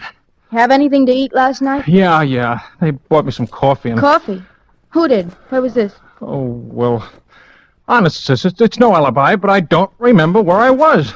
Only just now I seem to be dreaming about it. About what? About last night. I could hear you banging on the door all the time I was dreaming. And it seemed as though I wasn't dreaming at all. I was remembering a lot of things. What sort of things? Oh, I was all mixed up. There was a guy with a kind of frog voice that kept giving me eats and coffee. I was sort of floating. And there was a place with music coming out of the walls. There was something about blood on my shirt. And a key to a closet. Tommy, you're shaking like a leaf. Yeah, it was a pretty scary dream, all right. If it was a dream. Well, you get dressed and come on downstairs. Here, I'll get you a clean shirt. No, I better wear the old one. I've worn it only once. But it's all messy. Yeah, it does look kind of... Mildred. What? My shirt. Give me it. Now what's the matter? Look, Mildred. That's blood. Well, I guess it is. I know it is. Just like it was in the dream. Oh, Tommy, don't be silly. You must have hurt yourself somewhere. But I didn't. Look. There isn't a scratch on me. Well, then you got in a fight. Maybe. What else could it have been? That's what I'm trying to think. Well, stop thinking and hurry up and get dressed. Oh, my goodness. Look at the way you threw your clothes around last night. Trousers on the floor here. Oh, dear. Everything all over the place. Fell out of the pockets. I'll pick it up. You get dressed. Thanks. Didn't come home with much, did you? I didn't have much to start with. Well, I'll put it all up here on the bureau. 25 cents and change in your keys. Now, hurry, will you? What did you say? I said hurry. No. Oh, I said I put your change and your keys up on the bureau. Keys? Yeah. Mildred, I only have one key. Well, there are two there now. I know. Let me see him. Here. One's the key to the front door. But the other one? Doesn't belong to any door in this house. It's the key to the closet. What closet? Last night. It wasn't a dream. Tommy, what are you talking about? Mildred, you better call Denny right away. But he's on duty. I know, but get him over here right away. Tommy, what is it? Last night, I think I killed a man.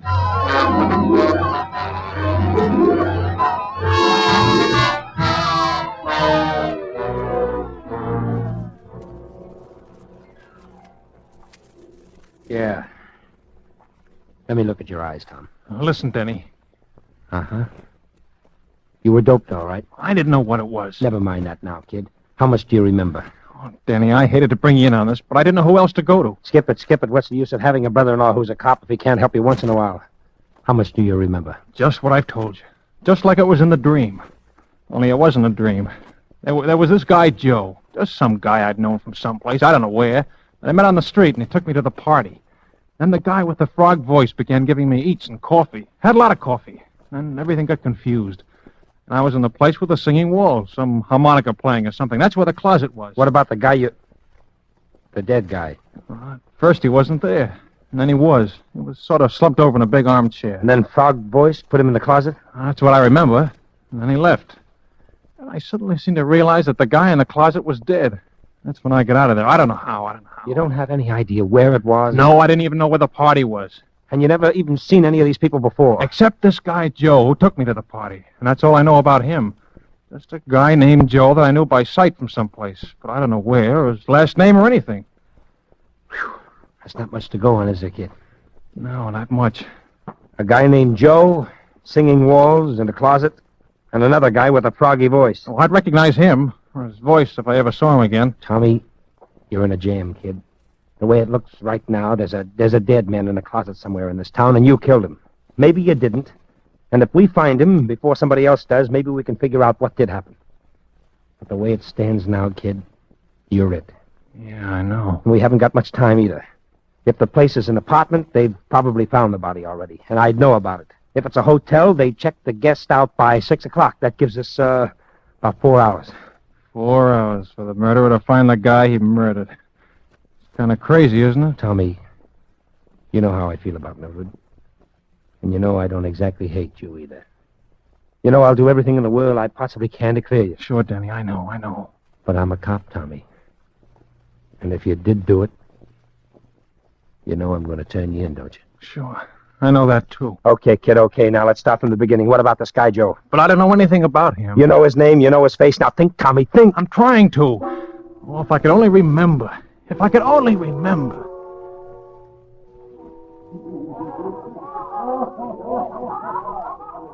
So a guy named Joe brought you, huh? You come up here from Joe's place. Joe's place.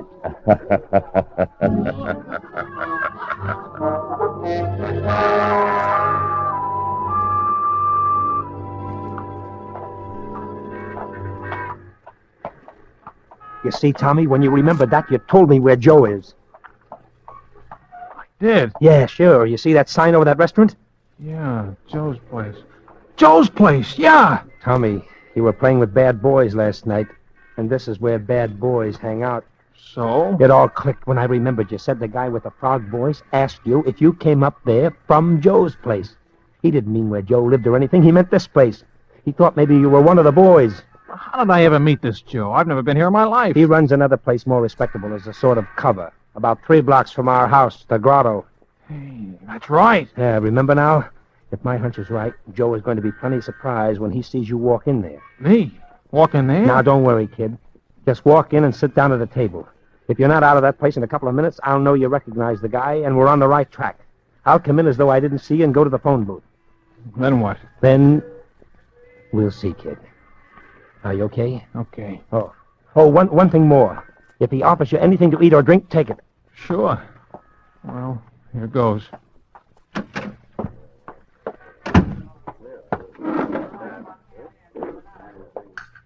What'll it be, Mac? Orange juice. Right. Well, what do you know? Hello, Tommy. Well, hi, Joe. What are you doing down in this part of town, kid, huh? Oh, I had to come down and see a guy. I didn't know you had this place. Just a little sideline. It's where I first started, you know. Sure. 1 orange juice. That'll be 10 cents. Oh, no, you gotta have a little something to eat on me, kid. What do you have? Coffee, at least, huh? Well... Nice hot cup? Yeah, okay. Coffee for the gentleman, Larry, with the, extra heavy cream. Understand? The extra heavy? Sure. I'll take tea with lemon. Hey, Tommy, that was some fun last night, huh? Yeah. Yeah. Where'd you disappear to? I was looking all over for you. Oh, that's the funny thing. I don't even remember. I get it. Well, a guy has to cut loose once in a while, huh? Here, 1 coffee with extra heavy cream, 1 tea. Well, this'll warm you up. Wait a minute. Hey, who are you? Oh, this is my brother-in-law, Denny. This is Joe. Say, you must have got things mixed up. You never drink coffee, Tommy. You only drink tea. Yeah, that's right. Here, you take the tea, give Joe the coffee, and I'll take the orange juice. I don't like coffee. I never touch it. Okay, I'll take it. Thanks. By the way, Joe, you haven't got a little bottle I could pour this into, have you? Hey, who do you think you're kidding, Bub? I'm from headquarters. Here's a badge. No, wait a minute. I didn't know that... I suppose you didn't know that what I'd find in this coffee if I took it down to have it analyzed, would you? Now, look, I don't want any trouble. I never had any. They'll tell you at headquarters. If it's a matter of dough... You can't buy your way out of this one, chum. I want talk, and I want it quick. What kind of talk? Where did you take Tommy last night? Oh, it was just a little party, a card party. Just coffee and cake. Yeah? And they slip things in people's coffee there, too. I don't know anything about that, honest. I hardly know the people. Who's the guy with the frog voice? Voice? I don't know any guy with a frog voice. Look, I don't want no trouble. They'll tell you at headquarters. Listen, there's a narcotics rap on this for somebody, and it could be you. Come on, where was the party? Courtney Square West, number 75. Some people named Sorrell. Come on, Tommy, and you're going too, Joe, just in case.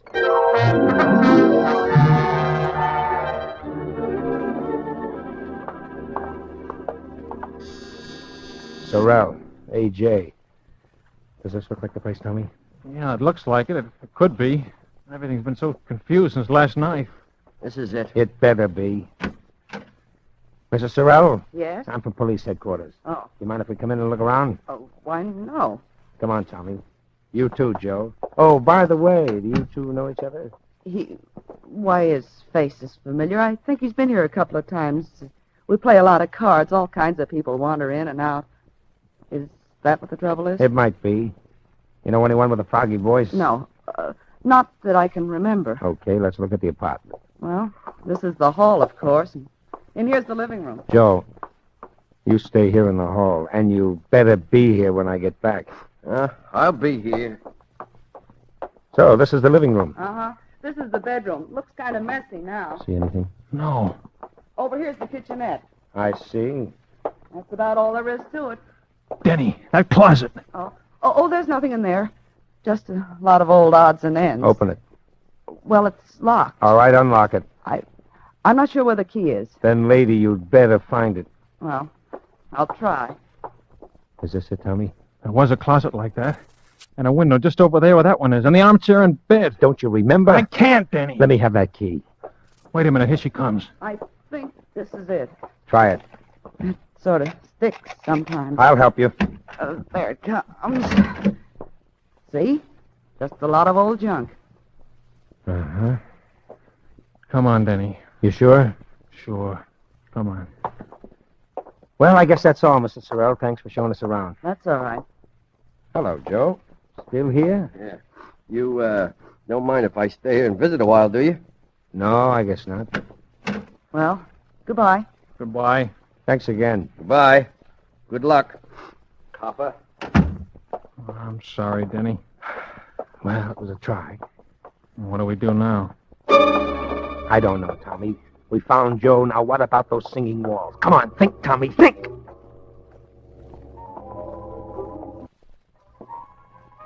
Yeah. That's right. It comes right out of the walls.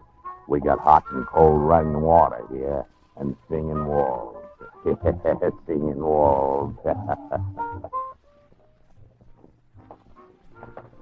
Denny. Yeah? Listen. What? That's it. The singing walls. The music I heard last night. You sure? Sure. I remember the piece and the harmonica and everything. It's coming from around here someplace. Denny, it's coming from their apartment. The one we just left, Sorrell's. Come on. This must be the place, Tommy. The closet and now the music. They must have been pulling a fast one on us. Well? All right, quit stalling. Come on, Tommy. Stalling? Yes, you heard me. You two brushed us off pretty slick, didn't you? Listen, I don't know what this is all about, but... Where's that music coming from? Well, from the radio. The radio? Yeah. I turned it on the kitchen just now when I started to fix dinner. It's a little portable. Here. See? Oh, okay. I don't get it. What did you mean by... Oh, skip it. Well, Tommy, here we go again. I don't care. That was the music I heard, and that's the same number. Sounds like the same band. Hey, wait a minute. Now what? Where's your phone? On the desk. Denny, look and see what station that's coming over. It's WBTA. Thanks. Hello, operator. Get me station WBTA, a radio station. I don't know what the number is. Tell him it's a police call. Yeah, it's a police call. Thanks. I may be wrong, Denny, but I got a hunch. Hello, WBTA? What's that band you've got on now? I don't care if it's an electrical transcription. What's the guy's name? What? Turn off that radio. Now, what was that name? Yeah. Uh-huh. Well, where can you get a hold of this guy? Where does he hang out? Let's see. 5 nights a week. That include tonight? Thanks. Well? He's a small-town band leader. Harmonica Hal and his Harmoniers, he calls himself, and he plays at a place called the Silver Slipper out in the concourse. Come on. You better get on that phone, Joe. Ah, you dumb. You would have to turn on that radio.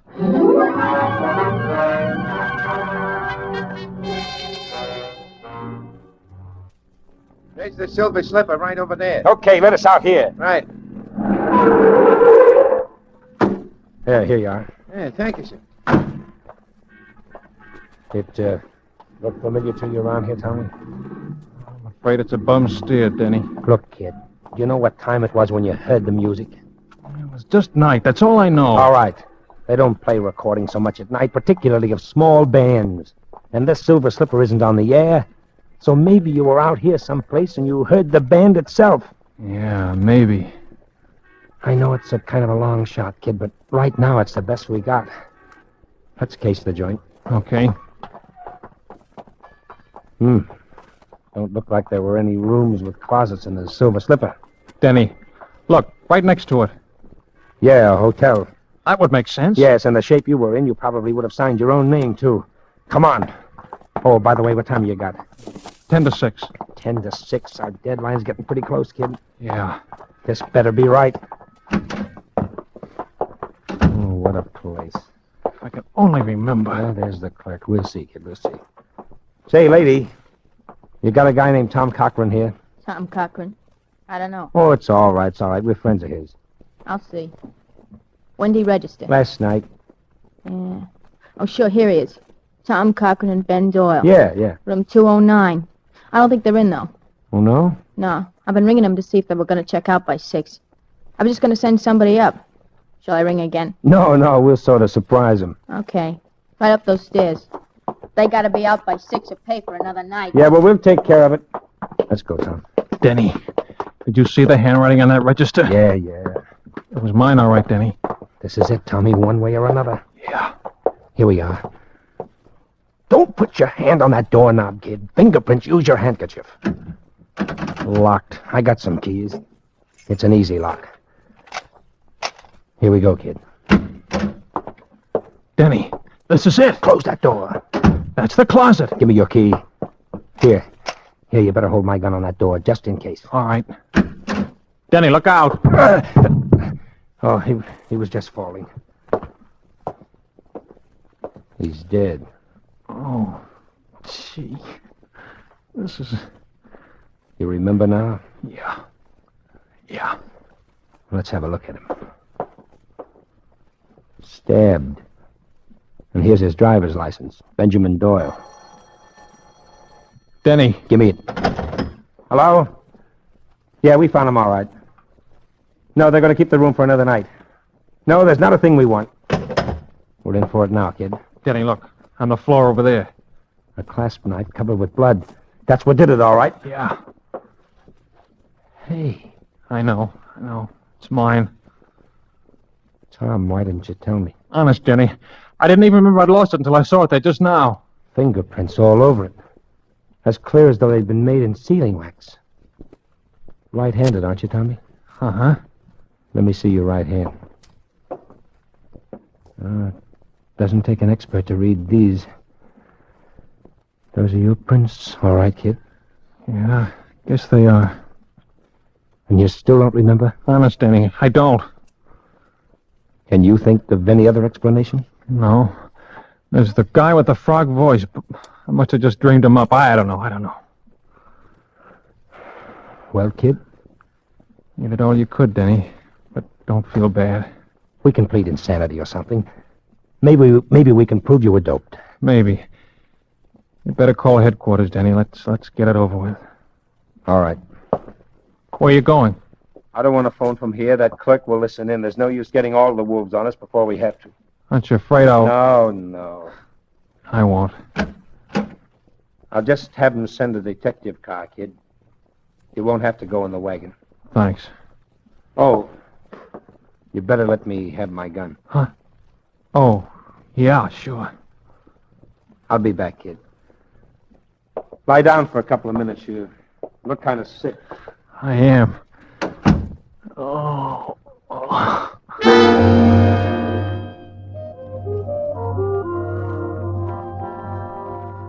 That's the idea. Take a little snooze.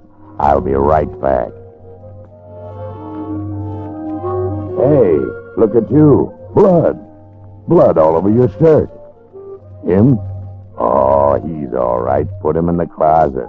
Yeah, lock the door. Key right in your pocket. Sure, I'll be right back. Be right back. Be right back.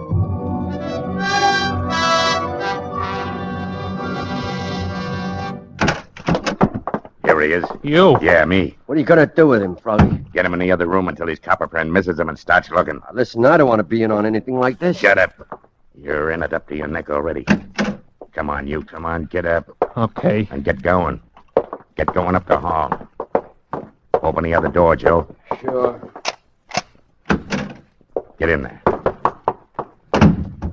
That the guy, Frog? Yeah, Listen, Froggy, this don't look so good. There were people who knew you were getting ready to give it to Doyle. Sure, that's why I framed this guy. Oh, the trouble I went to. Doped him and brought Doyle in there while he was out. Planted the key on him, bloodied him up.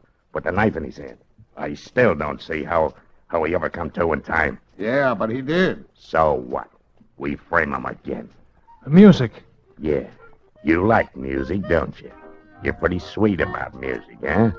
Well, for your information, that's harmonica hell rehearsing for the night. And in this room, it comes through the window. On account of there is a window. But in the other room, it comes through the walls. On account of there ain't no window. Catch on? Better close the window, Joe. No, wait a minute. I do like music. You mind if a guy in a spot like I am hears a little music? What about it, Froggy? Sure. Leave it open. Let's have some music while we work. It'll cover up the noise if he makes any fuss. So, what's the new angle? Knock him out, dump him in the park. Dead by his own hand. Yeah, remorse. We leave the gun beside him and plant some of Doyle's stuff on him. I got it. All right, get going. Tie him up. Put a handkerchief at his mouth and a coat around him. He's sick, see? We're taking care of him. Okay. Where's the car? It's around the back. Nobody will see us going out that way. You ready? Yeah. Take a look out the door. Okay. All clear? Yeah. So let's go. Lock the door after we go out. Okay. Down the hall to the back. All right. Hey, what? Drop those guns and put them up. Cover them up, you guys. I got him. Hey, what is this? You'll find out, Graziani. Get the gag out of the kid's mouth and untie him, Mike. Yeah, sure.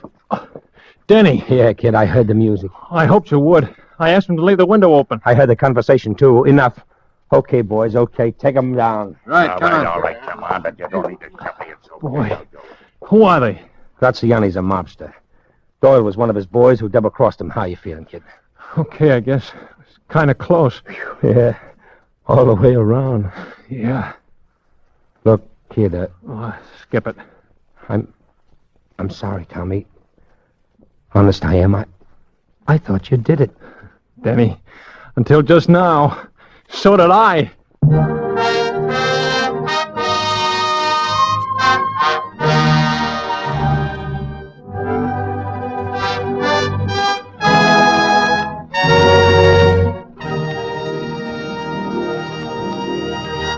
And so closes The Singing Wall, starring Ben Johnson. tonight's study in Suspense. Suspense is produced and directed by William Spear. And now, further to intrigue you, we of Suspense present a special preview of our next exciting tale. And here it is, a tantalizing glimpse of our next adventure in Suspense.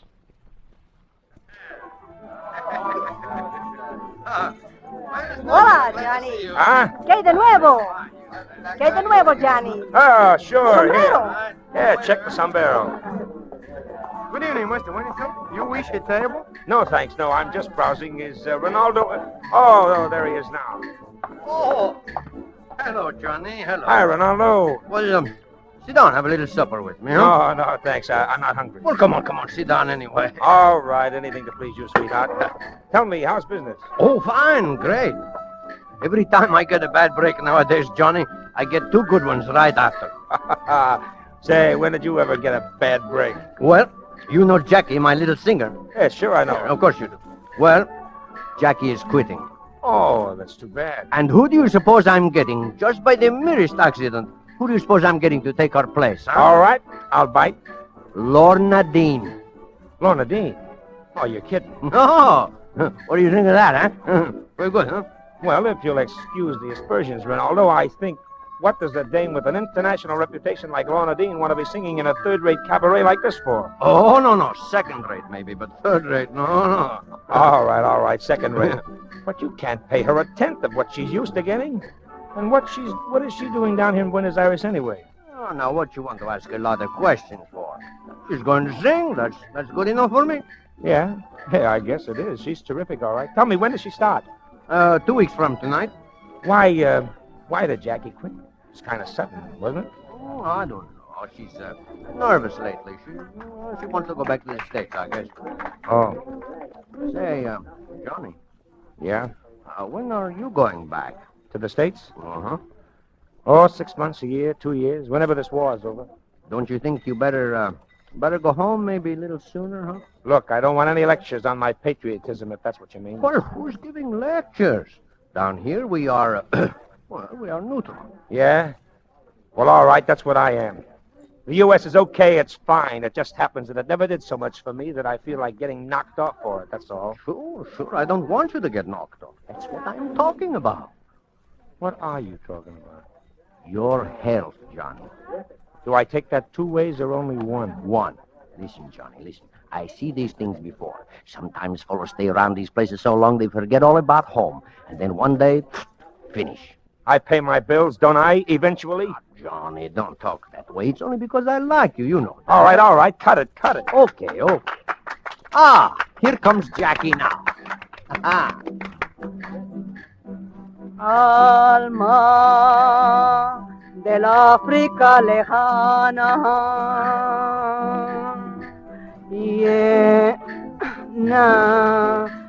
mi pecho, What's wrong? Ay, what's happening? Ay, Dios, ay. What's the matter? Ay. Anyway? Come on, Ronaldo. Can't understand. She wasn't feeling well. Why didn't she tell me? She didn't have to go on. Coming through, please. Please stand back. Oh, what's the matter here? This woman has been drugged, apparently. I am a doctor. Oh. She was wrong. I was in the way. Please let me through. Mr. Ronaldo, What do you want? I have no time now to... I want the job, now. Job? Oh, it's you, Miss Dean. Couldn't you even wait until they looked the poor kid over before coming Did here? I ask you anything?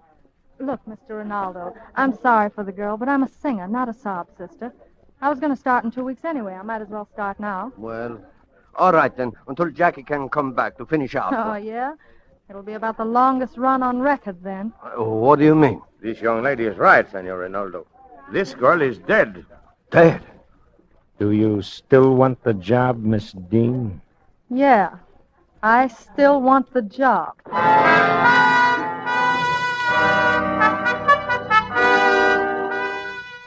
And so until our next performance, when you will hear the rest of this exciting tale, we keep you in suspense.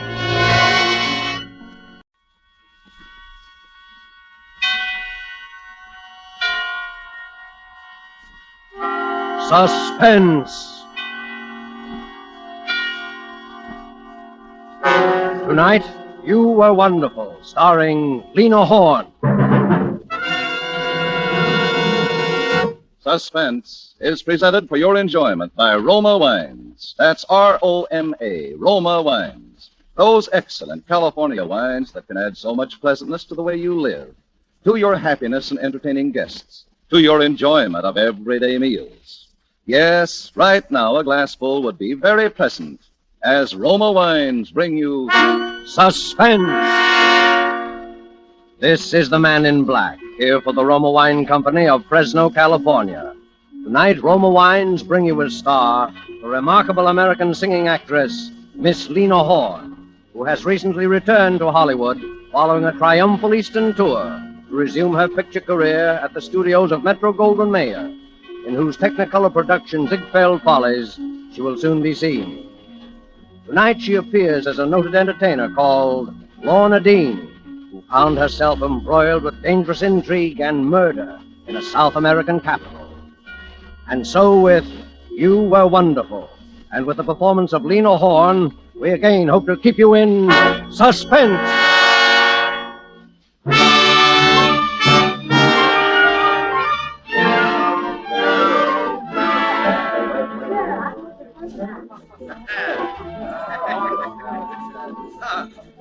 Hola, Johnny. Huh? ¿Qué hay de nuevo? ¿Qué hay de nuevo, Johnny? Oh, sure. Sombrero. Here. Yeah, check the sombrero. Good evening, Mr. Winston. You wish the table? No, thanks. No, I'm just browsing. Is Ronaldo... Oh, there he is now. Oh, hello, Johnny. Hello. Hi, Ronaldo. Well, sit down. Have a little supper with me, huh? No, thanks. I'm not hungry. Well, come on. Sit down anyway. All right. Anything to please you, sweetheart. Tell me, how's business? Oh, fine. Great. Every time I get a bad break nowadays, Johnny, I get two good ones right after. Say, when did you ever get a bad break? Well, you know Jackie, my little singer. Yeah, sure I know. Yeah, of course you do. Well, Jackie is quitting. Oh, that's too bad. And who do you suppose I'm getting? Just by the merest accident. Who do you suppose I'm getting to take her place, huh? All right, I'll bite. Lorna Dean. Lorna Dean? Oh, you're kidding. No. What do you think of that, huh? Very good, huh? Well, if you'll excuse the aspersions, Ronaldo, I think, what does a dame with an international reputation like Lorna Dean want to be singing in a third-rate cabaret like this for? Oh, no. Second-rate, maybe, but third-rate, no. All right, second-rate. But you can't pay her a tenth of what she's used to getting. And what is she doing down here in Buenos Aires anyway? Oh, now, what you want to ask a lot of questions for? She's going to sing. That's good enough for me. Yeah, I guess it is. She's terrific, all right. Tell me, when does she start? 2 weeks from tonight. Why did Jackie quit? It's kind of sudden, wasn't it? Oh, I don't know. She's nervous lately. She wants to go back to the States, I guess. Oh. Say, Johnny. Yeah? When are you going back? To the States? Mm-hmm. Oh, 6 months, a year, 2 years, whenever this war is over. Don't you think you better go home maybe a little sooner, huh? Look, I don't want any lectures on my patriotism, if that's what you mean. Well, who's giving lectures? Down here we are, we are neutral. Yeah? Well, all right, that's what I am. The U.S. is okay, it's fine. It just happens that it never did so much for me that I feel like getting knocked off for it, that's all. Sure. I don't want you to get knocked off. That's what I'm talking about. What are you talking about? Your health, Johnny. Do I take that 2 ways or only one? One. Listen, Johnny, listen. I see these things before. Sometimes fellows stay around these places so long they forget all about home. And then one day, finish. I pay my bills, don't I, eventually? Johnny, don't talk that way. It's only because I like you, you know. All right. Cut it. Okay. Ah, here comes Jackie now. Alma del África lejana, llena mi pecho, mi... ¡Ay! What's happening? ¡Ay, Dios! ¡Ay! Anyway. Come on, Ronaldo. I don't understand. She wasn't feeling well. Why didn't she tell me? She didn't have to go on. Coming through, please. Please stand back. Now, what's the matter here? This woman has been drugged, apparently. I am a doctor. Oh. What's in the way? Please let me through. Mr. Ronaldo, What do you want? I have no time now to... I want the job. Now. Job? Oh, it's you, Miss Dean. Couldn't you even wait until they looked the poor kid over before coming Did here? I ask you anything? Look, Mr. Ronaldo, I'm sorry for the girl, but I'm a singer, not a sob sister. I was going to start in 2 weeks anyway. I might as well start now. Well, all right then, until Jackie can come back to finish out. Oh, yeah? It'll be about the longest run on record then. What do you mean? This young lady is right, Senor Rinaldo. This girl is dead. Dead? Do you still want the job, Miss Dean? Yeah, I still want the job.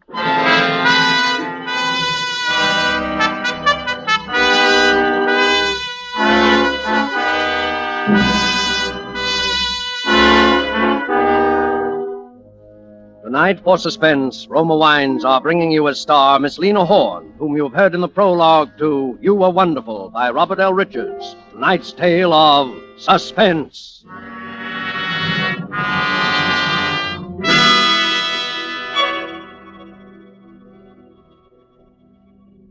Roma wines made in California are of such uniformly superb quality that they are imported to many foreign countries as the choice of true connoisseurs of fine wines.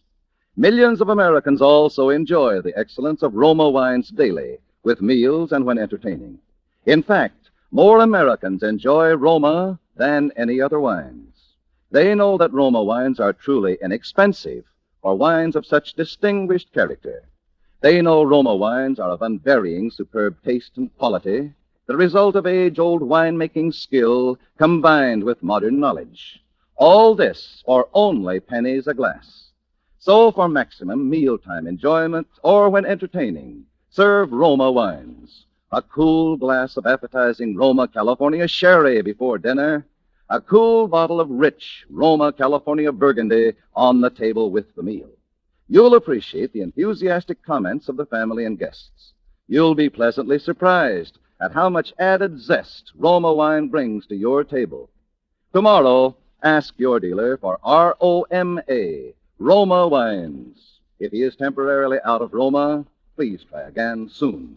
Remember, more Americans enjoy Roma than any other wine. And now we return to the scene of our drama, Rinaldo's on the waterfront of Buenos Aires, where a famous American entertainer, Lorna Dean, takes the spotlight from a dead girl to begin the strangest singing engagement of her career. A situation well calculated to keep you in suspense.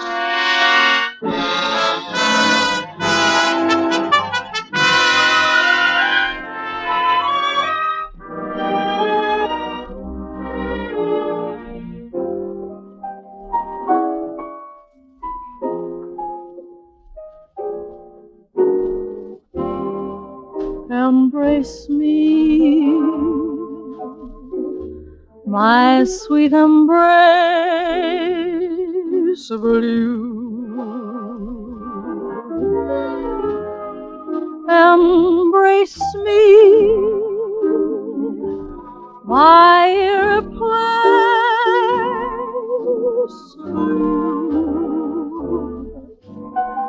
you. Just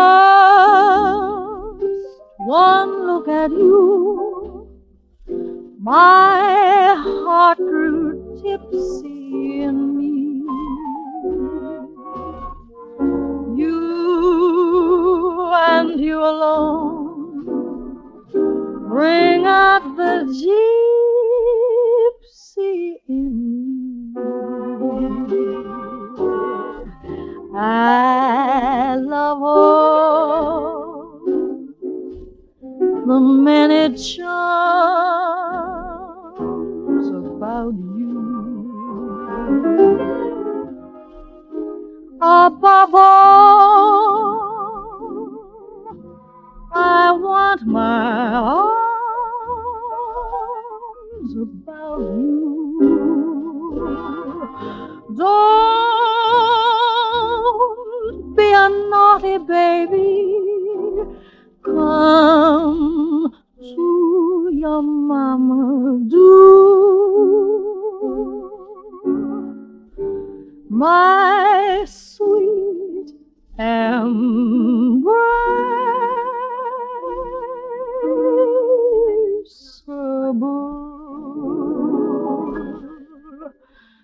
you.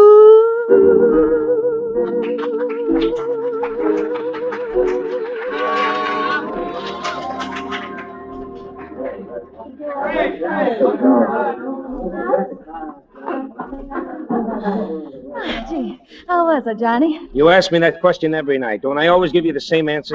Maybe I just like to hear it. All right, all right. You were wonderful, okay? Okay, we artists, you know, gotta hear that thunderous ovation. Hello there, Johnny. Oh, friends of yours? Well, business acquaintances, you know 'em? Well, that tall one's been giving me the glassy eye all through that monocle the last 3 nights. They're coming over. Maybe you want to talk to them. Well, Johnny. Oh, please don't go, Miss Dean. Oh, that's all right. I've got to argue with Ronaldo about a baby pink spot. You know, we artists. See you later, Johnny. Okay. Sit down, Mr. Harmon.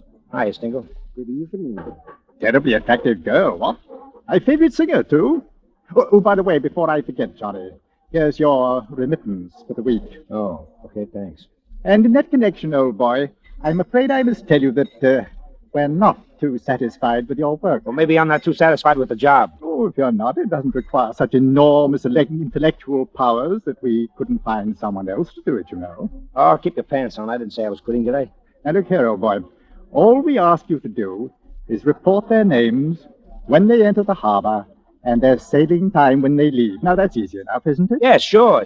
Only to find out those things, the guy has to ask questions. And when you ask questions, people ask questions back. Don't forget that. Oh, you have been reading too many spy stories, Johnny. After all, even if there's a war, some of us are still in business. And when you're in business, sometimes it helps to know when your competitors are shipping their goods. Yeah, okay. A guy likes to know what he's working for, that's all. About Miss Lorna Dean. I didn't know you were a particular friend of hers, Johnny. Oh, not particular, just friends. She took Jackie's place, huh? Yeah. And there's a couple of questions that nobody has ever answered about that, either. I suppose there are. Too bad. Yeah. You know, I'd rather like to have a talk with Miss Dean. What about? Oh, singing. I didn't know you were such a particular lover of music. Oh, rather. I'd go for American folk songs. Primitive, you know. Stir the blood. What? Yeah? Well, here she comes back, and if you want my advice... I didn't ask for your advice, old boy. Now, you just run along for 10 minutes. What for? I want to have a little private talk with Miss Dean. And you don't know enough about music. Okay. Hey, Johnny, guess what Ronaldo said? Hey, Johnny! I'll be back when I'm wanted. Oh, please, Miss Dean, do sit down. Well, what was all that about? Let him go. All the better for me, you know. Now I can talk to you. Lance, perhaps you better not. No nonsense. It's quite all right. Well, Miss Dean, it's nice to see you again. I'm still wondering why America's favorite thrush is singing here. Oh, I sort of like the place. I wanted to help Ronaldo out of a jam. Jolly good. I must confess I have a weakness for the place myself. Oh, have you? And how do you think Buenos Aires stacks up with Rio and all the other gay capitals of South America, eh? I like it. My tour didn't take me here, but I just couldn't leave without seeing it. Yeah. You know, I've always been a great admirer of yours, Miss Dean. I've heard you sing, I don't know how many times. Oh? Have you been in the States often? Oh, no. England. Shortwave, you know.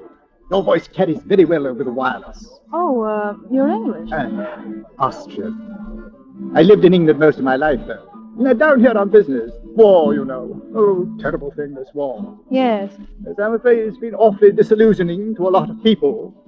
Take your people in America, for instance. Not much for them to fight for, is there? Well, a lot of them are fighting just the same. I dare say. Anything better than what they have at home, eh? Strange war, though. The Japanese, now. I understand that they have certain very progressive policies towards the colored races. Except toward the Chinese, I suppose. Yes, well, Chinese, backward people, you know, always have been communists and so on. Confusing just the same, isn't it? All this race business. I suppose it is to some people. Now, they're the Nazis. Cute devils. All this talk about a master race. They don't mean a word of it, you know. Can't we talk about something else? Oh, yes, of course, my dear. Now, let's talk about your music. You know, I'm really quite a fan for American music. A bit unbalanced on the subject, actually, I suppose. Oh, really? Yes. There's so much so that I think I might have a little financial proposition that would interest you. Hey, you. Are you speaking to me? Yes, go on, get out of here. You know what you're saying. Possible reason I don't know anything. I don't have any reason. I just can't afford to get into trouble myself. Maybe I just don't like your face. Now go on, get out. Now see here, get Ronaldo. out and don't come back. Oh, very well. Come along, Stengel. Good night, Miss Phoebe. Good night. Ronaldo, you're making rather a bad mistake, my lad. Ah, that's what you think. That's what I know. Good night. Well, giving my pals the bum's rush, eh, Ronaldo? Johnny, why do you want to hang around with guys like that? I don't hang around with them. I just do business with them. Sure, fine business. What do you know about it? I don't know anything yet, for sure. I just smell a couple of rats. Now you go home too, Johnny. We're closing up. Come on. Okay, Ronaldo. Hey, Johnny, you left in sort of a hurry, didn't you? Well, maybe I had orders to leave in a hurry. I kind of thought that might be it. Oh, I guess it didn't matter much. You seem to know the boys pretty well. Oh, I meet a lot of people in this business. Oh, sure. What they want? How did you know they wanted something? Because they generally do. What was it? Oh, they just wanted to make me a sort of proposition. What kind of a proposition? Well, I don't know, But, what? I think it had something to do with singing, Uh-huh. You gonna take it? if there's money in it. Don't you care if money you earn has blood on it? No. Do you?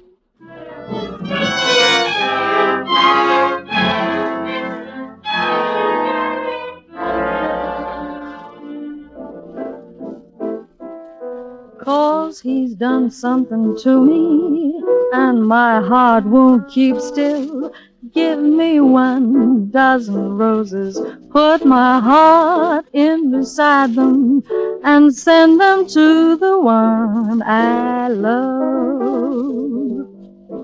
Bravo, bravo. Splendid. She couldn't have done better myself. Is that the way you like it? Oh, yes, rather.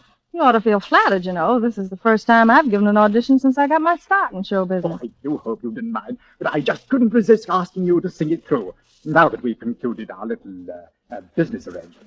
And that's all there is to it, huh? I just sing it. That's all there is to it. Well, you're paying for it. I just wish it was a song I did better. Oh, cut out the false modesty. I'll bet you were wonderful. Oh, hello, Johnny. Hi, Stingle. You're up early, aren't you, old boy? Still daylight. I haven't been to bed. I was sitting up with a sick friend. Oh, no. No, not that old chestnut. Only this time it's not. I was with Ronaldo. I suppose you heard. Oh, yes. Too bad. What's the matter with Ronaldo? Oh, nothing now. He's dead. Dead? Yeah. Sudden, wasn't it? Anyone know yet what happened? Death by natural causes, Stingle. And his wife, you know, is scared of the police. And superstitious besides. Didn't want an autopsy. And, well, anyway, that's how it stands. Yes, of course, poor woman. Then I was in a position to do a little something for her. Oh, were you? Yes, I rang up her lawyer as soon as I heard. Seems she doesn't feel like trying to run the club all alone, so I bought it. Well, that was nice. Yeah, so you see, you're working for me now, Miss Dean. It won't make any difference, of course. I see. Well, I must be running along now. See you this evening. Bye. Yes. Bye. Mm-hmm. So you're working for him now? Oh, we're working for him, huh, Johnny? Is that how come the command performance you were giving when I came in? No. I didn't know anything about anything then. He just said he wanted me to sing that as a request number once in a while. That's all. How bad does he want you to sing it? Bad enough. And you don't sing it until he tells you to. Is that the deal?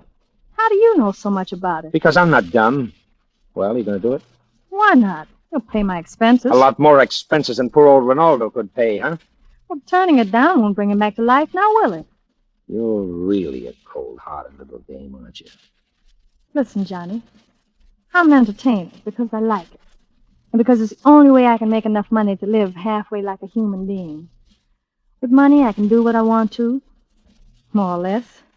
I can live where I want to, go where I want to, be like other people, more or less. Do you know what even that much freedom means to somebody like me, Johnny? All right. But you don't need money so bad you have to make it this way. What way? You know what I mean. Do I? All I know is they want me to sing a song. Yeah, but why? I don't ask questions like that. But if you know so much about it, why don't you tell me? Maybe I can't. Because you're afraid of sticking your neck out, huh? But you ask me to trust you. Oh, Lorna, don't you see? All I see is you want me out of the picture. Well, I'm not leaving. You're working for them. So am I. You've got your reasons. So have I. You won't talk. Neither will I. Let's leave it like that, huh? Okay. But from now on, you're on your own. Ha, that's funny. I've always been on my own. And it isn't just the money. Maybe it's something you wouldn't understand. But I know what I'm after, and I'm going to get it. You said it there, sister. You're going to get it.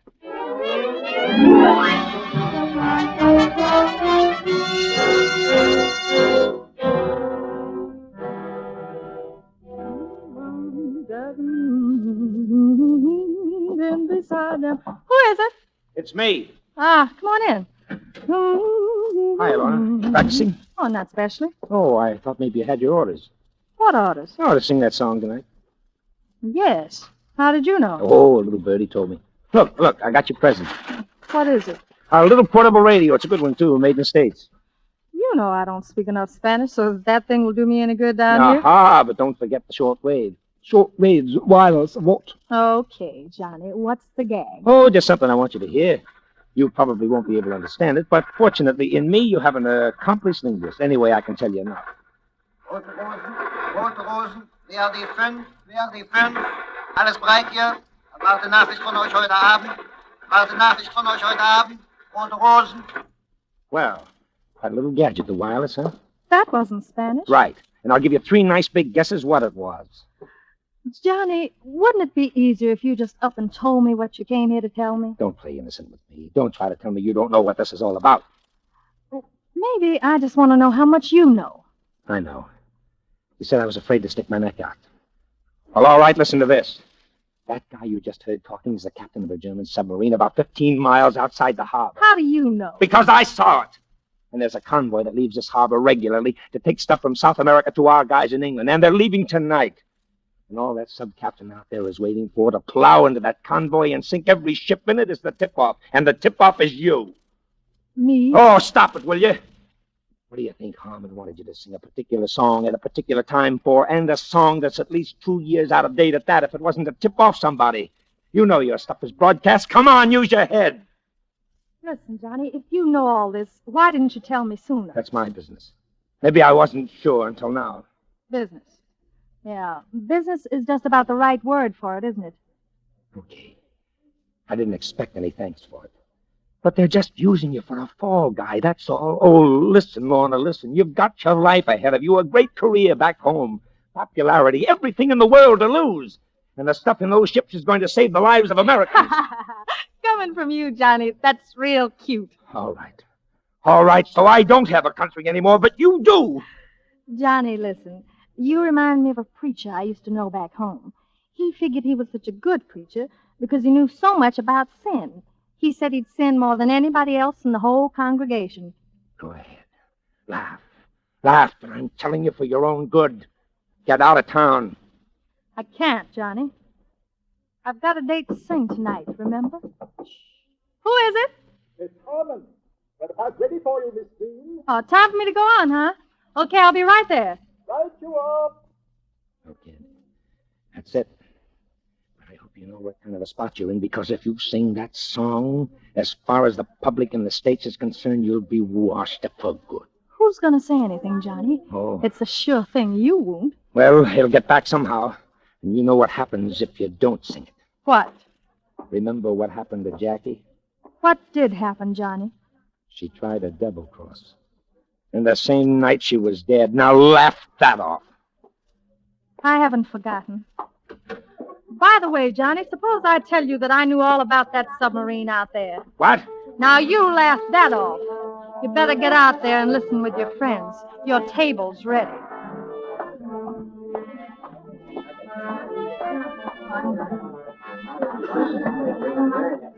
Oh, there, Johnny. Over here. Here you are, old boy. Here. Here's the best table in the house. Well, you're feeling great, aren't you? Business must be pretty good. Good, old boy. Tonight it's perfect.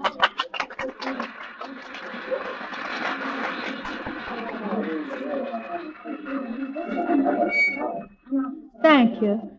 Thank you very much. Tonight, I want to sing a song. I want to sing something that's been made a special request. It's a song that's very popular in my own country, and I'm sure it is with many of you down here. My country is of thee, sweet land of liberty, of thee I sing. Land where my fathers died, land of the pilgrim's pride, from every mountain side, let freedom ring.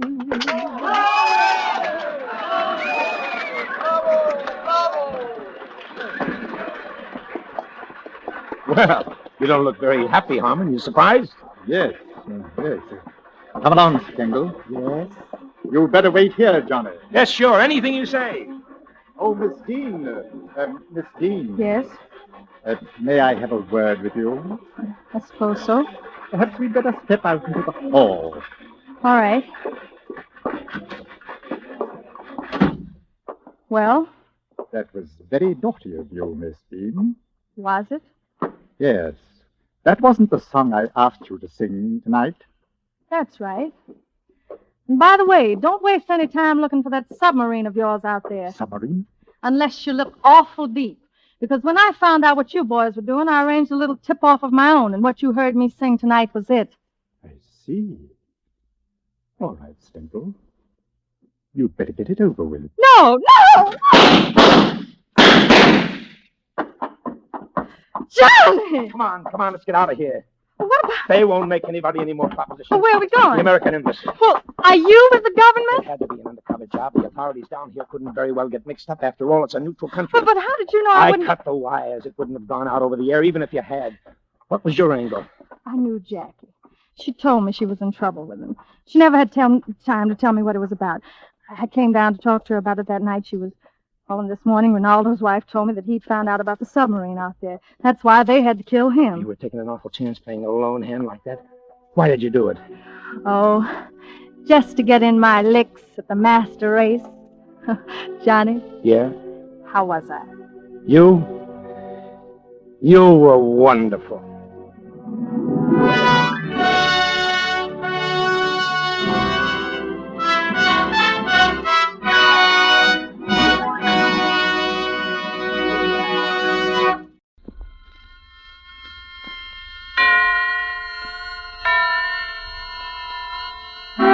Suspense. This evening, The Dead of the Night, starring Robert Cummings.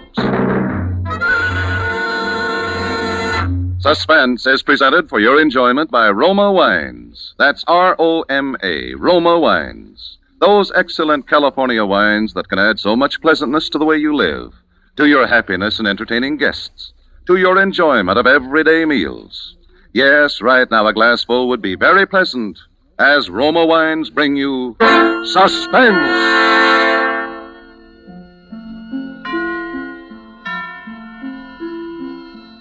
This is the Man in Black, here for the Roma Wine Company of Fresno, California, who tonight from Hollywood bring you in his first appearance in a radio drama since his enlistment as United States Army Air Force flight instructor, one of the screen's favorite young players, Mr. Robert Cummings. And so with the strange events which befell the young Californian named Jimmy Barton in The Dead of the Night, and with the performance of Robert Cummings, we again hope to keep you in suspense.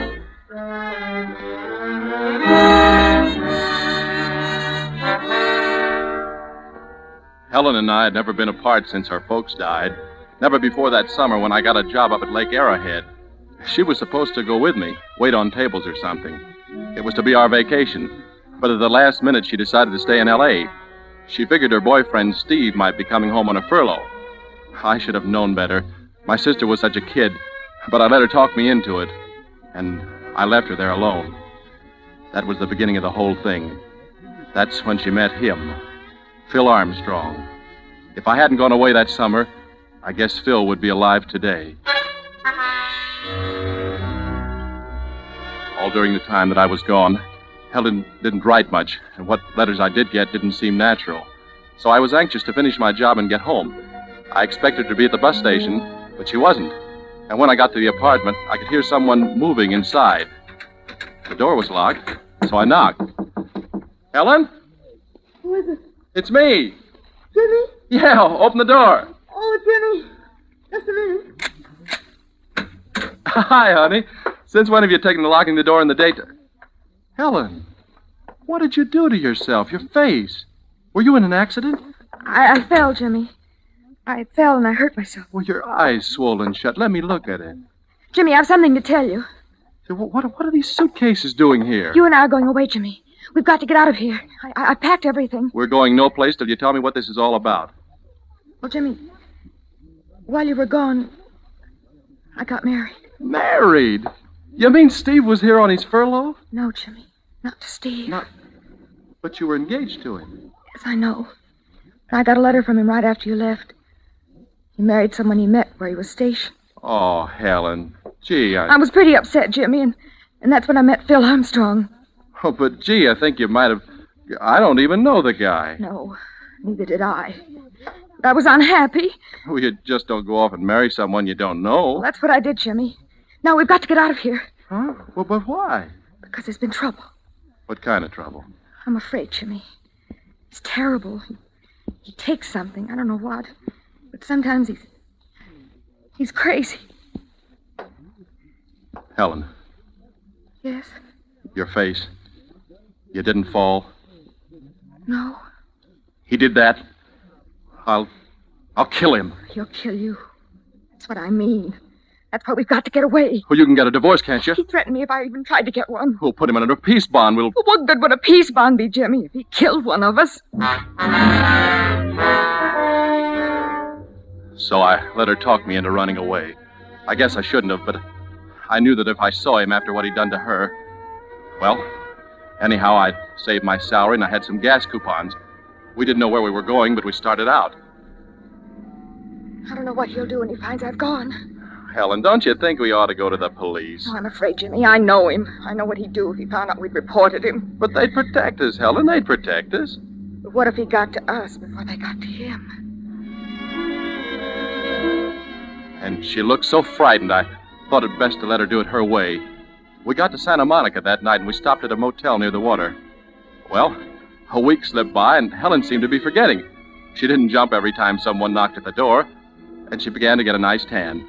I managed to get a job. It was at McGuffey's Potluck Gallery at one of the shooting concessions on the pier. Then one night late, as I came home from work, I heard voices coming from our apartment. I knew who it was, and I knew that from what Helen had told me, it would be foolish for me to go in unarmed. So I ran back to the shooting concession.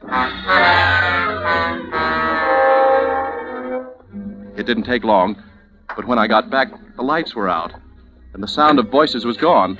I tried the door. It was very dark. And then my foot struck something soft and heavy on the floor. I snapped on the switch, and the room was flooded with light, and I looked down into a dead man's face.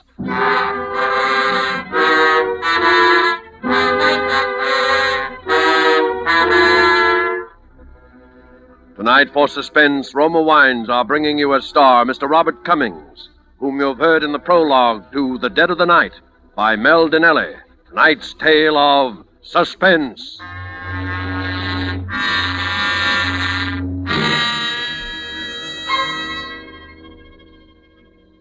Yes, it is true that our own wonderful vineyard country in California produces in Roma wines that discriminating people in many foreign lands esteem as an imported delicacy. Yet you here at home can enjoy these distinguished Roma wines for mere pennies a glassful. Daily with your meals or when entertaining or any time, you can delight yourself and your guests with the wonderful taste that comes from age-old winemaking traditions perfected by modern knowledge. For a treat you are certain to enjoy, place on the table with dinner tomorrow night a cool bottle of hearty, rich red Roma California Burgundy. It doesn't matter what the meal is or what kind of glasses you use to serve Roma. It's good in any glass with any meal. Your family, your guests, will find new pleasure in even the simplest foods. For Roma wine makes any meal a feast. at only pennies a glass. Try it yourself tomorrow. Ask your dealer for ROMA, Roma wine. Remember, more Americans enjoy Roma than any other wine. And now it is with pleasure that we bring back to our soundstage Robert Cummings, who, as young Jimmy Barton, resumes his narrative concerning the death of a brother-in-law in the dead of the night. A tale well calculated to keep you in suspense.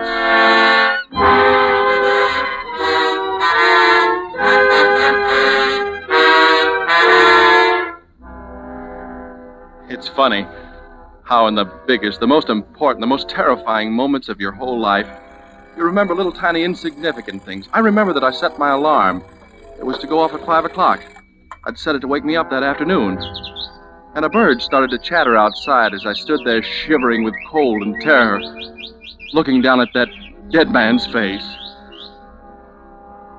Although I'd never seen him alive, I knew this was Phil, her husband. There was a deep gash over his eye, and the blood still flowed from it onto the floor. I stepped over him and I ran into the bedroom. Helen! Helen! But there was no one in the bedroom, nor in the kitchen. And then I heard the front door open. Jimmy! Close that door, Helen. Oh, Jimmy! Close it, do you hear me? Be quiet. Turn the lights out. Be quiet, I tell you. Oh, Jimmy, what have I let you in for? Stay where you are. Don't move, Helen. Who is it? I don't know. Keep quiet. Jimmy!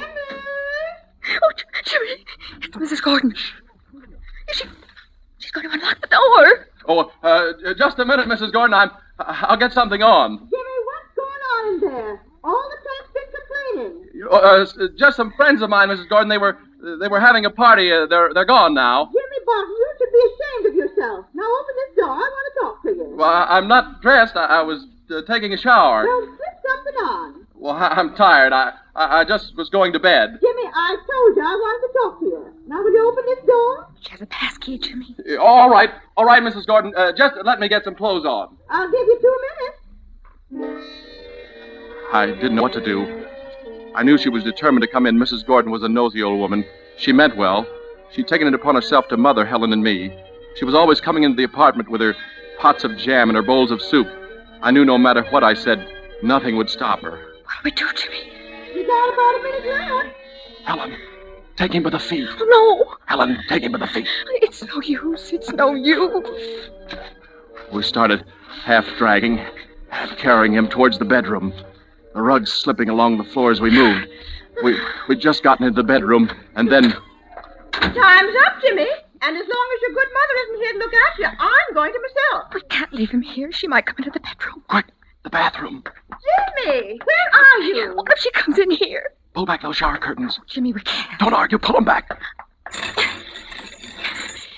Jimmy, I can't get his legs in. Here, I'll double them up. There. Pull the curtains together, quick. Jimmy, what's been going on in here? Why, look at my rugs. Has there been a fire? Just a minute, Mrs. Gordon. Jimmy, what's on this floor and on this gas heater? Is this blood? Jimmy! Get me a razor out of the medicine chest. Here. What are you going to do?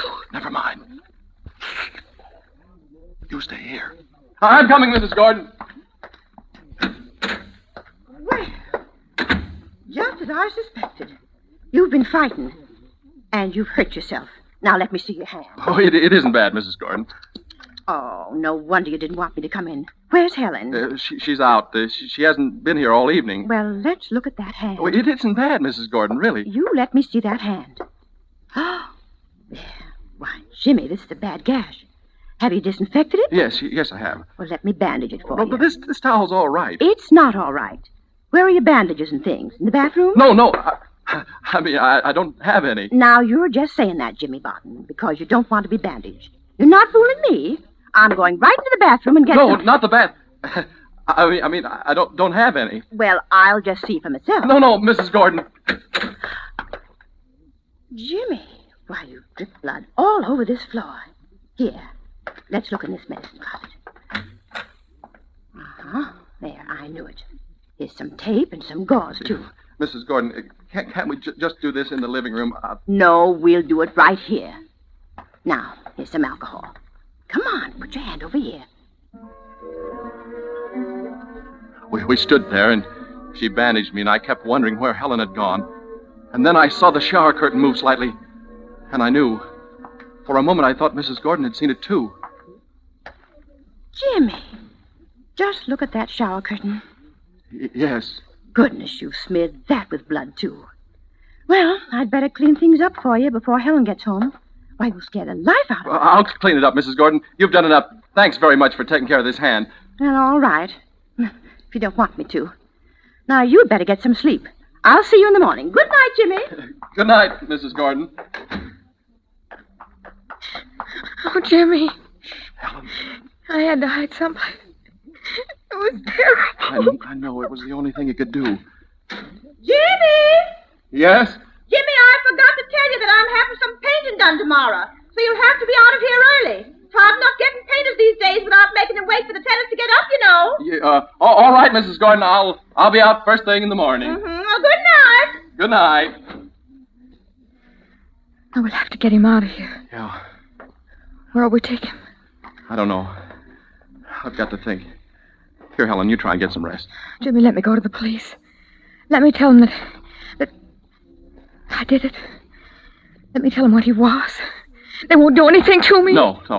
You try and rest. What time is it? It's about 6. 6. We've got 2 hours before the painters get here. What are we going to do, Jimmy? Let's see. There's a car. No one will see us if we take him through the service porch into the garage. And what? I don't know, but that'll get him out of here anyway. I think I can do it alone, Helen. Listen, Jimmy, we're in this mess because of me. I'm going to help you. I'll be ready in a minute. When I went into the bathroom, the shower curtains were standing open. His legs had slipped from their cramped position and they'd pushed themselves into the room. He sat there with his head twisted down and his chin digging into his chest. I took a washcloth and it was awful. I wiped the blood off his face, just in case anyone saw us. They might think he was just sick. I tried to lift him, but I slipped, and his head made a hollow sound as it thumped down on the shower floor. Helen helped me get him into the luggage compartment of the car. Where are we going, Jimmy? Helen, won't you please stay in the apartment, please? No, I couldn't. I'm going with you. Helen, haven't you done enough? I'm going with you.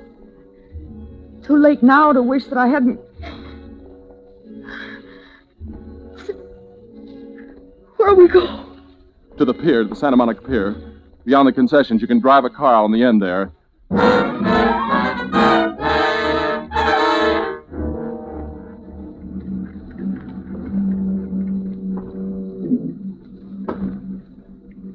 Lucky it's so foggy. Yeah. What time is it? 5 of 7. We'll have to act fast. This fog will be clearing soon. It'll be harder to get him out of this car. Now, you stay here. I can manage this alone this time. Oh, I'll help you, Jimmy. You stay here. Do you hear me? All right, call me if you need me. I'll go round the back. Keep your eyes open. Yeah. Jimmy. What? Someone's coming. Who is it? I can't see. Jimmy, it's a policeman. What? It's a policeman. Jimmy. Oh, it's all right. I know him. It's Red Davis. He's the beach patrolman. Hello, Red. Well, hello, Jimmy. Say, when do you get your sleep? Didn't you close up after that swing ship dance last night? Yeah, Red, but I couldn't seem to remember if I'd locked up the old shooting gallery, so I came over this morning to have a look around. I see. Oh, I'm sorry. This is my sister. Red, this is Helen. This is Red Davis. How do you do? Hello. So you're an early riser, too, huh? Yes, Well, the fog's clearing up. It looks like we're going to get some sun today for a change, huh? Yeah. Well, I guess I'll be getting back. I think I'll try and catch a few more hours sleep. Well, so long. Yeah, so long. Oh, say, Jimmy. Yeah? Say, Jimmy, I have to take my wife over to the nursery today to pick up some plants and stuff, you know, and I don't have a trunk on my car. I wonder if you'd let me have yours. You have to drive me over to Malibu this afternoon, Jimmy. Yeah, I'd forgotten. Well, you can drive her over in my car. How's that? Well, you see... That brother of yours thinks how wrecked that beautiful car is. Oh, it isn't that, Red. Okay, then I'll be over about noon, and I'll leave my car for you till I get back, huh? Well, I won't be home at noon, Red. All right, I'll meet you at the entrance to the pier. How's that? Oh, all right, Red. Well... So long. Yeah. So long. I just said you'd meet him, Jimmy. Well, if I didn't, he'll go over to the department looking for us. And you don't want any policemen over there, do you? Oh, no. No, of course not. We've got to get out of here fast. As we drove along the ocean, the fog cleared up rapidly. It was almost 8 o'clock, and some kids were already out on the beach playing around. Then I saw a group of early picnickers. They were unloading their blankets, umbrellas, and things. I guess it was from them I got the idea. From seeing them. Jimmy, your gas is pretty near on empty. Yeah. You got any more coupons? No, they're all used up. We're going to have to do something soon. I know, Jimmy. We can't go back to the motel with the painters there. And we can't leave him in the car. Red's liable to see us and pin us down to using it. There's only one place left. Where, Jimmy? Helen, listen. I'm going to let you out of this car. Oh. You can't help me with what I've got to do now. No, Jimmy, I'm staying. Don't argue, Helen. I'm not leaving you, Jimmy. Get out of this car, do you hear me? No. I haven't time to argue with you. Please. Now get out. I won't do it, Jimmy. Yes, you will if I have to push you out. Jimmy, you're hurting me. There. Now go back to the motel. Get off that running board, Helen. I can't leave you alone, Jimmy. I want to help you. I'm not blaming you for killing him, Helen, but now you've got to help me do as I say. What, Jimmy, what? I don't blame you for what you did. He deserved it. But now you've got to help me handle things. Jimmy, you've got to let me... Goodbye, Helen. Jimmy! Oh, Jimmy, don't leave me, Jimmy! I watched her out of the mirror. She kept calling me. I drove on as fast as I could. I knew what I had to do, and now was one chance in a million. But I had to take it. And I didn't want her to be part of it. If I could keep him on the beach that whole day, then maybe I'd be able to get rid of him when night fell. I wanted to drive further along, but I was afraid I'd run out of gas. So I settled for a deserted strip of beach not far from the motel. I had my swimming shorts and a blanket and a towel in the car, and I got out. I looked around carefully, and then I opened the luggage compartment. It was the hardest thing I've ever done in my life, but I started taking his clothes off. I managed to get my shorts onto him. Lucky we were pretty near the same size. And then I closed the door. And I went out onto the beach and I spread my blanket out on the sand.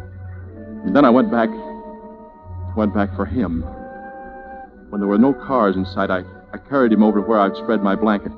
And I placed him onto it face down, with his hands folded over his head, as though he were just sunbathing. Then I spread my towel out a short distance from him, and I laid down on it. And I tried to look relaxed. People didn't start to arrive until about an hour later. And gradually, little groups of sunbathers started to form. He and we looked no different from the others. No one paid any attention to us. I was beginning to feel that everything was going to be easy once it was dark again. But... Jimmy? I've been looking all over for you. What? Hello, Mrs. Gordon. Where's Helen? Isn't she in the apartment? No. What time did you go out this morning? I couldn't sleep. Well, didn't Helen come in at all last night? Oh, yes, she did, but she left early, too. Said she was going into Los Angeles. Oh, my. I was so worried about her. Well, the painters came, Jimmy, and everything's a mess. I think I'll sit down here with you a while. You're not with anyone, are you? No, I'm not. Goodness, I wish I brought along some oil. Looks like it's going to be a hot day. You know, these days that start off foggy are very deceiving. Yeah, they are. This is a real treat for me, Jimmy. I never get out on the beach. Think I'll have a nice day of rest for a change. Later we can get some sandwiches.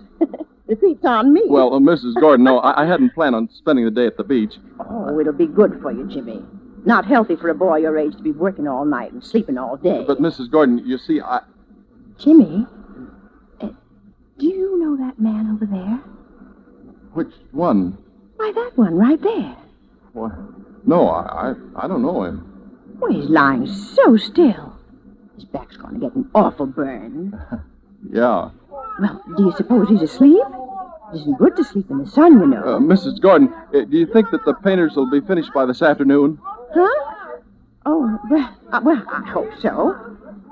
My, a person can get an awful burn on a day like this. You know, someone ought to speak to him. Mrs. Gordon, wouldn't you like to go for a walk? Oh, I'm not one for walking. You go ahead if you like. Well, Come on, Dick, pitch it over here. Oh, those kids. You children, stop that. You're getting sand all over me. Oh, sorry, No lady. need to play here. There's a playground over by the pier. Now you just get away from here. Don't pay no attention to her. She don't own the beach. Pitch it over here. Oh, coming at you. Uh-oh. You hit that guy on the beach. There. Now see what they've done. They've hit that poor man. Now they'll get what's coming to them. Mrs. Gordon, sure you don't want to go get some sandwiches or something? I'll just stay Not here and... until I see those two hoodlums get what they deserve. Shh. Gee, I'm sorry, mister. Could we have our ball? Look at that. Ball's right in the crook of his arm. He's pretending he's asleep. He's not going to hand it to them. But just wait till they reach for it. He'll give them something besides their ball, all right. Oh, what are you waiting for, Dickie? It's our ball. Just take it. Oh, hey, mister, could we have... Go on, take it. Here, I'll get it. Thanks, mister. I got... What's the matter? Gee, he's cold. What'd you say? He's cold, lady. His arm's like ice. I just touched it. You probably hurt him. A little ball like this couldn't hurt anybody. Well, nevertheless, it did. Here. Now, let's have a look. And then she started moving toward him. I knew it was useless to try and stop her. And then she reached over and put her hand on his back. And suddenly she was screaming. This man is dead! Dead, look at...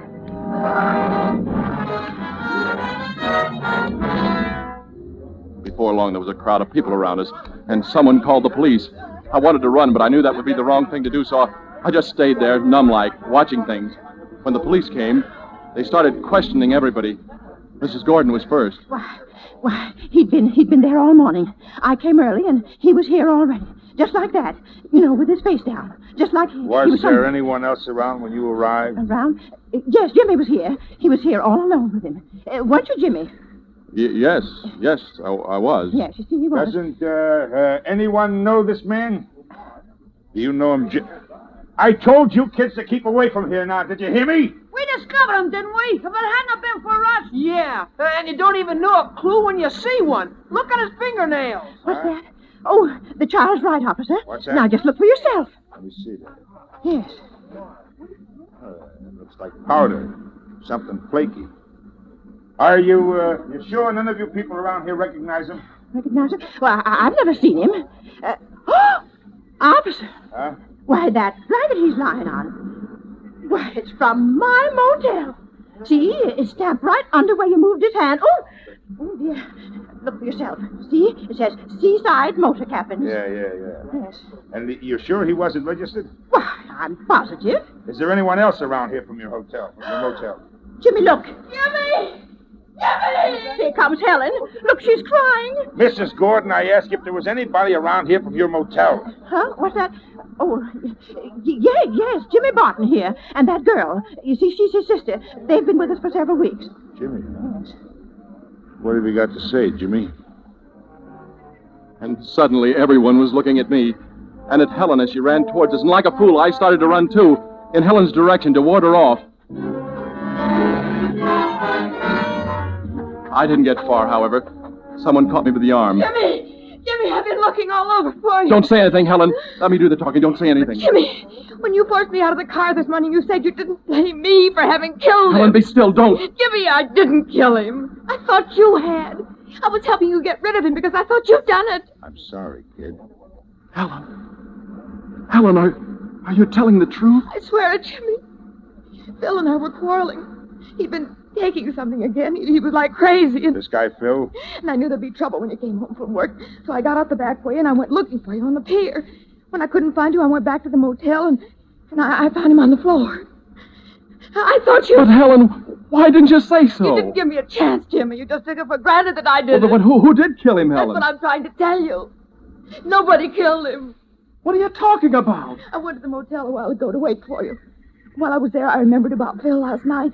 How strangely he'd acted, and how he hadn't been able to walk straight, and how he'd almost fallen several times while we were quarreling. And then I saw the gas heater chimney. There was a sharp edge on the top of it with blood on it. He must have fallen. He must have. Oh, but Helen, we've no way of proving that. There was something else, Jimmy. Yeah, what? The wall above the heater was scratched, as though someone had clutched at it to save himself from falling. There might be fingerprints. There might be. Oh, no, that's no... Wait a minute. Plaster! Plaster! Hey, Red! That flaky stuff you found under his fingernails, that might have been plaster!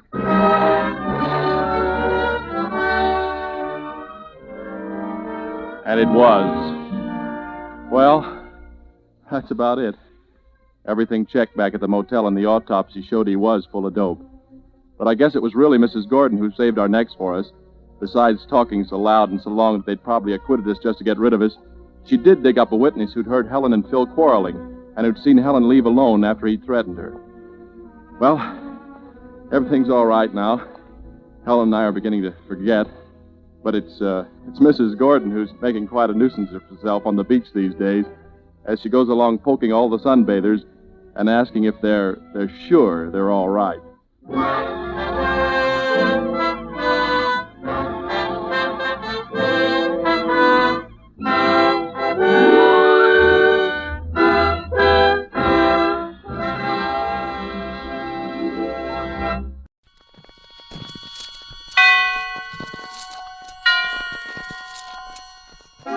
Suspense. Tonight, The Fountain Plays, starring Charles Lawton. Suspense is presented for your enjoyment by Roma Wines. That's R-O-M-A, Roma Wines. Those excellent California wines that can add so much pleasantness to the way you live, to your happiness in entertaining guests, to your enjoyment of everyday meals. Yes, right now a glassful would be very pleasant as Roma Wines bring you Suspense. This is the Man in Black, here for the Roma Wine Company of Fresno, California, who tonight from Hollywood bring an old friend at these proceedings, Mr. Charles Lawton, as star of an unusual murder study by his distinguished compatriot, Miss Dorothy L. Sayers, called The Fountain Plays. It deals with the fortunes and misfortunes of a middle-class Englishman of the name of Spiller, who lives on a little country estate with a cook and a manservant, and in the garden, yes, a fountain. And so with the performance of Charles Lawton as Mr. Archibald Spiller, we again hope to keep you in suspense.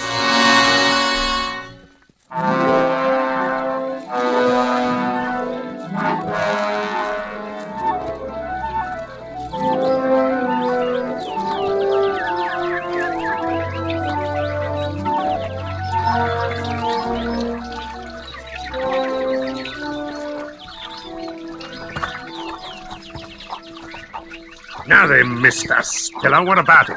Oh, I say, look out there, Sam. Look out for what? Still as blind as a bat, aren't you, Sam? You really ought to wear glasses, you know. Don't you try and put me off. I was only trying to keep you from getting your clothes wet, Sam.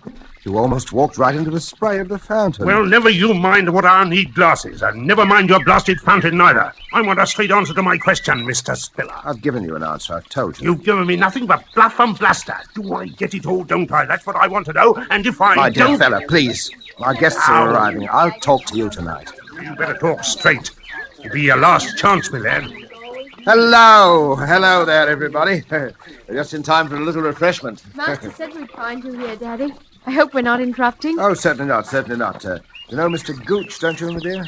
Yes, of course. And this is my neighbour, Mrs. Digby, Mr. Gooch. How do you do, Mr. Gooch? And Ronald Proudfoot, my daughter's fiancé. How do you do, sir? How do you? Well, I was just showing Mr. Gooch the wonders of my little fountain. Oh, Daddy, you do make such a fuss over this fountain.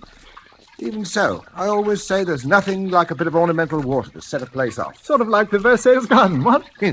Oh, it's really lovely, Mr. Spiller, and so secluded, with the rhododendrons and the lilac hedge all around. You like it, eh?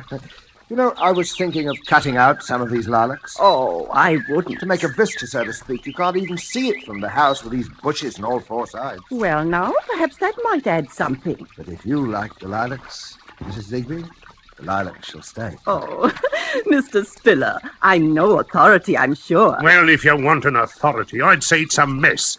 Plaster, backstop, and all a mess, see? A mess? Oh, maybe Mr. Gooch means the way the backstop arches up above the spray. It rather overshadows it. Well, I have to have that, you know, my dear, because prevailing winds from the south. Don't you feel how nice and warm it is tonight? Blow the jet of water right onto the grass.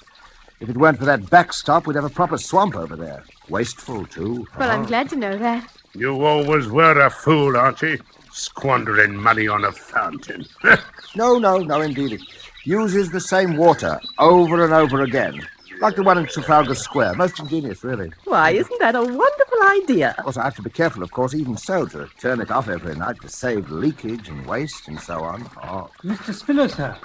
Dinner is served. Oh, thank you, Masters. Well, what do you say, everybody? Ready for a bit of dinner? I should say so. Shall we go in, then? Why, Mr. Spiller, your modest little fountain. When you're past the bushes, all at once you can scarcely hear it. Yes, it's quite impossible to hear it from the house. Can't hear it at all.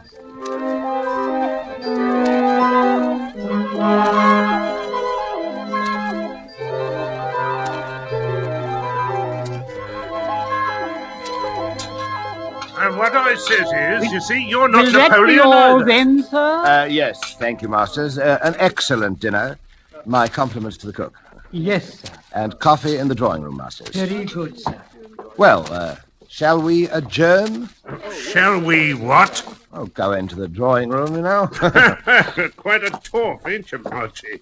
Big change from the old days, adjourn to the drawing room. What would you think, Mr. Spiller, about a rubber or two of bridge? It's an excellent suggestion, Mrs. Digby. Excellent. Good thing I don't play, ain't it, Archie? See, I'm counted out before the start. Oh, Mr. Gooch, I'm so sorry. Do take my place. I'm really very tired. No, thanks. We don't play bridge where I come from, and neither did Archie. Although I see he picked it up quick enough once he... Yes. It's never too late to learn, you know. No. Mind you don't play too long. But I want to talk to you before this night's over, my lad. Yes, of course, Sam. Yes. I'll be waiting for you up at your precious fountain, absorbing the beauties of your precious moonlight. And I don't want to wait too long, see? Right you are, old boy. Yeah. Where's the fellow Masters? Was there something you wished, sir? Yes.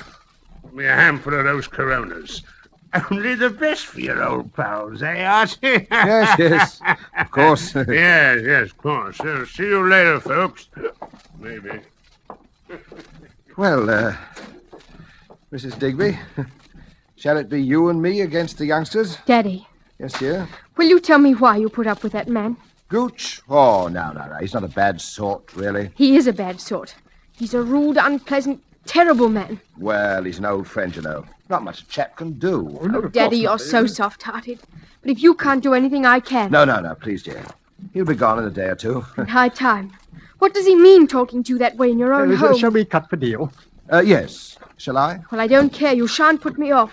This is the last time that man's going to come into this house. I wish it were. Boorish, nasty. I just can't stand him, Daddy. Come now, dear. He's not as unpleasant as all that. What? The only time he'll ever be pleasant is in his grave, that's what. Oh, dear. What an awful thing to say. What a perfectly dreadful thing to say.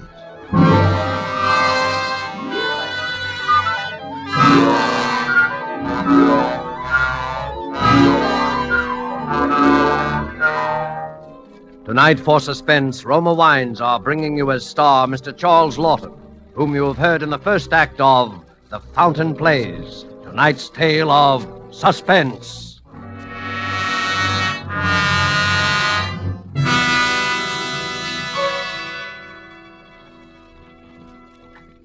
I have an interesting idea for you tonight from the keen and sensible mind of America's famed expert on parties and smart entertaining, Miss Elsa Maxwell. And I quote, Serving a nice table wine when friends come to dinner, or with everyday meals, is one of the smartest, most sensible, and truly moderate pleasures of which I know, and one which any family can regularly enjoy, since the cost of delicious Roma Burgundy is very little. Just serve your Roma Burgundy well cooled. Enjoy it with any food, and don't worry about special glasses. Any glasses available are perfectly correct. the goodness of the wine, the added enjoyment of your food, these are the things that count. Miss Maxwell expresses perfectly what we of Roma believe. In Roma, California Burgundy, in all Roma wines, you enjoy the glorious color, aroma, and flavor of superb sun-ripe grapes. Our noted wineries, located in California's choicest vineyard areas, assure you of flavor and quality which are always good, never varying, always delightful. And so Roma quality is preferred everywhere, and you are able to enjoy these fine Roma wines at modest prices, only pennies a glassful. Remember, more Americans enjoy Roma than any other wines. R-O-M-A, Roma wines. And now it is with pleasure that we bring back to our sound stage Charles Lawton as Mr. Archibald Spiller in The Fountain Plays, a tale well calculated to keep you in suspense.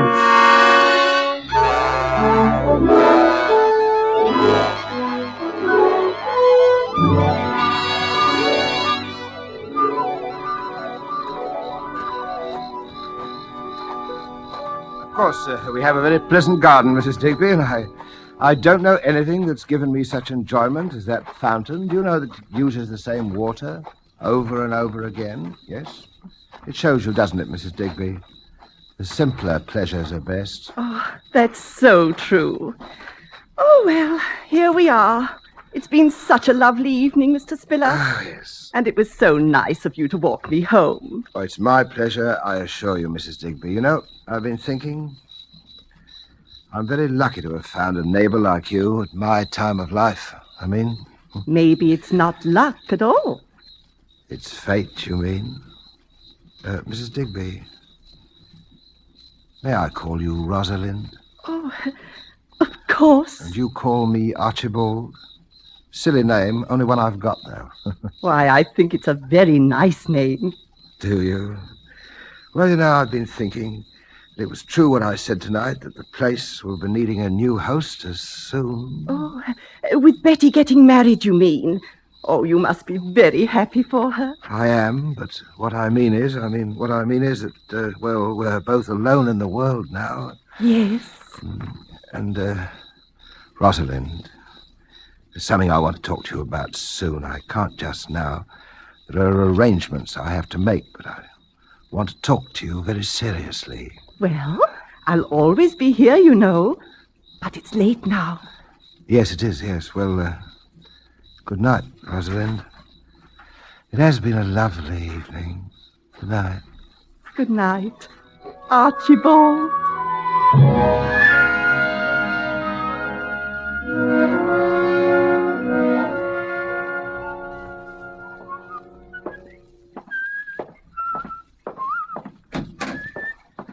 Ah, Masters.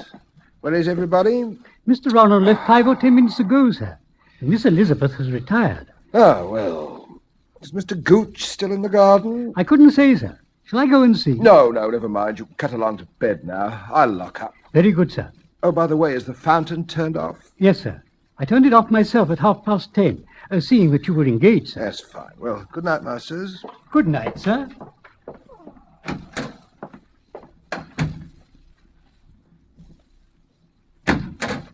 Oh, confound it. Oh, hello there. I was just coming out to look for you. Hello. Have a nice evening? Nice evening. Not as nice an evening as you had with your obliging little widow, That's enough of that now, Sam. Oh, it is it? That's enough, is it? That's a good one. Would you think I am, talking to me like that? One of your ruddy servants? Well, I'm not. I'm the boss here. Get that in your head. I'm the boss, and you know it. All right, Sam, but let's buzz off to bed now. We'll talk it all over in the morning. No. We're talking about it right now, Mr. Spiller. I'm short of cash. It's high time you kicked in with some more. Look here, Sam. I pay you your allowance as we agreed, and you stay here whenever you like, but that is all. Oh, it is it? Getting pretty high and mighty, aren't you, number 41632? Sam, quiet, for heaven's sake. You're in a fine spot to tell me what you're going to do, aren't you?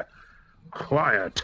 Quiet. The servants, my dear. Quiet. Betty, my dear. Oh, Mr. Ronald Flapdoodle, whatever his name is. Really, Sam, you're quite impossible this evening. Impossible, eh? Impossible. But I'm not an escaped jailbird, am I? I'm not liable to be hauled back to work out 10 years hard labour for forgery, am I? Quiet. Look here, Sam.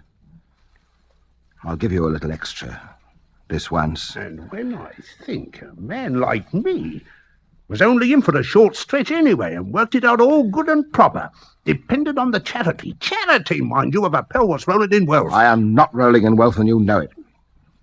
But if you'll promise me faithfully that this is the last time... Oh, sure, I'll promise. For an old pal, I'll promise anything. Just give me 5,000 down. 5,000? That's right. We've got a great opportunity. All I need is a little ready cash. Now, don't you be an idiot, Sam. Where do you think I'm going to lay my hands on that much, just like that? Now, look, I'll give you a cheque for 500. Ah, trying to renege on an old pal, eh? I said 5,000 and 5,000 it is, or you'll find yourself back on the rock pile. I tell you, I haven't got it. Haven't got it. You've got enough to go buying fancy fountains or playing around with the widow next door. You leave Mrs. Digby out of this. I'll leave her out of it, all right. I'll leave the old frump to you. Oh, yeah.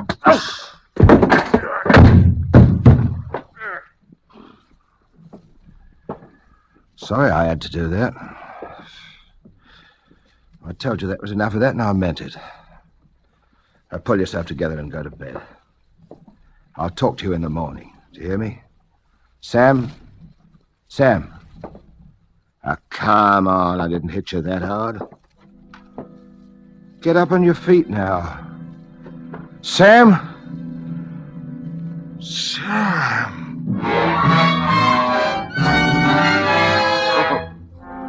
Oh, I've killed him. What was that? Oh, it's just the old clock. Eh? 11 o'clock. 7 hours. 8 hours, perhaps, until they find him. Of course, he hit his head when he fell, but the police won't care about that, and they'll take fingerprints, and they'll find out I was number 41632. No. What you need is an alibi. And if I could confuse him. An alibi. An alibi, that's it. Make it seem he was alive when he was already dead. First you have to fix the time, haven't you? The time. Well, you've got to make it earlier. Say 10:30 while everybody was playing bridge. If he could have died sometime before that, but how do I prove it? What happened at 10:30? What happened at 10:30? What happened at 10:30? Oh, yes. The fountain. Masters and the fountain. That's right, the fountain, yeah. The fountain. Now I know what to do. Go out into the garden. Turn on the fountain. Then go down the garden path and call him. Call him by his name. Sam! Sam! Gooch! Gooch! I think that'll do for that. I'll go back to the house. Say I looked for him and I didn't find him, that it was dark, the moon had gone down. Yes, but now, how do I move him? How do I... That's right, the wheelchair. The wheelchair. It used to be Mrs. Spiller's. I remember how she... It's not time to think of her now. I'm going to try and lift him into it. Would ever have thought that old Sam was as heavy as this? Now, out of the other door, but quietly this time. Wish the wheelchair wouldn't make so much noise. Down the back path. Oh, careful, boy. Hold on to yourself. I feel like running. I feel as though every window in the house were filled with faces watching. Well, here we are. I've got to lift him up again. Yeah. Lay him down on the edge of the fountain. Put one hand in the water. Put the bruise on his head, right up against the stone corner of the basin. A bit to the right. That's better. He was half blind anyway, and he fell. And now it's done. What's that? He's alive. Gooch is alive. After all that trouble, after committing practically the perfect crime, and he's alive. It's all right. It's all right. Sam? Sam? Wait a minute. Bring him to life again. More blackmail for the rest of your life. What about Mrs. Digby? Nice, plump, comfortable Mrs. Digby. Rosalind. What about Betty? She at least deserves something. No, it's better than murder. All right, murder it's going to be. He's dead already as far as the rest of the world is concerned. Now, come here. Now or never. His face is right by the water's edge. Push him under. Now.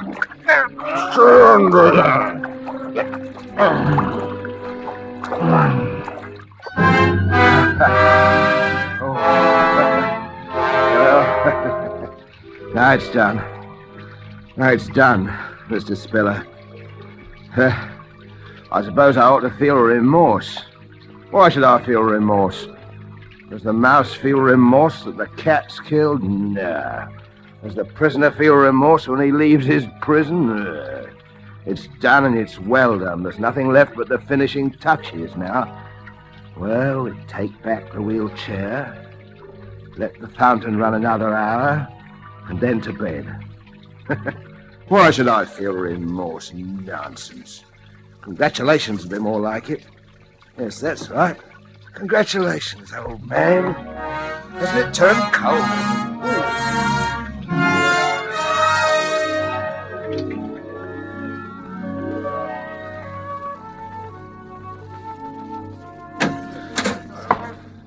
Inspector Frampton, sir. Oh, yes, sir. Come in, Inspector. Come in. I hate to trouble you, Mr. Spiller, but regulations, you know. Oh, of course, yes. Everyone here who was present the night of, last night? Yes, Inspector. There's Mrs. Digby. She's my neighbour, my daughter Elizabeth, and her fiancé, Mr. Ronald Proudfoot, and the servants, of course. Excellent.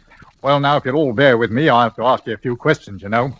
Now, there was a blow on the head. Oh? As I understand it, the deceased was last seen alive at about 8:30, just after dinner. Let me see, you were the last to see him, eh, my man? Yes, sir. I believe so, sir. You showed him the way to the fountain in the garden, eh? At his request, yes, sir. I believe the deceased gentleman's eyesight was rather bad. Yes, terribly bad. Terribly bad. And that was the last time he was seen alive by any of you, eh? Yes, that's right, Inspector. The four of you then played cards, I believe. Until what time? Until about 10:30. And no one left the room during those 2 hours? Then, Mr. Spiller, you accompanied Mrs. Digby to her home. That's correct, Mrs. Digby? Yes, Inspector. Now, when you returned, you were met in the hall by Masters. What time was that, Masters? About 10:45, sir. And Mr. Spiller at that time inquired after Mr. Gooch? Yes, sir. He asked if I'd seen him. And as I'd not, he suggested I might retire, and that he himself would lock up the house. The others had left, eh? Yes, sir. That is to say, Mr. Ronald had left. I heard him drive off in his car, and Miss Elizabeth had retired. Then you were alone in the downstairs part of the house. Is that so, Mr. Spiller? Yes. Will you tell me, please, what you did then? Well, I'd promised the poor fellow I'd have a talk with him later in the evening, so I went to look for him. I went down to the end of the garden by the fountain. But you didn't go through the lilac hedge to the fountain? No, I didn't. It was dark by then. I couldn't see. I called Gooch several times. Did anyone hear Mr. Spiller call? I did, sir. I was half asleep, you might say. But I did hear Mr. Spiller call out. And then what did you do, Mr. Spiller? I came back into the house, Inspector, and I sat up in the library and read for a while, and about 1 o'clock I went to bed. Now, this is very important. Who turned off the fountain? I did, sir. At what time, Masters? At 10:30, sir. You're quite sure of that, eh? Yes, sir. It's the usual time. I see. And no one would have turned it on again, of course? I can't think why, sir. I see. Well, I think that makes everything very clear, Mr. Spiller. When the body was found, it was still wet from the spray of the fountain. Therefore, death must have occurred some time before the fountain was turned off at 10:30. Yes. And as all of you here were occupied up until then, from the time the deceased was last seen alive... Oh, of course, it is an accident. I said it was from the beginning. Well, it might have been neither, you know. There had been a blow and there was water in the lungs, but the man apparently fell, missed his footing due to his poor eyesight and struck his head, falling into the water from which he was unable to rescue himself. Well, it does seem the obvious conclusion, doesn't it? My.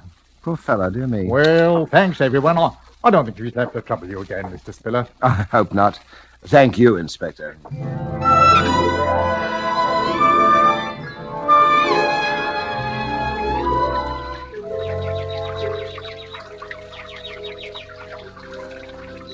Oh, Daddy, I'm so glad. I was afraid for a while. Nothing to be afraid of, dear, you know. Poor old Gooch just lost his footing and fell, that's all. I know. I was afraid of him. Afraid of him? I know it was silly, but he was so strange. I thought he had some sort of hold over you. Nonsense, darling. He's just an old friend, and I'm a sentimental old fool, and... You're an old dear. But I got to run now. Off with Ronald? Yes. Daddy, are you going to be awfully lonely when I've gone? You know I'll miss you. Maybe Mrs. Digby? Now, my girl. She's such a darling, Daddy. She is rather nice, isn't she? In fact, I thought I might pop over to see her this afternoon, as long as you're going to be out. Daddy, I knew it. I won't keep you another second. Ask her over to dinner. Perhaps I shall. You be on time, though. I will. Goodbye, Daddy. Beg pardon, sir. Oh, Masters, yes? If it's convenient to you, sir, I should like to have my bedroom changed. I should like to sleep indoors, in the main house. Oh, why is that, Masters? I'm a very light sleeper, sir, and noises keep me awake. Noises, Masters? The weather vane, sir, above the garage. Oh. When the wind changes, it creaks. Well, a little oil, perhaps. I hardly think that would do, sir, because when the wind changes, there are other noises. Oh. They can be most disturbing, sir. What other noises, Masters? The fountain, sir. The fountain? Yes, sir. Ordinarily, I'm quite unable to hear it, any more than you can in the main house, sir. But when the wind is from the east, the plaster backstop acts quite like a sounding board in the direction of my room, sir. In fact, I can not only hear the fountain itself, but I can hear even the faintest noises in the grove around it. Quite clear. Ah, I see, yes. Quite so. I see. Yes. For instance, on the middle night, Mr. Gooch sustained his unfortunate accident. I noticed the wind changed a little after 11, because it got very cold. The weather vane wakened me, and then I heard the fountain. I seemed to hear other noises, too, if I may say so. You heard? Yes, sir. Yes. I might add that after noting the police inspector's observations, I took the precaution of pressing your dinner jacket. The sleeve seemed quite wet, sir. Yes. I think, sir, all things taken into consideration, you might find it worth your while to retain me permanently in your service. Oh, yes, of course. I wouldn't dream of ever wanting to replace you, Masters. At, shall we say, just double my present wage? For the present. Well, yes. Yes. I'm very much obliged to you, sir. Is there anything else, sir? No, nothing else. I'm going to sit here by the fountain.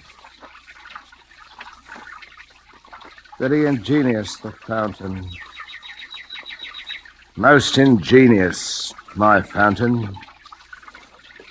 Costs a little to run because it uses the same water over and over again. Over and over again.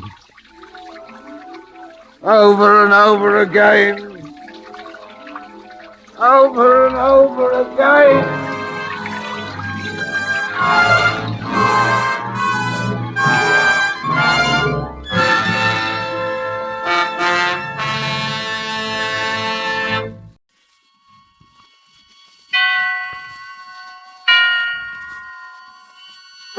Suspense. Tonight, The Black Curtain, starring Cary Grant. Suspense is presented for your enjoyment by Roma Wines. That's R-O-M-A, Roma Wines. Those excellent California wines that can add so much pleasantness to the way you live. to your happiness in entertaining guests, to your enjoyment of everyday meals. Yes, right now a glassful would be very pleasant as Roma Wines bring you Suspense.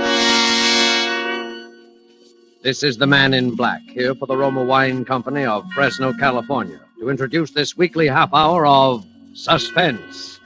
Tonight in Hollywood, we are honored and happy to have with us one of the entertainment world's most distinguished gentlemen, Mr. Cary Grant.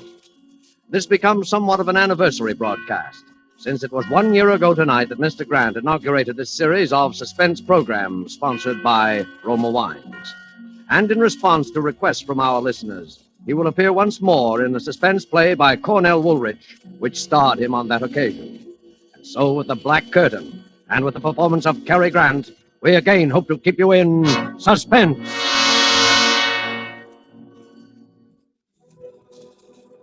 It began, or rather life began again for me, I guess you'd say, that day on that street. My head was pounding terribly. I could hear all the noise and the people milling around. Everything was a jumble at first.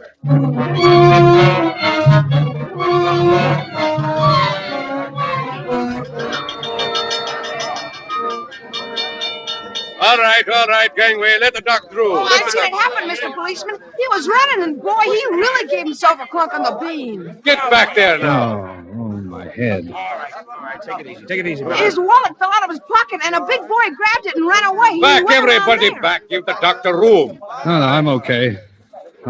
Never mind, Doc, I'm okay. There seems to be nothing much the matter with you, sir. No, I'm all right. Guess I can talk to him now, Doc? Yeah, sure. Go ahead, officer. Just a bad bump on the head, I think. Yeah, you're all right. You can walk now, can't you? Sure. Here, let me brush you off. Oh, thanks. I'll be fine.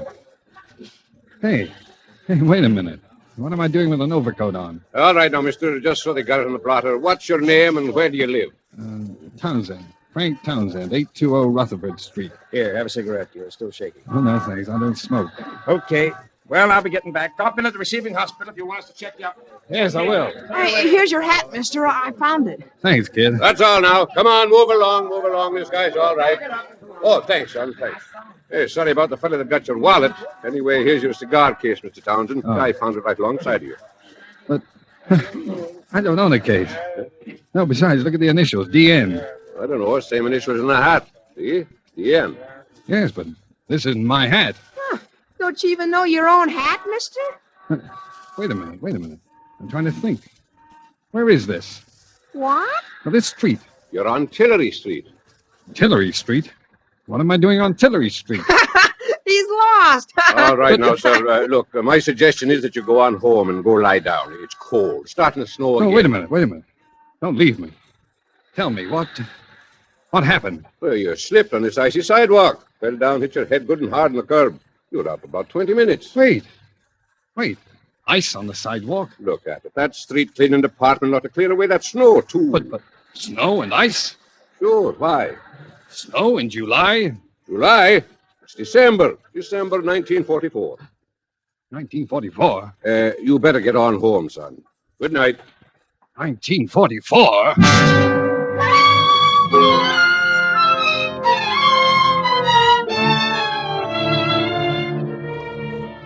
December 1944?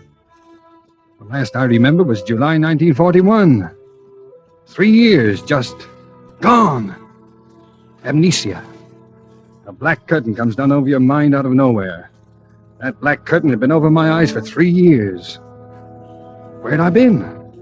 Who had I been? I hadn't been Frank Townsend. I'd been someone else.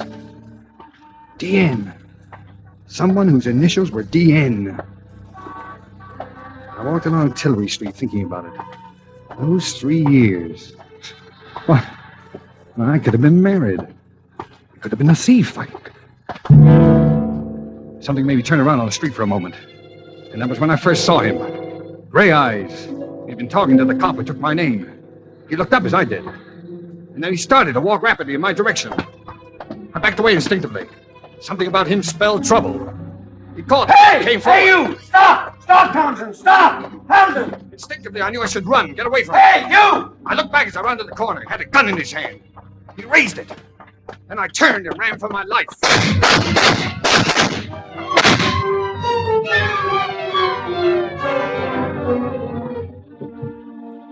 what lay behind that black curtain which separated Townsend from his past. Roma Wines are presenting Hollywood's distinguished Cary Grant as star of tonight's tale of Suspense.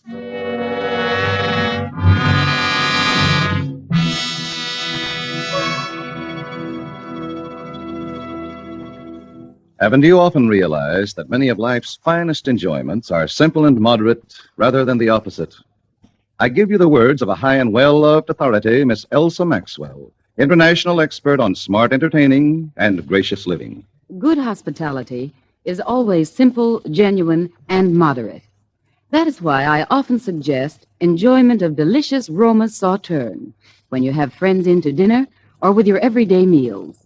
Serve this delicate golden sauterne, well chilled with any food, in any glasses you have.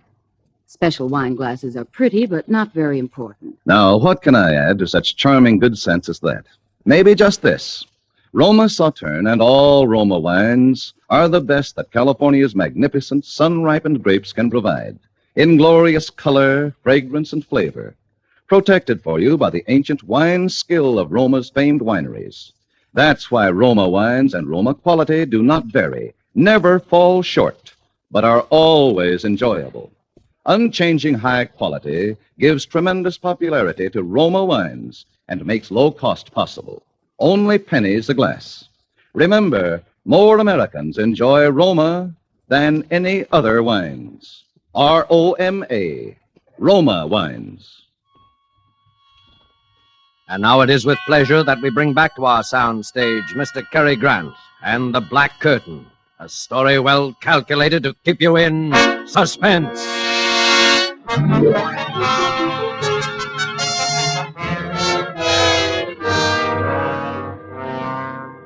Why was that man following me with a gun?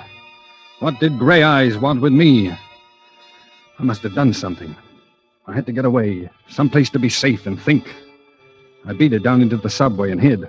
For 2 hours I stayed down there. I thought it all out carefully during those 2 hours. I knew I was on the spot for something. Gray Eyes meant business.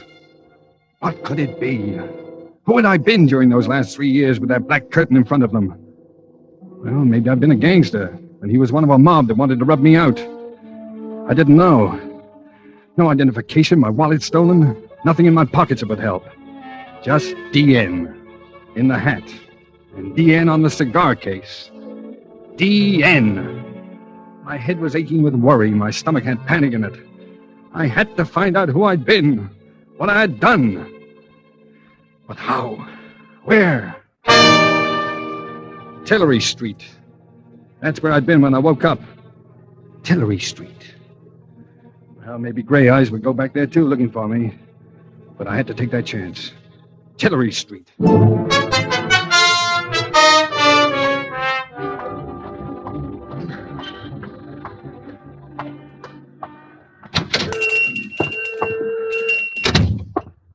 Yes? Oh, good evening, Pop. Hello. Oh, hello there. Oh, you know me. Sure. Couldn't see under that hat at first. What can I do for you? Well, have you got an evening paper I could look at? No, sorry, never read 'em. Too much trouble in the world these days anyhow. Say, how you been? You haven't been around 2 or 3 weeks. Oh, no? Well, I've been busy. Oh, look, Pop. Yeah? I made a bet with a friend of mine that even though you see so many customers, you'd walk right up and give me my full name. Oh, well, I'm sorry I don't know it. I don't think I ever heard your name. Oh. But I know your girl.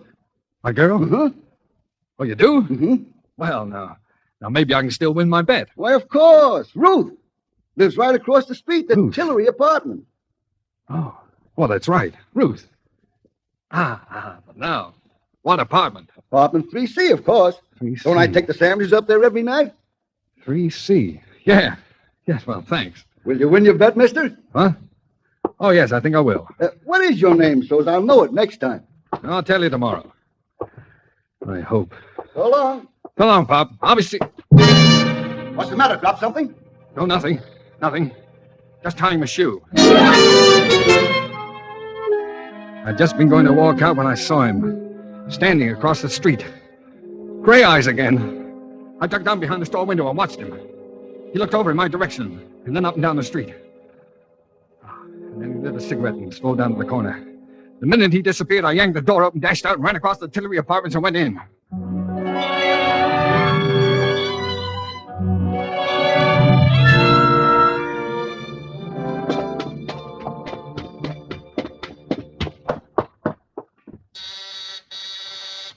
Who is it?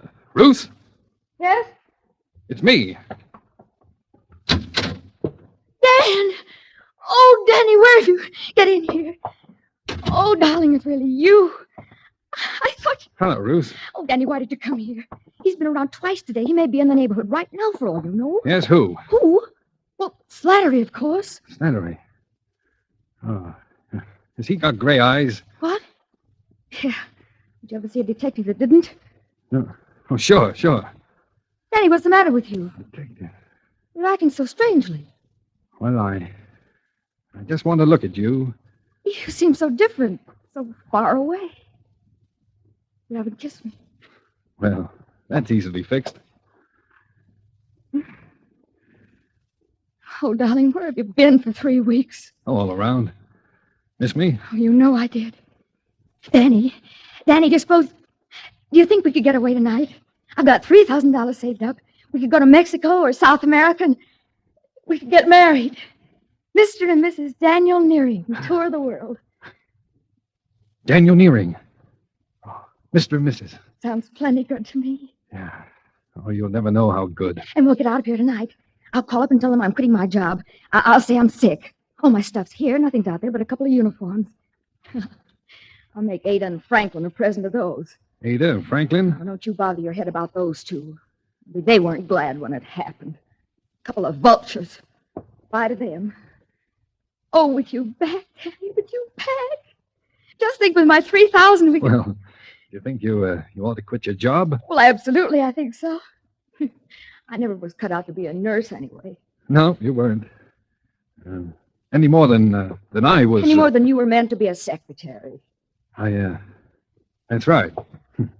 I never wanted to be a secretary. I just drifted into it, I guess. It kind of got on my nerves, especially toward the end. The boss was no cinch to work for. Oh, he certainly wasn't. He was a rat. Oh, the whole Dietrich bunch are mean, rotten. Whole family. Yeah, that's right. All except the old man. Oh, the old man. Yes. I sort of liked him, didn't I? Mm-hmm. He loves you too, Danny.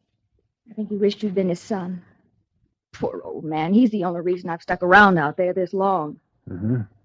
How are things out there? Oh, they've been questioning all of us. They've laid off lately, though, since you...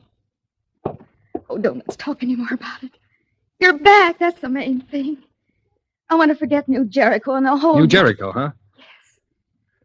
Oh, Danny, if only it hadn't happened. What hadn't? You know what. Danny, what's going to become of you and me? I wish I knew. Danny, get away from that window. Leave that shade down. He's down there. Who? Gray eyes. He's standing in front of the hydrant. He's coming in here. In the building. Oh, did he see you? Look, Ruth, will you help me? What are you going to do? Give myself up. No! Well, it's better than getting shot at. What can they do to me? You crazy fool. They can send you to the chair. The chair? Well, what do you think happens to a man when he's guilty of murder? Murder? Ruth, listen to me. I'm not a murderer. The whole world says I committed murder. I say I didn't. The me that's in me says I didn't. I never said your word, Danny. I always said you didn't do it. But they found the body and they... Oh, only you hadn't run away. Oh, so that's it. All right, Nearing. Open up. Oh, why did you come here, Danny? Why? Why? Ruth, quick. We've got to get out of here. How about the fire escape? Shaft, dumbwaiter. Dumbwaiter. Oh, in here. Lock that kitchen door, quick. Now, get in. I'll stand on top and work the ropes. I don't think it can hold us both. It's got to. So, can you hear me? Yes, Danny. Danny, what do we do? We're going back there to New Jericho. Jericho? Oh, no, Daddy, no. No, please. For me, don't. I've got to. I've got to find out. We're going together. No, Daddy, no. I've got the money. We can get out of here. Now, stop it. Oh, Daddy, my arm. Ouch. You're hurting me. From here on in, we're sticking together. You're going to take me back there, Ruth. Back where it happened. All right, darling. crazy, but I'll go wherever you go. I can't lose you again.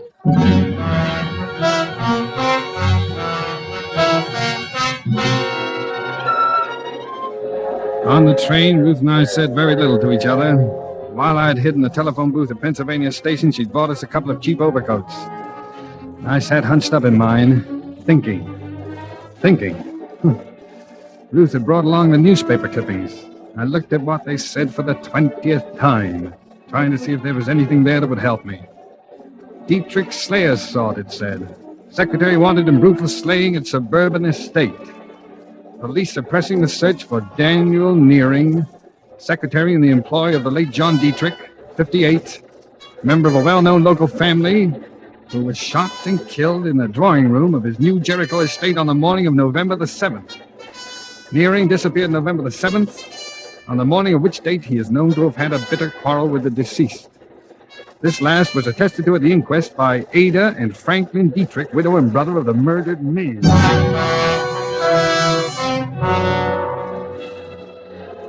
Well, I had all the facts now. Wanted for murder. And yet everything that was in me told me that no matter who I'd been, however many memories I had lost, that I was no killer, that I just couldn't have. Jericho! Go Jericho! I had to get into the Dietrich house and stand again in that room where it had all happened. Maybe something would come back to me. Maybe there would be something. Jericho!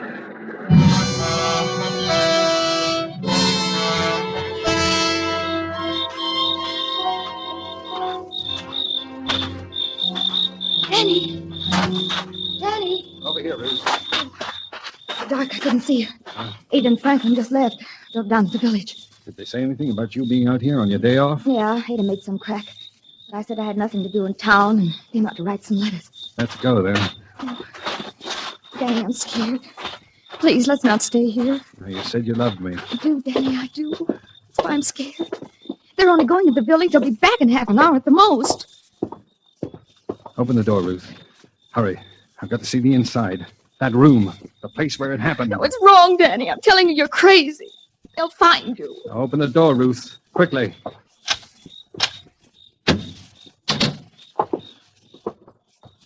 All right. Now, let's have a look at that room. Please, Danny, don't talk about it, please. So this is where I'm supposed to have murdered John Dietrich? Danny, please. Where was it? Show me exactly where it was, Ruth. I've got to know. It was there. Right there. He was standing by the grandfather's clock when he... Are you going crazy, Danny? If they get you, you'll hang. By the clock. You still believe me, don't you, Ruth? I believe you, Danny, but I'm scared. I love you. Wait, Ruth. What's that? Listen. That's only the old man. He's asleep in that room off there. Don't go in there, Danny. Don't. Please, you'll wake him. I want to see him. No, don't, Danny. No, he can't help you. You know he's paralyzed and he can't talk. Turn on the light. I want to see him. There, you woke him. It's me, Mr. Dietrich. Ruth. This is Danny. You remember Danny, don't you? Hello, Mr. Dietrich. See how his eyes are shining. Yes. Tell me, was he here when it happened? You know that, Danny. Why do you ask such funny questions? He's been in bed here for 5 years. Yes. Well, that mirror. On the wall here. That clock. Look! You can see the grandfather's clock in the other room. What are you getting at, Danny? Well, he could see it. The old man could see the murder through the mirror. Oh, if he only could talk. But he can't talk. You scare me, Danny. Don't... He saw the man who killed John Dietrich. Look! He understands what I'm saying. He's blinking his eyes. Oh, stop torturing him, Danny. Can't you see what you're doing to him? He's trying to say something. Look! His eyes are blinking. He's going to help me. Go outside and watch, Ruth. Go on. I'll watch out of the entranceway. Be careful, Danny. They'll be back any minute. Leave me alone with I'll him. call if I hear them coming. Look now, Mr. Dietrich, don't be afraid. I'm going to ask you a question, and I'd like you to answer me. Are you trying to tell me something about the murder? Now, blink your eyes. Blink twice if you are. That's it. Once, twice. That's good. Did you see it happen? Here, in your mirror? Blink once if the answer is no. Twice if the answer is yes. Once, twice. You did, huh? You saw it. All right, Mr. Dietrich. Now then, is the murderer in this house? Daddy, they're coming. Franklin and Ada, get out of here and hide. Run, Danny, run! Is the murderer in this house? Blink once for no, twice for yes. Yes! In this house. Danny, they're coming. Wait, I've almost got it. Mr. Dietrich, was it me? Once for no, twice for yes. Was it me? Get out of here, Danny, into the big room there, behind the curtains. I'll talk to them. Okay. Thanks, Mr. Dietrich. I'll be back. Ruth, is that you in Father's room? Yes, Mrs. Dietrich. Are you here alone? Why, yes. Why? We thought we heard voices. What are you so jittery about, Ruth? I'm tired, that's all. May I go to bed now? Father's still awake, Ruth. Well, he'll go to sleep, all right. I'm going upstairs, Mrs. Dietrich, now. Good night, Ruth. Good night. She's brought someone back here with her. It's him, I think. Dan? Oh, Franklin. Take it easy, darling. Take it easy. If he's here, we'll get him. After the evidence we gave against him at the hearing. Oh, I'm scared. Let's get out of here fast. I'll go to the village for the police. No, call the police. Here, I'll do it. Hello? It's too late. It's dead. The wires have been cut. Come on, we'll both drive to the village. But he may be waiting for us out by the car. What? Oh. What are you doing there, Franklin? I think I might just need my gun. Come on, let's be on our way.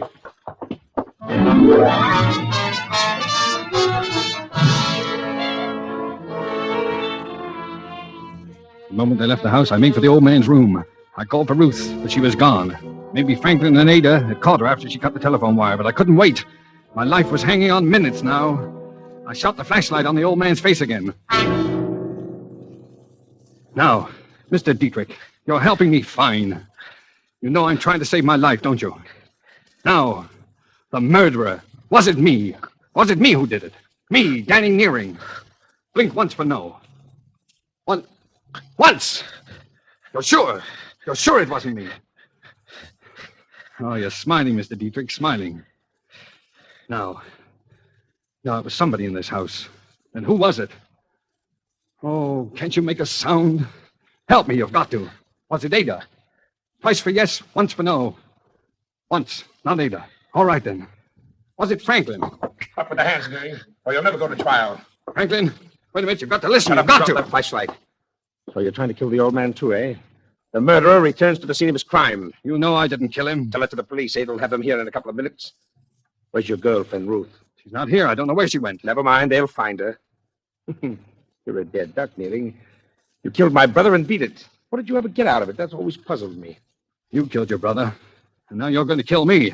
You've gone nuts, too. Why should I kill my own brother, you idiot? To get his share of the estate, and his wife, Ada, among other things. But you can't stop with killing me. Someone else knows the truth. The old man saw it in the mirror. What? Yes. You'll have to kill your own father, The old man saw it. How do you know? He told me. You're lying. He can't talk. He can't even move. He can hear, and he can blink his eyes. Come over here, look. Look here, you. Oh, Rose! I had to do it. I heard him. He was going to kill you. Here's the gun, Daddy. Take it. You'll be all right. Ruth, you shouldn't have done that. In another minute. I'm not sure it was Franklin. Oh, Dad, please, let's run for it. They'll be here in a second. It's your last chance. They'll all swear you did it. Not if I can be with the old man another half a minute. Mr. Dietrich. Mr. Dietrich, it's Danny again. No, Danny, no. Don't. Tell me, Mr. Dietrich. Was it Franklin? Did Franklin kill your son, John?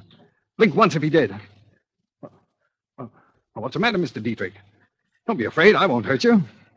Well, why are you afraid? Oh, he's afraid, Ruth. Oh, it's this gun. Here, take the gun, Ruth. You take it. He's afraid.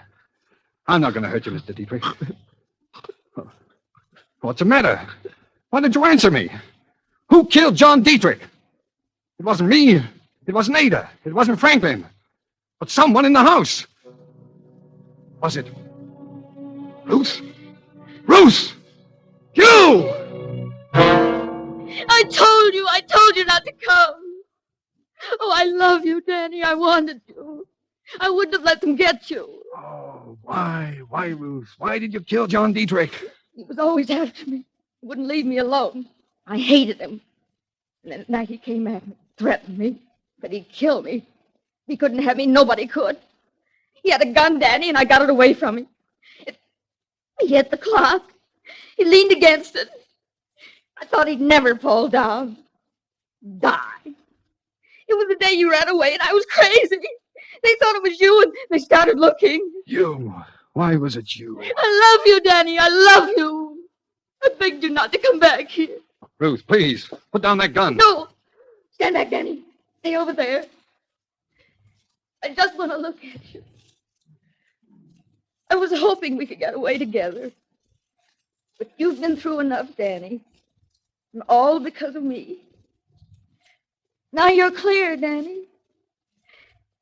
And this is going to clear me. Darling. Ruth! Dear! Ruth!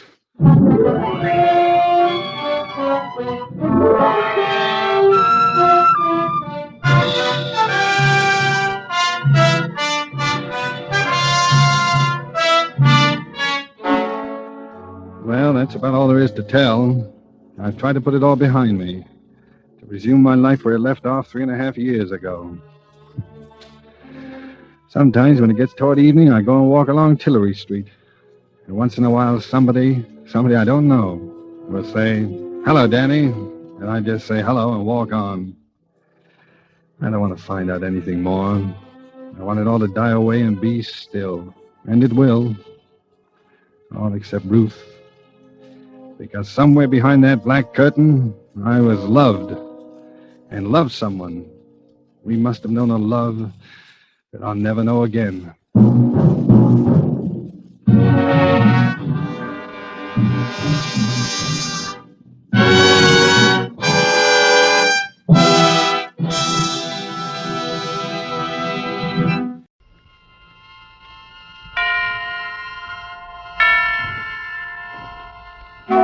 Suspense.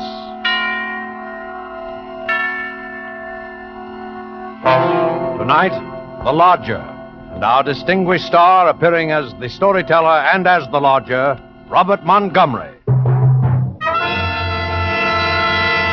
Suspense is presented for your enjoyment by Roma Wines. That's R-O-M-A, Roma Wines. Those excellent California wines that can add so much pleasantness to the way you live. Finding ways to make living more enjoyable is an art in which Miss Elsa Maxwell is an expert. This famous hostess and authority on hospitality gives you a good thought. Entertaining friends is one of life's finest pleasures.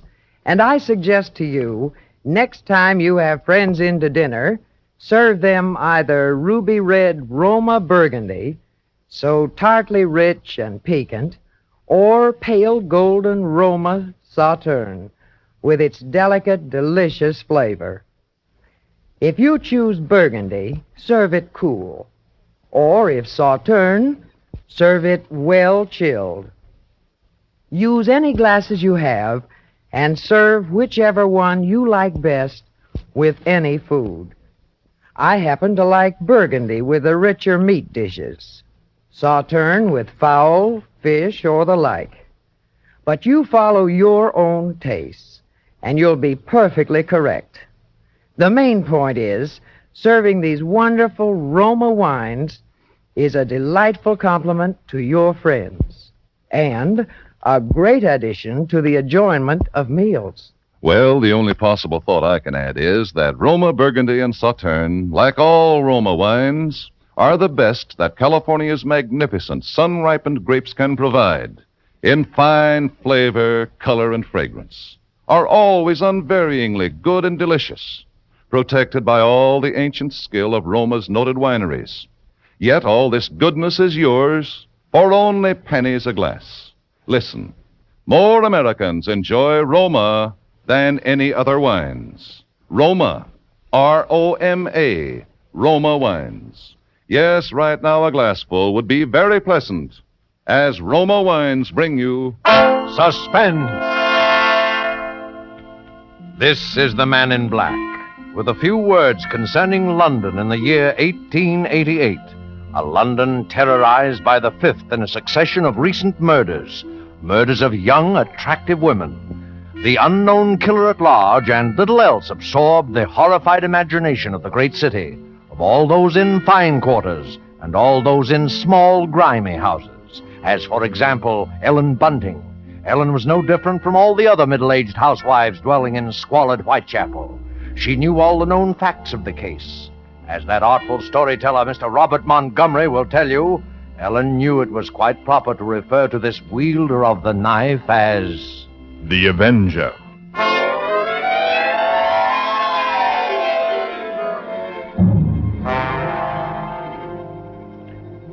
On Thursday night, the 16th of April, 1888 it was, Ellen Bunting and Robert, her husband, sat before their fireplace reading the newspaper account of the latest murder.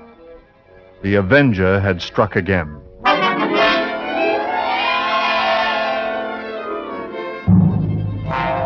As Ellen expressed it, he might be anybody. He might be the fellow you pass on the street. The fellow standing next to you. The man you bump into.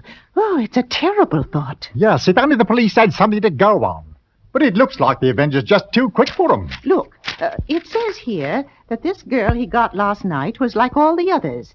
Pretty, blonde, and, let's see, described by her friends as a very light-hearted girl. Oh, what a pity. Did you ever stop to think who fits that to a T? In fact, fits all those girls? Why? My own Daisy. Yes. Well, maybe it's a good thing she's with her aunt instead of here. London ain't a safe place for any girl right now. Just the same, I can't help thinking how fine it'll be to have her back. Now, Bunting, you know that Daisy seems just as much my own daughter as she is yours. But I'm telling you, there's no sense even thinking about having her back right now. We just can't afford it. I know that, Ellen, only, well, maybe we could manage it some way. And, How? Haven't I scrimped myself half crazy trying to keep us going?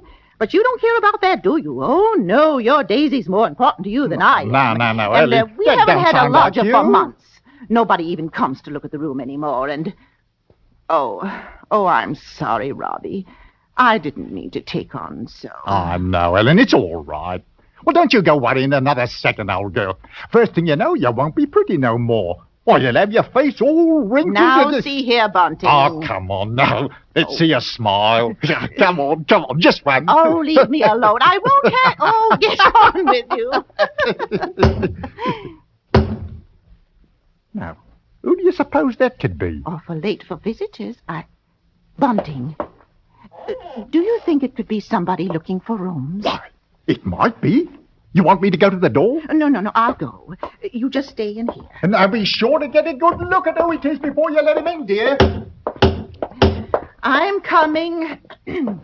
Why, I do hope that it's... Yes, sir? Is it not true that you let lodgings? Yes, sir. Won't you come in, sir? Thank you. Could I take your cape, sir? There's no need. Now, I am just looking for a quiet room. It must be quiet. Oh, we have that, sir. Above all, our house is quiet. Your bag, sir. May I take it? No. I'll hold it. If you'll be so good as to show me the room, please. Oh, yes. Yes, sir. It's right up these stairs, sir. This way. Thank you. You see, sir, there's just my husband and me here, and we're ever so quiet, and I'm sure you'll find this room to your liking, sir. Here we are. Now, I'll just light the gas. There. Very good. It is pleasant, isn't it, sir? And there's not many rooms with such pretty pictures, are there now? We have had them in the family for years, sir, and we're... Pictures interest me very little.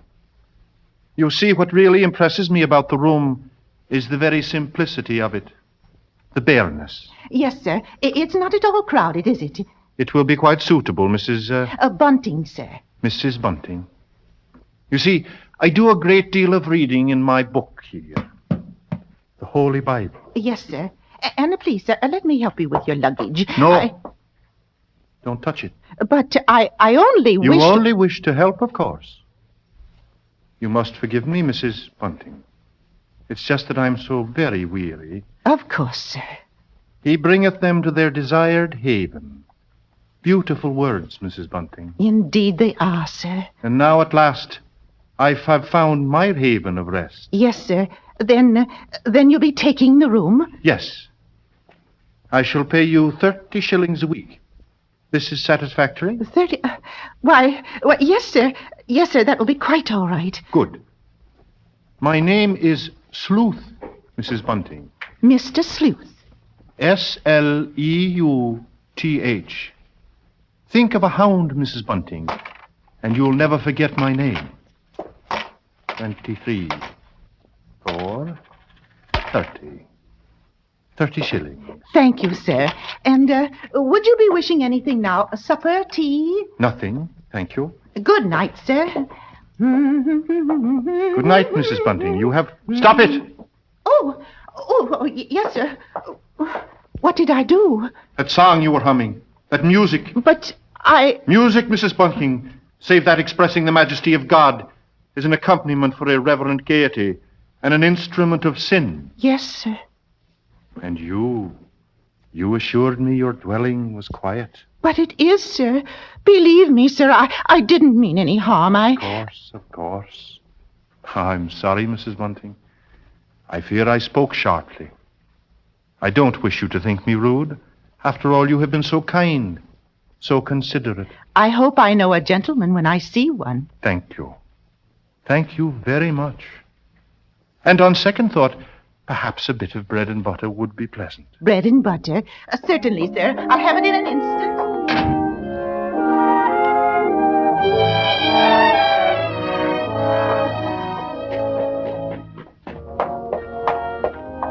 Ellen, did he take the room? Come into the kitchen where he won't hear us. Ellen, he took it. He took the room. Yes, Robbie, we're all right now. Look, 30 shillings a week in advance. Oh, it's wonderful, wonderful. Ellen, do you see what this means? Yes, you can have Daisy now. Here, Bunting, hand me that dish. Right. Do you know something, old girl? We're not going to worry too much about Daisy being in danger of that Avenger fellow. Whatever do you mean, Robbie? Well, she's not one for dancing, you know, or any kind of like entertainment. What's that to do with it, please? Something I read here in the paper while you was with the gentleman. They found out that every one of the Avengers' victims had just come from a dancing party or a music hall. What a peculiar chap. Now hurry, Bunting, please. Two thoughts only governed Ellen's mind. The lodger's light supper and her own good fortune at having such a lodger. She started up the staircase to his room. Oh.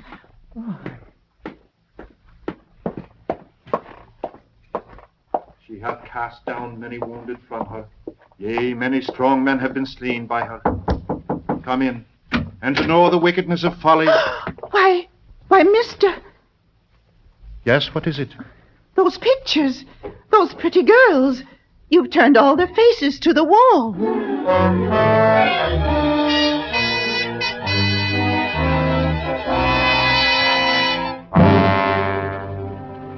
And that maneuver, that strange action, was the beginning of Ellen's concern. The day following, the lodger did not leave the upstairs room once, nor did he leave the next day, and the oddness of this occurred to her, and the approaching arrival of Daisy, her stepdaughter, added to her concern.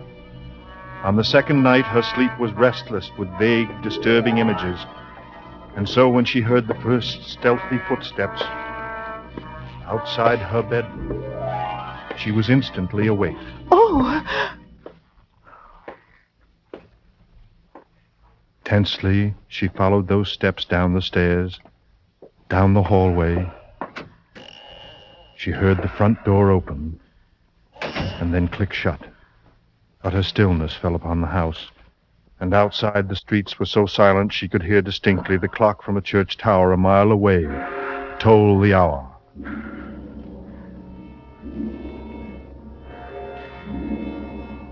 In her troubled fancy, she pictured a long figure plodding through the deep fog, moving quietly, stealthily, searching, stalking, finding.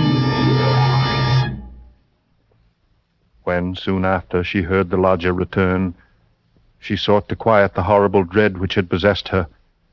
But for Ellen there was no more sleep, merely a tormented state of half-consciousness, which suddenly dropped from her soon after dawn. Horrible murder! Horrible murder. That was the piercing scream of a newsboy far down the street. The Avengers strike during the night! Ellen Bunting heard the boy cry out the Avengers' latest stroke, made during the night. No.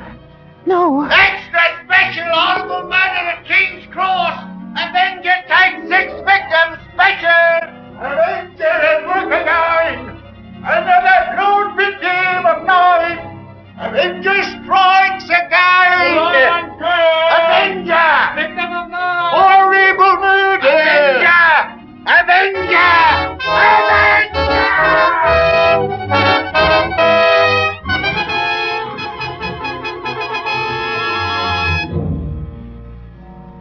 Ellen's first glimpse that morning of the gray-faced lodger brought the sleepless night's terror full to the surface. But on the next instant, she saw the pitiable, helpless weariness in his eyes, and curiously, the terror began to pass. She found that she was hoping desperately that her fears were unfounded. To lose 30 shillings a week, perhaps because of a mistake? No. She must be certain, before she spoke to a soul. She knew that there was one thing she must examine, the lodger's single piece of luggage. What could it hold? Not much in the way of clothing, surely. It was too small, too narrow. It was more like a case. A case for a knife.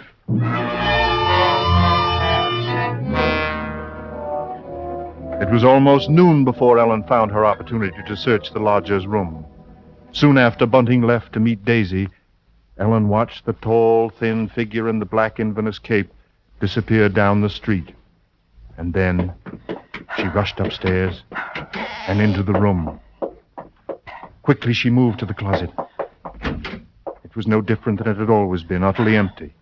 She went then to the chest of drawers against the wall. She opened the top drawer and found nothing inside but a frayed shirt, 2 handkerchiefs. The next drawer, underclothes, socks. The next empty. There remained, then, only one possible place for the small, narrow bag. The bottom drawer. And it was locked. Tugging at the drawer, she heard suddenly the opening of the front door downstairs. Panic-stricken, she rushed out of the room and down the hall to the head of the stairs. You're upstairs, Ellen? Look, Ellen! Daisy's here! It's so good to see you, and... Whatever's the matter? Yes, you've gone quite white. Oh, well, I'm all right. I wasn't expecting you so soon. Oh, you don't know how fine it is to be back again, Mother Ellen. The country's all right in its way, but there's nothing like London now, is there? No, there isn't. Well, as long as that Avenger's about, I can see we're going to have to do something to keep this young lady indoors, London or no London. Don't you worry. Mother Ellen will see to that. Well, Daisy, I might as well get you settled. Oh, you see, Father, what I tell you. She'll have a dust cloth in my hand before I got time to take my coat off.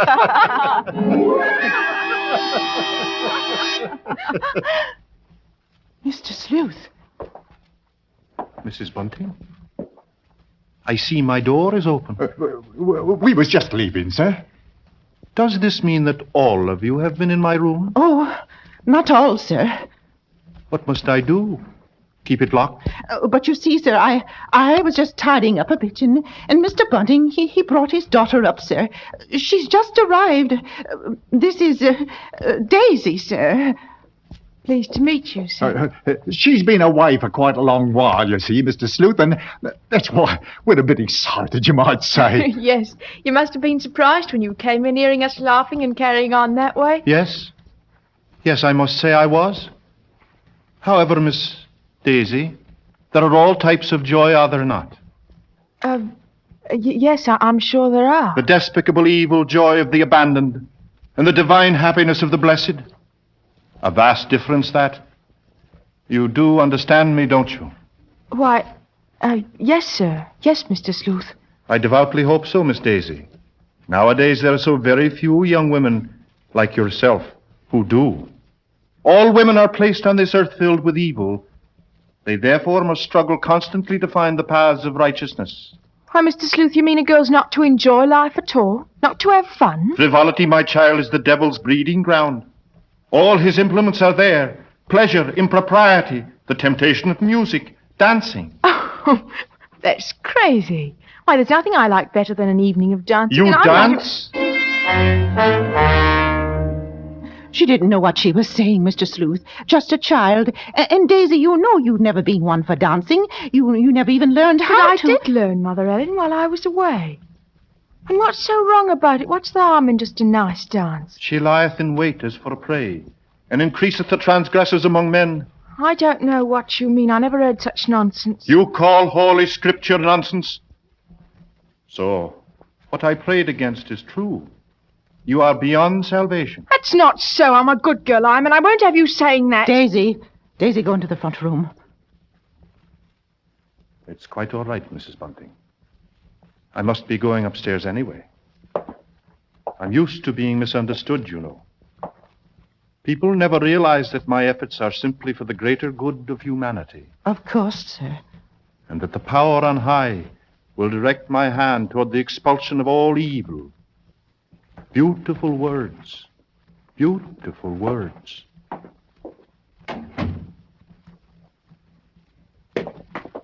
Daisy, listen to me. Yes? I've got to tell you about... About what, Mother Ellen? Nothing. I've got to go out for a while. I'll be back.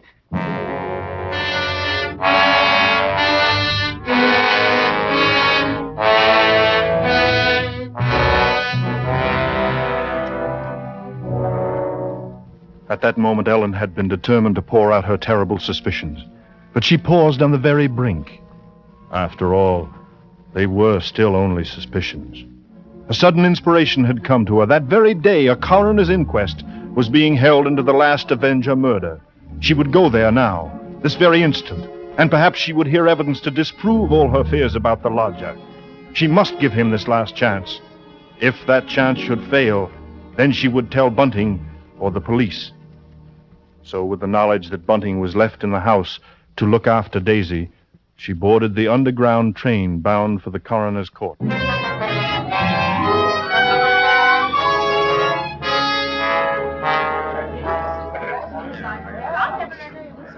Ellen, seated at the rear of the inquest room, listened to each of the witnesses, and from one of them she found the first hope she had known for many days. This witness claimed to have seen the Avenger from her window, and the man she described in no way resembled Ellen's lodger. But in another moment, Ellen's hope was swept away. It was pointed out that the fog had been so heavy that night that the witness could not possibly have seen the murderer from her window. The next witness was a Mr. Cannot. This elderly gentleman was certain that he had not only seen but talked with the Avenger. It was in Regent's Park, he testified. Only a few moments before the murder, Mr. Coroner, when I saw him. He was quite a tall man, very gaunt-looking, and carrying a handbag. A handbag, you say? Yes, a small, narrow one. Just such a bag, I might add, as might contain a knife. A knife? He had rather an hesitating voice, an educated man, I should judge, but quite mad. What do you mean by that? Well, as he emerged from the fog, he was talking aloud to himself. And believe me, sir, he was reciting scriptures from the Bible. Scriptures from the Bible. Horrified, Ellen rose from her seat, only half hearing the confusion about her. Are you asking us to believe that? I would say, Mr. Cannot, that the man we're looking for would be, least of all, a religious man. That's where you're in error, Mr. Coroner. The religious note is the very key to the case. Very interesting. That will be all, Mr. Cannot. Just a moment, sir. Don't you understand? The man you're after must be a religious maniac. That's the only explanation possible. You will please step down. The court was dismissing the very truth. Ellen knew that now. She could no longer keep silent. Her hand shot forth and she screamed. I want to say I no.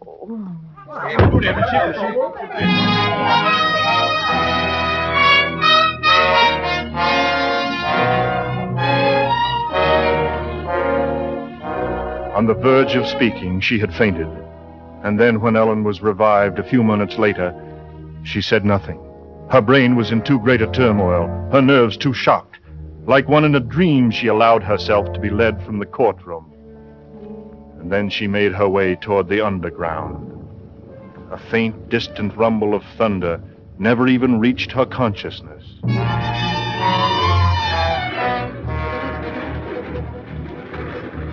And she was barely aware of the grind of the wheels as her train pulled away from the station. Then, with the force of a mighty blow, the full realization struck her. No doubt any longer. Mr. Sleuth, her own lodger, was the murderer. He was the avenger. The avenger.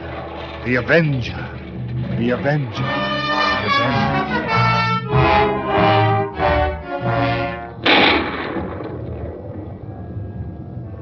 On the street again, Ellen knew she must go at once to her neighborhood police and there pour out her terrible knowledge. But with each moving footstep, with each heavier boom of thunder from the rainstorm that was almost there, the grip of terror grew tighter and tighter about her. She moved faster. If only she were in time. The first light drops of rain sprinkled her brow as she came within 2 streets of home. Then she was 1 street away. Then she saw Bunting. Sharply, like the thrust of a knife, the one fact pierced her mind. Daisy was now alone with the lodger. Bunting! Bunting! Why, Ellen, what is it? Tell me, Bunting, where's Daisy? Where is she, I say? What, Daisy? Where's Daisy? Why, she's at home. Why? Listen to me. Try to understand. Sleuth is the avenger. What? What are you saying? Our lodger. He's the avenger, Bunting. Daisy's in danger. Oh, Hurry! Yes, Daisy! Daisy!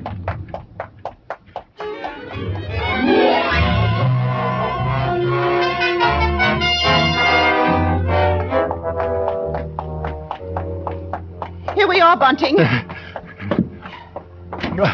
Daisy! Daisy! Daisy! Where are you? I'll look in the kitchen, Bunting. You try the sitting room. Daisy! Daisy! Where are you, Answer me, Daisy! Daisy! Oh, yeah, let's try the bedroom. Oh, she's not there. Oh, what about the dining room? I looked. She's not there. She's not downstairs. Then there's just his room.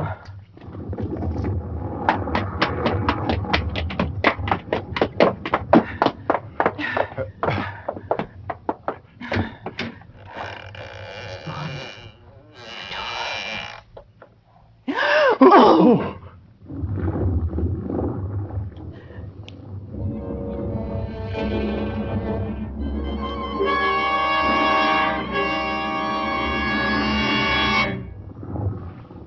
If I forget the old Jerusalem, let my right hand forget her cunning. And now hear me, O Lord. Daisy! I have not forgotten. I am ready. The knife. He's got the knife. Ready to smite thine enemy. For man born of woman is born unto trouble, and I shall cleanse thy kingdom on earth. Yea, I shall show her thy wrath from heaven. No! Stop! Speak, O Lord. Daisy. I am ready. The power on high will direct the expulsion of evil. Yes, O Lord. Thy servant heareth. And now...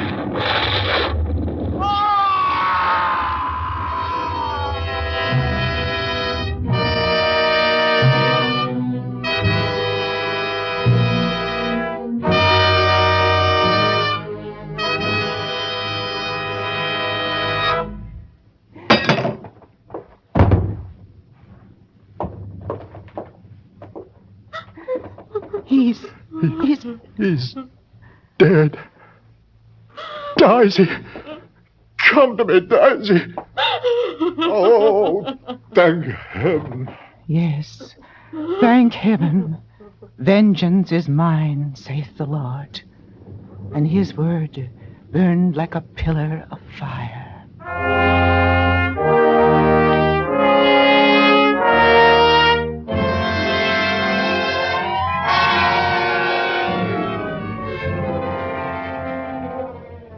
Death by act of God. Thus the final entry in Scotland Yard's record of the famous Avenger case. Yet, curiously enough, there were those at the Yard who were never quite sure, never entirely convinced that Mr. Sleuth was indeed the Avenger, any more than Mrs. Bellac Lowndes, who novelized the case, was convinced. There are those who will tell you that the real Avenger, a tall man clad in black, a man almost exactly like Mr. Sleuth, left England and came to America to live in a town near yours. He would be quite old now, but it may be true. Yes, perhaps, as it is written in Holy Scripture, he did fly upon the wings of the wind to walk as a stranger in many lands. Hast thou found me, O mine enemy? Beautiful words, those. Beautiful words. Don't you think?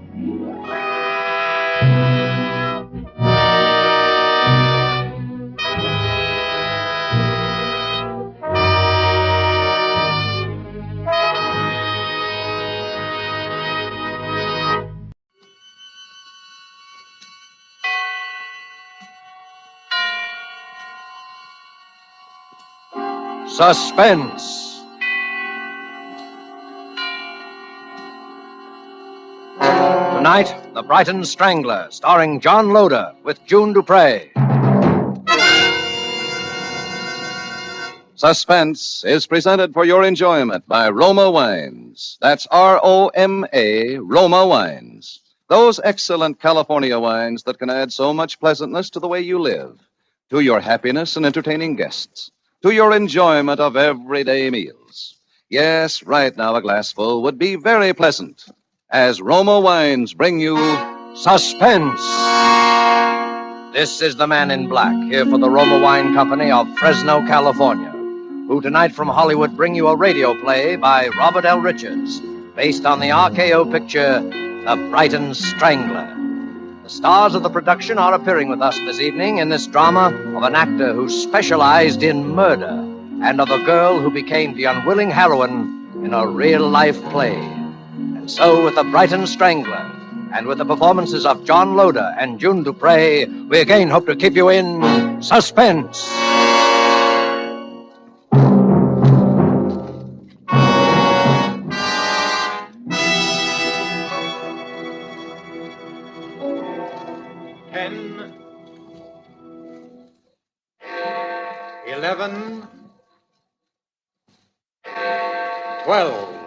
Midnight and the New Year.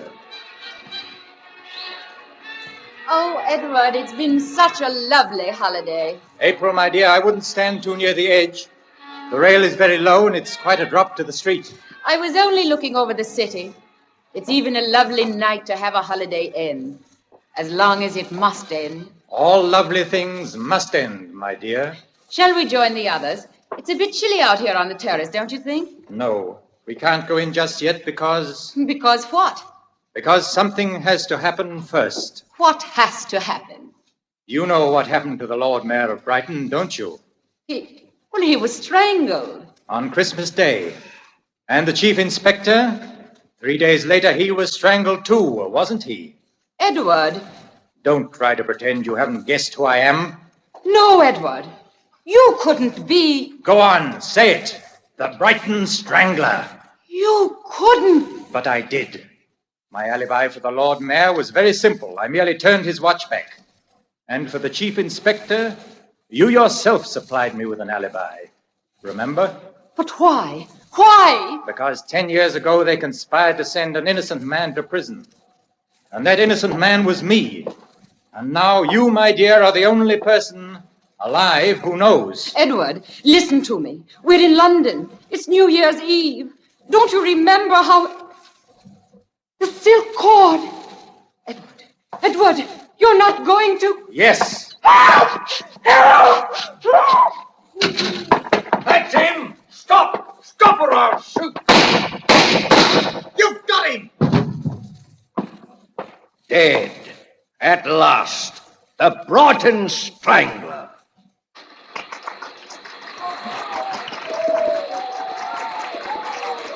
Thank you very much. Thank you. Thank you.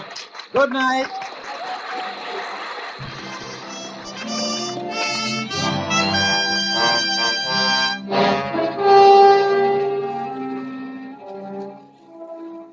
Reggie. It's so good. It's so good. I can't bear to close it, and it's making so much money. Well, you're the producer. Don't close it. Put someone else in the part. You know I can't do that. People don't come to see the Brighton Strangler. They came to see you, Reggie. To the public, you are the Brighton Strangler. Not after tonight, I'm not. I can't understand, Reggie. Walking out on a play that gave you fame and fortune. I'm fed up. Fed to the teeth with it. That's all. Reggie, look. I won't speak for the play itself. It's only mediocre. I'll grant you that. But you've given it something. Just by sheer force of personality, you've made it authentic, terrifying, a tremendous psychological drama. Well, that's just it. Now, look here, Sheldon. Has it ever occurred to you that a man might feel if he strangled one more person, he'd go stark raving mad? But it's only a play, Reggie. Just make believe. Oh, you ought to know by this time that you're an actor, a good actor. It's never entirely make-believe. Yes. Now, look here, Reggie, look here. I'll tell you what I'll do. I don't want to talk about it. Leave me alone, can't you? But, Reggie, Leave me alone. Can't you understand? Leave me alone. All right. There's no need to get edgy. Oh, I'm sorry. Got any plans? Some service canteen shows. Well, if I don't see you, Merry Christmas. Yes. Merry Christmas. Good night. Good night.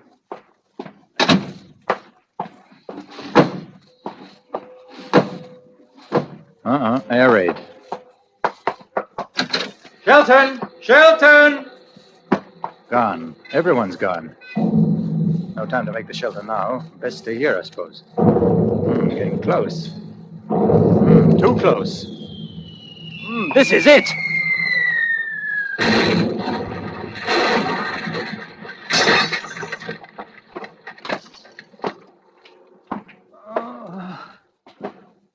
My head.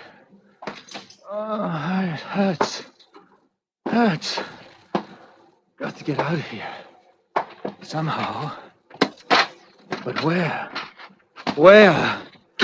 Here comes one of the chaps now. Are you all right, sir? Oh, you got a nasty gash on your head, haven't you? All right, why? Yes, I'm all right. Oh, here. Don't forget your suitcase, sir. Suitcase? Yes. Where you going? Victoria Station? Huh? Yes. Victoria Station.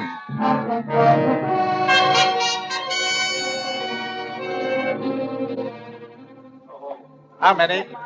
3 return tickets to Horsham. Here you are. Yours? Return to Rottingdean, if you please. Right. Next? Single to Brighton. Brighton. Next. What's yours, sir? Single to Brighton.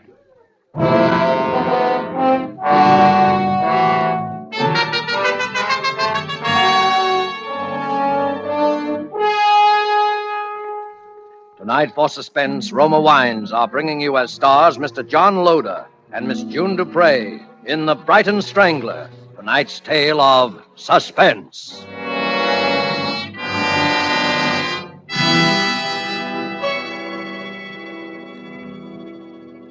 When you listen to the friendly advice of Miss Elsa Maxwell about hospitality and gracious living, you realize that here is an authority who talks plain common sense all the time. I'm talking to men as well as women when I say that the finest hospitality is always simple, sincere, moderate, and natural, never the opposite. And so I'm always emphasizing that the nicest, simplest, most sincerely flattering hospitality is to serve your guests some Roma sherry with its golden amber color, its deliciously tangy nut-like flavor. It's not only supremely enjoyable before dinner or in the afternoon, it's smartly correct, a genuine compliment to your friends and to yourself. And please don't worry about special glasses.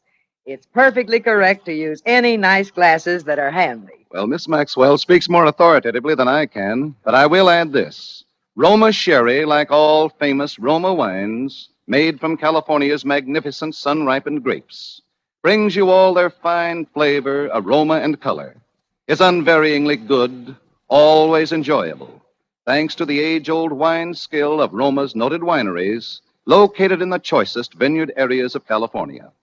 Yet all this goodness and pleasure is yours for only pennies a glass. Remember, more Americans enjoy Roma than any other wines. Roma, R-O-M-A, Roma wines. And now it is with pleasure that we bring back to our soundstage Mr. John Loder as Reginald Parker and June Dupre as April Manby, who now takes up the narrative concerning the Brighton Strangler, a tale well calculated to keep you in suspense.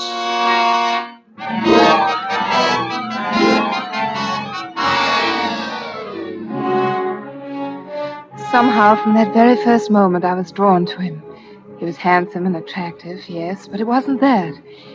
He seemed so lonely, so much in need of help. And then on the train, when I saw that he'd really been hurt, I just threw convention to the winds and took charge of him. You've been very kind. Well, someone had to put a bit of sticking plaster on that head of yours. Are you sure you're all right now? Oh, quite, thank you. It must have been terrible. I heard about the theater. The theater? Yes, of course I recognized you the minute you stepped into the compartment. What? You are Reginald Parker, the actor, aren't you? I've seen your picture on the billboards dozens of times. Reginald Parker. And I've been dying to tell you. My name is April. April? That's the name of the girl in your play, isn't it? And I'm from Brighton. April from Brighton. Only, of course, my last name is Manby. That's where I'm going to. Brighton. Why, isn't that nice? We do have a lot in common, don't we? Yes. A great deal, I think. Oh, we're going to have such wonderful times in Brighton over the holidays. You know, I was wondering if you wouldn't think it forward of me. What? Well, my family is having a party at our house on Christmas Day. The Lord Mayor and a lot of people are going to be there. And The Lord Mayor? yes, and if you'd like to come, I mean, well, I'm really not a celebrity, Hans, you know. But if you'd really like to come... Why, I'd be delighted. Oh, Mr. Parker, that would be wonderful. April, why don't you call me Edward? Edward? Oh, you mean Reginald Parker's only your stage name. Yes, yes, a stage name. Isn't that odd? I always knew actors had stage names, but I always thought yours was real. But I think I'd rather call you Reginald. Or at least introduce you to my family that way. It's so sort of confusing, two names. Well, what's in a name? Yes, after all, what is? Reginald, what's that little silk cord you keep twisting in your hands? Oh, this? Yes. I use this to strangle people. What? Oh, you mean in the play? Yes, in the play. Do you always carry it about with you? Always. Why? Oh, I don't know. For luck, I suppose. I've heard of actors having superstitions like that. Do you have many friends in Brighton? Friends? Acquaintances. I haven't been back for 10 years. They'll scarcely remember you, will they? The ones who are important will remember me. They will remember me very well.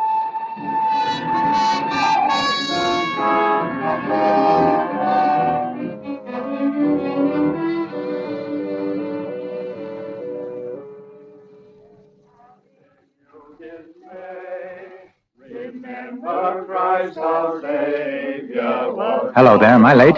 Oh, no, right on the dot.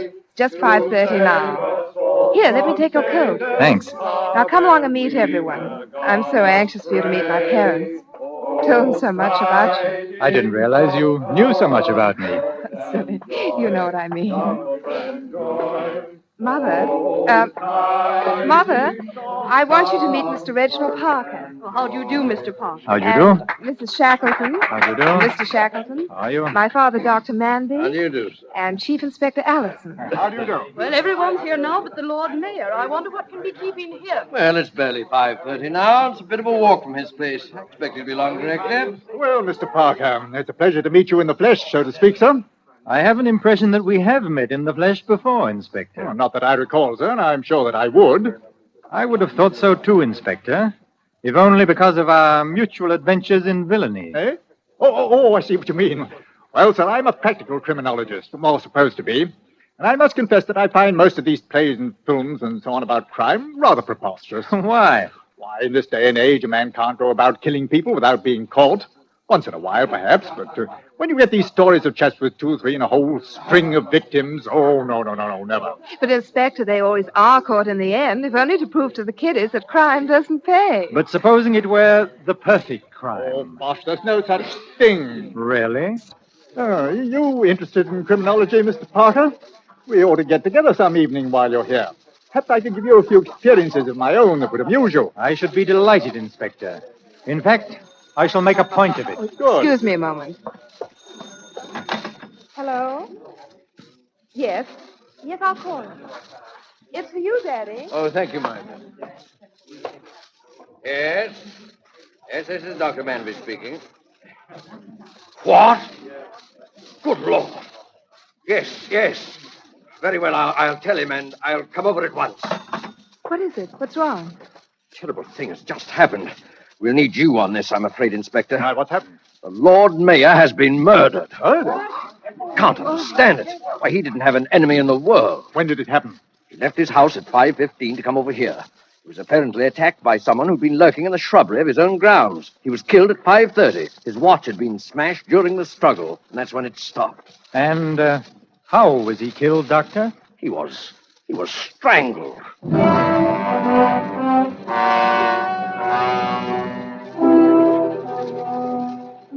It was fantastic, of course. But there it was, that terrible coincidence. The strangling in Brighton. I must confess that my main concern was for Reggie. The way everyone glanced at him, the polite, standoffish way they talked to him, was enough to show they felt that somehow he was responsible for the dreadful thing that had happened. As for myself, I felt almost as badly as he did, and thought I'd never known anyone quite so brave. For it was clear he wanted to get away, and he was quite free to go, and yet he stayed on in Brighton, as though compelled to, perhaps by a strange feeling that he mustn't run off until the mystery had been solved. He even made a little joke about it that night that I drove him to the concert. Well, this is one way of facing the music. Reggie, you mustn't say that. Oh, I'm sorry. I hope you didn't mind too much driving me down. Of course I didn't. I know you must think I'm a low dog for picking the one night when you wouldn't come along, but it's their only program of Rimsky-Korsakov, and I couldn't bear to miss it. I'll come another time, if you want me to. I want you to very much. Reggie, did you ever think that a play might have an effect on people who saw it? How? That someone might see it and want to do the same thing? Oh. Reggie, I think that's what happened. I think that someone saw your play and is trying to do the same thing in real life. Some poor creature with a twisted mind. A twisted mind? Please don't think I'm blaming you. But a play like that should never have been written. Should never have been allowed. Perhaps it was just fated to be that way. It's the only thing I can think of to explain the things that have happened. Does it make a great deal of difference to you? Difference? In the way you feel about me? Oh, Reggie, no. I'm glad of that, because I think quite soon now, perhaps after tonight, I shall have something very important to tell you, April. Oh. Well, here we are. Well, thanks for bringing me, and you will pick me up. At 11:30 sharp.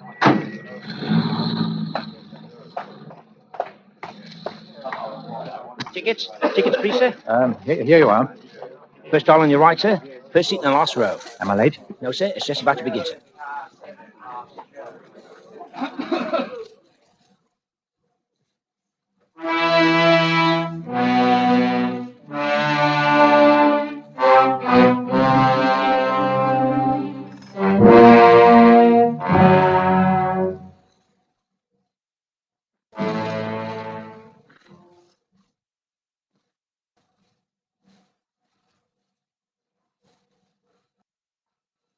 Inspector. There, Parker. Come in. Thank you. I was just listening to a little music on my gramophone. You know it? Scheherazade? Yes, it's just 42 minutes long. Oh, is it? I never timed it. Yeah, make yourself comfortable by the fire. I was rather hoping you'd pick this evening to drop in. I'm all alone. I remember you said you'd be. You have quite a music library, Inspector. Yes. And I see you collect other things as well. Oh, my private chamber of horrors. Interested? Very much. Of course, you did want to talk about crime, didn't you? Well, each of these things are rather gruesome, most of them to you, I expect. It's like a trophy to me. I take this butcher knife. You can imagine what that was used for, I suppose. His wife? That's it. Carved her up and put her in a trunk and checked her at Brighton station. We didn't find her for 3 months. Never did find her head. We got the chap, though. Now, here's something you don't see very often. A hangman's noose. Yes, the fellow who wore that collar last got me my biggest promotion. It must be a great moment of satisfaction when the bolt is pulled, the rope tightens, and you know your murder is done for. Yes, it is, for a fact. But there's one trophy I intend to have here that'll make me prouder than all the rest. Just a little thing it is, too. Just a bit of cord. You mean the cord that was used to strangle the Lord Mayor? Right you are, and I'll get it. Many years ago, 10 years to be exact, before the Lord Mayor was the Lord Mayor, he was a barrister defending a client in a court of law. And let us suppose that instead of defending his client, he betrayed him to the prosecution, and the man went to prison. And let us suppose that the man returned one day, after all those years in prison, to take revenge. And he took it. Very imaginative theory, Mr. Parker. Why don't you drop into my office tomorrow and we'll discuss it further? But you've only heard half of my theory, Inspector. Let us also suppose that the representative of the prosecution to whom this innocent man was betrayed was someone more interested in collecting trophies than in seeing justice. An ambitious man. A chief inspector of police, shall we say. Someone like you, Inspector. Really, Mr. Parker. Then it would also follow that our man would strangle you. Wouldn't it, Inspector? I'm afraid play acting has influenced your judgment, sir. This is no play, Inspector. Oh, you couldn't get away with a thing like this. You've said that before. People know where you are. Exactly. You see, I am at a concert. No!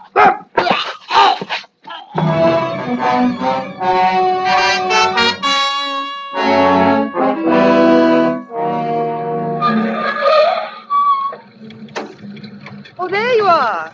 Been waiting long? No, it's just over. Did you enjoy it? I don't think I've ever enjoyed a concert quite so much in all my life. Really? Do you have a wireless in your car? Yes, there it is, right in front of you. Oh, yes, of course. I thought we might hear a bit of news. Mm-hmm. Under intense anti-aircraft fire, the raiders were driven off. However, with only a minimum of damage to non-military objectives. I have just been handed a dispatch from Brighton. The Brighton Strangler has struck again. At approximately 11 o'clock tonight, Chief Inspector Allison of the Brighton Police Force was found dead in his flat. Reggie. He had apparently been murdered in the same manner as the Lord Mayor of Brighton, only 3 days before, by strangling. Again, there were no clues to the killer. Reggie. It's fortunate, my dear, that you and others know I was at the concert this evening. Fortunate? Because otherwise it might seem almost one coincidence too many.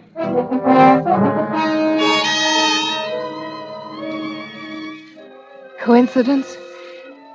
Suddenly, all this coincidence that had seemed only the trickery of an impossible nightmare became the evidence of terrible reality. How I managed to maintain a semblance of calm as I drove him back to his hotel, I shall never know. The next day he had left, and that afternoon he called me from London. He said it was most urgent that I see him. I knew that I must go. But first, I went to the police.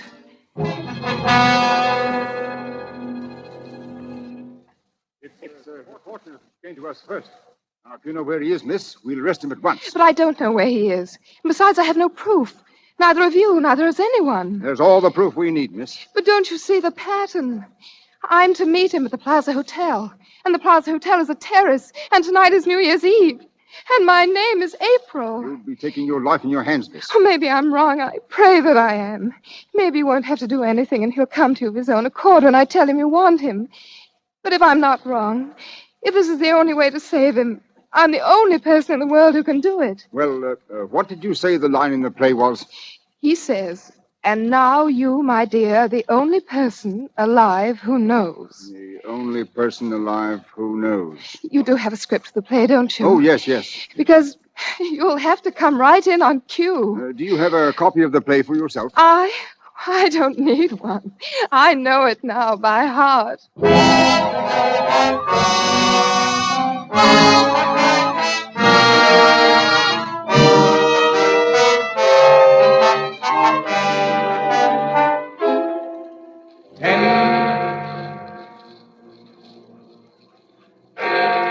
11, 12, midnight, and the new year. Shall we go in? It's a bit chilly out here, don't you think? No, we can't go in just yet because... Because what? Because something has to happen first. What has to happen? You know what happened to the Lord Mayor of Brighton, don't you? And the chief inspector, he was strangled too, wasn't he? Reggie. Don't try to pretend you haven't guessed who I am. Reggie, this is where the lines are different from the play. I've known who you are. Go on, say it. The Brighton Strangler. And now you have a silk cord in your hands and you want to strangle me. But you mustn't. Oh, listen to me, Reggie. You've been sick. Don't you understand? You've been sick and you've got to get well. And now you, my dear, are the only person alive who knows. Reggie, no. Yes. Applaud, all of you. Applaud. Applaud. He's let go of her, all right. But keep him covered all the same. Thank you. Thank you very much. Thank you. He's backing up to the railing. He'll fall. Stop him, someone. Thank you. Thank you very much. Thank you, everybody. Good night.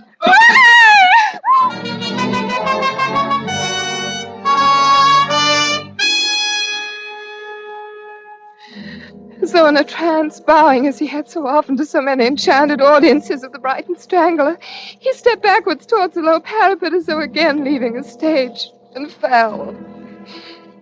We found him on the pavement below. He was still alive. It's April from Brighton. We were bombed, weren't we? And then I heard applause. I think I'm hurt, but you'll help me, won't you? I want to take just one last curtain call.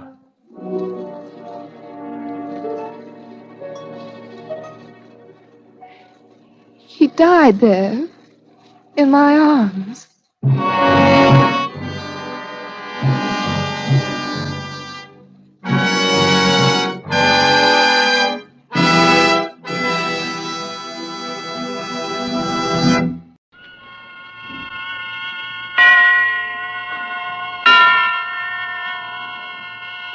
Suspense.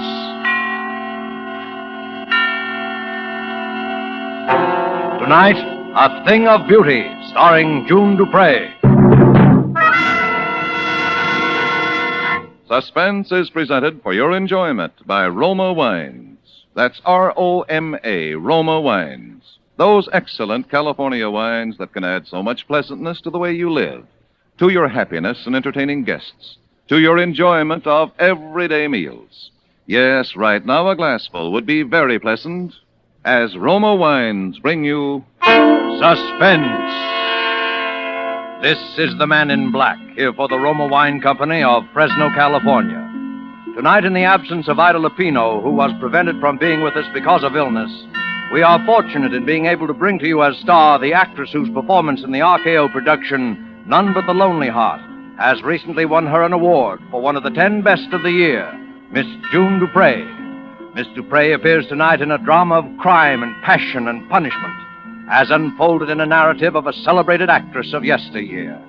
And so with A Thing of Beauty, and with the performance of June Dupree as Madeline Tremaine, we again hope to keep you in suspense.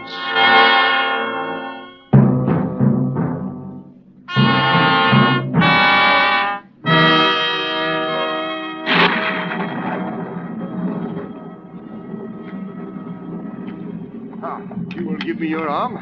Thank you. I think we shall just miss the storm if we hurry. Rather somber place, isn't it? Oh, it gives her seclusion, and that's all she's ever asked for since she came here. That and what little spiritual comfort I've been able to give her. How long ago was that, sir? That you came here, I mean. 9 years ago in March. But it was long before that she left the stage. Oh, she was nearly 10 years in an institution. A mental disorder. Though it's not her mind that was ever sick, unless I'm mistaken.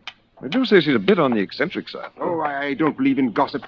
You'll be her spiritual advisor soon enough when I've retired. And I want you to meet her without prejudice. And one day I'll tell you what I know, which is little enough, and what I have reason to believe, which is more. Oh, it seems we'll just about escape a drenching. She lives completely alone? The one servant, that's all.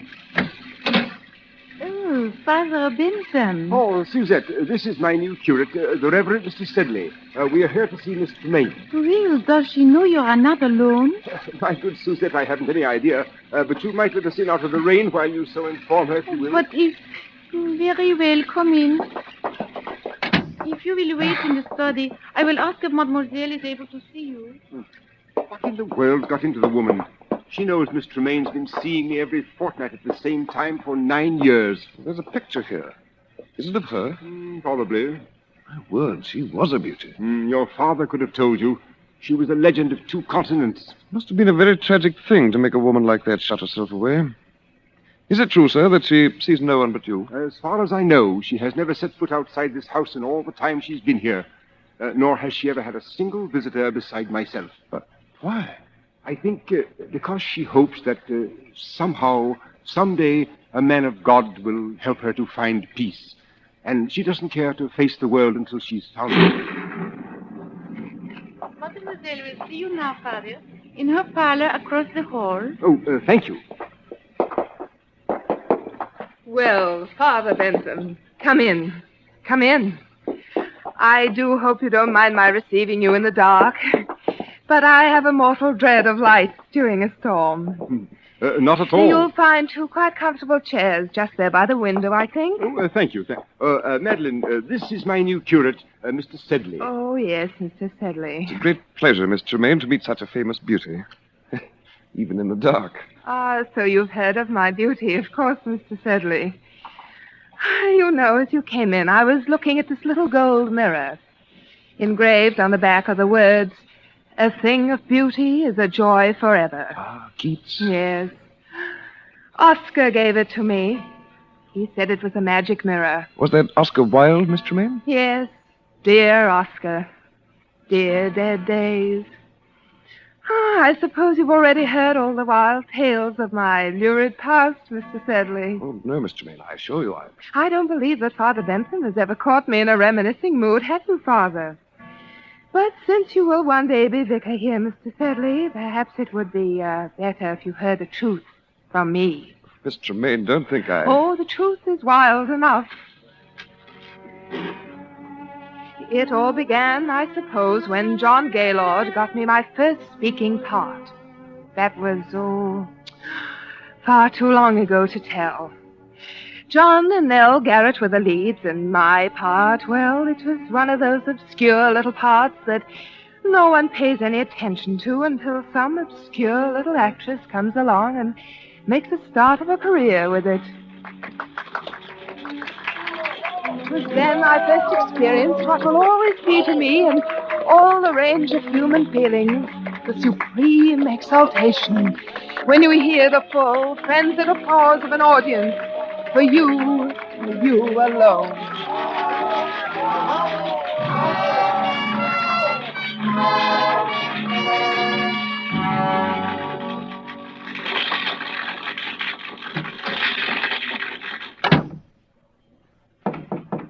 Yes? It's me. Oh, come in, John.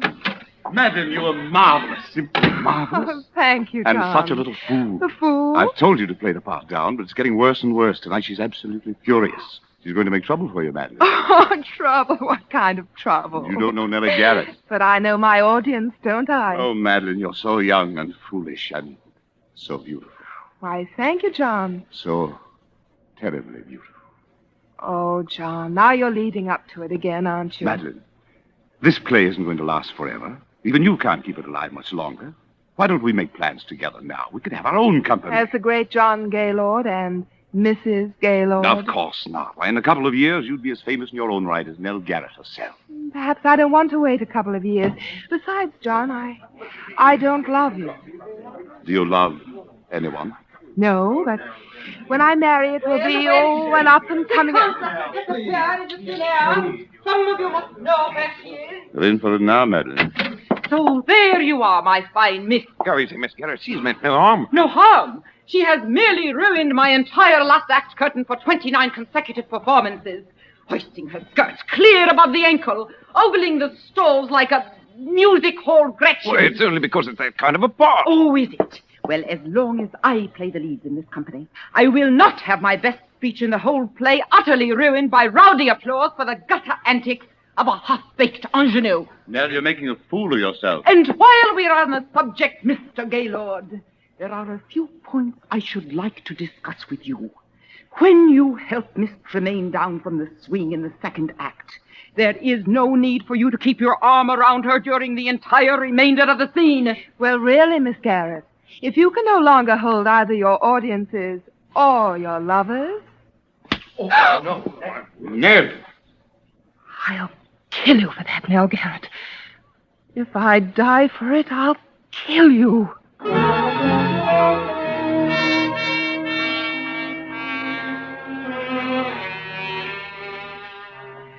I left the theater and walked aimlessly out into the night, my eyes blinded with the tears. Young, oh yes, and foolish as I was, I believed my poor little heart was truly broken. For I knew that Nell Garrett could ruin me with every theater manager in London. And I knew she would. How long I wandered through those misty streets, or where, or even what I did, I shall never know. But just as dawn was breaking, I found myself, by some odd twist of fate, passing by the lodgings of John Gaylord. On a sudden impulse, I climbed the steps to his door. Madeline, Hello, John. did anyone see you? See me? Come in. Where have you been? Just walking. Oh, good Lord, alone? Yes. Why? Don't you know? Yes, John, I'm afraid I do. My career? Your career? Oh, my poor child. John, what's the matter? Don't you know that Nell Garrett's been found dead with a knife in her back? Dead? Murdered. John! The police have been looking all over London for you. I've been expecting you here, expecting them here any moment. For me? Of course for you. Me? Madeline, last night you threatened to kill her in front of a dozen witnesses. Why wouldn't they be looking for you? Oh, no. Madeline, listen to me. Listen to me. Where did you go? What did you do? Didn't anyone see you? Didn't you talk to anyone? No. You've got to tell them something. What can I tell them? Because if you don't, John! they'll hang you, Madeline. Please, Madeline, you've got to think. Try to remember something. I'm so alone. If I only had a friend. You have got a friend, Someone Madeline. I who know. loved me enough to at least say that they were with me. Who is it? Inspector Phillips, Scotland Yard. Madeline, in there, quick. The bedroom. John. Don't worry, I'll tell you something. Hurry. Coming. I'm sorry to rouse you at this early hour, sir. Quite all right. Come in. You are Mr. John Gaylord? Yes? Of the Queen's Players Company, Drury Lane? Yes? Can you tell me, Mr. Gaylord, anything of the whereabouts of Miss Madeline Tremaine? Madeline Tremaine? Yes. Why, Did you call me, darling? Oh, excuse me. Who is this lady, Mr. Gaylord? Well, who are you? I am from the police, madam. Police? There has been a murder. Miss Nell Garrett of the Queen's Company was found stabbed in her home last night. Nell Garrett? Yes. Do you know her? Why, of course. I'm afraid, madam, that I shall have to ask you for your name. I'm Madeline Tremaine. I'm so sorry that you find me somewhat in disarray. Miss Tremaine. I'm afraid that I shall also have to ask you to account for your whereabouts after you left the theater last night. Very well. Mr. Gaylord can account for my whereabouts. Well, Mr. Gaylord? Why, You see, Inspector, it's a rather delicate matter, because since I left the theater last night, I have been here. Is that true, Mr. Gaylord? yes. Oh, I see. Is that satisfactory, Inspector? Well, yes. Well, I don't think I need trouble you any further for the moment. I quite understand your position, Inspector. It's a terrible, Yes. terrible thing. Yes. Well, good day to you. Good day. Madeline. Yes, John? Madeline, you shouldn't have done it. They've had the scandal all over every newspaper in the city. A scandal is better than a hanging, isn't it? But there must have been some other way. Now they'll tear you to shreds. They wouldn't have you in anything better than a music hall for the rest of your life. John, there won't be any scandal If what? John, it wasn't just my tip with Nell Garrett that sent me wandering through the fog last night. I was thinking about something much more serious. What do you mean? I was thinking about what you had said. What I had said. John, perhaps I don't really love you yet, but there's no one else. And you're the kindest, finest man I've ever known. Madeline. And now, perhaps you saved my life. Madeline. I love you more than anything else in the world. But I wouldn't have you marry me for gratitude. I wouldn't marry any man for gratitude. Madeline, if I were to tell you that I wasn't here last night either, that I couldn't explain my whereabouts, Oh, I see. Would you still marry me? Yes, John. I will marry you.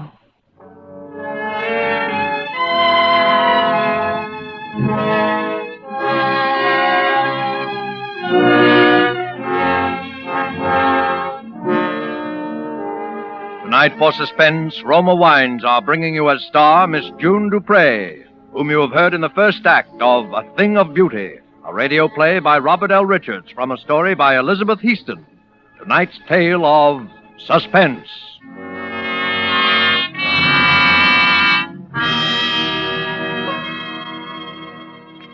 This is Truman Bradley for Roma Wines, and I should like to tell you about a most interesting woman who extracts all the simple pleasure and happiness possible from living. She is Elsa Maxwell, International Authority on Hospitality. She offers you some friendly counsel. I'm always telling people to take it easy, as they say, to be moderate and natural and at ease. And so, obviously, I suggest the enjoyment of a glass of Roma California port after dinner or during the evening. It's also very smart to serve when friends drop in, because this is one of the most glorious of all wines, richly fruity in flavor, with wonderful deep red color, utterly delicious. This is simple enjoyment, easy and restful enjoyment, moderate pleasure that helps you feel calmly at ease and so happier. Don't bother about special glasses. Just use whatever glasses are convenient and enjoy your wine. You really should act on Miss Maxwell's suggestion. Roma Port, as all Roma wines, is the best that California's magnificent sun-ripened grapes can provide. In glorious flavor, color, and aroma, is unvaryingly good, always enjoyable, protected for you by the ancient skill of the noted Roma wineries, located in the choicest vineyard areas of California. Yet, all this delight costs you only pennies a glass. Remember, more Americans enjoy Roma than any other wines. Roma, R-O-M-A, Roma Wines. And now it is with pleasure that we bring back to our sound stage Miss June Dupre as Madeline Tremaine, who resumes the recital of her brilliant and stormy career. It is a tale told to two clergymen in a darkened room, a tale well calculated to keep them and you in suspense.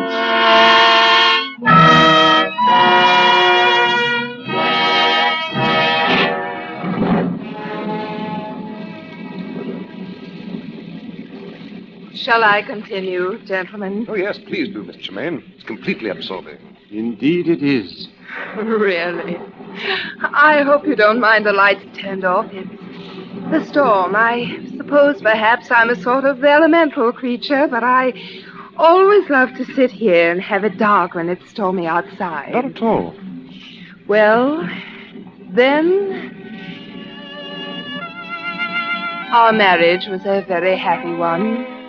Perhaps not entirely in the high tradition of grand passion, but a thoroughly comfortable, civilized relationship until something happened which is so often a tragic feature of wedded life between two stage personalities.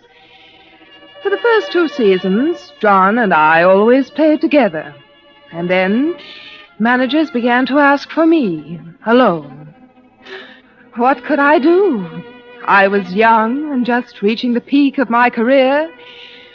John was past his prime in popularity. And so at last he no longer even tried to have a career, but lived along on false hopes and idle dreams and tiresome reminiscences, and took up little hobbies to pass the time away, and grew a little stout. It was very difficult for both of us. And then, for me, came the time and opportunity that every actress dreams of.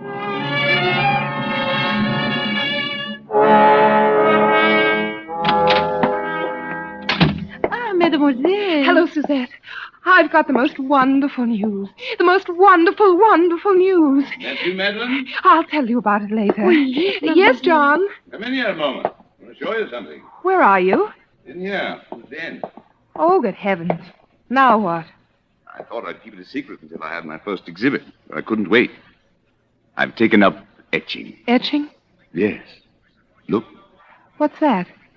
you. What? It's only the copper plate, of course. You see, the whole principle of etching is... Madeline, look out! Oh, what's the matter? Almost knocked over that vat of nitric acid. One drop of that on your beautiful white skin. It would burn a hole right through you. Well, must you have that sort of thing around? Of course, that's the whole thing. You see, your sketch simply scrapes the wax off the copper plate. Then you drop it in the acid and... Well, that's very interesting. Yes. Well, what happened in town? Anything? Anything. Everything. Got some plans, huh? Anyone ask for me? Oh, yes, everyone asked after you, John. I told them you were well. I thought there might be a couple of decent plays for a change. I might consider something. John, how are you on Romeo? Romeo? Yes. You see, Maxwell has finally asked me to do a Shakespeare repertory, and high time, by the way. And I'm starting in Romeo and Juliet. And I Madeline, why didn't you tell me Romeo? Oh, it'll be a sensation, and it's just the thing I need. Now, John. Oh, I can do it all right. Take off a little weight, brush up on the lines. I've done it before, you know. John. Oh, Madeline, you're the dearest wife and the best friend a man ever had. You know, lately I've actually wondered sometimes if you might not think I wasn't. Oh, darling. Now, John, don't count too heavily on this. I'm not quite sure yet how things are going to work out. Work out? How else can they work out? But perfectly. Very well. I'd like to begin reading here at home, first thing tomorrow evening.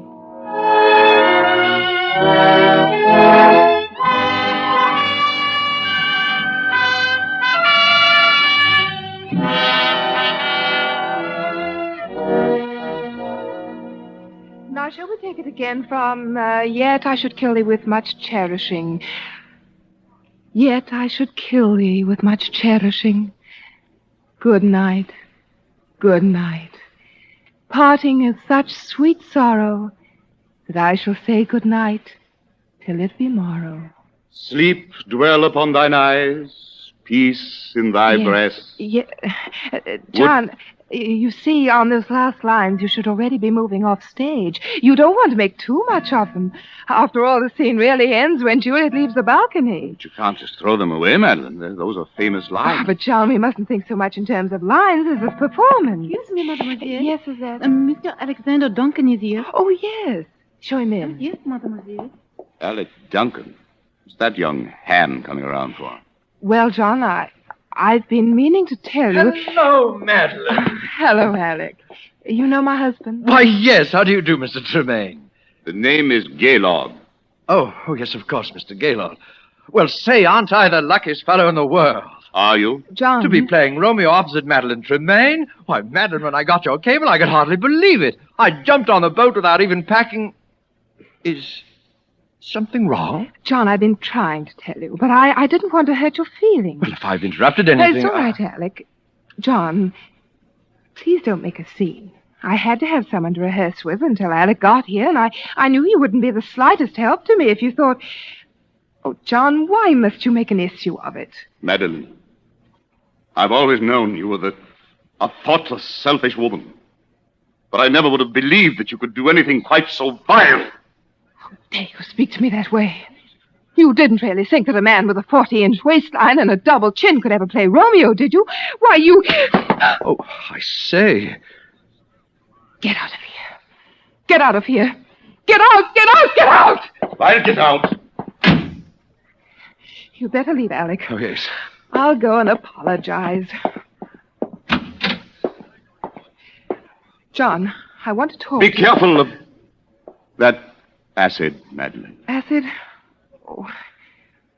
John, I'm terribly sorry for what I said. It was beastly of me. Oh, it's quite all right.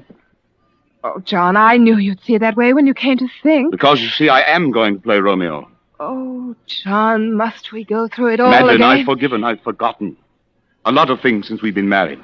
I've put you out in front. I've given you the spotlight and watched your regard for me become somewhat less than that of a servant, if somewhat more than for your dog. John! But this, if only for my self-respect, I will not allow. To dangle before my eyes the thing that I wanted most in all the world, except your beauty that I gave it up for. The thing I've been wanting so much I didn't dare admit it to myself. And then to have you snatch it away from me. No, Madeline. Waistlines and double chins can be concealed. But a mean spirit, never.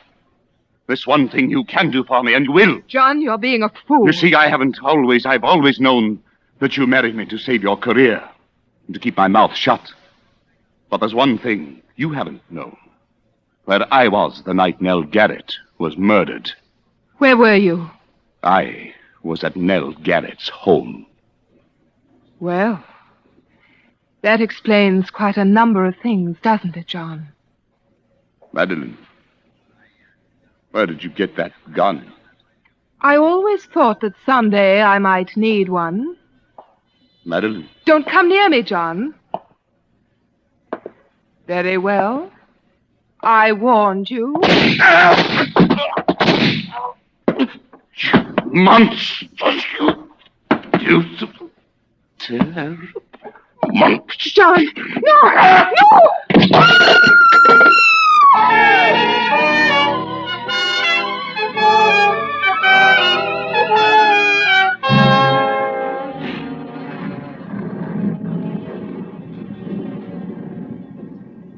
You see, as he sank to the floor, he hurled a bowl of acid at my face. It was a frightful thing. Of course, it was self-defense. I was never even brought to trial. Particularly when I told that it was he who had killed poor Nell Garrett. But I suffered a complete nervous collapse. And I suppose I've never really recovered. And yet Providence always seems kind enough to leave something to be thankful for, even in the worst of tragedies. Because not a single drop of acid ever touched me. I suppose if it had, I should be horribly disfigured to this day. Have I bored you, Mr. Sedley? No. Oh, no, Mr. Man. Well, Madeline, the storm is almost over. I think we'd best push on. Must you?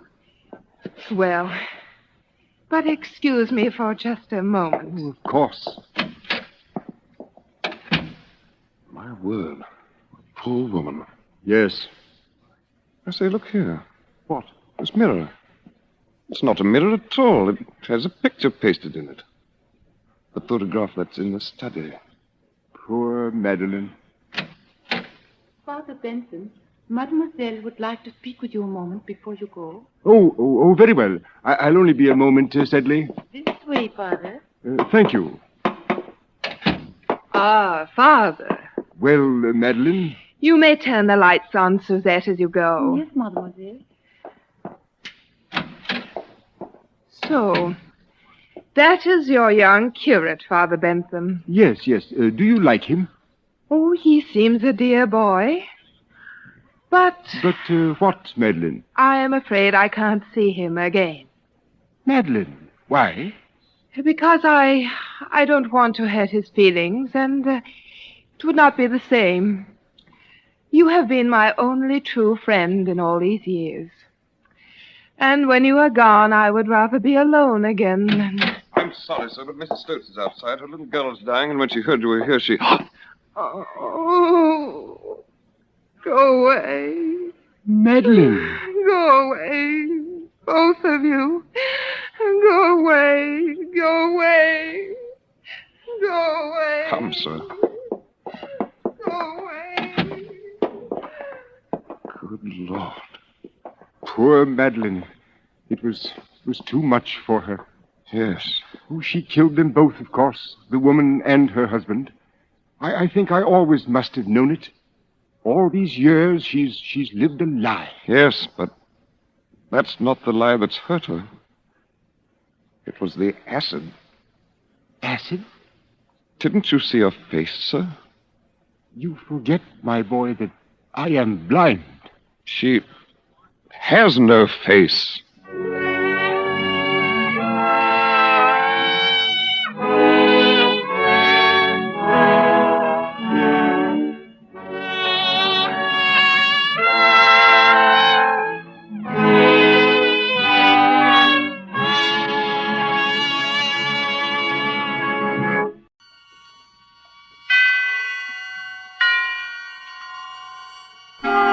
Suspense. Tonight, I Had an Alibi, starring Keenan Wynn.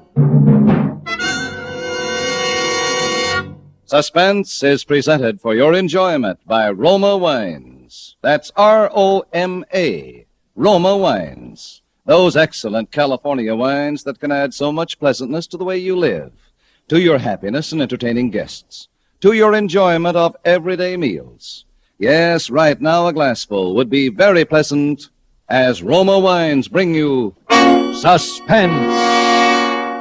This is the Man in Black, here for the Roma Wine Company of Fresno, California, who tonight from Hollywood bring you as star Mr. Keenan Wynn, who is soon to be seen in the Metro-Goldwyn-Mayer production Between Two Women. Tonight, Mr. Wynn details for us the dramatic narrative of a gentleman who studied thoroughly the art of murder, and who, like certain others whose ventures are now and again recorded on the front pages of our newspapers, evolved his own formula for the perfect crime. And so with I Had an Alibi, and with the performance of Keenan Wynn, we again hope to keep you in suspense.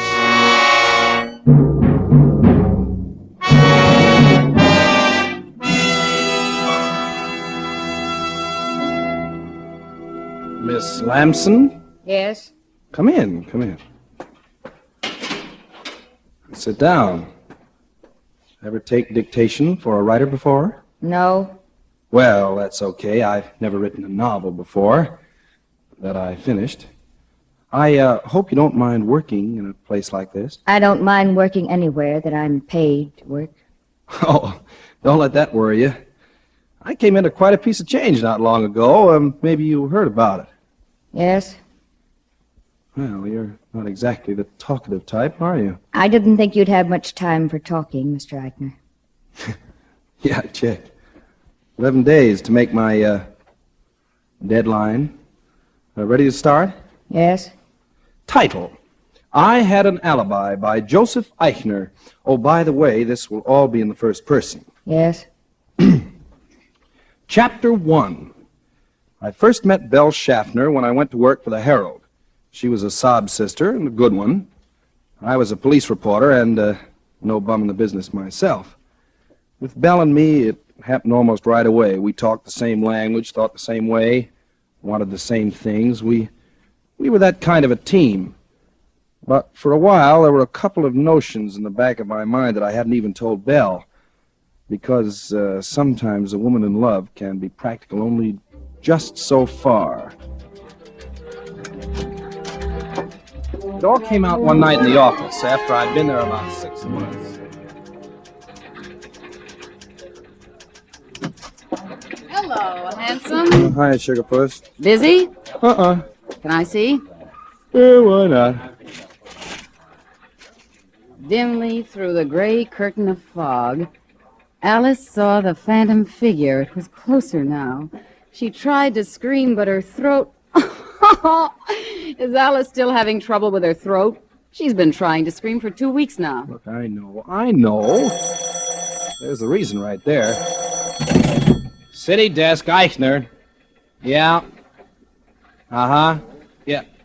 Yeah. What's the address again? Okay, I'll go right down. Well, what did I tell you? President want to see you? Some guy carved up his wife. If I have to cover one more family brawl ends fatally for this sheet... What's the matter? You like to write about murders, and here they pay you for it. Well, not the kind of money I want, they don't. Have you any idea what they pay a guy like James M. Cain? A James M. Cain girl never has any trouble screaming when she wants to. Hey, listen, Joe. You'll never write a decent book until you get down to something you know about. Well, this stuff sells, doesn't it? Agatha Christie sells. Leslie Charteris sells. Yeah, but that's not your racket, Joe. You've seen plenty of the real thing. Write about that. Stick to your trade. Oh, yeah. Well, look what it's got me. You just can't be a writer and a newspaper reporter at the same time, Belle. That's all. All right. Quit. On what, relief? Well, darling, it isn't leap year, but I'll always support you. Oh, I can't even live on my own salary. How are we going to both live on yours? Oh, listen, Belle, you know how I am about you. Oh, a girl always thinks she has ways of knowing. Oh, I've given you plenty of ways of knowing. But before we do anything like that, we've got to have money. Lots of money. We're that kind of people. And There are ways. Like what? Well, like marriage, for instance. Oh, you're going to marry the boss's daughter, huh? Why not? If the boss has left her $1 million and she has a bad cough. Well, I don't have $1 million, but... All right, you think I'm kidding. But they exist. You read about them in the papers all the time. That's right, you do. Well, what's that? Just a picture of a girl. Mm-hmm. What about her? I'm supposed to go out and interview her tonight. It's a very, very sad story. Yeah? Uh-huh. She's got not $1 million, but 5. And she's an orphan. And she's got something the matter with her heart. So they only give her 6 months to live. And she's just come out here to spend her last days in the glorious sunshine of California. It's a very sad story. Yeah. You want the assignment, Romeo? It's yours. Hmm? Oh, say, loan me a couple of dollars, will you, Belle? What? Poker? Oh, no. Flowers.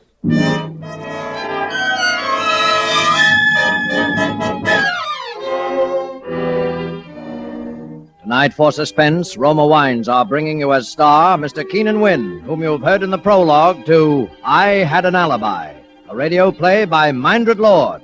Tonight's tale of Suspense.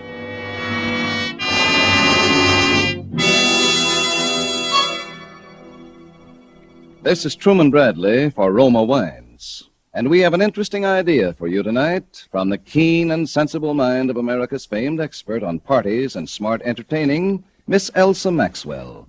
And we quote, Serving a nice table wine when friends come to dinner or with everyday meals is one of the smartest, most sensible, and truly moderate pleasures of which I know, and one which any family can regularly enjoy, since the cost of delicious Roma Burgundy is very little.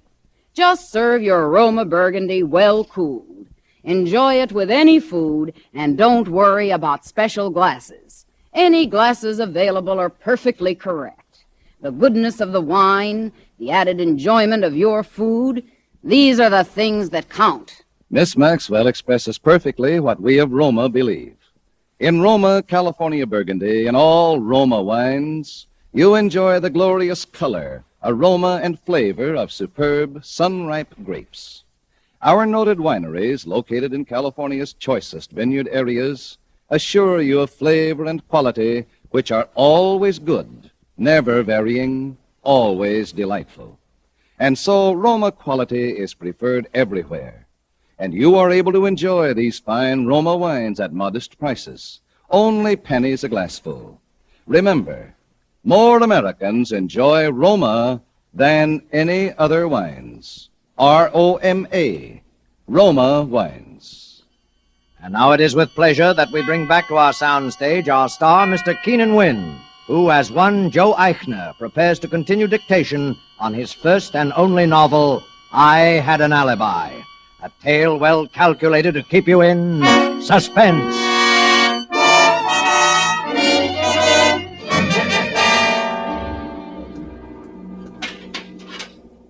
You're, sure you don't mind coming here, Miss Lamson? No. Well, we'd better go on with the dictation. I've only got, 9 more days. I'm ready. Chapter 4. Belle Schaffner was a good sob sister, all right, even if she did have one weakness, which was me. The story she'd given me about the girl was the real McCoy. Her name was Linda Vale, and she did have $5 million and just 6 months to live. I went out to her house that night. She was living in a big place in Beverly Hills that she'd taken over from some broken-down movie star. You know, swimming pool, tennis courts, riding stables, the works. And not a soul around. I'd been worried about that. I thought maybe she might be having a last fling and working at it 24 hours a day, you know, with a lot of nosy spongers hanging on to her all the time. There was just one light on in a room upstairs and a hall light. I went up to the door and knocked and waited.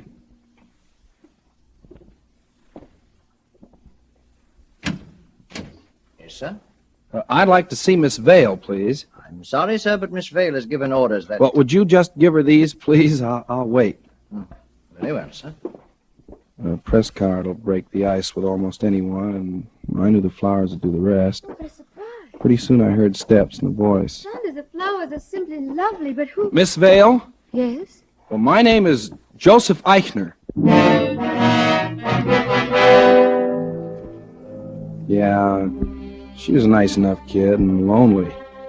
Because, like a lot of people on a spot like that, the thing she was afraid of most was having anybody pity her. That's the mistake that nearly everybody made.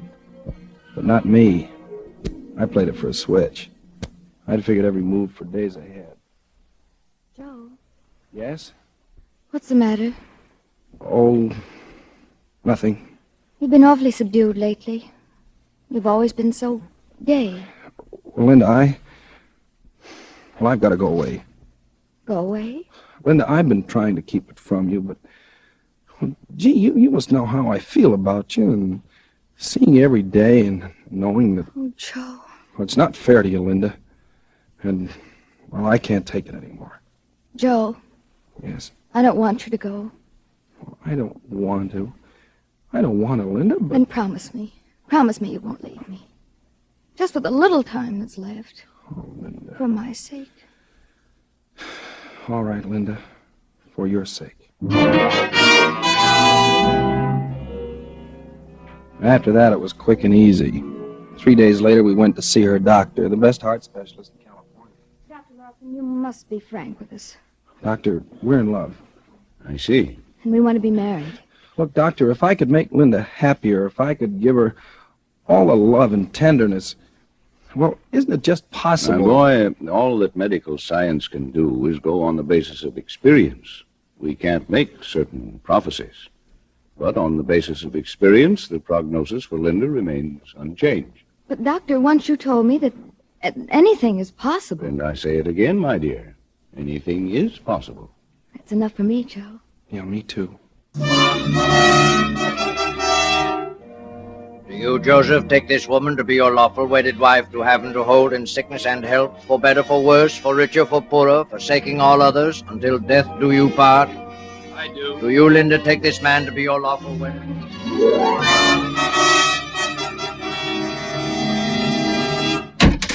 Hello, baby. Oh, hello, Romeo. Oh, now, Belle, lay off, will you? I'm sorry. I'm just nervous, I guess. Well, is anything wrong? Well, that ex-husband of mine is loose again. Well, what of it? What of it? You remember the song and dance he led me the last time, don't you? All right, so he gets rough, you just haven't committed again, that's all? Yeah. Yeah, I suppose so. Belle. No, please. I don't feel like... Well, what's the matter? Well, what do you think? Oh, now, Belle, you know I come around here as often as I can. Sure. Sometimes as often as twice a week. Well, I see you other places. Anyway, I can't help it. And when I do come, well, you might at least... All right. Skip it. How's the writing coming along? Oh, I don't know. I just can't seem to get started. So you're not even getting that done. Well, how can I get down to work when all I'm thinking about is... Joe, how long is this going to go on? Well, how do I know? It's bound to happen soon. That's what you said a year ago. A year ago. But, Belle, it's all set. She made out the will in my name and everything. All we have to do is wait. Just wait for the heart of hers to quit, that's all. Well, I'm tired of waiting. Now, what do you think of that? Well, what else can we do? If you mean what else can I do? There are a few guys around loose with $5 million, too, you know. Oh, now, Belle. Oh, you... For all we know, she's liable to live to be 100. Now, that's impossible. A doctor said... Yes, that... and doctors have been wrong. Well, what do you want me to do about it? Well, you think you're a mystery writer. What do you mean by that? I mean, if you're supposed to be able to think up mysteries, start thinking one up. Oh. And don't think about it too long, either. Say, Belle... I mean it, Joe. Okay. Because I'm not going to wait like this forever. Okay.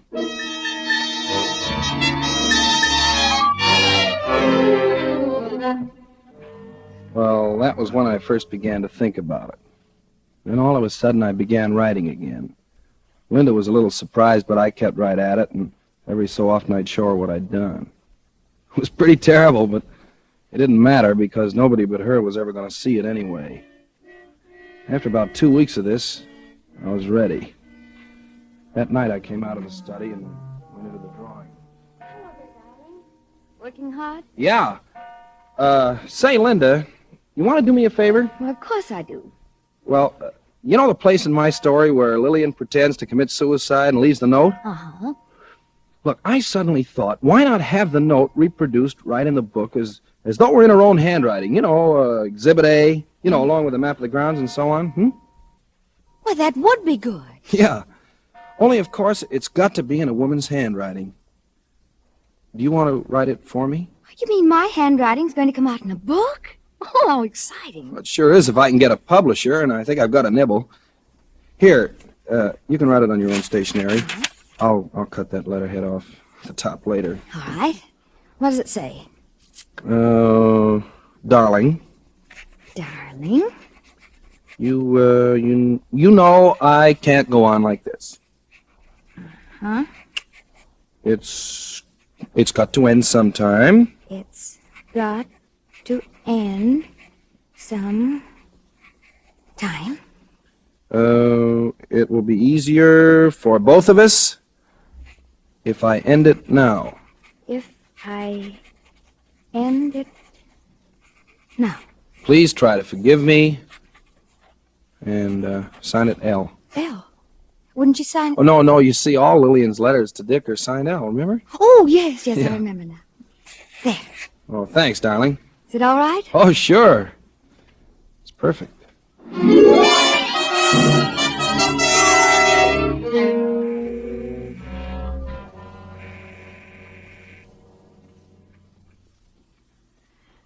Hello? Hello, Belle? Yeah. Now, listen, baby, it's all set. Did you get the note? Oh, sure. She wrote it tonight. Now, how soon can you leave for Palm Springs? Anytime. Tomorrow morning? All right. Now, listen, when you check in down there, make plenty of fuss about it. I will.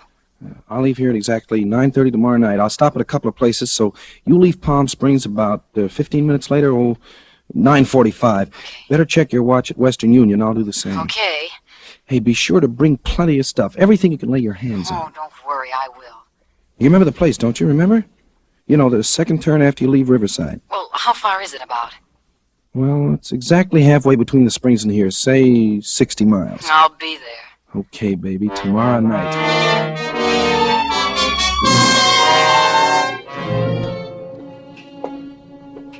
What time is it, Linda? Oh, it's just about 9:30.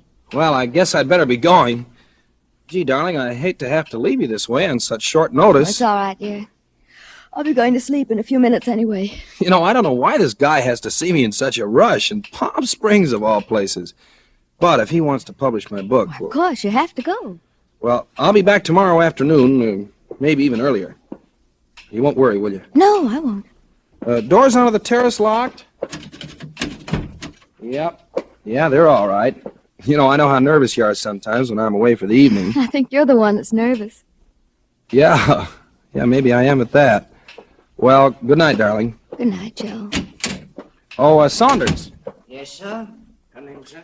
Look, Saunders, I've got to drive down to Palm Springs tonight. Excuse me just a second. Linda? Yes? Linda, you'd better put the snap lock on your door from the inside, just in case. I've got the key. Oh, all right. There you are. Okay, darling. Good night. Good night. Saunders, let me see. Oh, yes. I wonder if you'd mind checking the doors from Mrs. Eichner's room onto the terrace to see if they're locked from the outside. Good, sir. A little later when she's asleep so as not to disturb her. You know, she gets nervous sometimes when I'm not here. Yes, sir. Saunders, you won't forget, will you? Oh, no, sir. I shan't forget, sir.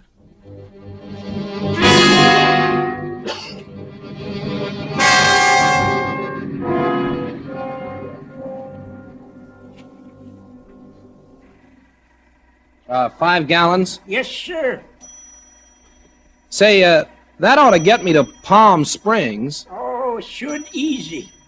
By the way, have you got a road map for Palm Springs? I think I got one inside here. Oh, thanks. Say, I don't suppose you'd cash a small check, would you? I missed the bank today. Well, the boss might, but he ain't here. Well, I got identification, plenty of it. See, Joseph Eichner, license, Social Security card, Joseph Eichner. Yes, I see, son, I see. But unless the boss was here, I wouldn't cash a check for Henri Morgenthau.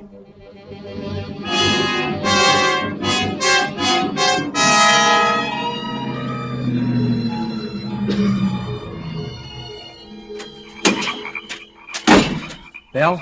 Joe. Hello, baby. Well, what's the matter? You're shaking all over. Oh, I don't know. Everything, I guess. Hmm? And I thought I saw that ex-husband of mine down in Palm Springs What? today. Now, what would he be doing down there? I don't... Oh, I must be seeing Oh, no, things. sure you are. Oh, Joe. Joe, I'm scared just the same. Are you sure nobody's going to get nosy about this? Let him. It's a setup. The room's locked from the inside, and the butler knows it. Nobody could have done what's going to happen in that room tonight except Linda or me. I couldn't have done it because I couldn't be there in Palm Springs with you at the same time, right? Oh, yeah, I And guess so. I've already left a trail to Palm Springs a mile wide. Did you get away all right? Yeah, out the back of the hotel. Nobody saw me. Everything else go okay? Oh, yeah. I got the maid in this afternoon and raised a fuss. Then I gave her $5 and made her polish everything till she was blue in the face. She'll never forget it. Swell. You got the stuff? Yeah, my big suitcase in the trunk rack. All packed in cotton. Okay, let's take a look at it.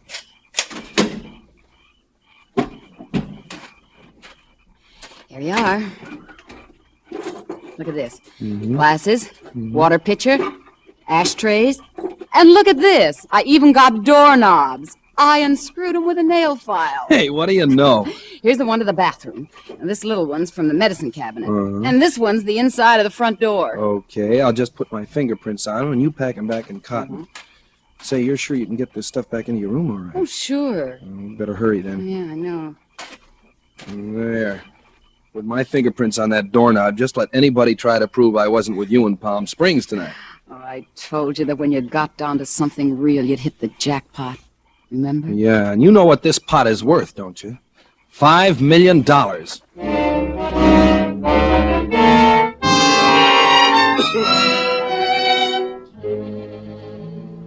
There were no hitches. I got back to town a little before 2. I drove the car into a little side road about a half mile up the canyon and walked back. I didn't meet anybody, and the places I passed were all dark. So was mine. I slipped through a hole of the hedge and crossed the lawn and went up onto the terrace. I checked to see if I had the suicide note in my pocket, and then I pulled on a pair of gloves and opened the terrace door with my key and went inside. The gun was in my overcoat pocket. It was hers. I had the flashlight in my hand. I went over to the bedside and I flashed it on just for a second. She was lying on her side, turned away from me. I put the gun against her temple and pulled the trigger. She didn't make a sound. I reached over to put the gun in her hand, and then it hit me. Her hand was stiff and cold as ice. I flashed the light in her face. It was blue. While I was away, she'd had her heart attack at last. For the last 3 or 4 hours, she'd been dead. Well, for about 10 seconds, I didn't know what to do. Then I realized I had to get out of there. Saunders might have heard the shot. Before, it wouldn't have mattered one way or the other because the coroner would have established the time of death anyway. Now it made all the difference in the world. I went out the terrace door and I locked it behind me. I crossed the grounds and I started walking up the canyon. Walking, thinking. I don't know how long I walked. But what I was thinking was enough to drive me crazy. I'd planned the perfect suicide. I'd planned it so nobody could have fired that shot but Linda or me, and I had a perfect alibi. But now it had to be me that shot her. Because any fool of a doctor could tell she'd been dead when that shot was fired. And then it came to me. What was the difference? Let the Palm Springs alibi go. Let them think the shooting was an accident. Let them think anything they wanted to. I had the money. And what can you do to a man for shooting a dead body?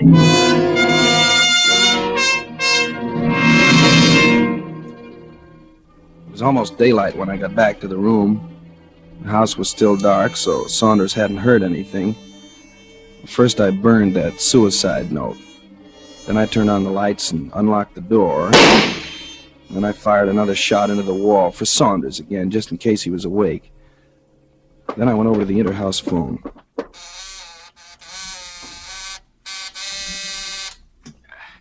Hello? Saunders? Oh, yes, sir. Saunders, there's been an accident. You better call the police.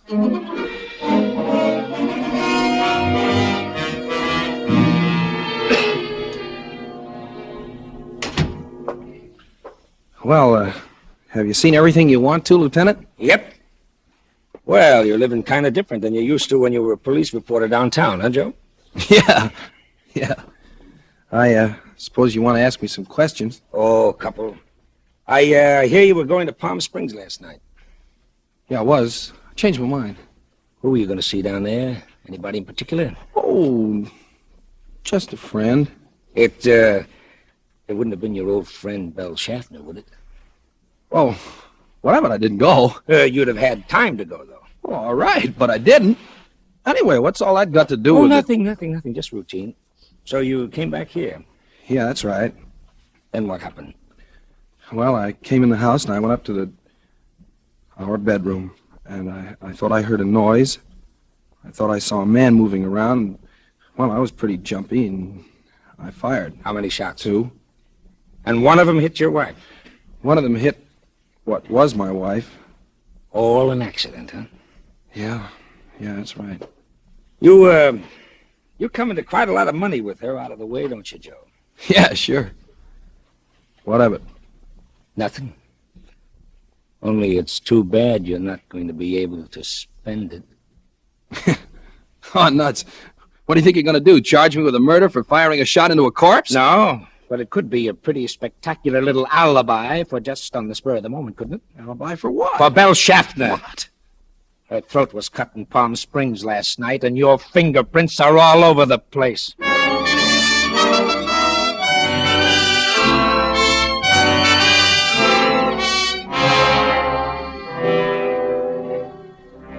It was her ex-husband who killed her, of course. But what's the difference now? Bella was right about one thing, though.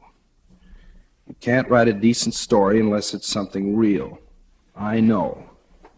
The end. Well, Miss Lamson, we made it. Just. Yes. Do you believe it? Yes. Gee, that's funny. Nobody else did. The judge, the jury, not even my own lawyer.